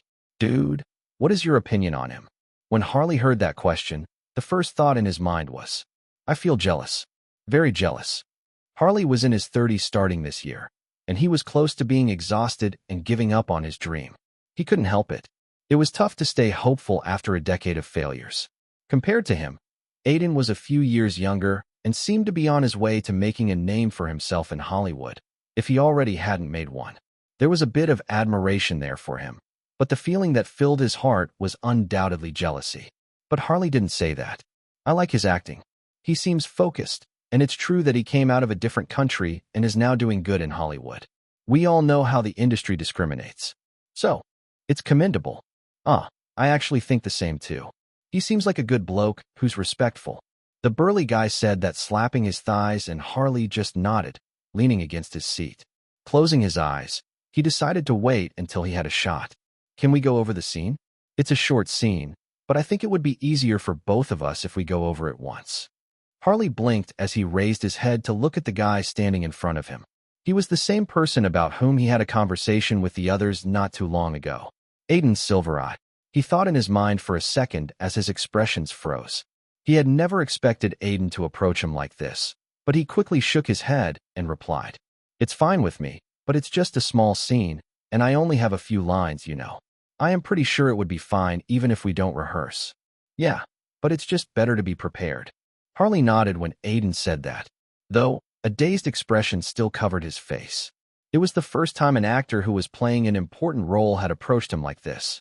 It was a surprise for him. Normally, these types of scenes won't require a lot of practice. At most, a few words would be exchanged as being an extra. Harley only had a few lines. He was sure that in the final cut, his scene wouldn't encompass more than 30 seconds. "Are you okay? You look a bit weird," Aiden asked when he saw Harley being in thought. "No, it's just the first time. A big actor has approached me like this to rehearse a role. Small actors like me are generally ignored, you know. I don't really think I'm a big actor, and an actor is an actor. It doesn't really matter how big their roles are. Anyway, I'm Aiden Silvereye. What's your name? When Aiden casually asked, Harley hesitated a bit before replying. Harley Martin. Nice to meet you, Harley. While saying that, Aiden suddenly had a thought in his mind and opened up his system to check up on the skill level of Harley. Harley Martin, 31 years. Acting level, intermediate grade 3. Special skill, lens darling. What the fuck? Aiden stared at Harley in front of him with wide eyes as his status came into his view. He couldn't believe for a moment that Harley even had a higher skill level than him in acting. On top of it, he even had a special skill. What does lens darling mean? Is it something along the lines of him getting some kind of boost in front of the camera lens? And why the hell is this guy acting as an extra with so much skill? He couldn't help but have so many questions in his mind. Aiden had only approached him casually to go over the scene, but he didn't expect to come across something like this. Are you fine? You have been staring at me for a while. Harley asked, feeling a bit weird. His words were enough to get Aiden out of his thoughts, but it still took a while for him to collect his thoughts. Taking deep breaths, he composed himself. Yeah, sorry. Let's get over the scene. Harley nodded, and for the next 10 minutes, both of them talked about the scene. It was the scene just before Alan would meet another one of the main characters of the show. He would be trying to hit on one of the girls when an angry guy played by Harley would suddenly grab him, accusing him of sleeping with his girlfriend, which Alan obviously was guilty of. One of the main characters of Searching for the One, Rod, would save him, and that's how Alan would get to know another main character of the series. As Harley said, it was a very small scene. Why did he suddenly look to be in so much thought? Is it his way of getting himself into the character? As they rehearsed the scene, Harley couldn't help but feel like Aiden was acting weird. But he didn't think too much into it, and pinned it on Aiden thinking about his character. On the other hand, Aiden was not able to stop himself from thinking about Harley and why he was working as an extra while having so much talent. Has the industry really gotten blind to not seeing his talent? Other than having a good enough skill level, he even had a special skill, so Aiden pinned him in the same league as Rachel or Cameron. Though, unlike them, Harley was nowhere in his career. Although there was a lot of curiosity in Aiden's mind about him, he was also thinking of something else. He was thinking of Harley as the solution to a problem that had recently plagued his mind. Maybe Harley is the topic I'm looking for. Chapter 147. Searching for the One, August 27th, 2016, Act 12s, Scene 3, Take 2. The scene was of a supermarket where people were busy checking out things. There was a long line in front of the counter as employees worked. On one corner of the supermarket, Alan was squinting his eyes at Hazel, acting like he was in the middle of a big negotiation. His eyes were constantly checking her facial expressions. How about this? We will go to your house if you don't want to go to mine. I'm going to no one's house. So, you like some outdoor action. I have dealt with girls like you before. Ouch. As Alan was in the middle of his sentence, Hazel hit him with a bottle of perfume and started walking away. She was just shopping for supplies when Alan came out of nowhere and started hitting on her. Come on, you are acting like you don't feel anything after seeing my amazing and handsome body. Alan quickly followed her up, and Hazel clicked her tongue. No, I don't. How could that be? Are you sure you are a girl, huh? Stop hitting me with that bottle. And why are they making perfume bottles so sturdy these days? Alan winced in pain as the live audience chuckled, seeing his expressions. It was then that Amelia's voice came out, and the scene ended. Cut. It's a good take, but I think we could do it better. Let's take another take and see if we can top this one up. Yeah, but after a 10-minute break. Everyone around the set nodded, hearing her words. It was very common to take multiple takes of the same scene, so everyone took it very naturally. You did well. I feel like I need to put in more effort to match your energy and expressions. Ellison Harrington said, giving Aiden a smile. I'm just trying to keep up with you, actually. Now, don't be humble. Ellison knew that Aiden was constantly trying to add new things to Alan. It was evident in how he acted around the set, constantly having discussions with the directors and writers to add new things to his character. His behavior had even made her try to give more focus to her acting, especially because she realized she was taking her character for granted after playing her for so many years. It was inevitable as she had gotten a bit lazy and had not tried to do more than the bare minimum. Both of them talked a bit more about the scene before Ellison walked toward the makeup artist. Aiden also returned back to sit with Wade, who gave him a water bottle. "You are doing good," Wade said as Aiden gulped down the bottle of water. "By the way, I got a text from Leo. The whole team is already in Toronto. A lot of them are visiting the Toronto Film Festival for the first time, and it seems like they are having a good time. That's nice. We will be there in a few days. The shooting is in its final act now. Yeah, if everything goes well, your appearance in Searching for the One will be broadcasted right after the film festival." Searching for the One had a weekly broadcast on IBC, and it would have its finale at the end of September, a few days after the Toronto Film Festival ended. It meant that two of Aiden's projects were going to be released around the same time. He's still working around on the set. As Wade and he was talking, Aiden's eyes glanced toward Harley, who was helping to carry a prop. Every scene he was going to appear in had been shot, but the reason he was on the set was to earn a bit more money by working as a crew member. When Aiden had asked Harley about it, he had said that he liked being employed, even if it was for a while longer. "I keep thinking about his story. He's talented, but he's still out of work." Aiden thought in his mind. He knew that the only reason he had gotten interested in his story was because of what the system had shown him, his skill level and special skill. Despite having those, he was struggling. For some reason, it made Aiden think about himself before he had gotten his system. If he didn't have a system, he might have been like Harley. "Why are you looking at that guy? Do you know him?" Wade suddenly asked when he followed Aiden's eyes. "I talked to him before. I feel like he has a lot of talent." "I can't say that. He's good-looking and stands out a little, but I felt his acting was subpar. Though, his scene was too short for me to judge." Wade gave his reasoning, and Aiden glanced at him, hesitating before asking a question that was running through his mind. "Do you think there are a lot of talented people in Hollywood that never got any chance?" "Obviously.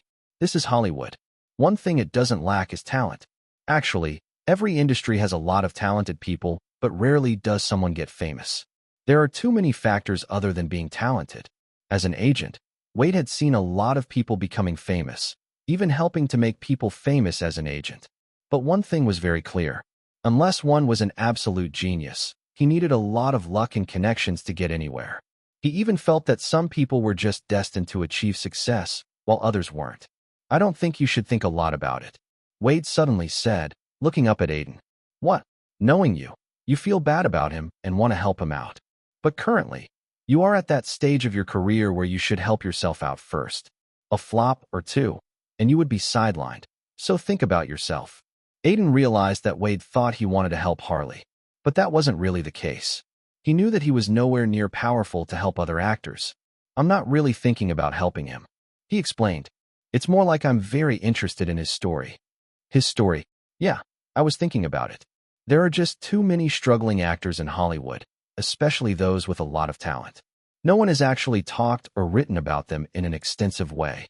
Those extras are just in the background, and no one remembers them. I feel like they have a great story hidden in them." Aiden explained the thoughts that he had been thinking of since he had talked to Harley. As he was thinking of a topic for his first writing project, an idea struck him. A story about an extra in movies. A background actor who never gets his dues. He wanted to base his first story on that as he felt like it was a topic that was very close to his heart. As an actor who had struggled himself, he knew how hard it was to keep faith when nothing worked out. "Writing about them? Are you thinking of becoming an author?" Wade asked, finding his words very strange. Aiden had never mentioned something along these lines. "Not exactly. I just wanted to write as a hobby. Thought it might help me get my mind off work." Aiden lied, not telling Wade about his real intentions of not wanting to waste a skill. Fortunately, it seemed like Wade accepted his words. "That's not a bad idea. You even have that author look at you if we get you glasses." Wade squinted his eyes at Aiden. "Anyway, if you can actually write a novel, it would give you another edge and would add a lot to your talented young guy persona." The shooting of Searching for the One continued as Aiden decided to talk to Harley about his life story after the wrap. Harley was luckily going to continue working as a crew member, so he had time. With that settled, Aiden focused more on his acting. Unlike his previous characters like Kai August or Arthur Reeves, Alan Geller was way more eccentric and perverted, and Aiden didn't use a lot of method acting while portraying him. It was because one scene was shot a lot of times, and it was pretty exhausting for him to continue it with method acting. So in the end, Aiden didn't really go for that. He instead went towards classical acting, which is commonly used for stage performances in theater and was always considered too over the top for the screen. But because the whole character of Alan was over the top, this acting method really fit the character in some scenes. But in other scenes where there was a need for more emotional depth, Aiden went for a more emotional performance that was very subtle. Though, his immersion helped him out a lot no matter what type of scene he was doing. Like that, the shooting continued. Finally, on August 31st, the final scene of the shooting was shot perfectly. "Okay, everyone, it's a wrap. You all worked hard," Amelia shouted after giving an okay to the last scene, and everyone showed excited expressions at the end of the shooting. A lot of people clapped as a joyous atmosphere covered everyone. The shooting was finally over after so many days. Everyone congratulated Aiden, too, as he was the actor with the most number of scenes during the whole shoot of the last 3 episodes, and he had worked very hard. But he just casually thanked everyone for their support and walked toward Harley, who was clapping in a corner. Chapter 148. You want to know about me? I'm sorry, I'm not really. I'm straight. I just want to know about how you started as an actor in Hollywood, how your journey went, and your aspirations. Aiden explained before Harley could get any weird thoughts about him. Both of them were currently sitting in a cafe close to where the shooting of Searching for the One had ended. The other crew and cast members, alongside Brandon and Amelia, had gone to a bar to celebrate the wrap. They had invited Aiden, but he politely refused, lying that he had another schedule. Amelia insisted a lot for him to come, but he had no choice. As he was going to take the flight to Toronto tomorrow, he wanted to talk to Harley as soon as possible. He didn't know when he would get another chance if he missed this one. Why do you want to know about all that? Are you planning to become a journalist too? Harley raised an eyebrow, finding the situation very weird and funny, but it was interesting enough for him to give it a bit of his time. Not like he had anything else to do. If Aiden hadn't invited him to talk, he would have gone to the bar with others and left after a few drinks. Something he had done a lot throughout his career. Not a journalist, but a writer. Actually, I am writing a book. More like a short novel about a struggling actor. Oh, Harley widened his eyes. Aiden didn't seem like a writer to him, but he knew that he shouldn't judge on looks. That's an interesting topic, but why me? You yourself struggled in Hollywood, right? I did, but I got my break after 2 years. It's a short time when I compare it to other actors. You can say I was a bit lucky. In his mind, Aiden added, and I got a system too. So, you are asking other people about their journey to gain more insight into the struggles of an extra? You can say so. As he said that, a waiter came with 2 cups of coffee at that moment. Aiden thanked him and sipped on the hot coffee while looking at Harley, who seemed to be in some sort of thought. It's not a big deal, and no one ever asked me about my story till now. Harley thought in his mind after careful deliberation. Okay, I can answer any questions you have. I will take it as an interview. He nodded his head, and an instant smile blossomed on Aiden's face. He would have been in trouble if Harley had rejected.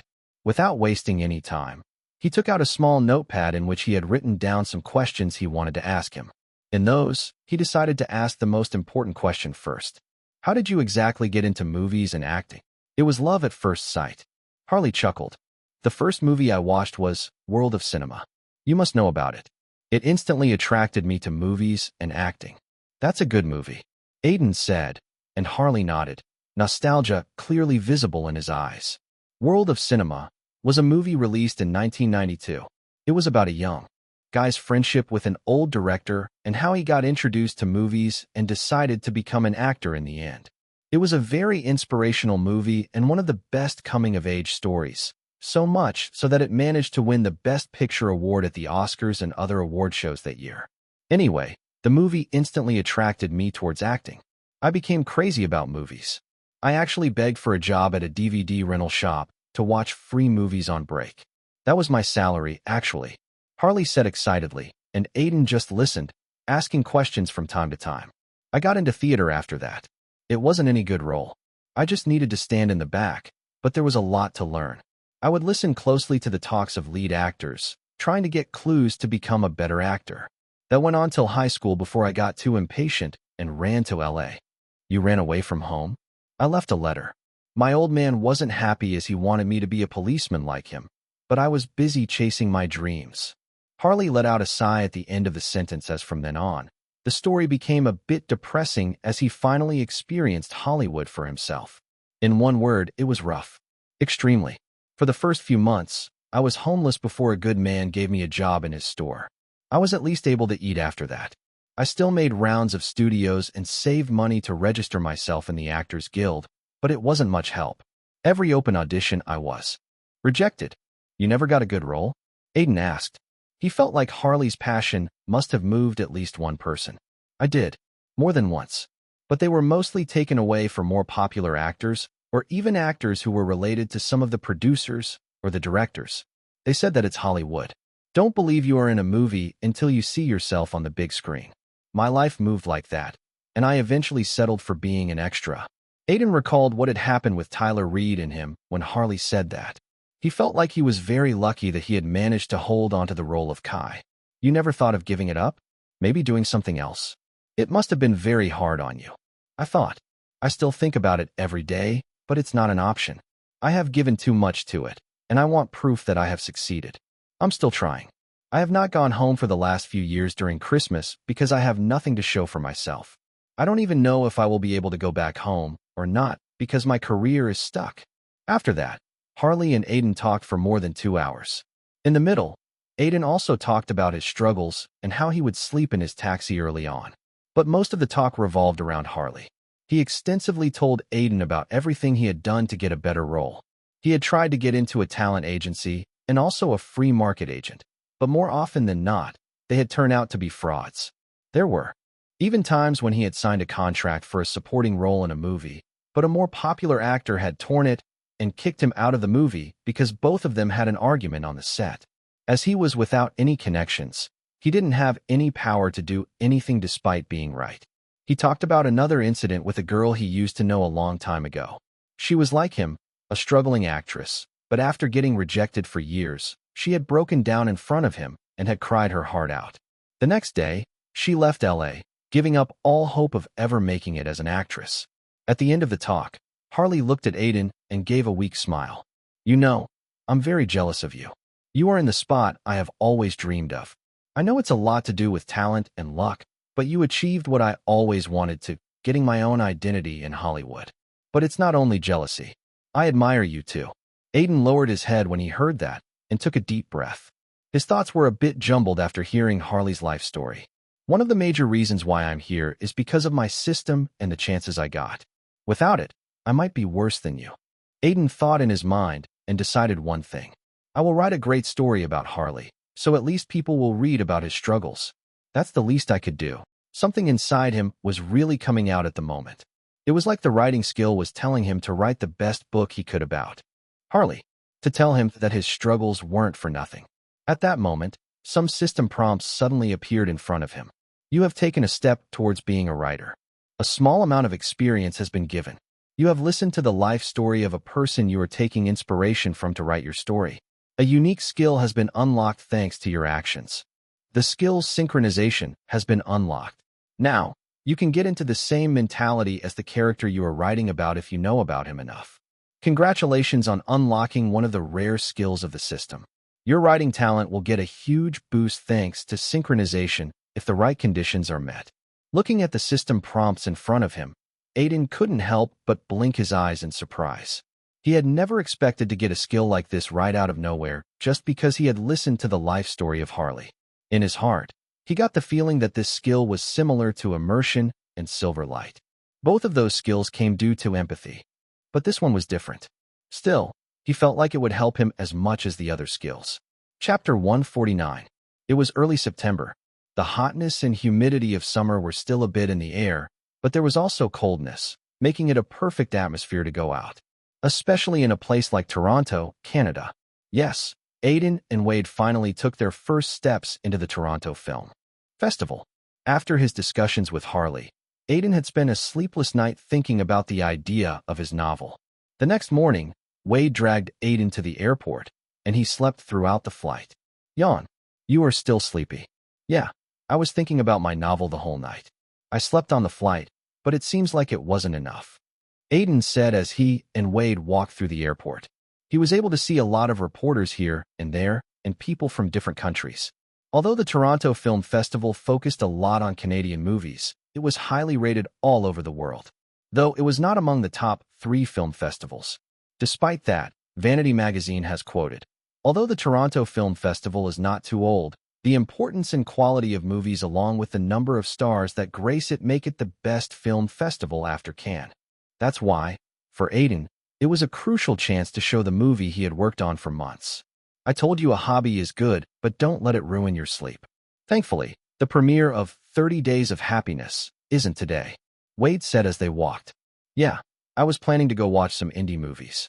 A lot of big actors' movies are also premiering in the film festival. You can treat it as a break to watch movies if you want to. You deserve it," Wade said, and at the moment, a commotion occurred from a distance. Both stopped in their tracks and turned around to look at what was happening. "Hey!" Swarm of reporters was getting excited and taking photos of a man coming out of the airport with a whole entourage following him.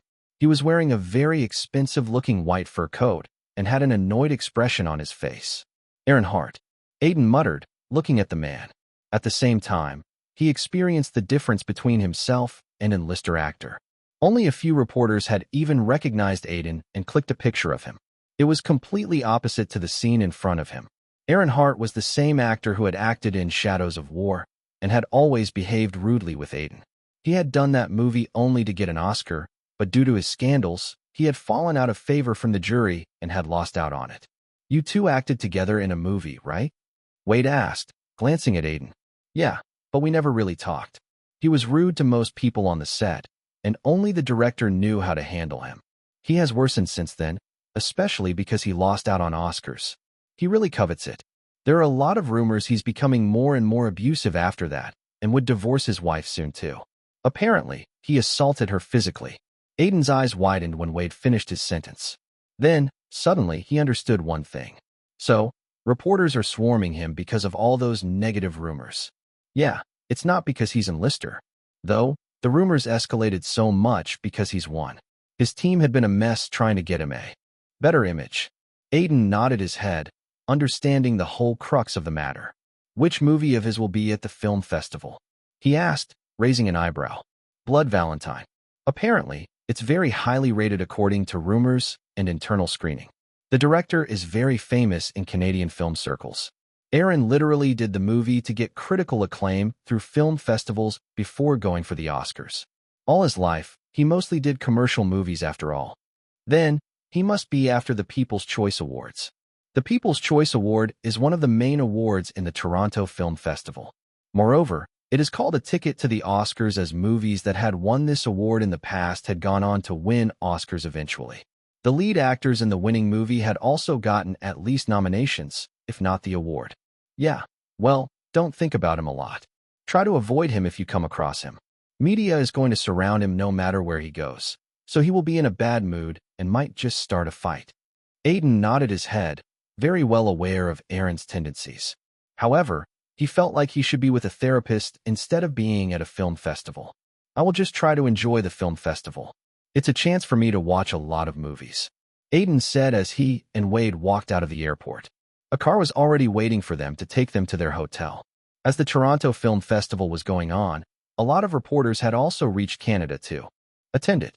Reporters from famous magazines and movie critics were going to write about all sorts of exciting movies that would be seen in the festival. Obviously, American critics would be harsher than the rest, as Canadian critics are known to not heavily criticize the movies premiered in the festival. A lot of critics and distributors would also be looking out for the next big movie, which could be a box office hit. Though, even good movies from the festival rarely equate their success to the box office, especially movies in niche genres that don't appeal to a lot of people. Among all the reporters that had come to the festival, there were also those from Vanity magazine. One of them was Gordon Lee, one of the most well-known critics in Hollywood film circles who often interviewed big Hollywood superstars and had a lot of connections in talent agencies and studios. At the same time, he was known to be very aggressive. He was also attending the Toronto Film Festival, and just a day before the movie screenings began, he wrote an article about the movies that people attending the film were excited to watch. The article with a basic headline got a lot of reads thanks to Gordon's popularity. The Toronto Film Festival is the biggest movie fest in Canada, and on Thursday, Many popular Hollywood celebs and recognized filmmakers graced the festival with their steps. Some of them were there for the premiere of their movie, and others were simply visiting as guests. But there were undoubtedly early signs that this year's festival might give us some of the best movies of the decade. Some might even go on to win an Oscar or become a box office hit. There were also those young, budding filmmakers trying to get a distributor for their movies that have been made on a low budget and a lot of passion. In this article, let's talk about the movies which might get recognition through the festival. When I entered the film festival, the one movie people were talking about was Blood Valentine, due to the people involved with the project. Many are also calling it the winner already, but the niche genre of it might stop people from spending too much on it if it is released worldwide. But for a festival movie, there's no stopping it. After a string of controversies, Aaron Hart might also be looking to make a good comeback with this movie. Other than that, there are also Dark and December Snow. Both of these movies are by people who have won awards in Toronto before, and they are helmed by the biggest Canadian actors. I even heard many good things about Buried Alive, a thriller that might interest people a lot. These all are parallel cinema and niche movies that would have a bigger release at the festival, but their faith lies solely on if they could convince the audience of their story. On the brighter side, if one is more interested in romantic musical comedies, there was also much to talk about 30 Days of Happiness. Although it has a freelance production and few connections in the festival, people have gone wild for the music album that has already been released. Thanks to the music album doing so well, many distributors might bet on it, as it's a movie that is easier to sell. That gives the hope that the movie might turn out good, but it's also true that it's a complete mystery, as no one could judge by the quality because the director is new. There is no past work to look back at, so one could only tell after watching the movie. The main actors are also more or less rookies. One of them, Aiden Silvereye, is more of a singer than an actor and is just trying to make his way to movies to gain wider recognition. Although he did well with the soundtrack, one can't expect him to helm an entire movie on his shoulders. In my view, he's too raw to be the lead. The female lead, Katie Brooks, while being the most famous of them all, her commercial roles haven't gotten any wide acclaim for her acting skills, and this movie might be her trying to rectify that. But what I have seen of her, she's not a good actress, and this movie might prove that. For me, it's going to be either hit or miss. Chapter 150. On the big screen in front of Aiden, a handsome man was crying, holding his chest. He was sitting on the floor of a room that was burning. His eyes kept looking at the portrait of a woman in front of him. Pain and agony could clearly be visible in his eyes as he awaited his death. The fire engulfed the man slowly as he smiled, not hating the death that was slowly embracing him. Clearly, he had given up on living and accepted his death, but in his eyes, it was worth it for his love. As the man burned to death, the screen turned black as it revealed the movie's title, Blood Valentine, a movie by Vincent Mongrel. The credits rolled after that as some people in the audience clapped. Many of them liked the movie, and Aiden, sitting in the audience, had to say that the performances and the plot were pretty good. Aaron Hart does have great talent, only if he was mentally normal in his head. He thought in his mind as he accompanied the audience on their way out. Besides him, Leo, who was watching the movie with him, was sighing. "What happened to you? You didn't like the movie?" Aiden asked, noticing Leo's sour mood. "It's not that. The movie is good. That's the reason why I'm even like this. I am pretty sure it will be the movie to win the People's Choice Award. See the number of people here. It's too much. Every press is talking about the movie. Even Aaron Hart's negative publicity is helping it." Leo took a look around the theater. It was jam-packed with people. Blood Valentine premiered just yesterday with the press already writing a lot of good articles on it. So the publicity it was getting before the release was already a lot, but now, the public reaction was also out, and it was very positive. "Well, the media is one thing, Leo," Aiden said as they left. The theater. The People's Choice Award doesn't really have a jury, so media and connections won't help. It's all about people's reaction towards the movie. I know that, but I heard more than 90% of the people love the movie. That's a lot. I don't even know if we will get our seats filled. We are not getting a lot of good press to make people aware of our movie. I think you are just paranoid. Katie is already doing a lot of interviews. Even I did a lot of them yesterday. We know the movie is good, so after the premiere, many people would probably come to watch it." "I don't know." Leo still frowned even after Aiden tried to console him. His paranoia was at its peak since 30 Days of Happiness was going to be released tomorrow. There will be 2 screenings, one with the press and then with the audience who had visited the film festival. Both of them were very important to them, especially the screening with the press. A good review from the press will go a long way. Let's hope it all goes good, Leo said, taking a deep breath. Anyway, you have another interview today, right? 3 of them. Aiden frowned. He thought he would have time to check out every movie getting a premiere here. But after getting to his hotel, he discovered that many interviews were scheduled for him. It was to get some attention from the media before the movie. Though it wasn't as much as top stars or acclaimed directors' movies, 30 Days of Happiness was still getting a bit of attention thanks to the soundtrack. He had consoled himself by saying his situation was much better than Katie's. Apparently, Katie's agency pushed her to do every interview possible so she could be in the limelight. That was maybe the bad side of being from a big agency. I know it's hard, but I'm also doing a lot of interviews. You even look calm, like you have been roaming around film festivals for years. Heck, why do you look so calm? Leo suddenly asked, staring at him while Aiden just scratched his cheek. I'm nervous too. It's my first movie as a lead. You know they say it's all about showing. I do feel nervous, but I'm trying not to show it. That was the absolute truth. Aiden was almost as nervous as Leo, if not more. But he was not showing it, so he appeared very calm. If you say so. Anyway, get done with the interviews and prepare for tomorrow. It's going to be a big day, Leo said, and Aiden nodded. As the premiere of 30 Days of Happiness was one day ahead, Aiden's fan group was buzzing with people who were excited about the film's release. This was mainly because of how good the soundtrack was. Their expectations and faith in Aiden were sky-high due to that. The fan group also has a lot to do with the fact that Lost in the Sky and Aiden had trended on social media as they have promoted it hard, so seeing it do so well on music charts was something great to see for them. I am the driver who murdered. Is anyone in Toronto going to the premiere of 30 Days of Happiness? Their social media team posted that the premiere is tomorrow. Jumping Octopus. I'm in Canada, but in Vancouver. Sadly, I will miss the movie premiere, but praying it does well at the festival. Young Fruit Smiley. I will probably watch it as I will be visiting Toronto in a few days. Hopefully, they are screening the movie then. Really hoping it will be as good as the soundtrack. GTA 6 releasing in 2099. I won't have a lot of expectations. The soundtrack is great, but I feel like the movie would be mediocre. Kai affected me so much that I might be anticipating when Aiden would kill the person next to him. Even if I know, he is playing a different character. Do a horror movie. I will be waiting for the premiere. I really hope they have a huge release, at least in North America. Hollywood Insider. They will have for sure. The title and songs make it easy to say that the movie is straight in the middle of what is commercial. It would interest the distributors, but they could opt for an OTT release, considering the movie could tank at the box office due to no box office pull. Hashtag business-minded. Hakuna Matata. I don't really care about a theater or streaming release until I can watch the movie. I'm really craving some good rom-com. The IT Girl. I will watch it in Toronto. Low-key hoping at the end of the movie, Aiden said fuck it to the girl and turned to the path of a gangster due to feeling betrayed by love, eventually becoming what we know as Kai. Chad JP Novel Reader 34.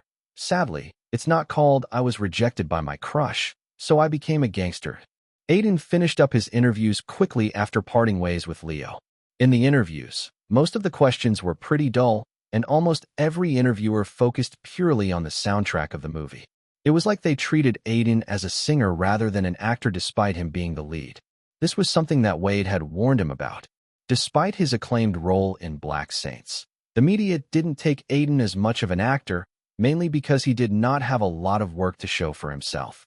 This was an issue that would only disappear with time as more and more movies of Aiden would come out, and people would see him equally as an actor and not just a singer, trying his hand out in acting.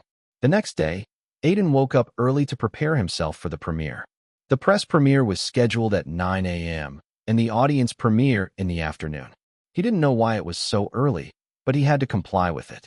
Early in the morning, he wore a suit and got ready. Wade had already hired a makeup artist and stylist to take care of his look. Aiden wore a black suit that looked neat and proper. Alongside it, he got glasses, which Wade gave him, saying it makes him look a bit cooler alongside the suit. Then, he got into a car in which Katie was already sitting. Are you nervous? Katie asked, looking at him. A bit. What about you? Aiden said, turning his eyes from outside the window to her. It seemed like they were pretty close to the venue. I'm a lot, but I have attended many red carpet events before, so I'm a bit better. This time, the focus will be on me as I'm the lead, so I guess it's a bit different. Don't worry. It will be fine. At least, the Canadian reporters would be a bit polite. That's true. Katie chuckled, and at that moment, Wade, sitting in the front, opened his mouth. We are close to the venue. Many reporters and critics are there, so we will do a small press conference with them before the release. Is that okay? Yeah, it is. My agent told me to prepare for it, so I'm fine. Both of them said, and Wade nodded. Okay, let's hope everything goes damn right. Chapter 151. On the venue of the premiere of 30 Days of Happiness, a lot of reporters and critics were present. Originally, there were a lot of screening venues in Bell Lightbox, located in downtown Toronto, which was the location of the Toronto Film Festival, but a lot of the main venues are only for movies with a lot of connections and critically acclaimed people behind them. For a movie like 30 Days of Happiness, which clearly lacked connections, was only able to get a venue that could accumulate over 800 people. For the press release, the outside of the venue was jam-packed with reporters. A lot of those were from small media companies that had barely gotten into the film festival, while 10 to 20 of them were from highly popular and well-connected media outlets. For example, Hollywood Weekly, LA Times, Movie Fair, and Vanity Magazine. Among them, Gordon Lee, who had written an article about the movies to look out for in TIFF, was also present. Even though he didn't have a lot of hopes for the movie, he was there as it was one of the movies on his list. At the same time, the magazine wanted him to interview Aiden Silvereye and Katie Brooks to add to their next monthly issue of the magazine. Fuck it. Why is the premiere not starting? They called the press for a conference, but they didn't even come on time. Gordon Lee said with an annoyed expression as he looked around the venue. But, unlike him, other reporters and critics looked calm. Sir, it's still half an hour to the premiere.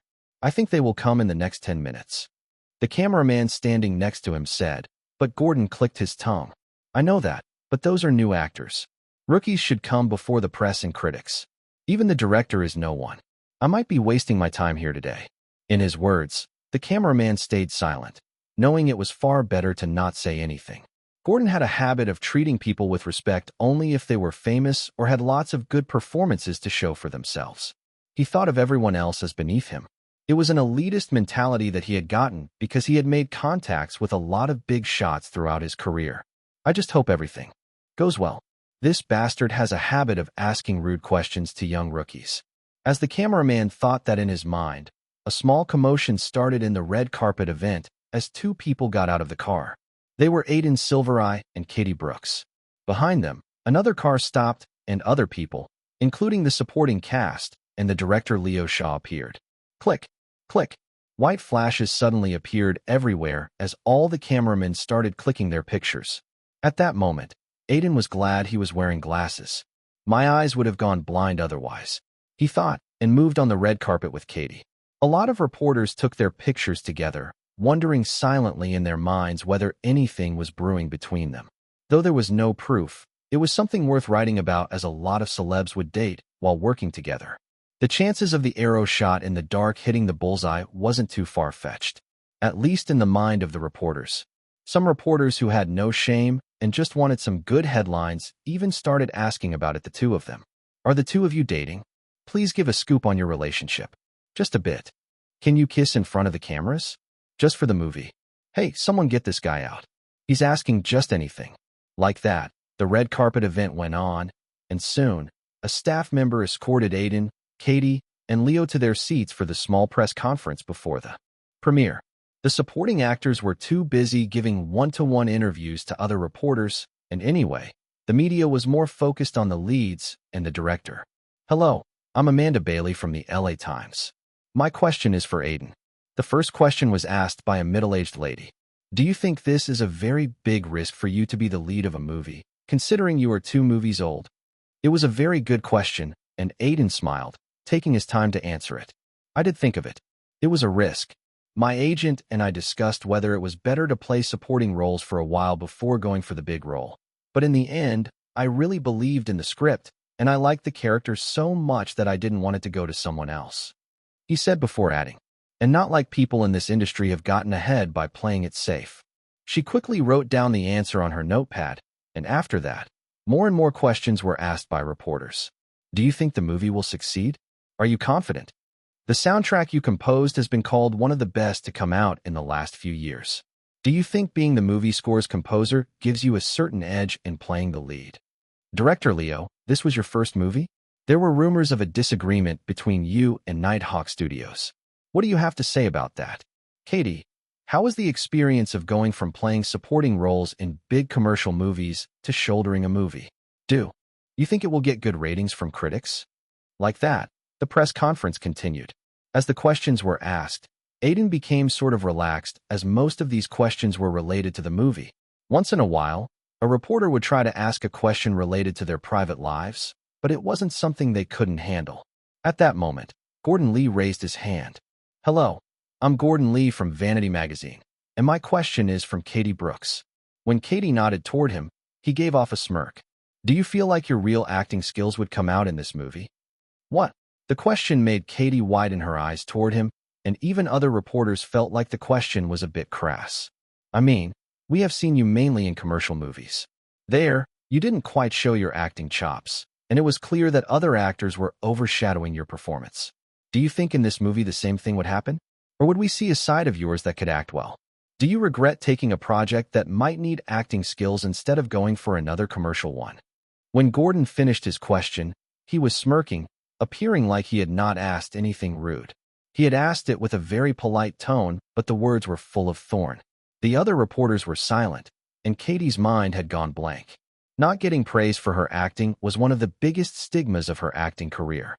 The actors she worked with had too much charisma that overpowered her easily, and she was said to be a flowerpot character. What should I say? As she was thinking of it, Aiden, who was next to her, suddenly opened his mouth. First of all, I think you are rude. Second, no, she doesn't regret it. And yes, you will be blown away by her acting skills in the movie. When Aiden said that, everyone in the venue froze. No one had expected him to say anything like that, but he had really dared to do so. Gordon, who was stupefied, not expecting Aiden to give back an answer, wasn't able to say anything for a second. He had only asked the question to target Katie and make a good headline, but Aiden had publicly called him rude. How am I rude? What are you saying? You are not. Is the meaning of rude changed in the dictionary without people telling me? Aiden turned to Katie like he was seriously asking that, and she just chuckled in response. Other reporters and critics in the venue were also not able to stop themselves from laughing at the blatant sarcasm. Some people even clapped, appreciating Aiden defending his co-actor. All this happened while Gordon stood there, unable to say anything. He wanted to talk back to Aiden, but everyone in the venue was already laughing at him. Okay, everyone, let's end the press conference here. One of the staff members said as he showed everyone the way inside the venue where the premiere was going to take place. In all this, Katie looked at Aiden and muttered, "Thank you. It's no big deal. We are friends, and that guy was really rude. We do get people like him sometimes." As both of them made their way inside the theater, Gordon Lee just stood outside, anger overtaking all other emotions like sanity in his mind. The event had a lot of reporters, and it was recorded too, so getting roasted by a rookie like Aiden would surely make its way among the circle of entertainment reporters. At that time, the embarrassment he would feel would be way more. That fucking Aiden. Gordon cursed in the end, stomping his feet on the ground. The cameraman beside him couldn't help but shrink back a bit, seeing his anger. He very well knew that Gordon wasn't someone to hang around with when he was angry. Fuck. Fuck. Fuck. That damn brat. I'm a senior reporter from Vanity Magazine, and he dares talk back to me like this. It wasn't even a question for him. Let's see how his movie is. Even if it's Oscar level, I will give it the worst score possible. Gordon thought in his mind as he dragged himself inside the theater. Chapter 152. The theater room was silent as the critics sat down to watch 30 Days of Happiness. All of them had different thoughts in their mind in the theater. Almost all of them have been to the premiere of movies like Blood Valentine and Dark. They knew that despite being from niche genres, they were masterpieces. Compared to them, the musical romantic comedy they were going to watch now didn't seem to share the same wavelength. It was an entirely different movie with a lot of commercial aspects to it. Even though people think that making a commercial movie was easier than an art movie, it didn't hold much weight. Both of them have different traits, and making a good commercial movie could be as difficult as making a great art movie. Not everyone could execute it well. Because of that, and the cast and director being comparatively new, the critics and reporters had already lowered their expectations. Let's hope it's an enjoyable experience. I don't think the movie would be great technically, but it might have a good heart going with the music. I have already completed 3 different types of articles on the movie: flop, mediocre, and good. So, I could just sit back and enjoy the experience. These were the thoughts inside the mind of reporters and critics. At that moment, the light in the theaters dimmed as they understood that the movie was about to start. Slowly, the screen lit up and the title of the movie came out. The reporters and critics leaned back in their seats and stared at the screen. Gordon Lee was also one of them, who was just looking at the screen with a frowning expression on his face. Other than him, Amanda Bailey from LA Times had a smile on her face as the movie started. She was a fan of the movie's soundtrack and felt like Aiden could be one of the few big actors in the future, so she was keeping an eye on whether he could deliver with this movie. Suddenly, after the title of the movie, the screen went blank. As people wondered if there was any technical difficulty, the sound of soft humming came out. A kind of a tune that Amanda recognized to be similar to Lost in the Sky. It was then that on the screen, Aiden's figure appeared. Unlike on the poster of the movie, he had a beard and was holding on to a guitar, giving him a bit more mature look. He seemed to be in some sort of an interview. The interviewer was introducing Aiden as Arthur Reeves, a budding musician whose song had just been nominated for a Grammy. "So how did you get to writing this song? How long did it take you?" The interviewer on the screen, a middle-aged woman, asked. "For years. I was actually 14 when I started writing this song, and for most of the time, I felt like I would never complete it. It was hard, very hard. I gave up in the middle and even felt like I wasn't good enough." "So, how did you complete the song then?" "That's a whole story in itself, actually," Arthur said, a nostalgic expression on his face as he smiled. It was then that the movie cut to the time Arthur was in the last year of his high school. The older Arthur was narrating his life in high school and how he was mostly a kid who never stood out and how he liked it like that. It gave him the moment to work on his music, something that was very precious to him. The one thing that maybe was more precious for him was Claire, a girl living in his neighborhood that he had a crush on since. He knew the meaning of a crush, but by the time the last year of high school came, he had already given up on both Claire and music. Thankfully, things started changing for him on a certain day. It's starting off as a typical rom-com. Amanda thought, thinking of the start of the movie. Until now, it wasn't a storyline that she had not seen before, but the music part of it was something different. She felt like it was added to make the movie stand out from the rest. As the movie went on, her thoughts didn't change as both Claire and Arthur met. She told him about her boyfriend and then asked his help to find her boyfriend, who she felt was cheating. Though hesitant, Aiden would agree to help her. They would find her boyfriend's car and have a conversation. Till this point, everything was going normal, but as soon as Arthur brought out eggs and tomatoes, Amanda felt that something interesting was going to happen. As Arthur and Claire started throwing eggs and tomatoes on Claire's boyfriend's car, Amanda couldn't help but chuckle out loud. The scene went more funny as Claire's boyfriend Sam came into the picture, and Claire aimed eggs at his face perfectly, making for a hilarious scene. Especially because the whole time, Arthur was urging her to cuss at him. "Let out all your anger at that bastard. He deserves it. Don't think and just let out. You will feel better. Trust me." As Arthur said that on the screen, Amanda couldn't help but laugh. Other critics and reporters were the same, as the scene was truly hilarious, making up for a perfect situational comedy. At least the movie gets the comedy right, Amanda thought in her mind as the movie continued. After the initial slowness of the movie, it quickly picked up pace as Arthur and Claire started a road trip to find Charlie Morgan, the guy who used to write love letters to Claire's grandma. It was the point where the movie truly started to shine, especially the cinematography, as beautiful locations in Europe were properly shown. The connection and friendship between Claire and Arthur also shone through as the audience got to know more about their characters. The characters are really well done. The acting shines out. Alexander Hooch, one of the oldest movie critics from Hollywood Weekly, thought as his eyes stayed intact on the screen. It was close to halfway through the movie and Alexander had already started making up his review in his mind. He felt like the movie was a breath of fresh air in dialogues and characters. He especially liked when Arthur talked about his love for stories and how he wanted to portray them with his music. The portrayal of a budding artist was done perfectly in Alexander's eyes. Like that, the movie continued. He chuckled on the scenes when Arthur and Claire went off against gangsters and barely survived. He also felt that the montage of them traveling through Europe with the song Journey playing in the background was really beautiful. It was a rare thing to do in Hollywood, but it truly stood out in Alexander's eyes. After that, as the movie entered its second half, the tone and pace of the movie changed slowly. Thankfully, it didn't happen quickly and the movie took its time. Maybe because of that, it felt more natural. Alexander felt the frustration, heartbreak, and sadness in Arthur's eyes when he realized that Claire still loved Sam. Her ex was portrayed very well.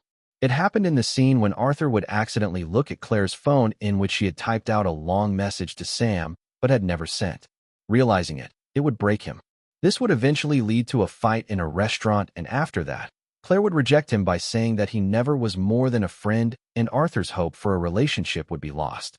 They would take different paths here. It was only then that he would accidentally come across Charlie, and in spite of being heartbroken, he would call Claire and tell him about him.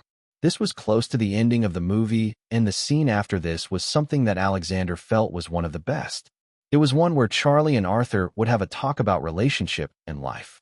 Alexander felt like it was a very heavy scene done well, and the contrast between Arthur and Charlie could clearly be seen. Despite not getting any happiness, Charlie would urge Arthur to not give up his hope. In his sadness, Arthur would take out the song that he had only half completed and would try to complete it, thinking of the advice that his father had once given him. Every great musician has gone through heartbreak and has learned about love. They were able to portray love well because of that. Their music has made a place in people's heart as they experienced the strongest emotion in the world. Using the advice, Arthur would try to complete the song but would be in a fix until Charlie would help him out after listening to Arthur humming the song. He would tell him that the first half of the song is pretty much a guy trapped in a box with a lot of questions, and Arthur is trying to keep him in the box in the second half too. So the song is not getting completed. The guy trapped needs hope. He needs to think about the good parts of life and that he would move on from the negativity. That advice would work as Arthur, who was still dealing with heartbreak, would be able to complete the song. It was after that the scene that would shock Alexander would come up. Chapter 153. On the screen, Arthur was looking down on the people gathered to hear him sing live. This was the last scene of the movie in which Arthur would sing the song that he had just completed in front of an audience that would include Charlie and Claire. It was the accumulation of all that Arthur had went through in the movie and how he had matured as a person. His eyes are a bit different. Alexander, who has his sights fixed on the screen, thought. Throughout the movie, the emotions in Arthur's eyes were pretty subtle and hidden, like he didn't want others to know what he was feeling. He was a very reserved character, and his eyes portrayed that very well. But in the last scene, there was a brightness in his eyes as Arthur started his performance, like he had finally found the hope he was looking for. Although there were still a lot of questions in his mind, he now has hope that in the end, everything will be fine. That was clearly signified when Arthur started his performance. For a moment, Alexander was only able to widen his eyes in wonder as Arthur started singing. It was because he felt a deep, heavy silence in his whisper-like voice. That immediately reminded Alexander of how Arthur was as a character when the movie had started. Cold, unsure, finding a reason to hold on to things. The singing was clearly displaying that, but as the song went on, the voice slowly became brighter. The cold whisper changed to a ray of hope, like Arthur was getting the answers of the questions he was looking for slowly. I have never seen something like this, Alexander thought in his mind. Not only him, every other reporter and critic in the theater hall was thinking of the same thing. None of them have experienced something like this in their life. Although no one other than Aiden was able to see it, a strong silver light was flowing all over the theater. There was a spark to the silver light which had come due to Aiden using both his singing and acting talent at the same time. This was making the audience feel very strong emotions. Every one of them had watched a lot of movies, even musicals, but none of them had ever felt like this. This wasn't something of a visual spectacle, but it was clearly something that was touching their hearts. Like every note was striking their soul. As the song went on, it became brighter, especially when the chorus ended. Alexander was clearly able to feel the words that Arthur on the screen was trying to portray. The lyrics literally meant to keep their hopes up even if something bad has happened. Even if you are having a bad day, smile. Even if you have gone through a heartbreak, don't be sad because life would give you another chance. All this was also clear in the journey that the movie had been, and Alexander didn't even realize that the song had ended. When he blinked his eyes, he saw that the movie was over. Credits were rolling. What just happened? He muttered, and looking around, he saw that other people had the same reaction. The whole movie had been very enjoyable for him, but the last scene was truly something out of ordinary. It was simply magical. Alexander felt that even if the movie wasn't good, the last scene was worth it to watch it again. It was such a scene where one would feel a plethora of emotions at the same time that you won't be able to control yourself. Some people in the audience were already crying without realizing it themselves. The whole romantic comedy was very emotional. It has the fun parts, the chemistry between the leads, the emotional parts, and then finally, acceptance that some relationships are never meant to be. The best part about the movie was maybe that. The maturity of Arthur to move on and finding hope when he was the saddest was something that truly touched everyone's hearts. And him singing Lost in the Sky at the end of the movie was the highlight. Something that the audience would never forget. That's why, after a while, a person in the theater stood up and started clapping. It caused a chain reaction as others also followed suit. One by one, everyone was up and clapping as it was the only form of thanks they could give to the movie. When Alexander saw people standing up, he followed suit. He had definitely seen way better romantic comedies, but 30 Days of Happiness had truly managed to touch his heart. Because of that, he clapped as hard as he could. Sitting a little distance away from him, Amanda Bailey also stood up.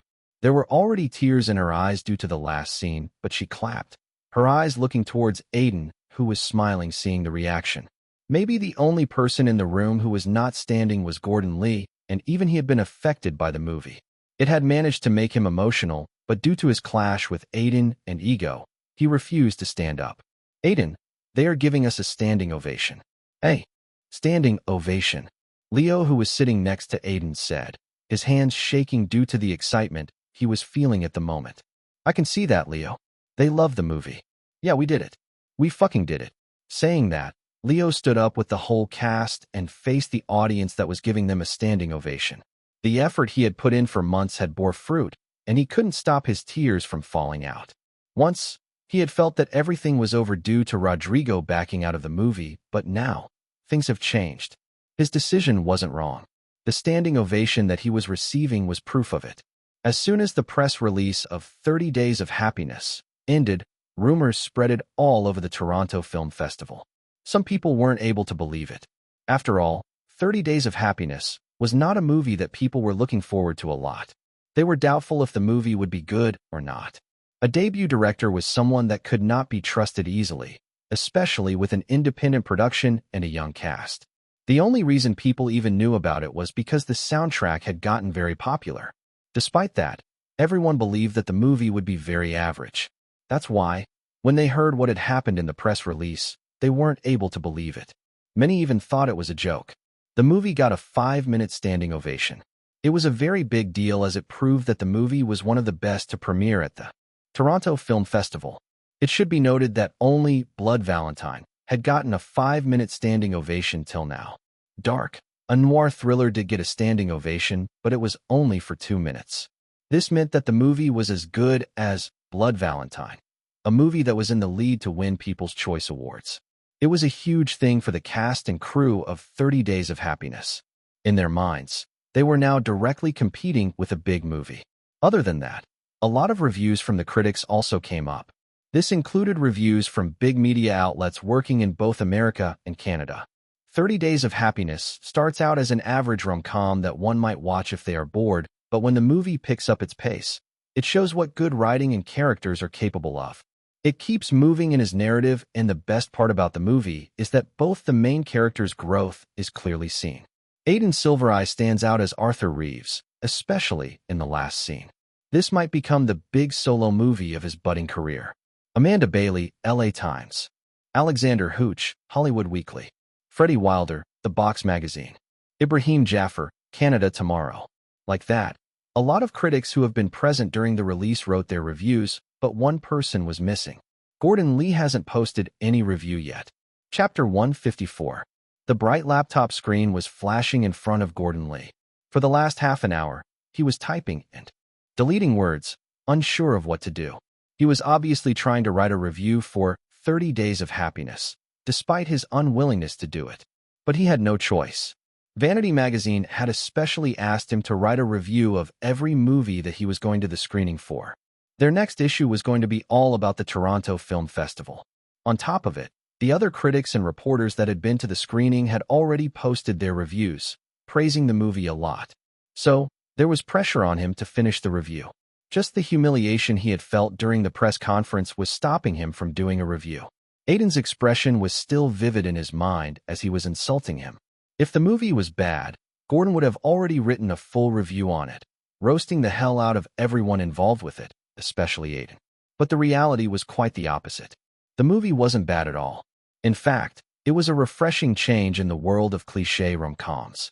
Gordon, as a veteran reporter and critic, was clearly able to see that, but the words didn't come out in praise from his mouth. Even if it was a good movie, his ego won't let him write something good about him. That's why he was in turmoil. What should I do? Should I just praise the movie while ignoring Aiden, or I just say that he brought down the movie a lot? He muttered, holding his head in frustration. My heart's a radio. It sings for you, so listen close. It was at that moment that his phone suddenly rang. He picked it up and saw that it was a call from an unknown number. He picked it, wondering who it was, and a rough voice came from the other side. Hello, is this Gordon Lee from Vanity magazine? Yes, who are you? I'm Aaron's heart agent. I wanted to talk about something important with you if you are free. Gordon raised his eyebrow in wonder when he heard that. Why was Aaron Hart's agent calling him? He didn't have any interview scheduled with him, but he still listened, interested in what the agent was going to say. Yes, I'm free. Well, we have heard that you are reviewing the movies in the Toronto Film Festival for the next issue of Vanity magazine, and we have a request. More like an offer for you. After the initial press screening and the audience screening, 30 Days of Happiness really became famous all over the Toronto Film Festival. Even people who would randomly come to watch a movie or two in the festival would hear about it and try to get inside the screening of the rom-com. But they would realize that it was all booked. The show was house full. Even the next show was like that. Undoubtedly, 30 Days of Happiness was really spreading among the audience. One of the reasons behind it was that it was a light-hearted movie that was guaranteed to give a good experience. Compared to more heavily themed movies like Dark and Blood Valentine, Canadian audiences like it much better. After all, art movies are more famous. In Europe, not in Canada. That's why, despite only getting 3 to 4 screenings every day thanks to being an independent movie, the craze of it spread all over the festival in just a few days. Compared to it, Blood Valentine was getting 9 to 10 screenings every day. That was the advantage of an accomplished director and big actors being attached to a project. The management of the festival had naturally given them more screens.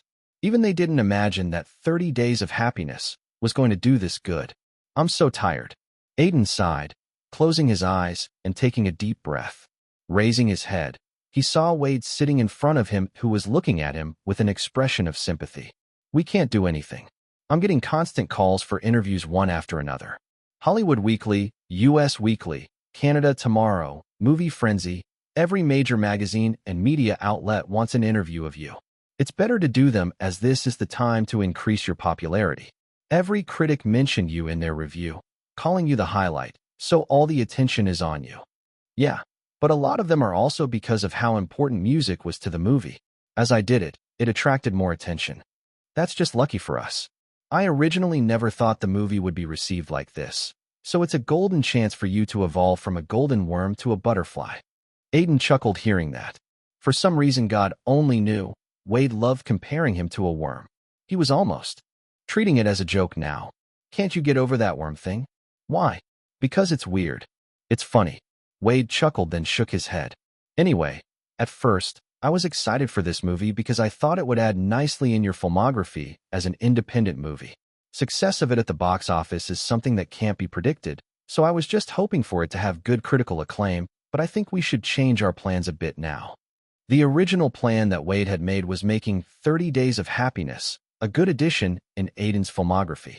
As the budget of it was pretty low and the soundtrack had already become a hit, the movie was not going to lose money. With success at Toronto, it would be easy to sell it for a good price to an OTT platform even if it don't work on the box office. Are you thinking of going for the awards? Aiden asked, trying to guess what was going on in Wade's mind, and the burly agent nodded. Yeah, I heard the reviews and the way people are talking about 30 Days of Happiness. Omar is even trying to talk to the management of the festival to give us more shows. Going by it, we might have a really good chance at the People's Choice Awards.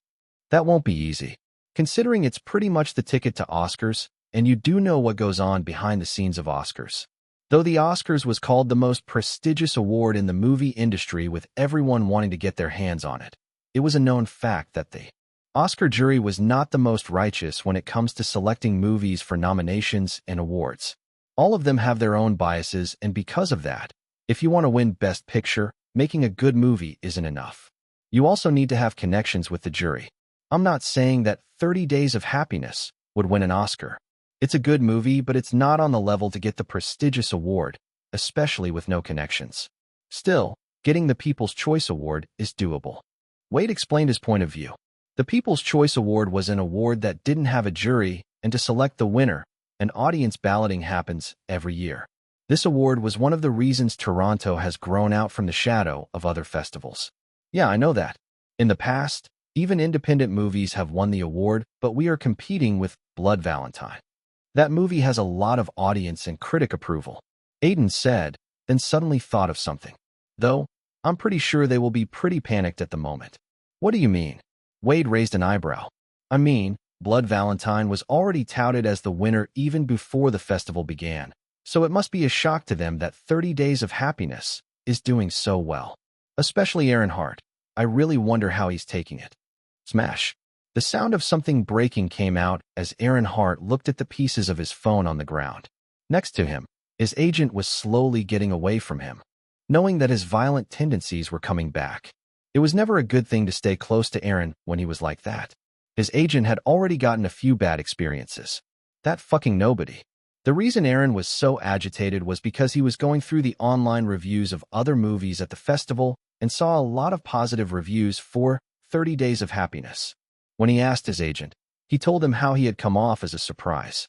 When he had asked about the actor, his agent had told him about Aiden, and Aaron instantly remembered who he was. He still recalled how Aiden had overshadowed him in that one scene in Shadows of War. After that, he always hated him. Aaron, calm down. You can't break your phone every time you get angry. His agent calmly said, trying to get Aaron to relax, but he just turned towards him and asked, "Is that movie a threat to us?" No, I don't think so. It's doing good, but there's no powerful person backing it. It's pretty much an independent movie and only got lucky. I'm already trying to halt its momentum, so it won't become a rock on our path. His agent explained. Knowing that this award was very important for Aaron, he was already moving to make sure everything went well. What did you do? Just check the reviews of Gordon Lee, a critic from Vanity magazine, and a few other well-known critics. We contacted them, and as his agent narrated his plan, Aaron Hart started calming down. Chapter 155. As 30 Days of Happiness was doing so well in the festival, the management organizing it was completely in pressure to increase its shows. It was because a lot of people have complained that they weren't able to watch the movie because of no seats and too few screenings. On September 14th, a long line of people were standing outside one of the screenings of 30 Days of Happiness, and in the end, they didn't even get to watch the movie as the screening ended. They were all left disappointed. Because of this, a lot of people complained about it on the website of the Toronto Film Festival. Seeing the public interest towards the movie and Omar, the producer of the movie, also requesting for additional screenings, the management was unable to refuse.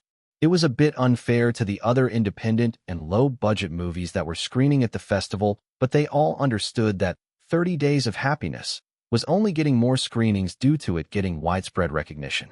It had managed to strike a chord with the audience, and that was undoubtedly the way of success for a rom-com movie. At the same time, a lot of people were discussing the movies being screened at the Toronto Film Festival on online forums that focused on movies. One of these forums was Gossip Sub. A very popular member of the forum, Young Master Number 69, posted a discussion thread on the forum titled, is 30 Days of Happiness, screening at Toronto worth watching. Alongside it, he posted a screenshot of one of the reviews by critics for 30 Days of Happiness. He also posted a link to the whole review. Gordon Lee, Vanity Magazine. His post quickly garnered a lot of comments as people who have heard and watched the movie came out. Heaven-defying crocodile. I haven't heard of the movie. Don't really watch festival movies. Great young uncle. It's the movie that features Lost in the Sky, right? I wanted to check it out, but it looks like the reviews are pretty bad. Manually sick. Don't listen to reviews. I watched it with my girlfriend last week. It's a top-class movie. We are going to watch it again after it releases at the box office. It's really good. Only Grandma. Yeah, I watched it too. It's pretty good. The critical review you posted is one of the few bad ones. I saw tons of good ones. Don't listen to it. Hulk is dead. Dude, never listen to Gordon Lee. He's not that good of a critic. I never saw him criticizing certain actors while he has problems with every actor with no booking. I work as an intern in Vanity Magazine, and he's not well liked. Doryman's girlfriend. I say, go watch the movie for yourself and decide. I don't trust reviews or ratings. You can't trust anyone even if they are a critic. Aiden's wife. Damn, that bastard of a critic dared to say that Aiden doesn't have a forte in acting. Well, that critic doesn't have a forte in reviewing movies, it seems. Like that, people talked, and on the website, the post became one of the highly talked about in just a short time as everyone gave their own opinion. Gordon Lee just posted his review in the morning. He wrote very bad things about the movie and you. He focused on you a lot. Aiden, who was typing on his laptop, raised his head to look at Wade, who was going through reviews on his phone when he said that. He still remembered Gordon Lee and how he had been rude to Katie. What did he say? He wrote, "It's pretty clear that Aiden Silvereye came to America to find work, as he was probably rejected by every director in India because of his acting." Aiden wasn't able to stop himself from chuckling, hearing that while Wade just clicked his tongue. That bastard is clearly paid. Paid? I thought he just hates me after I talked back to him during the press conference. There's that too, but most of the critics and reporters who watched the first screening gave good reviews. He's also from a very big magazine, so even if he hates you, he would have given it 3 stars out of 5 and had just downplayed your performance and praised everyone else, but he wrote a fully negative review. It's very easy to tell which review is paid or not. Wade had a lot of experience in the industry, and as he mainly handled actors, his eyes were very proficient in finding out which review was paid or not. It was an ability he had gained after years of experience. So, what do you want to do about Gordon Lee? He's a senior reporter and critic in Vanity Magazine. From now on, he will be after you. Should we send a press release out about him and talk about what happened at the press conference? Wade turned to look at Aiden and asked. Personally, he didn't like people getting away from doing things like paid reviews, but that's just how the industry ran. There were too many immoral things. No, let's not do anything. Aiden said, at least not yet. I don't think it's the right time. Why? Because Gordon Lee would want us to call him out or talk about what happened at the press conference, even if we have the upper hand. He doesn't fear a fight. People like him want it. Moreover, if there are paid reviews going on against us, then it means people are shaken by how good our movie is doing. Aiden very well knew that critics are also people and have their own biased opinions. Even if they tried to judge a movie purely on quality, it wasn't easy. As for Gordon Lee, he felt that it was better to wait for an opportunity to say anything back against him. I need to play the waiting game here. It's not good to be rash. That was the thought in Aiden's mind. It wasn't wise to start something in the middle of the festival, especially when it could shift the attention from the movie to the drama. You are right. Let's handle this bastard later on, Wade said, and at that moment, his phone vibrated a bit as he got a message on it. Reading the message, he looked at Aiden. We should go meet up with Omar and Leo. They want to discuss the distribution offers they have received. One of the main reasons why 30 Days of Happiness was registered in the Toronto Film Festival was to find a good distributor for the movie. It was a tactic a lot of independent movies would go with. Omar and Green Finance were reliable in investing, but that was it. Having a distribution channel was a completely different thing. It was a privilege that only some studios in Hollywood had. Well, we got 8 offers from different studios for distribution in North America. We need to decide on one soon, Omar said, looking towards everyone who was present in his hotel room. That's a lot. It seems like a lot of people are interested in the movie, Aiden said, a bit surprised. A lot of them are also after the selling rights of the soundtrack, but that deal has already been made. Anyway, 30 Days of Happiness is way more commercial than the other movies in the festival. It gives us an edge, Omar explained as the meeting went on. All of them were in this movie from the start, so them talking about distribution rights seemed like they have achieved a lot from where they have started. They talked about different distribution companies and which ones were better to make a partnership with. It was a one-time thing, so they needed to be really careful. In the end, they all decided on 3 studios that were better than everyone else. Searchlight Media is the biggest studio out of the 3 we have decided on. They are masters in distributing independent movies and have a lot of success with it. They are a very safe choice in my eyes, Omar said, looking towards everyone. Searchlight Media was actually a studio that only focused on independent movies, and they would generally pick up movies from festivals every year. As their PR team was pretty good, the movie would reach their potential audience. They are good, but Searchlight has already picked up a few other independent movies like Dark and Before or After from Toronto.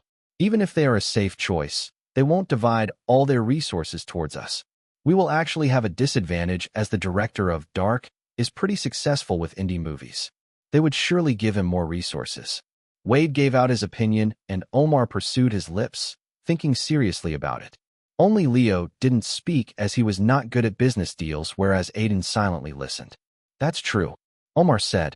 Then, should we go with Owl Studios? They are risky though.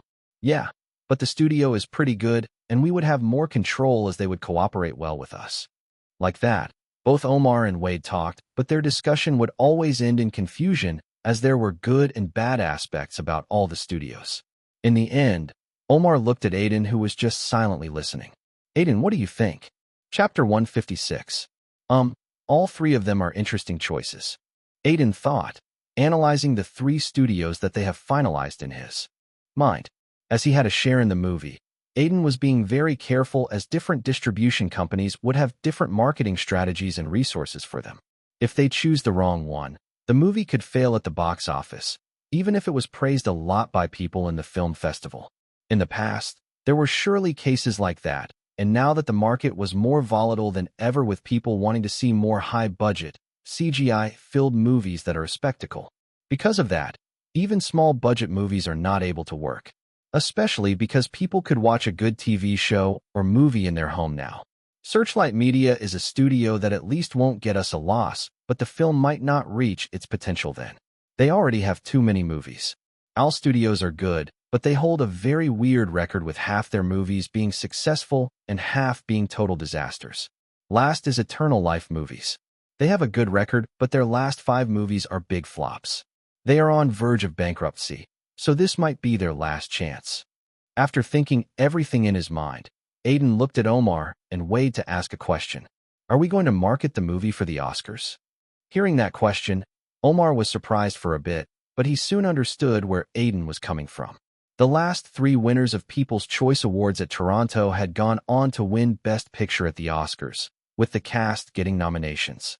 I do want to, but I'm pretty sure they are going to reject the movie in the main categories. Omar gave out his verdict, and Leo, who was silently listening to the whole conversation, raised his eyebrows. Why? Because we don't have a lot of connections.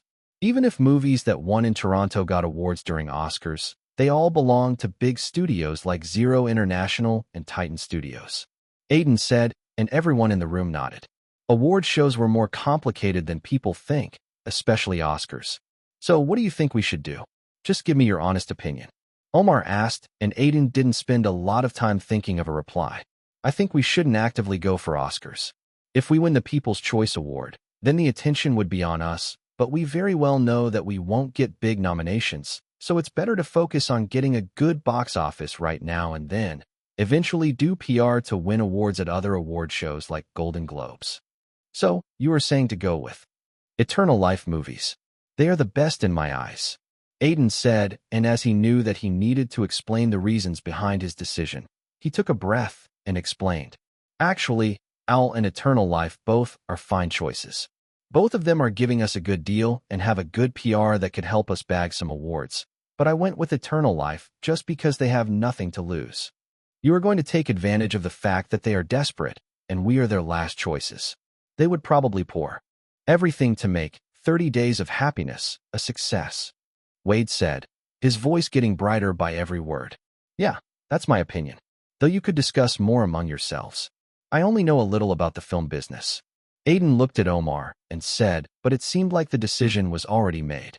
After the meeting went on for more than 2 hours, they finally decided on Eternal Sunshine as the distributor for the movie in North America. Obviously, Omar needed to do more negotiations with them, but that was not something Aiden needed to care about. He knew that Omar was a pretty good negotiator. At the same time, the Toronto Film Festival was also coming to an end slowly. It has already been 10 days since the festival started, and on the 11th day, the award ceremony was finally going to happen. Throughout the film festival, Aiden was pretty tired as every day. He would do one interview after another with most of the reporters asking the same kind of question. It was very exhausting after a few times, but he needed to still maintain a smile. At the same time, whenever he would get time to watch a movie, reporters would surely follow him around, trying to ask questions. These were the reporters that were unable to get an appointment to do a private interview, so they had no choice but to follow Aiden around. This was only happening because at the moment, Aiden was the lead of one of the few movies that could potentially win the People's Choice Award. Due to that, he even joked with Wade that he was experiencing what A-listers go through on a daily basis in advance. Just like that, the awards ceremony finally came. Oh God, I'm so nervous.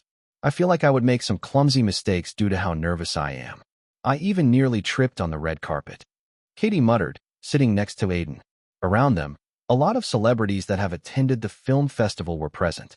They were chatting among themselves, and a few of them had even talked with Aiden and Katie, very appreciative of their movie. You are already done with the red carpet. You can calm down now, Aiden said, trying to assure her, but she shook her head. No, I can't. What if we won the award today? I might slip on my way to the stage. That's how nervous I'm. A movie that I'm one of the leads of is on the verge of winning a prestigious award. I just can't seem to calm down. Well, if you really fall, then we will make an interesting picture in the newspapers the next day. Trust me, being a meme is a pretty great way to get famous. Aiden chuckled and Katie just glared at him, clicking her tongue. At that moment, the phone in Aiden's pocket suddenly rang. He quickly took it out, afraid of causing a disturbance in the award ceremony, and saw that it was a call from Uncle Sam.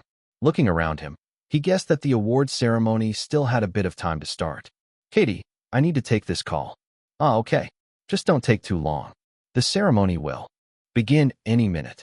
He nodded and strode off towards the lounge area where he could talk peacefully. On his way, he picked up the call, and Uncle Sam's voice came out. Hey, Aiden, did you already win the award? No, it hasn't begun yet, and you do know that there's a lot of chance I won't win. And are you drunk? You sound a bit weird. Yeah, I got expensive wine as your movie is going to get an award today. Aiden shook his head hearing that. His uncle had a habit of celebrating things even before it happened. It was one of his old habits. Well, Uncle, like I said, there are other good movies here too. Anyone could win the award. When he said that, Uncle Sam went silent for a moment before frowning. Try to believe in yourself a bit more. If it was some other award, I won't be certain, but balloting is something that only takes the audience's opinion to decide the winner, and from what I heard, your movie undoubtedly created a place in the audience's hearts. I know that, Uncle. Like that, he talked to his uncle for a while in the corridor. It was just a normal talk, but when he got off the call, he suddenly heard footsteps coming towards him from a corner. Aiden thought that it would be a staff member, but soon, someone surprising came out. It was Aaron Hart. Why is that crazy bastard here? He even has a whole bottle of wine in his hands. Was he drinking it in the lounge area? So many questions went up in Aiden's mind when he saw Aaron Hart approaching him with a bottle of wine in his hands. There was a faint surprise in his eyes as he didn't expect to see Aiden here. His steps were a bit staggering, like he would fall any second, and his eyes were clearly drunk. We are meeting after a long time, he said, staring at Aiden. Yeah, it's been almost a year. Is it? Time is passing by too quickly for me these days. Anyway, I watched your movie. Aiden raised his eyebrows at that. It was bad. It's too early for you to take lead roles. Try to spend some years doing small roles first and hone your acting. Hollywood has too many people like you. At that blatant insult, Aiden didn't say anything straight. It was because he was examining the situation. There were no other people in the corridor, and there was a wine bottle in the hands of Aaron. It's bad news. He's a mentally crazy if I go by the rumors. He's even drunk. Even before that, he has a history of hitting people. I don't want to repeat the stabbing incident again. He thought in his mind as Aaron Hart walked close to him. Hey, why are you not saying anything? Are you dumb? I'm not, but it seems like you were pretty drunk. You should go find your agent and attend the award ceremony. I will do that later. You know from the first time I saw you, I never liked your face. It carries an arrogance that I don't like. I feel like changing its shape for a bit. At that, Aiden sighed and glared at Aaron. Don't go there, you psychotic bastard. Chapter 157. Don't go there, you psychotic bastard. As soon as those words left Aiden's mind, Aaron's eyes changed as without wasting any time, he swung the bottle of wine in his hands. Thankfully, Aiden, who was already on guard, crouched down to dodge it and slammed Aaron onto a wall, holding him against it. Thud. With a thud, the wine bottle fell and broke with the little amount of wine left in it flowing out. Aaron glared at Aiden and tried to get out of his hold, but it was for nothing. Let me go, you fucking cunt. Keep shouting, and someone will come up and see what is going on. You really crossed your lines now. You can't prove it. I can sue you for assault. Do you know how much money I have? I even know a senator. At that threat, Aiden just shook his head, thinking how much of a fool this guy in front of him was. Aside from not being able to control his anger and libido, he also didn't know how to use his brain. Sighing, Aiden opened his mouth. Raise your head and look at the camera right there. Aaron followed his line of sight and saw the camera just above his head. It was easy to guess that it had recorded everything that had happened in the corridor. It was Aaron who had tried to slam a wine bottle in Aiden's head first, and his actions were just defending himself. It was clear for anyone to understand if they watched the recordings. If I just call the festival management and police and tell them what you did, then your career that is going downhill would be crushed. You can't keep getting work if it comes out that you have a habit of hitting other actors, but first, you would be in jail. Aiden gave emphasis to each and every word of his, and slowly, Aaron's eyes became a bit clear as he lowered his head, like he was accepting defeat. I'm sorry. Let me go now. I promise I won't do anything. He said that, and Aiden nodded, releasing his hold on him, but just the next second, as soon as Aaron got released, he again swung his fist at Aiden. He was probably thinking that he would take Aiden by a surprise attack, but suddenly, Aiden's atmosphere changed. He quickly thought of Kai in his mind, and his eyes got a strange glint. His legs moved quickly as he dodged the punch coming at him. Without wasting any time, he punched Aaron straight into a wall as he lost consciousness. Ah, that was close. He sighed as he quickly got out of the character of Kai, but it left a certain weird and indescribable feeling in his heart, making him a bit sick. But it was something that Aiden had experienced before, so he didn't think much of it. It was just an after effect of switching between the characters he had played, especially a gangster like Kai. Now, what to do? He thought, taking a deep breath and walking close to Aaron's unconscious body. He checked his pulse, and thankfully, it looked like he was okay and had only lost consciousness for a while. He was even mumbling things like bitch and bastard from time to time. But the question was, what would Aiden do now? He obviously can't just leave Aaron like this. It will be pretty easy to just pass it off as him getting too drunk and passing out by calling security to take care of him. But the security camera must have all the footage already. Thinking of that, he glanced at the security camera. Now, I can't really let him be as he assaulted me out of nowhere too. A plan quickly formed in Aiden's mind. A way for him to use this situation. Wade. He quickly dialed Wade after thinking of a good plan. I'm fucked, Aaron Hart's agent thought as he looked at the screen. A recording of what had happened in the corridor between Aiden and Aaron was playing in it. In the room, other than him, Wade and Aiden were also present. Both of them were giving smiling glances to each other. Aside from them, the managing director of the Toronto Film Festival and other executives were also present. All of their faces were frozen with shock as they looked at the camera recording. Only one thing was going in their mind. If this goes out, the festival's reputation will surely be in trouble. As for Aaron Hart, who had started this trouble, he was already sent to a hospital to do a routine check, just to be sure that he was all okay. Aaron Hart, one of Hollywood's A-lister, assaulted a rookie actor who he was competing with for the People's Choice Award. He appeared to be very drunk and tried to attack with a wine bottle. How's that? For a headline in Hollywood Weekly tomorrow. Aiden said, looking towards everyone, and Aaron Hart's agent flinched. Aaron's career might end if something like that really happened. In Hollywood, a lot of celebs would get out of very bad scandals and would still get movies. Even if Aaron had assaulted his wife in the past, it could easily be solved outside court. After all, it was very easy for celebs to handle these things. Even movie studios won't care a lot about it, as there were too many problematic celebrities. But there was still a line. If the word got out that Aaron had assaulted Aiden, then it won't just end as a lawsuit. Aaron might go to jail and might become the next victim of cancel culture on the internet. Not only that, he might even lose his movies as actors would think twice before working with him. Studios are getting more and more sensitive towards these things too. Moreover, the worst thing would be Aaron losing his sanity more and more. I might even lose my job. The agent thought, thinking of that scenario and gulping. Mr. Silvereye, how about we talk it through? I'm very sorry about the conduct that Aaron did, but there's no need to go to the media, right? His agent said, and Wade, who was waiting for this opportunity, smirked. No need. My actor nearly lost his life. Take a look at the video again. If the wine bottle had hit his head, he would have serious injuries. Do you think it's something small? I know that, but we all are mature people here. A solution would surely come up if we all talk it out. In those words, the managing director of the film festival walked towards Aiden. He was a man with hair that looked to be dyed black to make him look young, but the wrinkles on his face were easily giving away his age. Unlike others, he was a bit calm. I really think we should have a talk about it. It's not good for anyone's reputation if it went public. The festival would be under scrutiny too. Please try to understand and not make a rash decision. What about Aaron Hart? I can't let him get away with this. Aiden asked, and the managing director nodded before glaring at Aaron's agent. Obviously, he won't get away with this. The Toronto Film Festival would never tolerate an assault of this level. Aaron Hart would surely get his due, and I would even talk to the Academy about his actions. Hearing that, Aaron's agent's face paled. Where were you? Leo asked as he saw Aiden walking in to sit next to him. He had a worried expression on his face as he had been looking for Aiden for a long time.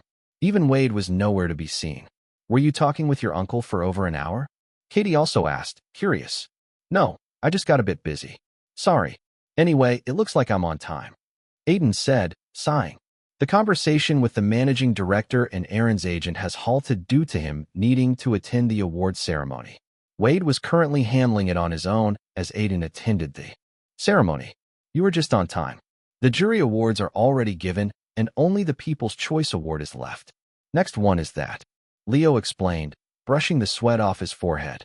Even though AC was on, he was so nervous that he was sweating. I thought I would miss the award due to that bastard. As Aiden thought that in his mind, the host called the presenter of the next award.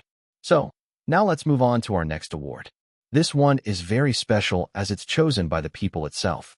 Only the films that got the most attention from the public during the festival are the contenders of this award, and to present it, I would like to call Chris Grant. As the host announced, a very muscular and fit guy, wearing a suit came out to present the award. Aiden recognized him as he was one of the most popular actors in the world. Thanks to his role in a superhero franchise, he has become a worldwide sensation. Good evening, everyone. It's a wonderful night, and we have awarded one of the best movies to come out this year, but this award is very special. I don't want to talk more, but I could see all of you are anticipating it a lot, so I would straight away get to the point. He chuckled, then opened up the envelope in his hands. He looked around the audience, smiling at their nervous expressions. The winner of People's Choice Award is 30 Days of Happiness. Chapter 158. The winner of People's Choice Award is 30 Days of Happiness. When Chris Grant announced that, all the attention suddenly fell on the spot where the cast of 30 Days of Happiness was sitting. Literally everyone in the room looked at them. The director of Blood Valentine and Dark did the same. An independent movie with a debut director had won, with a younger cast at that. The producer of Buried Alive was not even able to say anything. He had come here expecting to lose as Blood Valentine was the most likely winner, but a dark horse had suddenly come up out of nowhere. How could it be? Does that mean this musical rom-com would go on to win the next Oscars? All sorts of questions were in their mind. It was truly a miraculous moment.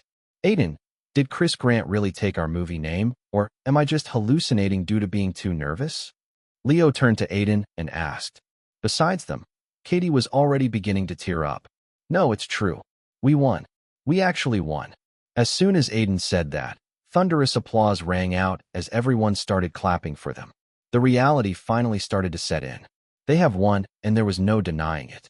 The movie had gotten the best audience review out of any other movie in the festival and had come out on top. Slowly, they all stood up and walked to the stage. Their heartbeats were rising every second as they took a single step. Especially Leo and Katie. Omar was also walking with them, showing a very confident expression like he had already expected it. He was a shrewd businessman and knew that he needed to show off a confident self right now. This might be the big moment for his investment company. As for Aiden, the incident with Aaron Hart had made him a bit blank, but the applause slowly brought him back to reality. It was settling in that the movie he was the lead of had won a very prestigious award. Congratulations. Thank you, Leo said as Steve handed him the trophy. After taking him, he faced the whole audience and tried to remember the speech that he had remembered, in case they would win. Hello, everyone. First of all, I would like to thank the Toronto Film Festival for giving my movie an opportunity to showcase it to the people. I was very surprised when the movie was so well received by the audience, and at this moment, I really don't know what to say. Each word was hard to let out for Leo, but he did. The audience smiled seeing him. He was a young director, but they were sure that in the coming years, he was surely going to get more famous as a filmmaker. When I first pitched the movie to Aiden, the script was completely different. Leo glanced at Aiden as the audience whispered among each other, not knowing about this information. He really helped me modify it, and it became what you all saw. I'm extremely grateful to him, as without him, this movie won't be possible. Saying that, Leo passed the mic to Aiden, who held it in his hands and wondered what to say. He hadn't really prepared a speech, as mostly directors or producers would address the audience after the win. Taking a deep breath, he faced the audience. Thank you for your kind words, Leo. He glanced at Leo. The thing is, the movie has a lot of people's efforts behind them, from the crew to all my co-actors involved with it. I could just be grateful that the audience liked it so much. Thank you. He finished it with that, and everyone clapped. With that, the Toronto Film Festival was truly ending. The surprising part of the whole festival was obviously 30 Days of Happiness, which had managed to win people's attention when it was mostly considered a small movie at the start of the festival. It was truly unpredictable. After the winners' names from the award ceremony were revealed to the media, they were all in a big frenzy. The winners of jury awards were the same as what they had thought, but the winner of People's Voice Award truly made them widen their eyes. It was a victory for the dark horse, something that was very rare these days in Hollywood. So, the media quickly started to pour out articles after articles on the award ceremony. At the same time, all of them were trying to contact the cast and crew of the movie, hoping to get more information about the movie. 30 Days of Happiness wins the People's Choice Award in TIFF. Is this movie going to shatter more expectations and go on to win the Oscars? Although it seems improbable, history does gives a lot of hint of it. As the articles were flooding the internet and the Toronto Film Festival award ceremony was trending on Sparrow, someone was gritting his teeth while reading the news on his phone. He was Rodrigo Burke, one of the producers from Nighthawk Studios. Currently, he was sitting in a bar with some of the other producers from the studio, chatting about Hollywood and other work-related gossip. It was then that the news of the award ceremony had broken out. Naturally, he was stupefied when he learned that Leo and his movie had won the award. The movie that was going to be his. Rodrigo, this Leo Shaw. Weren't you working with him on the same movie? I saw him going in and out of your office a couple of times. Suddenly, one of his friends who was also checking his phone asked. Others also looked at Rodrigo as they all knew it was true. Yeah, but the project fell out, Rodrigo said, feeling both disappointed and regretful at the moment. Why? Well, the thing is, Rodrigo struggled to form words and in the end, decided to lie. He doesn't have working morals, and we have a lot of clashes. You know me, I only work with those who are good to work with. Not just anyone. Although he said that, the other producers didn't find a lot of truth in his words. They all looked at him with sympathy and sighed. If only you had not let him go, you would be standing in Toronto, taking that award. Your career might have taken wings if that had happened. A bespectacled producer said, and Rodrigo couldn't help but curse. Bastard, I know that. Well, despite cursing in his mind, Rodrigo maintained a smile on his face. It's in the past anyway. Anyway, I have read the script. It's no good actually. It may have worked in Toronto because the soundtrack turned out to be good, but it won't work if released at the box office. Really? Yeah, trust me, it will fail. Anyway, festival movies rarely work at the box office, even with commercial factors in it. The cast doesn't have the star power to pull in people to the theaters, Rodrigo said, believing his words more and more as he talked. After all, he was sure that Aiden and Katie aren't big enough actors to get people to watch the movie. Even if it got an award, it was nothing extraordinary. Several movies who get awards don't amount to anything at the box office. He told himself all those words to feel better about his situation. You know, after I told Leo the first don't want to work with him, I searched up better projects and found a better one. Rodrigo suddenly said, changing the topic. Are you talking about Leap in the Sky? Ain't that your next movie? Yeah, if I had sent it to Toronto, it would have won the award too. Sadly, it's still in the editing phase currently, and we are going to release it anytime around October or November. The release date ain't fixed. No, I'm being careful to not clash with big movies. You know the market these days. Anyway, when it releases, I'm pretty sure it will earn way better than 30 Days of Happiness. Confidence was clear in Rodrigo's words. Even if he regretted losing over 30 Days of Happiness, in his heart, he truly believed that Leap in the Sky was a way better movie than it. He had poured his everything in the movie and had even gotten big actors with great star power to star in it. In his heart, he believed that when it would release, it would become one of the highest-rated rom-com. Chapter 159. $2 million should have already reached your bank account. Now that you have gotten the money, please sign the NDA. The scene was of a cafe in Toronto. Wade and Aiden were meeting up with Aaron Hart's agent. Even after the festival had finished, Aiden needed to stay around to deal with the problem that was Aaron Hart. After his assault on Aiden, the management of the festival had held a meeting which had decided to ban Aaron Hart from Toronto Film Festival for the next 5 years. At the same time, the management had thanked Aiden that he had not called the police and had decided to deal with things in the background. If the police were called, it wouldn't be good for the image of the film festival. The only reason Aiden had even decided to deal with this without going to police or court was to get more benefits from it. Going to court might have given him more popularity, but he didn't want that type of popularity. Moreover, it was pretty messy as he would need to pay lawyers and stuff. He and Wade had decided that it was far more beneficial to make a deal. Hence, after negotiations, Aaron Hart's agency agreed to give $2 million for them to sign an NDA. It was a lot of money and something that Aiden required at this point to take the next few steps in his career. Here, I signed it, Aiden said, passing over the documents to the agent who checked it up once and nodded his head. With this, I hope the whole situation is over and you won't keep it in your heart. Trust me, I don't want to. I'd rather not even see Aaron's face again. The agent didn't say anything at that and left. His job here was done, and there was no need to spend more time.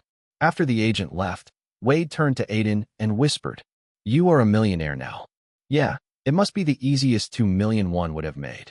XArt agency that Aaron belonged to is pretty rich, and his contract still has 2 more years in it, so they were bound to compensate us. He's one of their few listers after all, though they probably will leave him after his contract ends. Only if he doesn't ruin his career already by then. One of the reasons why Aiden had not gone to the police was because he knew that it would ruin Aaron's career for a lifetime.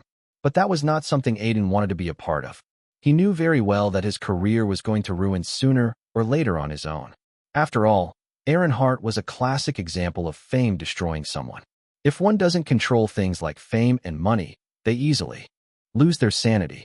In the past, Aiden had even heard about one of the celebrities that have run into traffic and has kept yelling while holding a gun, causing a lot of panic. Later on, he was detained by police. Seeing how Aaron Hart was being, he was surely going to do something insane too. Aiden was sure that he must have already been very angry after knowing that he got beat up by Aiden and his movie lost the award. Anyway, our flight is at night. We will finally be back in New York City, Wade said, changing the topic, and Aiden nodded. He was missing New York now after being away from it for 2 weeks. It was the same feeling he had felt when he had left India for the first time. Let's hope reporters don't bother me there too. They will obviously. You should just get over the interviews one by one and get a rest day, Wade said, then added, you can take some days off to finish your novel and then focus on the release of 30 Days of Happiness at the box office. Wade said, and Aiden thought about it for a bit. It was the middle of September and Eternal Life was going to release the movie in October to get help from the momentum of winning the People's Choice Award. Aiden was obviously excited about it, as it was going to be his first lead movie. I'm pretty close to completing my novel too. He had already completed half of it. As it was only going to be around 50,000 words, Aiden was taking his time with it and getting to learn more about his new skill. Synchronization. He had decided to show it to Wade and Uncle Sam after completing it, and obviously to Harley also, as he was the inspiration to write it. But at the same time, Aiden felt like he was forgetting something. What happened? Wade asked, seeing his expression. Nothing. I just feel like there's too many things in my mind, and I'm forgetting something important due to that. Oh. Wade put a hand on his chin and thought before realization struck his face. You are forgetting, searching for the one. I think today's episode would be the one where your character is going to make an entry. Ah, yes. Aiden had completely forgotten about the sitcom due to how busy he was during the film festival. 30 Days of Happiness, winning the People's Choice Award, was everywhere on the internet, and for a brief moment, it was even trending at 17 on Sparrow. It obviously meant that Aiden's fan group had also gotten the news that the movie had won an award. They were excitedly talking about it, and also about Aiden appearing on Searching for the One tonight. Lilith with Benny's. I was so terrified that 30 Days of Happiness won't be good, but it seems like my worries were for nothing. If it won a prestigious award, it would be good. Benedict Cucumber. Does anyone know when the movie will be released in Texas? I'm waiting for it after the songs. Skyneves. I saw an article saying that Eternal Life movies got the distribution rights, so they might release it as soon as possible. I checked their website and they have no releases in the next 3 months, so probably you could expect them to release it in the next 3 months. Young Fruit Smiley. I'm pretty excited to watch it in the theater. By the way, did you all see the teaser for the next episode of Searching for the One? Aiden was finally revealed. At that question, the topic of discussion changed in the group as more and more people started talking about it. The teaser was released a day before the episode would air, and it was just a 30-second clip containing Aiden's character meeting up with Hazel in the show. Elon Musk's sister/niece. Yeah, I saw the teaser. It seems like the rumors saying that it's more than a celeb appearance are true. It does seem like he will have a full-fledged character role. Yeet the yeet. Yeah, but the season will end in 3 episodes. I don't think the character could make a lot of impact in that. It could be that Aiden is playing a family of one of the main characters. Otherwise, my guess is that the makers are introducing the character and he's going to be a mainstay in the next season. Chad Putin. If that's the case, then I think it's time for those makers to visit the great country Russia. Just for sightseeing. Boris Johnson's hair. Let's hope it's not like that. Although I have not seen the show in so long, Aiden coming on it is making me want to watch it again. He has a way of making things better. In a bar, 4 friends were sitting and talking about their lives. Every weekend, they would meet like this to talk about what had happened with them through the week. It had already become a habit. As they were too busy with work life, they could rarely meet. So it was a perfect solution for them. While talking, one of the friends, a red-haired girl, suddenly changed the conversation to a sitcom that she binged last week and how disappointed she was at the end of it. You know, I was watching Searching for the One last week. I binged it, but the last 2 seasons weren't that good. I was really disappointed. I know that one. A guy said quickly.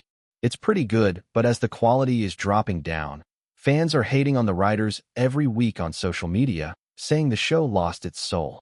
I can understand that, but I really hope they get the quality back. Sitcoms rarely get the quality back once they lose it. After hitting the peak, a show could only fall. It's rare to keep going up. As they talked, a guy who was normally the quiet one suddenly raised his finger and pointed at the television screen. I think Searching for the One is going to start airing soon. They have IBC on. Everyone looked at the television screen and realized it was true. The girl who had first started the conversation couldn't help but smile. We have a good angle from where we are sitting. I think we should watch the show. Like you said, the quality isn't up to the mark. Isn't it better to finish up here and try to do something else? The night is still young. That's why I'm saying we should watch it. We could just leave if we don't like the episode. I want to watch it now as I don't think I will get time again. At that, everyone sighed but eventually nodded. Chapter 160. In an office, a few interns were doing overtime. All of them worked for a media company that covered entertainment, news, and politics. Nearly everything that might sell. It had already been 2 hours since every other employee had left the office, but the interns didn't have that luxury. They were asked to do extra work. It was obviously a sign of a toxic work culture, but all of them had no choice. They needed jobs to sustain a livelihood, and they knew that after getting promoted to a regular employee, they could take it a bit easy. As they were working, one of the employees with blonde hair stretched his hands, feeling in his fingers and back from sitting and working in front of a computer for hours. Glancing at the time, he realized that it was already close to 11 p.m. "Oh, fuck. I'm going to lose another episode of Searching for the One. This damn job is really giving me depression. It's giving all of us depression, and ain't that show ended yet? It's been running for years now." A short guy sitting next to him asked, raising his head to look at the blonde-haired guy. "No, it's still running." "Yeah, but it might get canceled after this season. The ratings are the lowest. This season out of all. I was actually writing an article on sitcoms failing now with people's tastes changing. Searching for the One is a big example in it." Another intern who was wearing glasses replied, "Is that so? I still liked it." The blonde-haired guy replied, "Well, the majority of the fans hate it a lot these days online. Social media really brings out the hate. They even changed the ending of the show this season due to how much people were hating on it. I actually go to this forum where fans of the sitcom just roast the actors and writers. Let me show you the comments." The glasses-wearing intern said, picking up his phone from the desk and opening it up, but at that moment, his eyes suddenly went wide as he noticed something strange. "What happened?" the short guy asked, seeing his expression, and even the blonde-haired guy tilted his head. "Nothing. I just got a notification that Searching for the One is trending on Sparrow," he said. Fans must have been super angry for it to trend. He opened up the app and clicked on the trend, but the first tweet he saw made him doubt his eyes. How could this be? He thought in his mind, and the blonde-haired guy asked, "What happened?" Somehow, people are saying that today's episode was one of the best. In the bar, the four friends who have decided to catch up to the episode of Searching for the One weren't able to stop their laughter as their eyes glued to the screen. On the screen, Aiden's character Alan was talking about one of his weird theories on relationship with Hazel, one of the main characters in the sitcom. Do you know that relationships have a thin line between romance and insanity? It's true, trust me. How? Take an example. Two people who are in love and one person do a grand romantic gesture like, say, stand outside one's window with chocolate and dogs or cats. Whatever one likes. That's sweet if two people are into each other, but even one isn't. You are a serial killer who is very creepy. A laughter track ran out after he finished the sentence, and the four friends couldn't help but chuckle out loud. Wow, that's actually true. That's actually genius if you think about it. Hey, I have experienced it before. What? No way. Like that, the four friends talked among themselves as they watched the episode. They have never imagined that one character would make such a difference in an otherwise dying show. It was like a fresh breath of air. The show that had become dead due to the character's personality taking a turn for the worse finally had gotten a character that seemed to be truly unique. With a goofy smile on his face and his playboy tactics, Alan Geller was easily winning hearts. Even if he was a playboy with questionable morals, one can't refute his logic. He truly knew how to take disadvantage of a lot of things in the world and had all sorts of weird theories. As the friends watched the show, even other people in the bar started to look at the TV as they were curious why they were laughing so much. Though a lot of people in the bar didn't know the context, they still laughed at some scenes. Currently, scenes like these are happening all over America. On the internet, Searching for the One was spreading like a frenzy, and for the first time in a while, it wasn't because fans were angry with the show. If one looked practically, by this time, fans have already lost any hope that the show would get back on track. The least thing they wanted was for the show to get on with the ending and finish it. That way, at least the show would end up on a high note. But the producers and the channel were hell-bent on continuing the show till they suck off all the popularity of the show and ruin it. Fortunately, today's episode was a fresh change in the linear plot of the season. The fans who have almost become haters at this point were very surprised. It's been a while since they have enjoyed the episode so much. They laughed so much. On Sparrow, a lot of fans and casual viewers who have watched the episode were talking about it. Plastic Kim, did you all watch today's episode? I was genuinely surprised by how the jokes landed.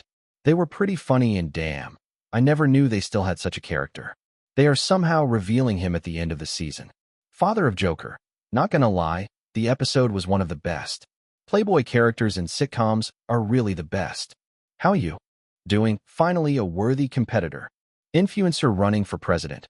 Why the hell is Aiden Silver Eye everywhere? I just saw him in the news because of winning some awards.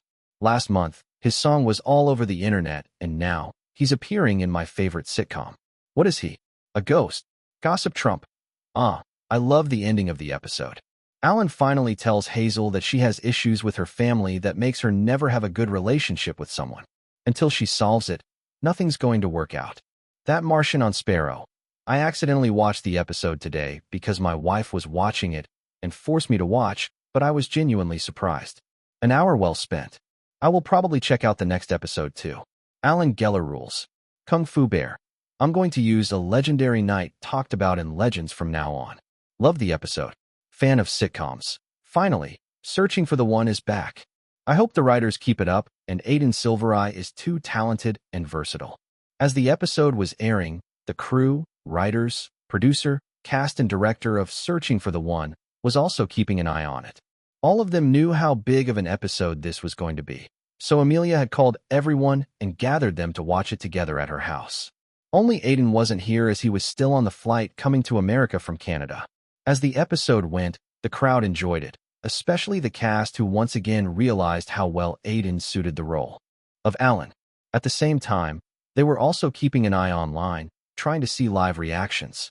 In a while, I'm not seeing any hate comments. It seems like people are really liking the episode. I know, right? People are loving the chemistry of Ellison and Aiden. Let more episodes air. They will love Aiden's chemistry with other actors too. He really gave some life to the show. Director Amelia Fryman said, smiling to herself. Undoubtedly, she was the person who was the most pressured due to falling ratings and bad reviews. If even today's episode would have ended with fans getting angry, then it would have become a dent on her career. She didn't want the title of the person who ruined a famous sitcom. After all, fans would be quick to blame the director. Wow. I checked a forum that actively talks about Heaven Sake. Today's episode of it isn't getting well received, and a lot of people are turning to watch our show. Even people watching the show on streaming platforms are getting less and less. One of the people in the room said, and everyone cheered hearing that. Heaven Sake was a rival show that aired at the same time as them about a girl dying and waking up in heaven accidentally when she should have been sent to hell. It seems like I was worried for nothing. I'm pretty sure our old ratings would be back with this. The fans would surely spread the word around, and the channel would stop giving me threats. Brandon Carell said, taking a sigh of relief. He was getting tired handling the executives in IBC who were worried about the ratings every day. What do you think would be the ratings of today's episode? Amelia asked him, and he thought for a bit before replying. I'm pretty sure the initial rating would be the same as the previous episode, but I'm hoping for a good peak rating. After all, we finally have a good episode loved by fans after a long time. Chapter 161 Fall. The next day, on Sparrow, a famous user with a lot of followers made a poll. It was about last night's episode of Searching for the One. This poll summarized that a lot of people who had watched yesterday's episode had loved it, and it was mainly because of Aiden. A lot of fans thought that he was a breath of fresh air in an otherwise dying sitcom. His character was full of life with interesting catchphrases and theories about love and relationships. Though, it was established early on that all he wants is to get laid. The goofy and unexpected manner he goes about to do things made HK instantly likable. One more factor was also the scenes and expressions that instantly became a meme. Catchphrases like legendary night and lines like people always have issues. It's how you use them to your advantage. Does that make me a bad person? Yes, I'm one. So what? Instantly became super famous. A lot of people made them into memes and spread them around on the lanes of social media. Articles also started to pop up one by one after the episode. Famous websites like Ran on Screen, who normally do theories on pop culture shows, games and other things were the first one to let out articles. Ran on Screen. Searching for the One ratings seems to have a surge last night. Watched by average 15 million viewers last night at its peak. Becomes the most watched sitcom of the week. U.S. Weekly. Weekend Tribunal. The Box. In the cafeteria of the office building of IBC, a lot of people were talking.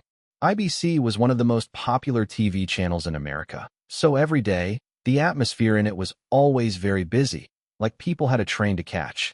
No one could get a proper break as deadlines would hang on their heads. In the corner of the cafeteria, some production members of a talk show were talking. It was a talk show that followed the old traditional style, but talked a bit more about politics all over the world, with things from Hollywood also being discussed from time to time. Currently, all of them were talking about searching for the one, and particularly Aiden. Aiden Silvereye is pretty good, right? He hasn't had a failed project in his career yet. One of the producers who was eating a burger looked at everyone on the table and said, it was a simple industry gossip as Aiden was considered a new stock who was surprising everyone. Didn't he fail an X-Star? He wasn't even in the semifinals. A production assistant said, yeah, but he's doing way better than other contestants. I only remembered Rachel other than him. After that, he just is going up and up in his career. It can't be all luck. Everyone nodded hearing that and thought for a bit before giving their opinions. A woman who was a writer on the program opened her mouth. I'm pretty sure he's related to someone in Hollywood. His career seems like it's all planned out like Andrea Hale's. She tried too hard to show herself as someone who struggled, but she's been lying to her fans for a long time. I don't think it's like that. He drove a taxi for 2 years.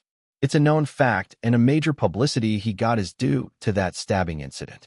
Yeah, he's very lucky but smart too, the producer said, making everyone focus on him.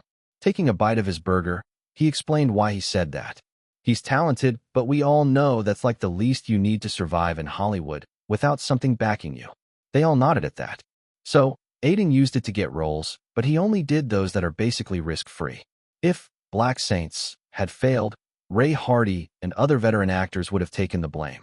He's a rookie and had a meaty role, so he would have been praised anyway. Then, his music going viral made him famous, making him get a better chance at roles. I heard music played a big part in the Toronto movie, so it's a role made for him. Now, the sitcom is just cherry on top. That's true, but he's attracting too much attention, the female writer said, and everyone nodded in their minds. In Hollywood, attention was good, but not always. It would bring all sorts of gazes on you. Some good and some obviously bad. Aiden's massive rise has already made people interested in him, but there would always be people who he would come across that don't want him to grow so quickly. Well, he's a rookie currently, so it's still going to be fine. Though, I think he will move to a big agency with time as a way of shelter and backing. A guy said, and another one shook his head. Even if it was a wise decision, Aiden's actions showed something else. He would have already if he was going to. I don't think he would do that unless he takes a fall. Everything is going well for him, so he won't feel the need. Yeah, that's true, the producer said. A lot is going to depend on his Toronto movie that will be released in a month. What is its name? 30 Days of Happiness. The female writer answered. Ah, yes, that. Eternal Life movies are going to be released next month, and I heard it will clash with some other movies. So, Aiden would probably take a fall. Although the movie might be good, the box office is too shaky these days. What do you think would happen if the movie really fails? An employee who was silent till now asked. He was very curious about this question after hearing the whole conversation. Looking at him, the producer replied, if it actually failed, then Aiden's momentum would take a big hit, and I think it would be a flop. Everyone's luck runs out sooner or later. I'm finally at home, Aiden muttered, taking deep breaths and feeling the soft surface of his bed. He was living in his New York apartment for just a few months, but he had indeed gotten used to it. Due to being at the festival, he was not able to rest a lot with one interview after another. In the rest of the time he mostly just wrote a bit of his novel and went to watch the screenings of other movies. So, he was currently on a week-long break to rejuvenate. Aiden felt like he would break down if he didn't take a break. Before the festival, he was busy shooting of Searching for the One. After that, he flew straight to Toronto. A human body can't work without rest always, especially in the business of entertainment. So, Aiden had even refused the interview offers that Wade had received after the last episode of Searching for the One had aired. He had seen the internet comments, but he was not going to bother too much about them. There were still 2 more episodes to go, so Aiden just wanted to let them release first. In the meantime, he was going to just spend time with his uncle and cousins as well as just living a relaxed 1 week where he didn't have a schedule. I also need to complete my novel and try to see if I can increase my writing skills, he thought, standing up from his bed and looking towards his laptop. At the same time, he opened up his system as he had gotten few system notifications after 30 Days of Happiness had won the award. A movie you acted as a lead in had gotten a prestigious award. Congratulations for achieving such a big feat. A movie you made the soundtrack of had gotten a prestigious award. Congratulations for achieving such a big feat. A lot of experience has been given in both singing and acting. You are close to making a breakthrough in your singing ability. You are close to making a breakthrough in your acting ability. Seeing the system notifications, Aiden had only one thought in his mind. A little more push is needed. He was sure that after the movie was released in theaters, and if it got a good approval rating from the audience, he would get enough experience to level up once again. But that was still a month away. In the meantime, he could just focus on his writing skill and get it to grow. I should complete the novel. Thinking of that, Aiden picked up his laptop and sat down on a chair. For the next hour, the sound of typing filled the room. Chapter 162. From childhood, Aiden loved stories. He had an inbuilt curiosity and love for them that made him read a lot of them from childhood. As he reached teenage, a friend made him get into anime by showing him one of them, and like that, he also got into light novels. Those stories were fun for him too. He felt like they were perfect to read to pass time, and due to them being very light-themed, they would always make him feel better. But the thought of writing any kind of novel was not something he had. He felt that he wasn't good enough to write them. He felt that until he got his writing skill. After getting it, he felt a desire to write. No matter what type of story, a nonfiction novel or a light novel, he just wanted to try his hands on it. For a long time, he felt that he wouldn't find a topic to write about. Though there were a lot of things he wanted to write about, he didn't know how to continue them after a while. The inspiration wasn't coming for him. Aiden didn't want to just write about anything. He wanted to write a story that could inspire others, make others feel a lot of emotions, and teach them something. That inspiration came when he first met Harley Martin. I really felt that there was a story hidden in him. A story that even I have lived for a short time. The story of struggling for dreams. At first, it was just curiosity. After all, even with a high skill level, he was just an extra. A background actor who would work around the set to not be unemployed. That's why he has asked him about his story. When he had heard it, he had truly felt that his story should have been told to everyone. It was a story of perseverance and struggle. Even if he didn't have a lot of money or a place to sleep, Harley had kept going on, just because of his love for cinema. Aiden had felt that it was a great injustice that Harley was nowhere in his acting career. Of course, Aiden didn't mean his story to be a biography.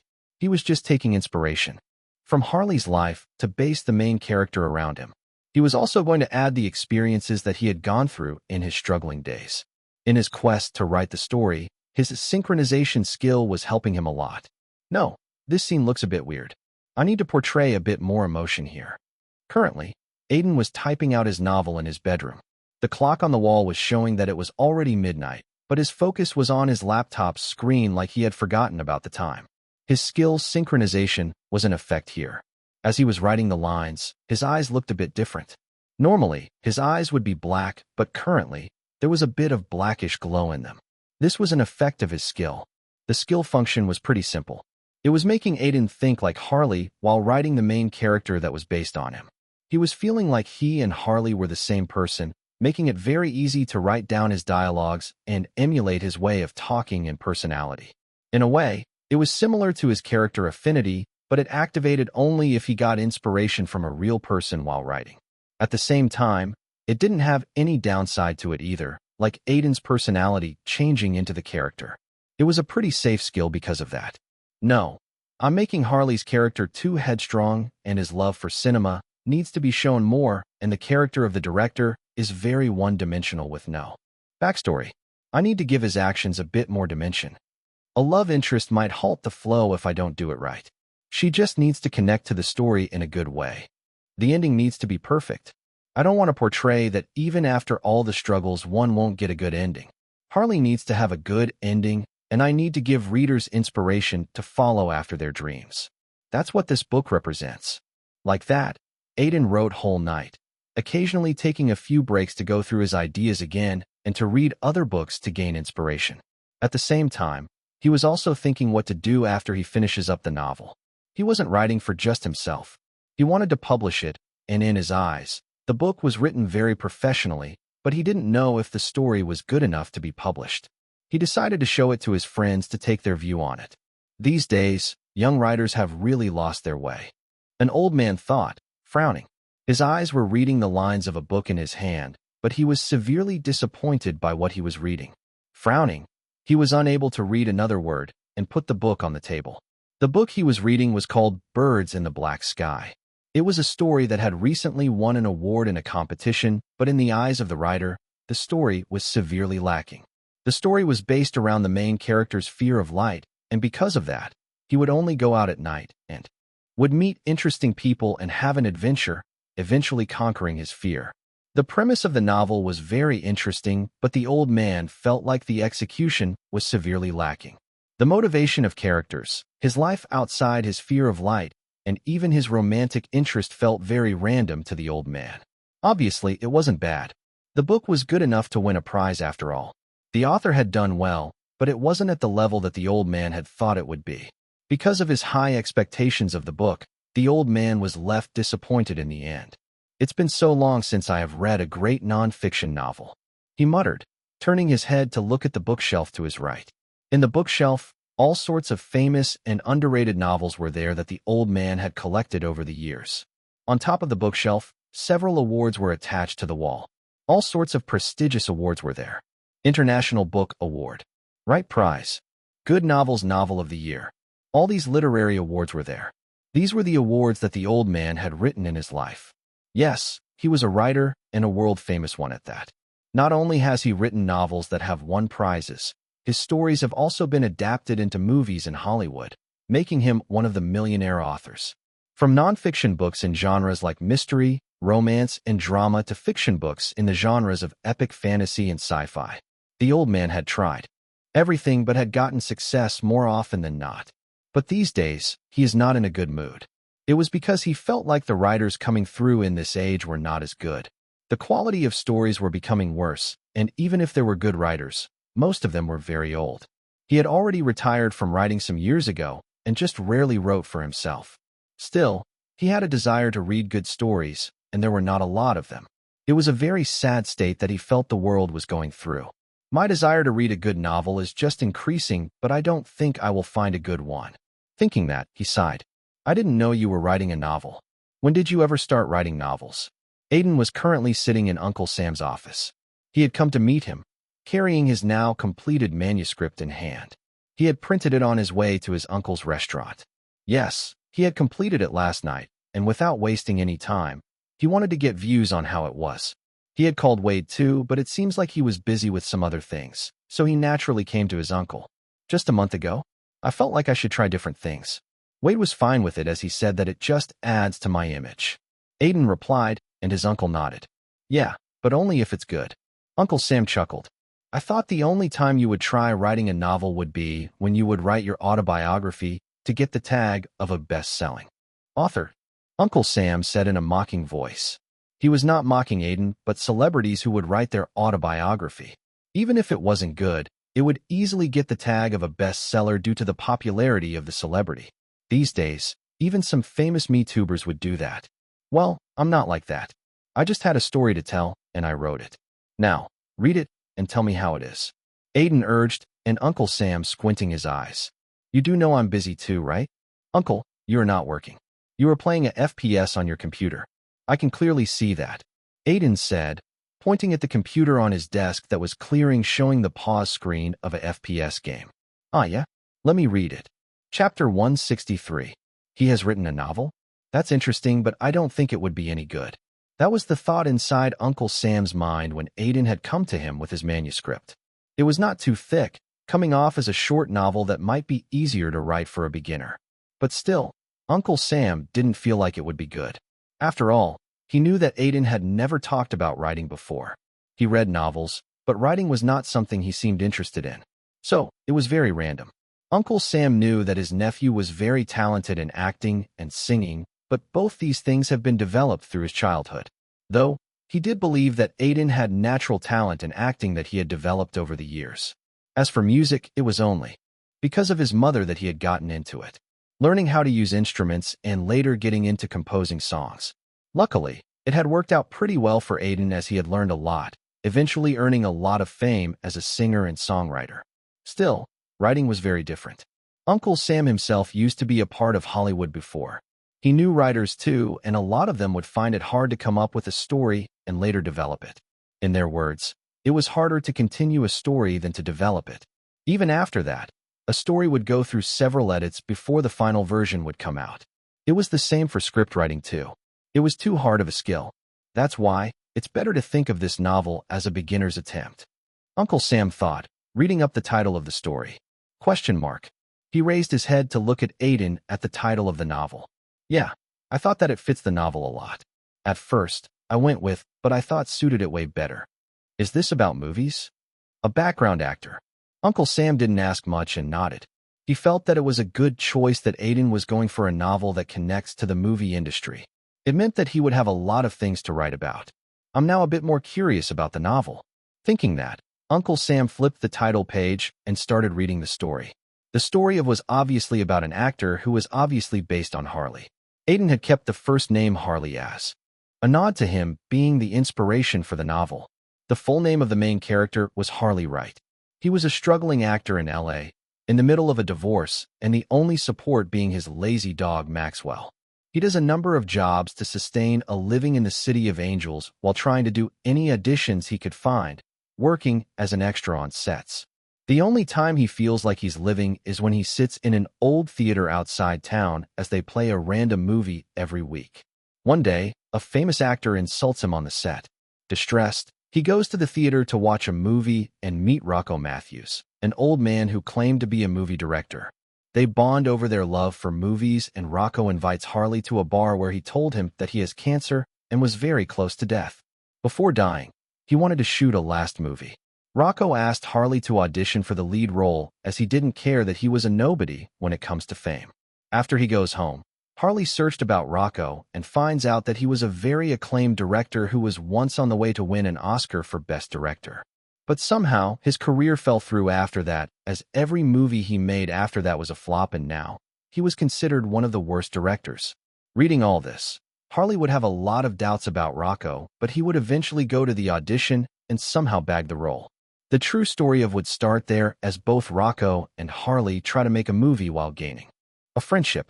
There were a lot more plot twists in the novel as secrets and past of the characters get revealed. What is this? This story is actually pretty good, Uncle Sam thought, flipping a page of the manuscript. He has been engrossed in the novel for quite some time now, but it was only halfway done. At this moment, his hands were trembling a bit as his eyes phased across the words. He had truly not expected it, but was actually written very well. So much so that he doubted that Aiden was the one to write. Aiden, Uncle Sam called him out, raising his head from the manuscript. Yeah, you sure you have written it? Just so you know, plagiarism is not something moral, and the laws are very strict if found out. What are you saying, Uncle? I have not plagiarized it. It's my own work, Aiden said, squinting his eyes and wondering why his uncle was pushing such allegations on him out of nowhere. No, just. Anyway, let me complete the novel then talk. Saying that, Uncle Sam took a deep breath and licked his lips. If this story was really written about Aiden, then his nephew might be much more talented than he had thought. Thinking that, Uncle Sam continued on reading. Time ticked away as his whole attention was on the manuscript. On the other hand, Aiden just silently sat, feeling a bit nervous and calmly looking at his uncle's expression, trying to know if he was liking the novel or not. He was very nervous due to it being his first piece of writing. He had given his best to complete the novel, and if Uncle Sam actually said that it wasn't good, then he would be very disappointed. Okay, I'm done. When Uncle Sam finally put down the manuscript on the table, he sighed. Seeing that, Aiden's heart filled with fear. So, it's not good. That's not it. Then, you shouldn't have came to me. What? Just go publish it. Uncle Sam finally said. It's good. Way better than I expected. Hollywood, and especially LA, is described in a great way, and it all feels very real. I particularly like the relationship between Harley and Rocco. It was a good read. As Uncle Sam finished his review, Aiden finally took a sigh of relief. Going by his uncle's expression, he had really liked it. I was very scared that you won't like it. No, it's good. I have myself struggled in Hollywood in initial days, so I related to Harley's desperation a lot. It was really to the point. Uncle Sam gave out a bright smile. His normal day had become better after reading the novel, and at the same time, he was happy that Aiden was venturing out into different fields, and if the novel was any indication, then he indeed has a lot of talent. Thank you. It seems like I was scared for nothing. Aiden thought and leaned against the chair. All the fear and nervousness left him as he finally felt relaxed. So, tell me one thing. Uncle Sam suddenly asked, are you going to publish it? Huh. Aiden wasn't able to give any answer when he heard that. The only reason he was writing this novel was because he wanted to test his writing skills. As for publishing it, he hadn't thought about it before, as the only thought that was swimming in his mind was whether the novel would be good or not. If I'm honest, I have not really thought about it. Well, it would be a waste to actually not publish it. With your popularity, the book would get a lot of popularity. You could actually just contact publishers, and I'm pretty sure a lot of them would be interested, especially if they read your manuscript. That's true. It was never hard for celebrities to publish a book because no publisher would say no when they have millions of followers. It was very easy to market books like that, and there was almost negligible chances of the book not doing good financially. The same stood for Aiden. Though, before that, I have another idea. First, tell me one thing. Uncle Sam suddenly said. Reading the manuscript had reminded him of an old friend of his that might be able to help his nephew. Are you actually serious about writing? Like in a way that you would continue it alongside acting and singing? I think so. It's something I enjoyed, and I do want to continue it. Aiden thought. After talking to Harley and writing a novel inspired by him, he was very interested in writing more stories, especially those who are inspired by real people. He felt like there were a lot of stories in the world that needed to be told. And at the same time, if his system had given him a skill, he needed to take full advantage of it. Okay, then, there's a friend of mine.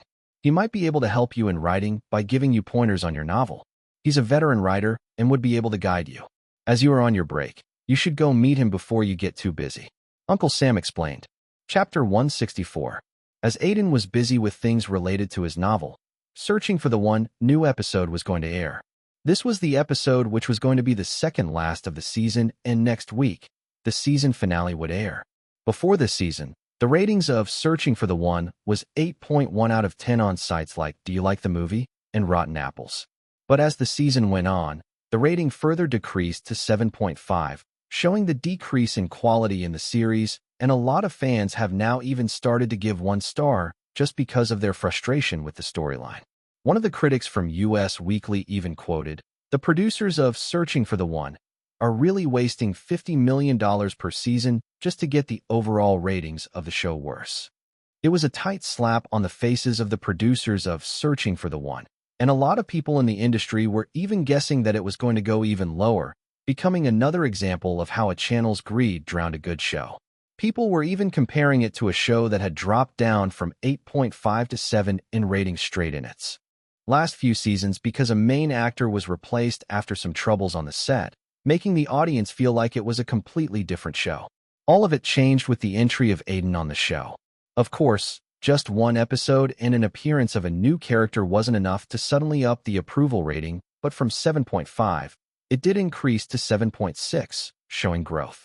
At the same time, the viewership ratings and comments of the audience also changed as they thoroughly enjoyed Alan Geller's antics on the show. Now, industry insiders, critics, and the audience were awaiting the next episode. Going by the episode teaser and the information leaked, Alan Geller was again going to appear in the episode. For the record, his screen time was even increased after the producers saw the ratings of the last episode. On Sparrow, a user going by the name Cat Goddess posted a tweet, "Who all are excited for today's episode of Searching for the One." She has a meme and mostly troll account, and due to having a good engagement, comments piled up soon after. DC is a joke. I'm very interested in it. I was hoping that it's not a character for just 1 episode, and the teaser proved me right. Hope we see more of him today. Abandoned Batgirl. Me and my husband had tons of fun last week due to Searching for the One, so definitely tuning in today. Great Wall of Gatsby. My bald boss won't let me leave work early. I will probably binge watch the whole season on weekends. You have lots of time when you live alone and don't have friends. Hello Darkness, my dear friend. I accidentally watched the last episode, and I'm totally hooked. Wish we see more of Alan's playboyness on the show and get a few good tricks. Give another banner. I think I will pass. Searching for the one just gives me vibes of web novels I read. They start off great, then become mediocre, and then the author ruins it for money by continuing it. The sad thing is that after reading so many bad ones, you start to feel satisfied by mediocrity. Aiden Silver Fry. From the rumors I heard, Alan Geller is just a character that would appear in 3 episodes, and the actor Aiden Silverai had made no additional contract to appear in next season. So I see the show falling again next season if they don't just get on with the ending. Link Kokiri fan.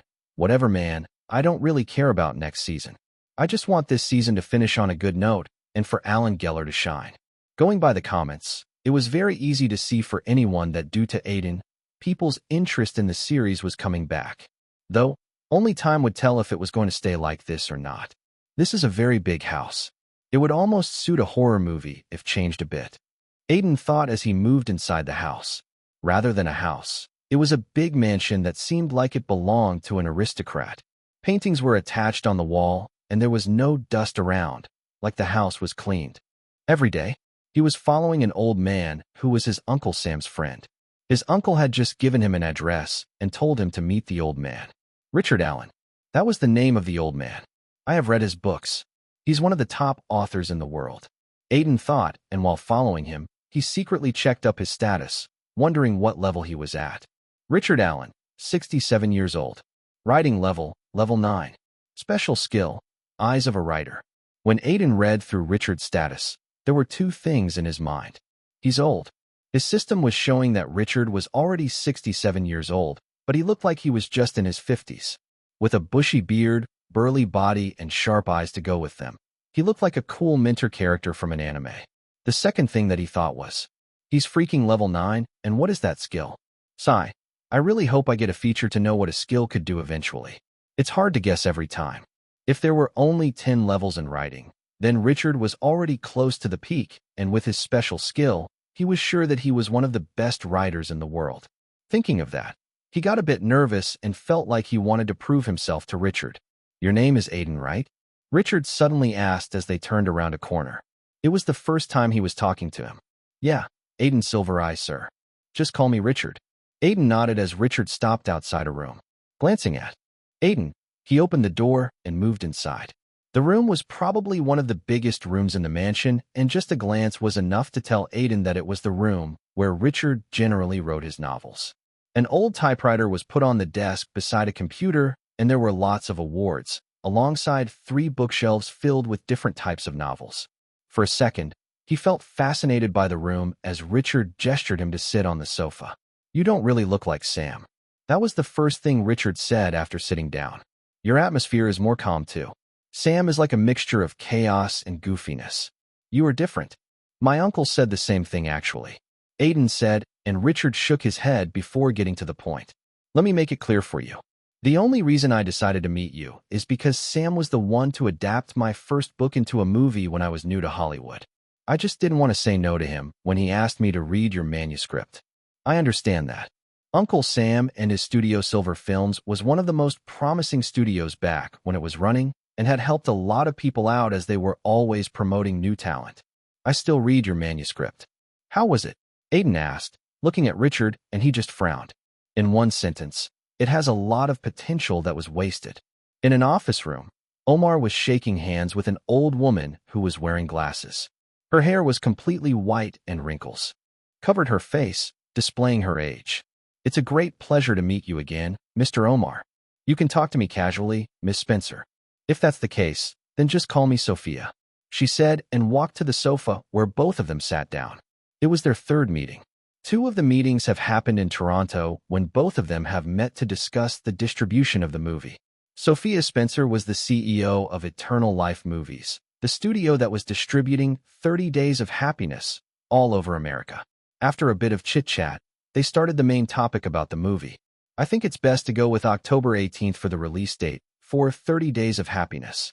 It's the best period as we are basically going to be standing in a thorny garden, Sophia said, and Omar nodded with a serious expression. By thorny garden, Sophia meant that in October and November, there were going to be a lot of movie releases.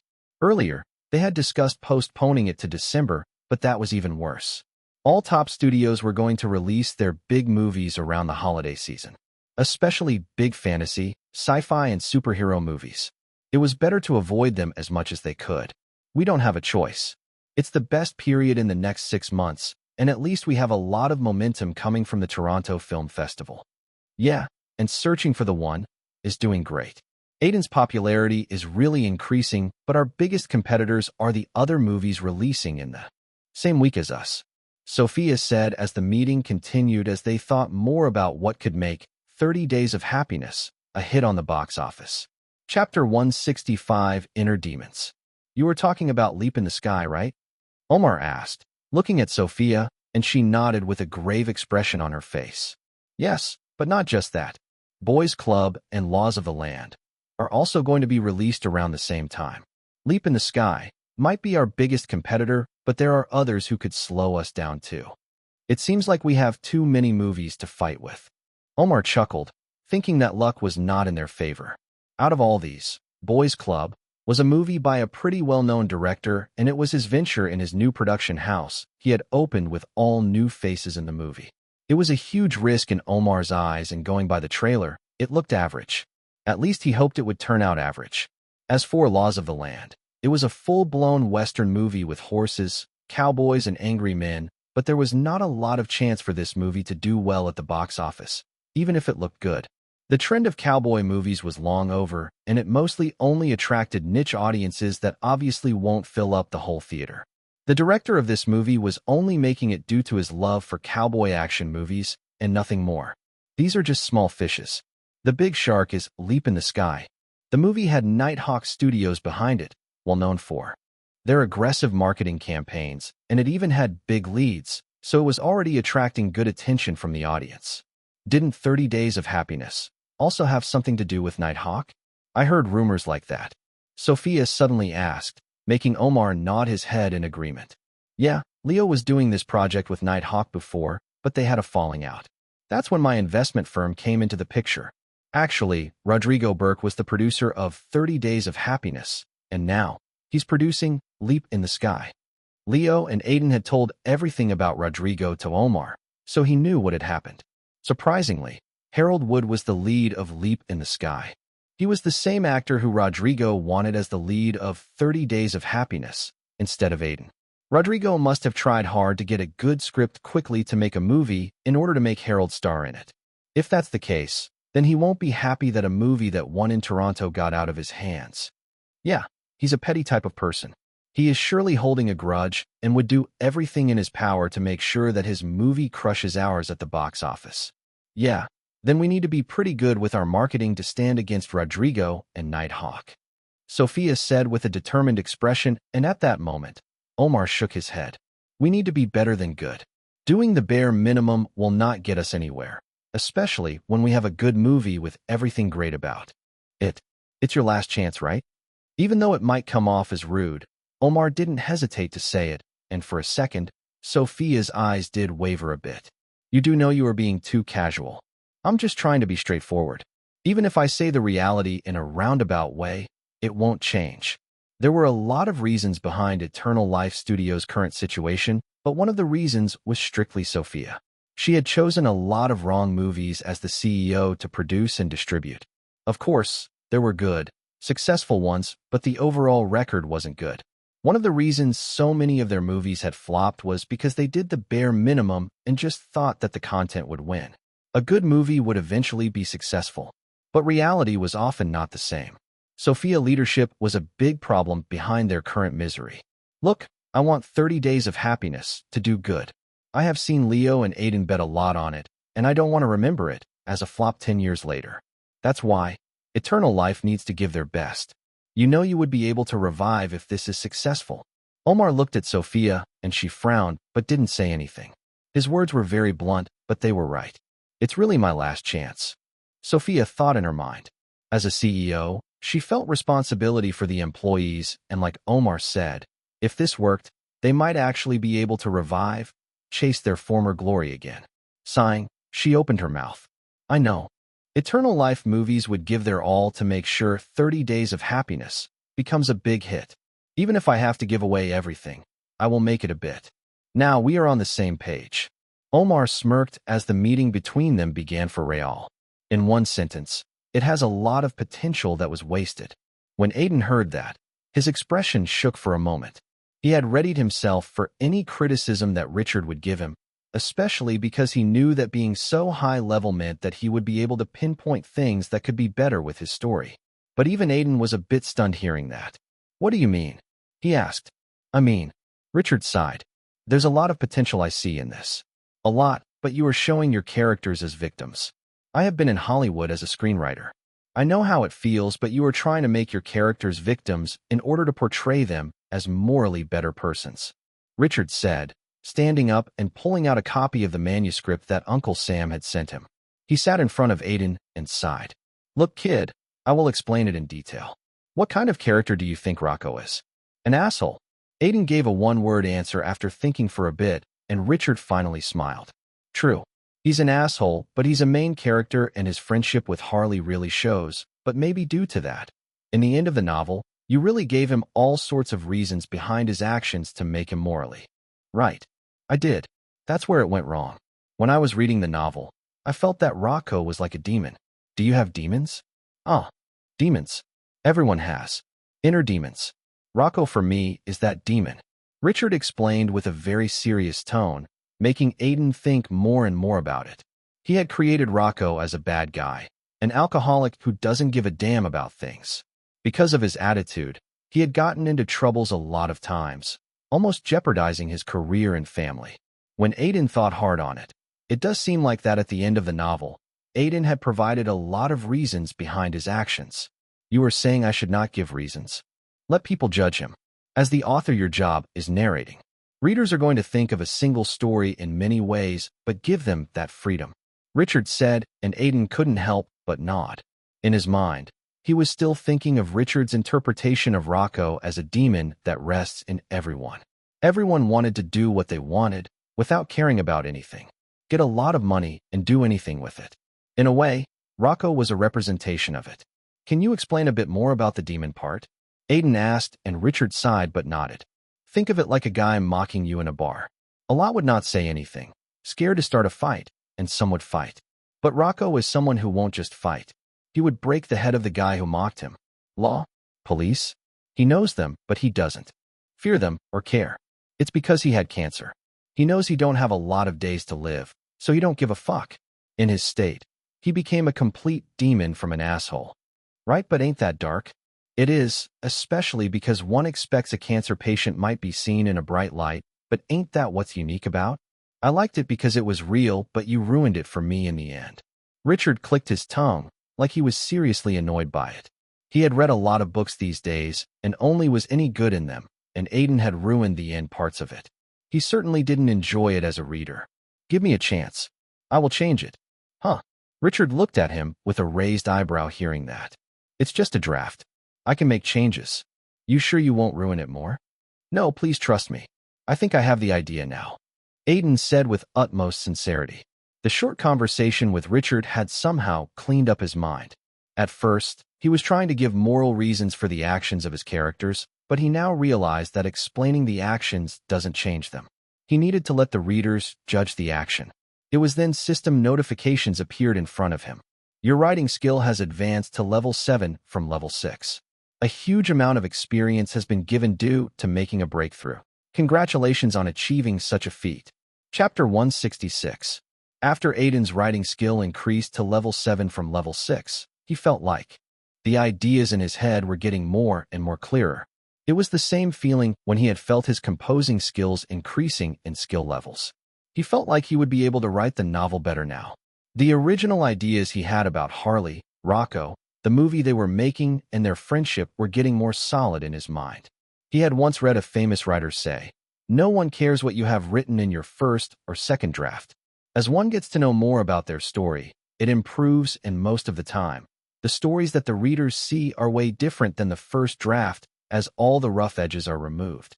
After his skill level increased, Aiden also felt that he was now able to see more of the rough edges. Richard also helped him identify more of the problems with the first draft. Although the old man sounded grumpy most of the time and often looked at Aiden like he had slept with his wife, he was not a bad person and was just trying to help him. Though, He didn't know whether it was because he was thankful to Uncle Sam or because he genuinely liked the core of. Anyway, thanks to him, Aiden was able to increase his skill levels. The conversation with Richard really helped him a lot, and at the same time, he understood that someone with a level as high as 9 would surely see a bit differently than him. He knew that for casual readers like Uncle Sam, all these won't be a big problem, and they would still be able to enjoy the core values of the movie and be invested in Harley's journey. But making modifications in the manuscript was undoubtedly increasing its quality. That's why, over the next 3 days, he worked hard to go through the draft again and again to remove and add things that could make the story better. I have given too many lines to Harley's ex-wife. I need to change it and make sure that she's just a small character who loves Harley but can't be with him. I need to show the connection and conflict she feels towards Harley. Maxwell needs more scenes.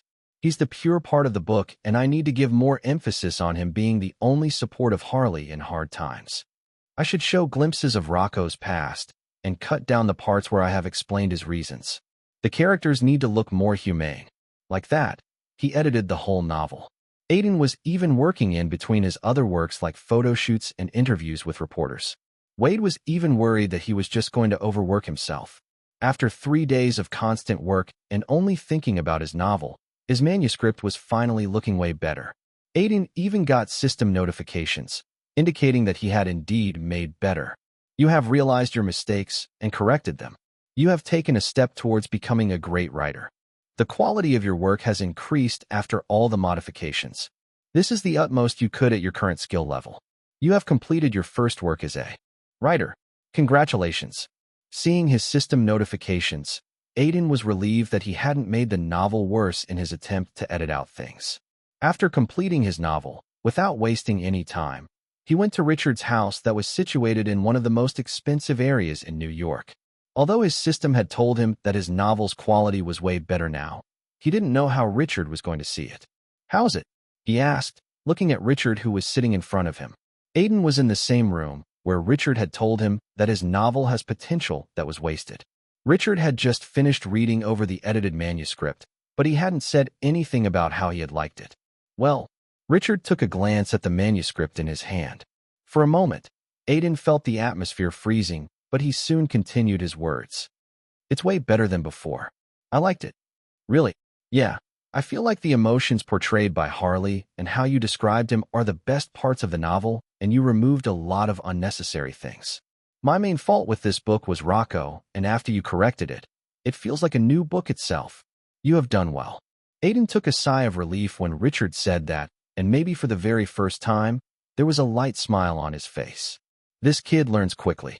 When he had first heard from Uncle Sam, Richard wasn't expecting anything good. He was a veteran writer and a big part of the writing community in New York, and none of them liked any type of celebs getting into writing. For them, it was just an insult as the books by celebs sell not because of the quality but the name associated with the book. It was a harsh reality.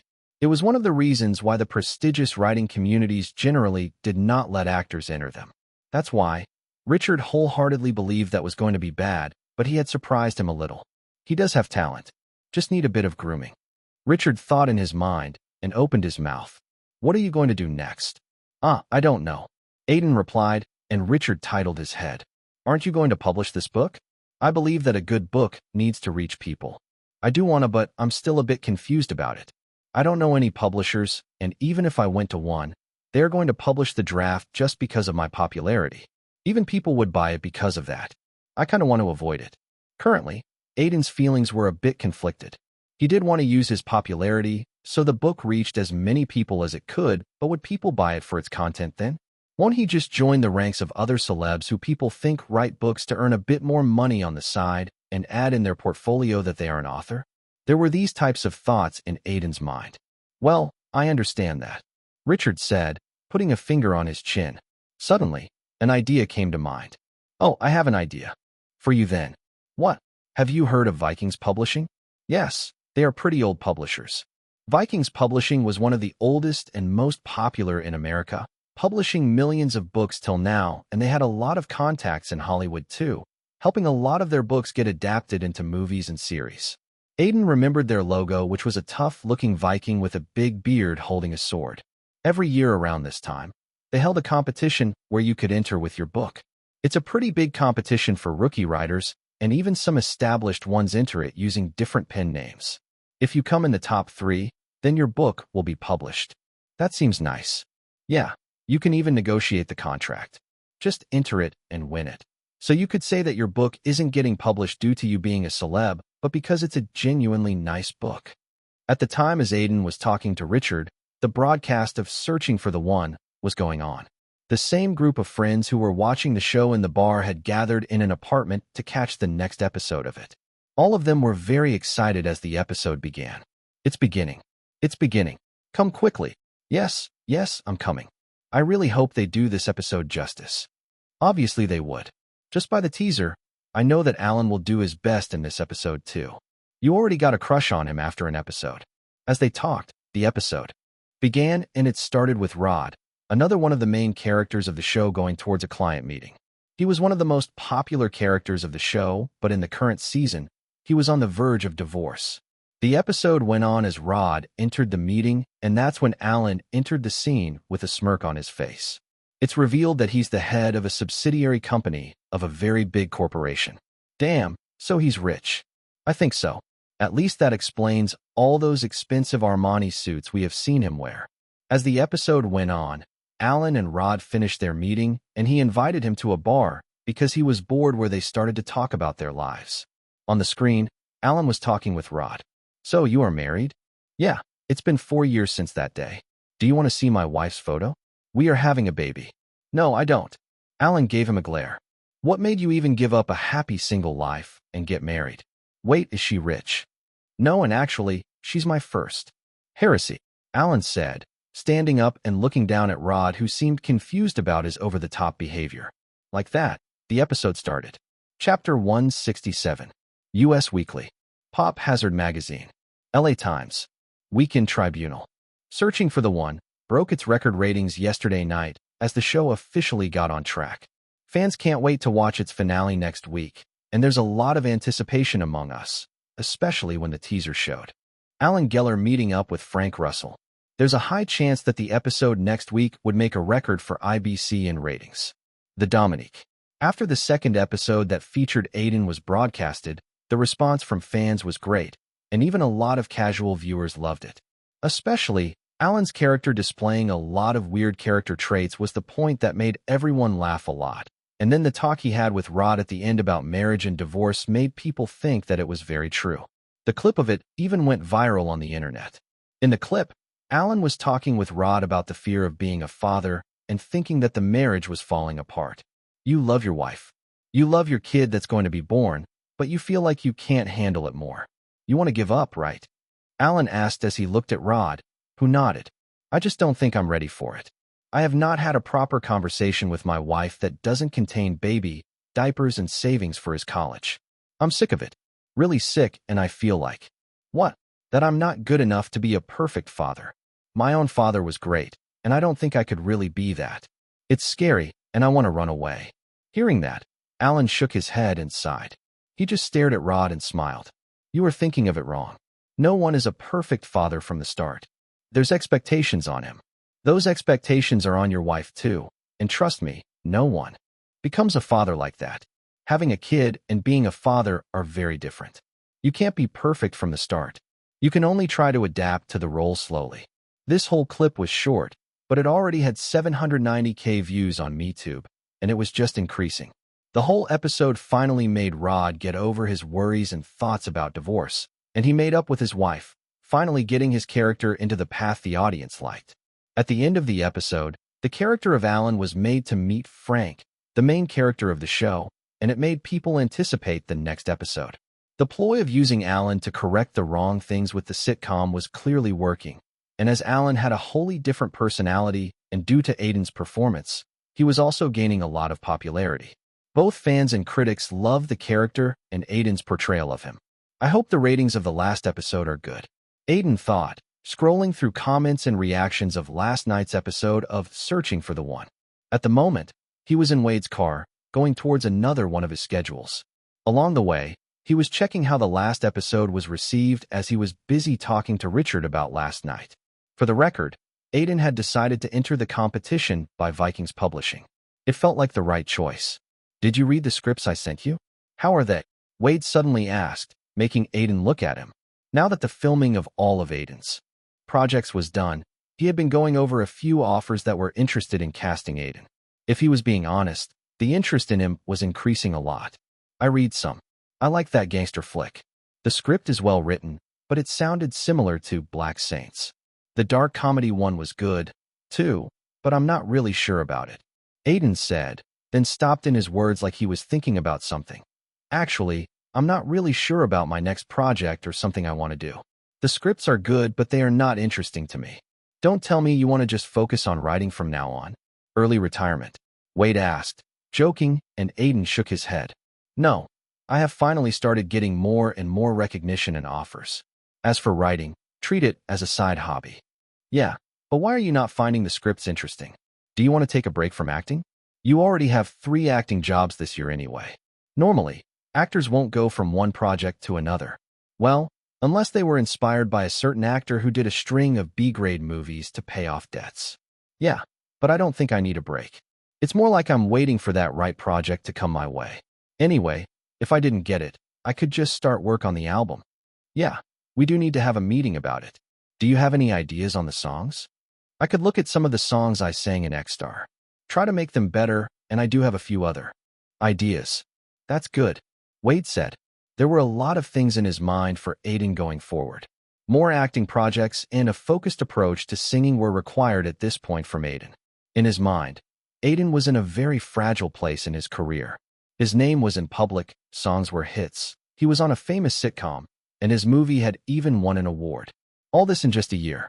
Many in the industry thought that this was Aiden's peak, and they weren't wrong either. In the past, a lot of musicians and actors had years like these when they had given hits after hits, but after that, they were never able to emulate them again. Wade wanted Aiden to go even higher. Currently, in the industry, many were thinking of Aiden as one of the few good rookie actors, those who were between the age of 20 to 30 and were new to the industry, but were giving top performances.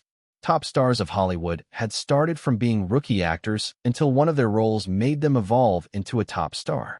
These roles were sometimes commercial and sometimes artsy. Anyway, take it easy. He looked at Aiden. We need to take it step by step. Not to mention, we have already climbed a lot of steps this year. In my calculations, anything else is a bonus. I guess so. Aiden smiled before remembering something and asking, by the way, how is the work going on for? We are here. As Aiden was speaking, Wade suddenly stopped the car, interrupting Aiden's words. Aiden looked toward the tall building that the car had stopped in front of. It was the office of one of the top entertainment magazines in America, Hollywood Weekly. It was the same magazine that had taken his interview during the shooting of Blank Saints. Today, Aiden was here to have a photo shoot and interview. Ms. Huff, Aiden Silvereye is here. He's currently going through the photo shoot. Catherine Huff raised her head from the pile of documents to look at her assistant before giving a nod. Okay, I will go see him, she said, and the assistant left the office. Standing up, Catherine took a deep breath. She was a senior reporter in Hollywood Weekly and had already interviewed a lot of celebs before. So much so that she was too used to it. But today she felt a bit nervous. It even made her feel like she was back to her days of being a new reporter. It's fine. I can do this. But I really wonder how he is as a person. She thought in her mind as she left her office and walked through the hallway to reach the studio room where the photo shoot was happening. To other employees passing her by, she seemed very normal. Red hair, a stern face, and an almost perfect figure, making people wonder about her real age.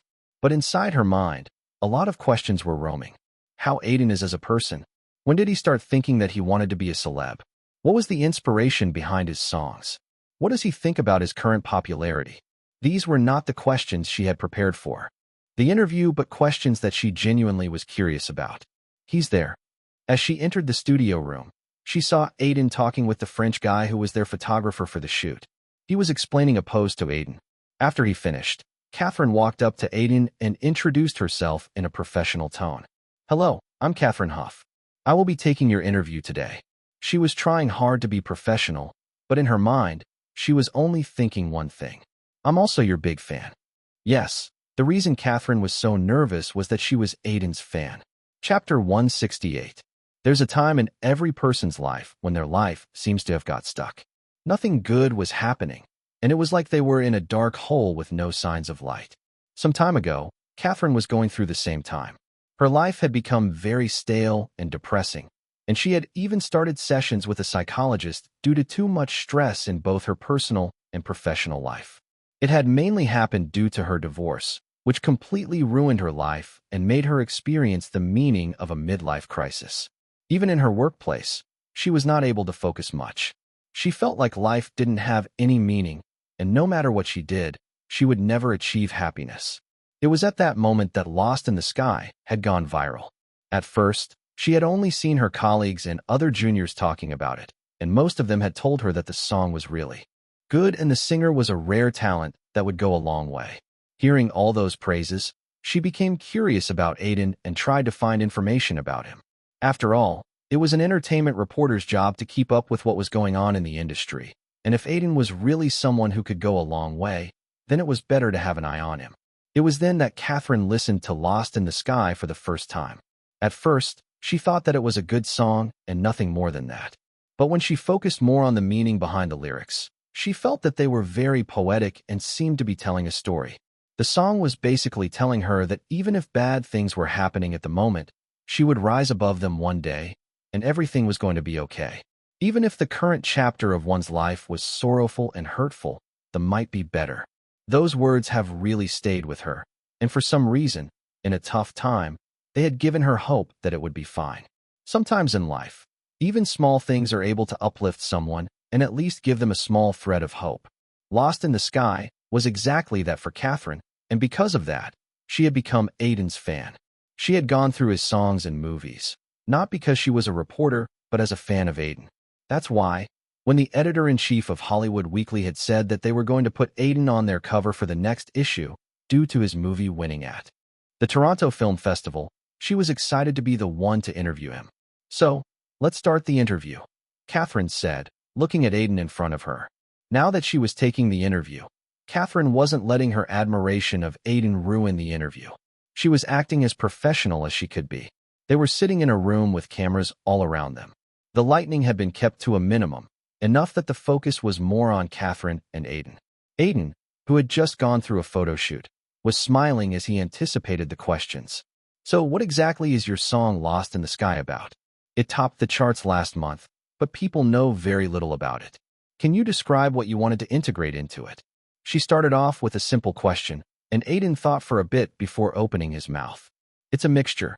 When I was making it, it wasn't easy because I wanted the song to be filled with the thoughts of a guy who is lonely, so the first part of it is just questions that many people would have at some point in their life. Then the chorus. Like that. The interview continued as Aiden tried hard to answer every question. Before coming here, Wade had already given him a brief of what sort of questions he would face. He had also looked up Catherine's earlier interviews and had found that she wasn't a provocative reporter, though there were still some sensitive questions, like what he thought about his songs doing better than other established singers and what he thought when his movie beat the movies of veteran directors at the Toronto Film Festival. There were also questions like his thoughts about the current state of Hollywood and the rise of franchise movies and superhero cinematic universes. She also asked about 30 Days of Happiness, releasing on theater, and how he thought it would fare at the box office. In the end, there was even a question related to his personal life. Everyone believes that you came all the way from India and made a name for yourself, but didn't your uncle used to own a studio? Was it not easier for you because of that? Wade, who was standing beside a camera, gave Aiden a worried look hearing that question. My uncle had a studio a long time ago. He's mostly retired now, and the studio closed down, Aiden said, not showing any emotions on his face. As Uncle Sam worked in Hollywood before, Aiden knew that sooner or later, his name was going to start being related to him. Until now, it hadn't happened just because Aiden's popularity wasn't a lot. That's why he had already prepared for it in advance. Does that mean you didn't take his help to get roles? No, not really. As I said, my uncle is retired. My agent helped me get the role in Black Saints. And as for my debut movie, Shadows of War, a friend told me about the movie and said to audition. That's how I made my debut, Aiden said, trying to be as clear as he could. If he didn't really explain himself, People were surely going to think that his connections had played a big part in him getting roles. Though, even if people believed that he didn't feel like his popularity would have an effect. After all, his struggle was something that most people who followed him had seen. At most, people would think that he was trying to achieve everything on his own and not use the connections his family had, giving him a much better reputation. In the past, there had actually been cases like that. Okay, let's get to another question. Fortunately, Catherine didn't hang on to it for longer, and Wade took a sigh of relief. They continued on with the interview like this. After more than an hour, the interview finally ended, and Aiden sighed inwardly. I thought I would mess up so many times. Thinking that he put a hand on his chest. It was one of the most detailed interviews he ever had, with Catherine asking all sorts of questions, both about him as a person and his work life. That was a nice interview. You did well, Catherine said, walking up to him with a smile. Thanks. Can you please give me your autograph? She suddenly asked, and Aiden finally noticed the signature board in her hands.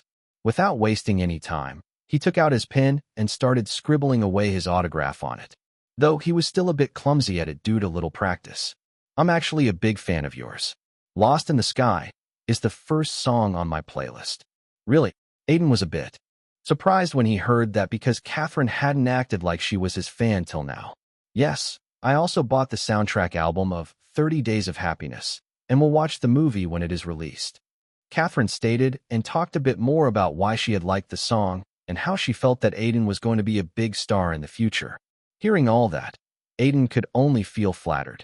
In the end, Catherine took out her business card and passed it to Aiden. He saw that there were 2 phone numbers written on it. One looked to be a personal number. This is my business card in case you need me for something. I want to be in contact as my instincts say good things about you. So, if you have any job as a reporter, don't hesitate to call me. There's also my personal number on it in case my other one is busy. She smiled before adding, you could also call me if you just want to grab some drinks. After saying that, Catherine left, and Aiden was only left thinking of one thing. She was surely hitting on me. In a conference room, a man with white beard and an angry look on his face was shouting at the employees gathered in front of him. We need to get everything right. We can't expect others to go easy on us, so we need to crush them from the start. I need every couple out there to go and see Leap in the Sky. Try to use Harold's popularity anyhow and get me a good plan that doesn't seem generic. The man was Rodrigo Burke, the producer of Leap in the Sky, and also the same person who had fallen out with Leo. Currently, he was in the middle of a marketing meeting for the movie. We need to target all the couples. We are lucky that no big movies are releasing next to us, and we have the capability to crush the smaller ones, especially 30 Days of Happiness. He shouted, and one of the employees raised his head with a bit of fear on his face. Sir, why 30 Days of Happiness? There are other movies releasing at the same time too. That movie would surely get a niche audience interested in him. I don't care about it. I just want that movie to flop. Chapter 169. I'm telling you, divorced women are something different. Especially the ones who are recently divorced. They are trying to enter the free market again, and most of them aren't even looking for a relationship. They just want to let off some steam. You seem to have a lot of experience in it. You bet. At your age, I wasn't just fooling around. I was studying for the agent exam, but it was pretty stressful, so whenever I will get a chance, I will go to a bar and try to find a divorced woman to release some stress. Wade said like he was reminiscing about his past. For the record, the agent exam was a special qualification test for people who wanted to work as an agent in Hollywood, taken by the guilds. A/N. Agent exam is something I came up with for both MHS and Versus. So, it doesn't exist in real life. How do you even know if a woman is divorced? Experience. Wade shrugged and Aiden shook his head, not wanting to hear about his agent's playboy lifestyle. They have started this conversation just because Wade had seen Catherine giving Aiden her business card. When he had heard she had hit on him, he had started to talk about his adventures with divorced women. Anyway, we are here, Wade said, pointing at a door as they stopped. Let's go in. We are a bit late, Aiden said, and Wade opened the door, revealing a conference room filled with people. They were currently in the building of Eternal Life Movies to attend the marketing meeting for 30 Days of Happiness. Omar apparently wanted Aiden to attend the meeting. Sorry, we are a bit late, Wade said, and Omar turned to look at them. Besides him, a woman that Aiden recognized as Sophia Spencer, the CEO of Eternal Life Movies, was sitting. He had met her once during the Toronto Film Festival. "It's fine. We are just starting." Both Aiden and Wade sat down, and a brawny-looking guy with a calm expression stood up to talk about the plans they have made to market the movie. A female employee next to Aiden told him that he was the marketing head. "Let's start the meeting now. I would give a brief as to how things are going." Saying that, the marketing head gave a detailed explanation on the ways they were promoting the movie. From posters on social media sites to billboards, Eternal Life Movie was trying their best to make people aware of the fact that a good rom-com was going to release soon. At the same time, they were trying to sell the movie by focusing more on the fact that it won an award in the Toronto Film Festival. As the trailer was cheerful and the album was a big hit, it was working too. For the record, the trailer, which was released 2 weeks ago, already had 5 million views. It was a good amount no matter how one sees it. Eternal Life Movies was even in talks with talk shows and other reality TV shows like Good Morning America and Family Fight for the cast to appear there to promote, but they didn't have a lot of success there. But even without it, the movie was getting a lot of interest, especially from teens and young adults. Aiden's new image as a playboy due to the sitcom was also working in favor of the movie. The studio had really invested their all in the movie as they desperately wanted it to be a hit. The problem was their competition, particularly Leap in the Sky, from Nighthawk Studios.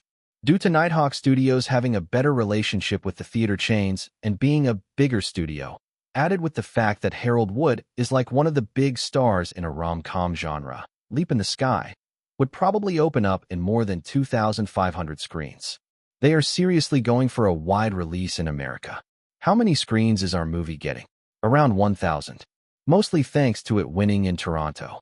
A silence engulfed the room when people heard that. Compared to Leap in the Sky, they were getting way fewer screens. It was a very big worry, as that means that even with a better occupancy rate, 30 Days of Happiness might not even earn half of Leap in the Sky. But the bad part hadn't ended here. And as Harold Wood is more established, the talk shows and reality TV shows are more likely to ask him to come on it. His chemistry with the female lead had also been praised a lot, so he might go on those dating shows with her according to rumors. A lot of kids watch it, the marketing head said, and a male employee raised his eyebrow. With Aiden's current popularity, I'm pretty sure talk shows won't reject him appearing. A few people glanced at Aiden. Yeah, you are right, but the interest in them going with Harold is way more. Though, it would be easy to send Aiden to singing shows. Those would be pretty open to Aiden appearing on it. Anyway, if you have any ideas, you all could pitch in. Like that, the meeting went on with people trying to chip in a few ideas to promote the movie way more. There was no solution to the problems of them getting allocated less screens, so they could only focus more on getting as many people interested in the movie as they could. I don't really think these ideas are really going to work. They are too generic. Marketing a movie is really not something easy these days. Most of the things have already been done, so it really needs something that could pique people's interest. Aiden thought in his mind, seeing people talk about different ideas in front of him. At that moment, an idea struck his mind. He thought about it for a second before deciding that it was not bad. "I think I have an idea," he said, and everyone looked at him, wondering what idea he had. Omar looked at him with interest. "What? Let me explain." After the marketing meeting ended, Aiden didn't really have time to rest, as in the evening, a special event was taking place. The season finale of Searching for the One was going to be broadcasted.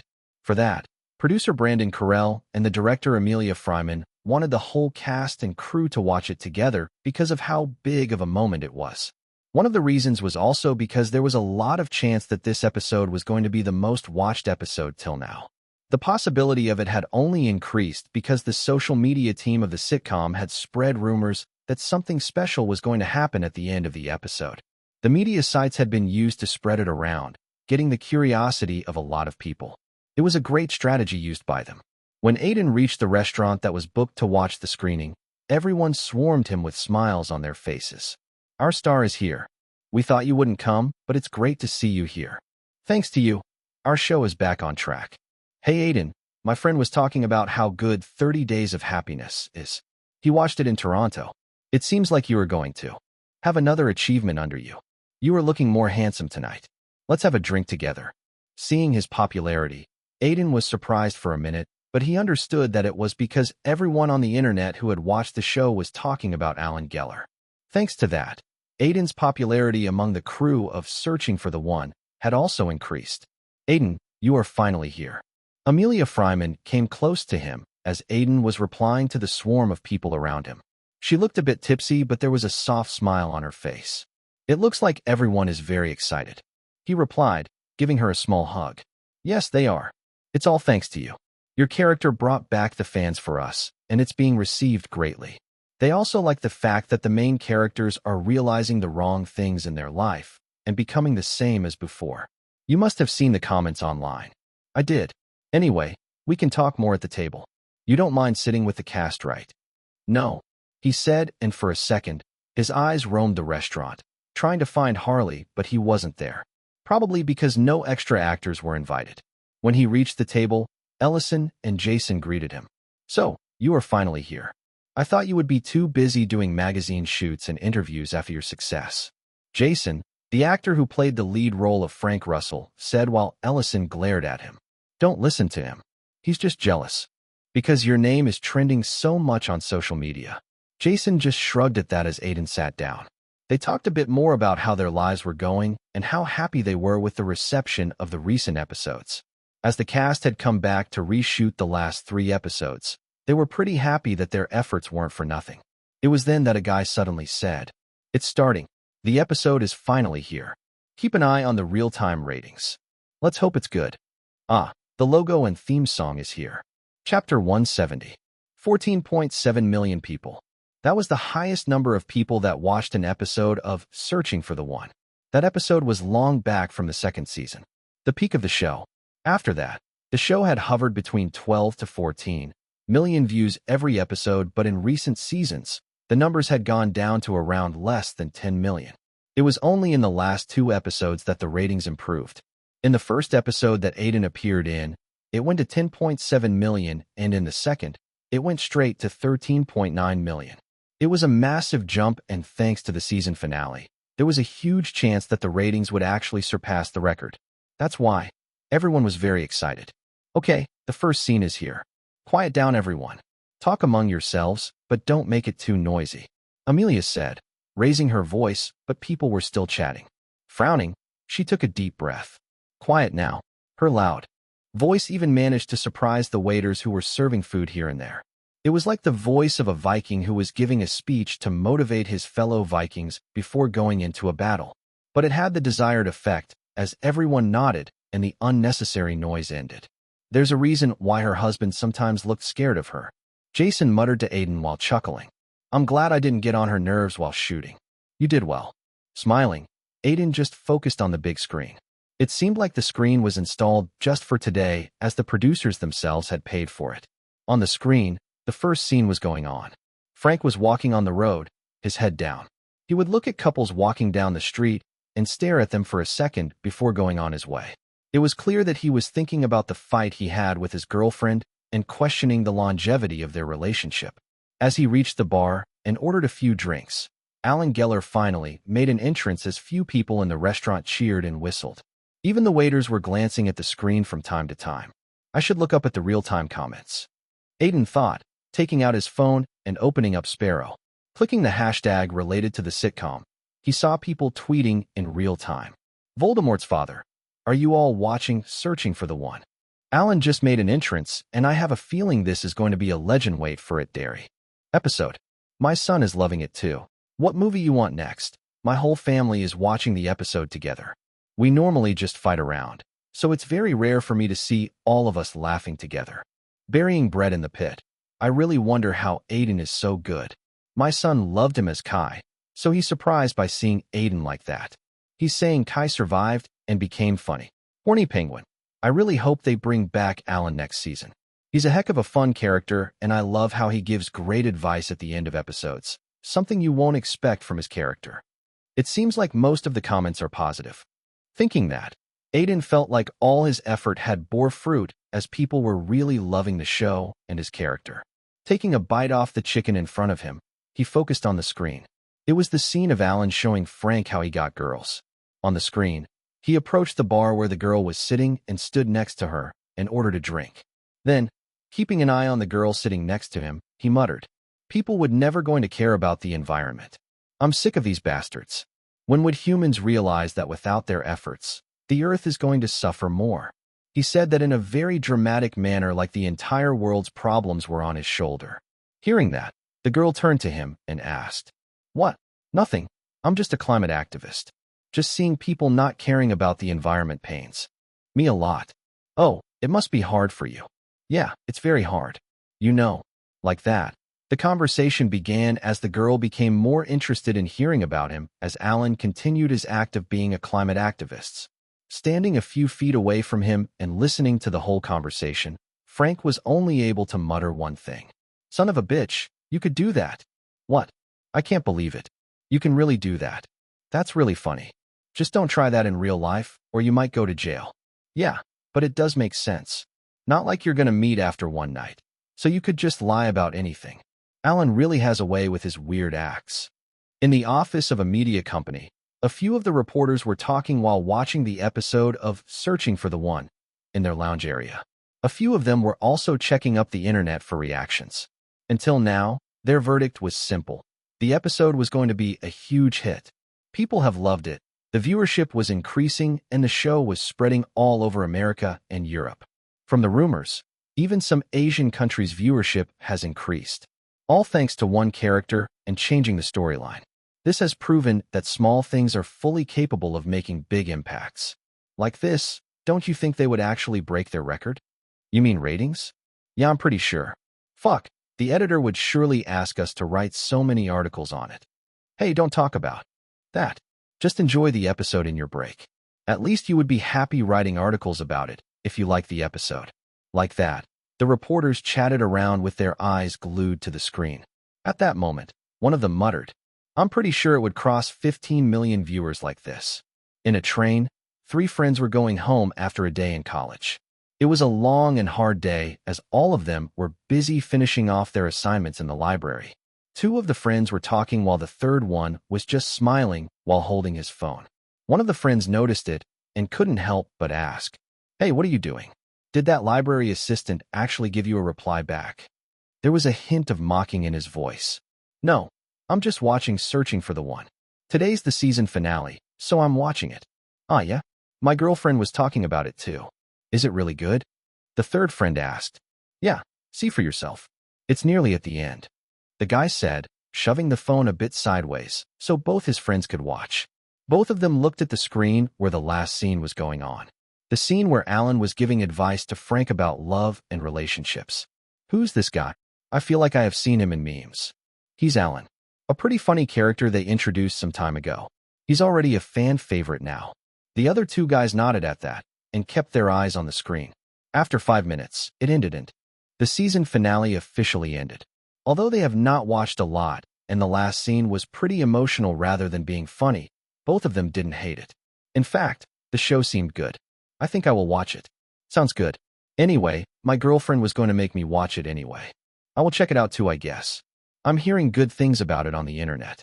Hearing that, the guy smiled. It was a different feeling when your friends were interested in the same show as you. Leaning against the seat, he said, "You all should definitely check it out. Anyway, I hope they get a solo series for Alan. I would pay anything to watch it. The show's reactions are great. Fans love the ending. A lot of them are saying that on the internet.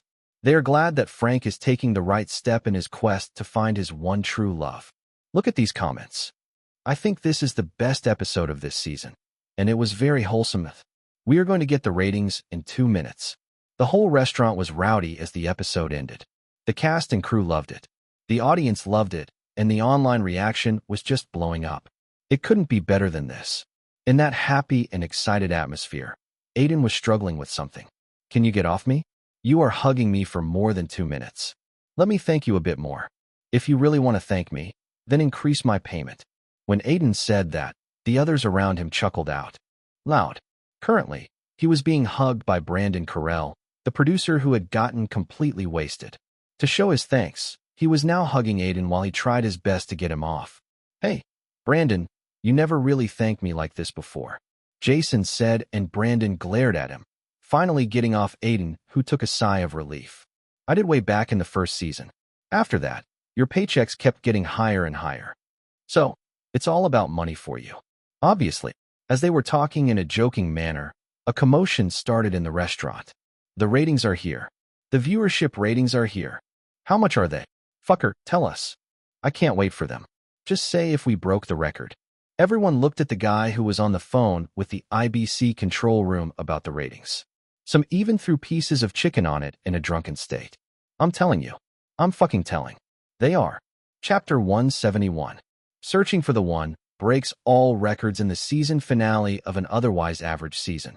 They end up on a high note and are expected to take a break before getting on with the shooting of the next season.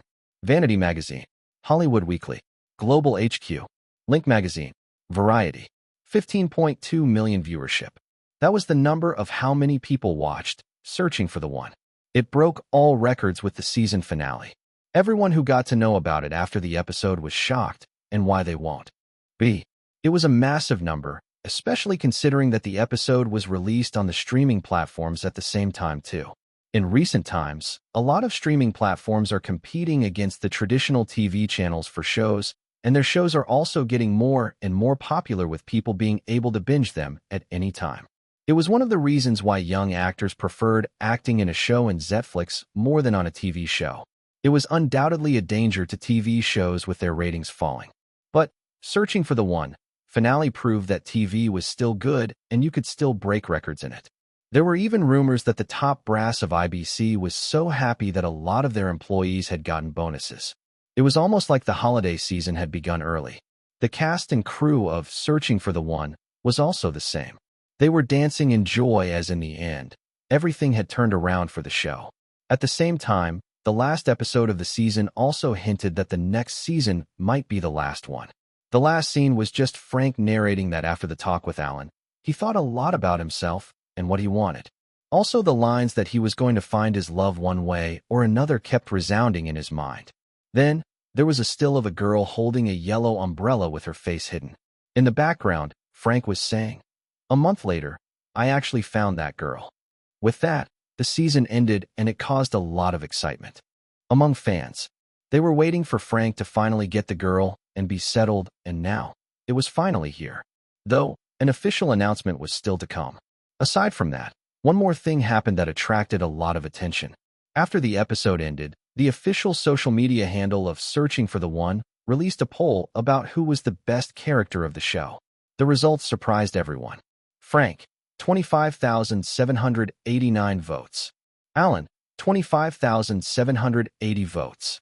Hazel, 22,124 votes. Alan came second on the poll and nearly uprooted Frank from the first place as the difference between them was two less, only 9 votes. This was enough for people to know about Alan's popularity in the show from his appearance in just 3 episodes. He had nearly beaten up the main character while having way less appearances than him. It also made the fans wonder whether Alan would be in the next season. By all means, he should be, as no one knew how the reaction would be without him. A lot of people even requested IBC to get him on the show permanently, but nothing was confirmed about it. Another good news was that Aiden got a lot of experience from the finale being such a big hit. It became the final push that he needed. Everyone is in awe of your charisma. The level of the skill charisma has risen. People are more likely to be attracted to you. You have gained a lot of experience. Your character, Alan Geller, is slowly becoming an iconic character in the minds of people.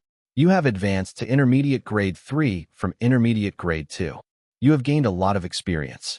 The skill immersion is becoming more impactful. He had finally leveled up his acting, and now, both his main skills were on the same level. Even with the massive success of Searching for the One, Aiden didn't celebrate a lot as the marketing of his movie was also going on at the same time. He could only celebrate after the movie had been released. Before that, there was no time to waste. In the marketing meeting that he had ended, his idea was liked a lot by the employees present there. There was a bit of rejection, but both Sophia and Omar thought that it was a good thing. So they agreed. Do you really think it would go well? This is one of the busiest streets in New York, and it's filled with street performers. I know, wait. I live in New York. I'm just worried as the season finale of Searching for the One ended only yesterday, and your popularity is sky high currently. At his words, a guy with messy black hair who was sitting on the back replied, "Yeah, he's still trending all over Sparrow. I was checking up on it today, and you are getting a lot of female followers. Yeah, girls love him. A woman sitting next to the guy chuckled, giving Aiden a teasing look. Currently, they were in a van and both of them were a part of a camera crew that was traveling with them. I did get 200K more followers after appearing on the show, Aiden thought. His Skygram and Sparrow followers were close to breaking the 2 million mark. His MeTube channel had already crossed 2.7 million subs after Lost in the Sky was uploaded on it. Anyway, just follow me. Aiden said, remember that if it's successful, there's a lot of chances it will go viral. We need that marketing for the movie. Okay, I would just stand close to you for protection, Wade said, and Aiden nodded, having no qualms about it. These days, people were swarming him a lot even if he would just go out for a walk or to a convenience store. So, appearing in a public place filled with people could easily turn ugly. Hopefully, it will all go well. He thought in his mind and got out of the van. As a producer, there would be a lot of projects that would interest you. What made you go for Leap in the Sky, out of all of them? Was there anything special you saw in it? Rodrigo smiled when he heard the question from the male interviewer. He took a while to think of a proper answer and opened his mouth. There were a lot of things. The story of not giving up resonated with me a lot. The main characters and how it all comes together really made me think that this is what people would love to see in cinemas. Saying that, he turned to glance at Harold Wood. Moreover, when Harold came on board for the project, it was more or less decided that I would go with it. Harold just smiled in response to that, as the interview continued. The next question was asked from the female lead of the movie who was sitting besides Harold.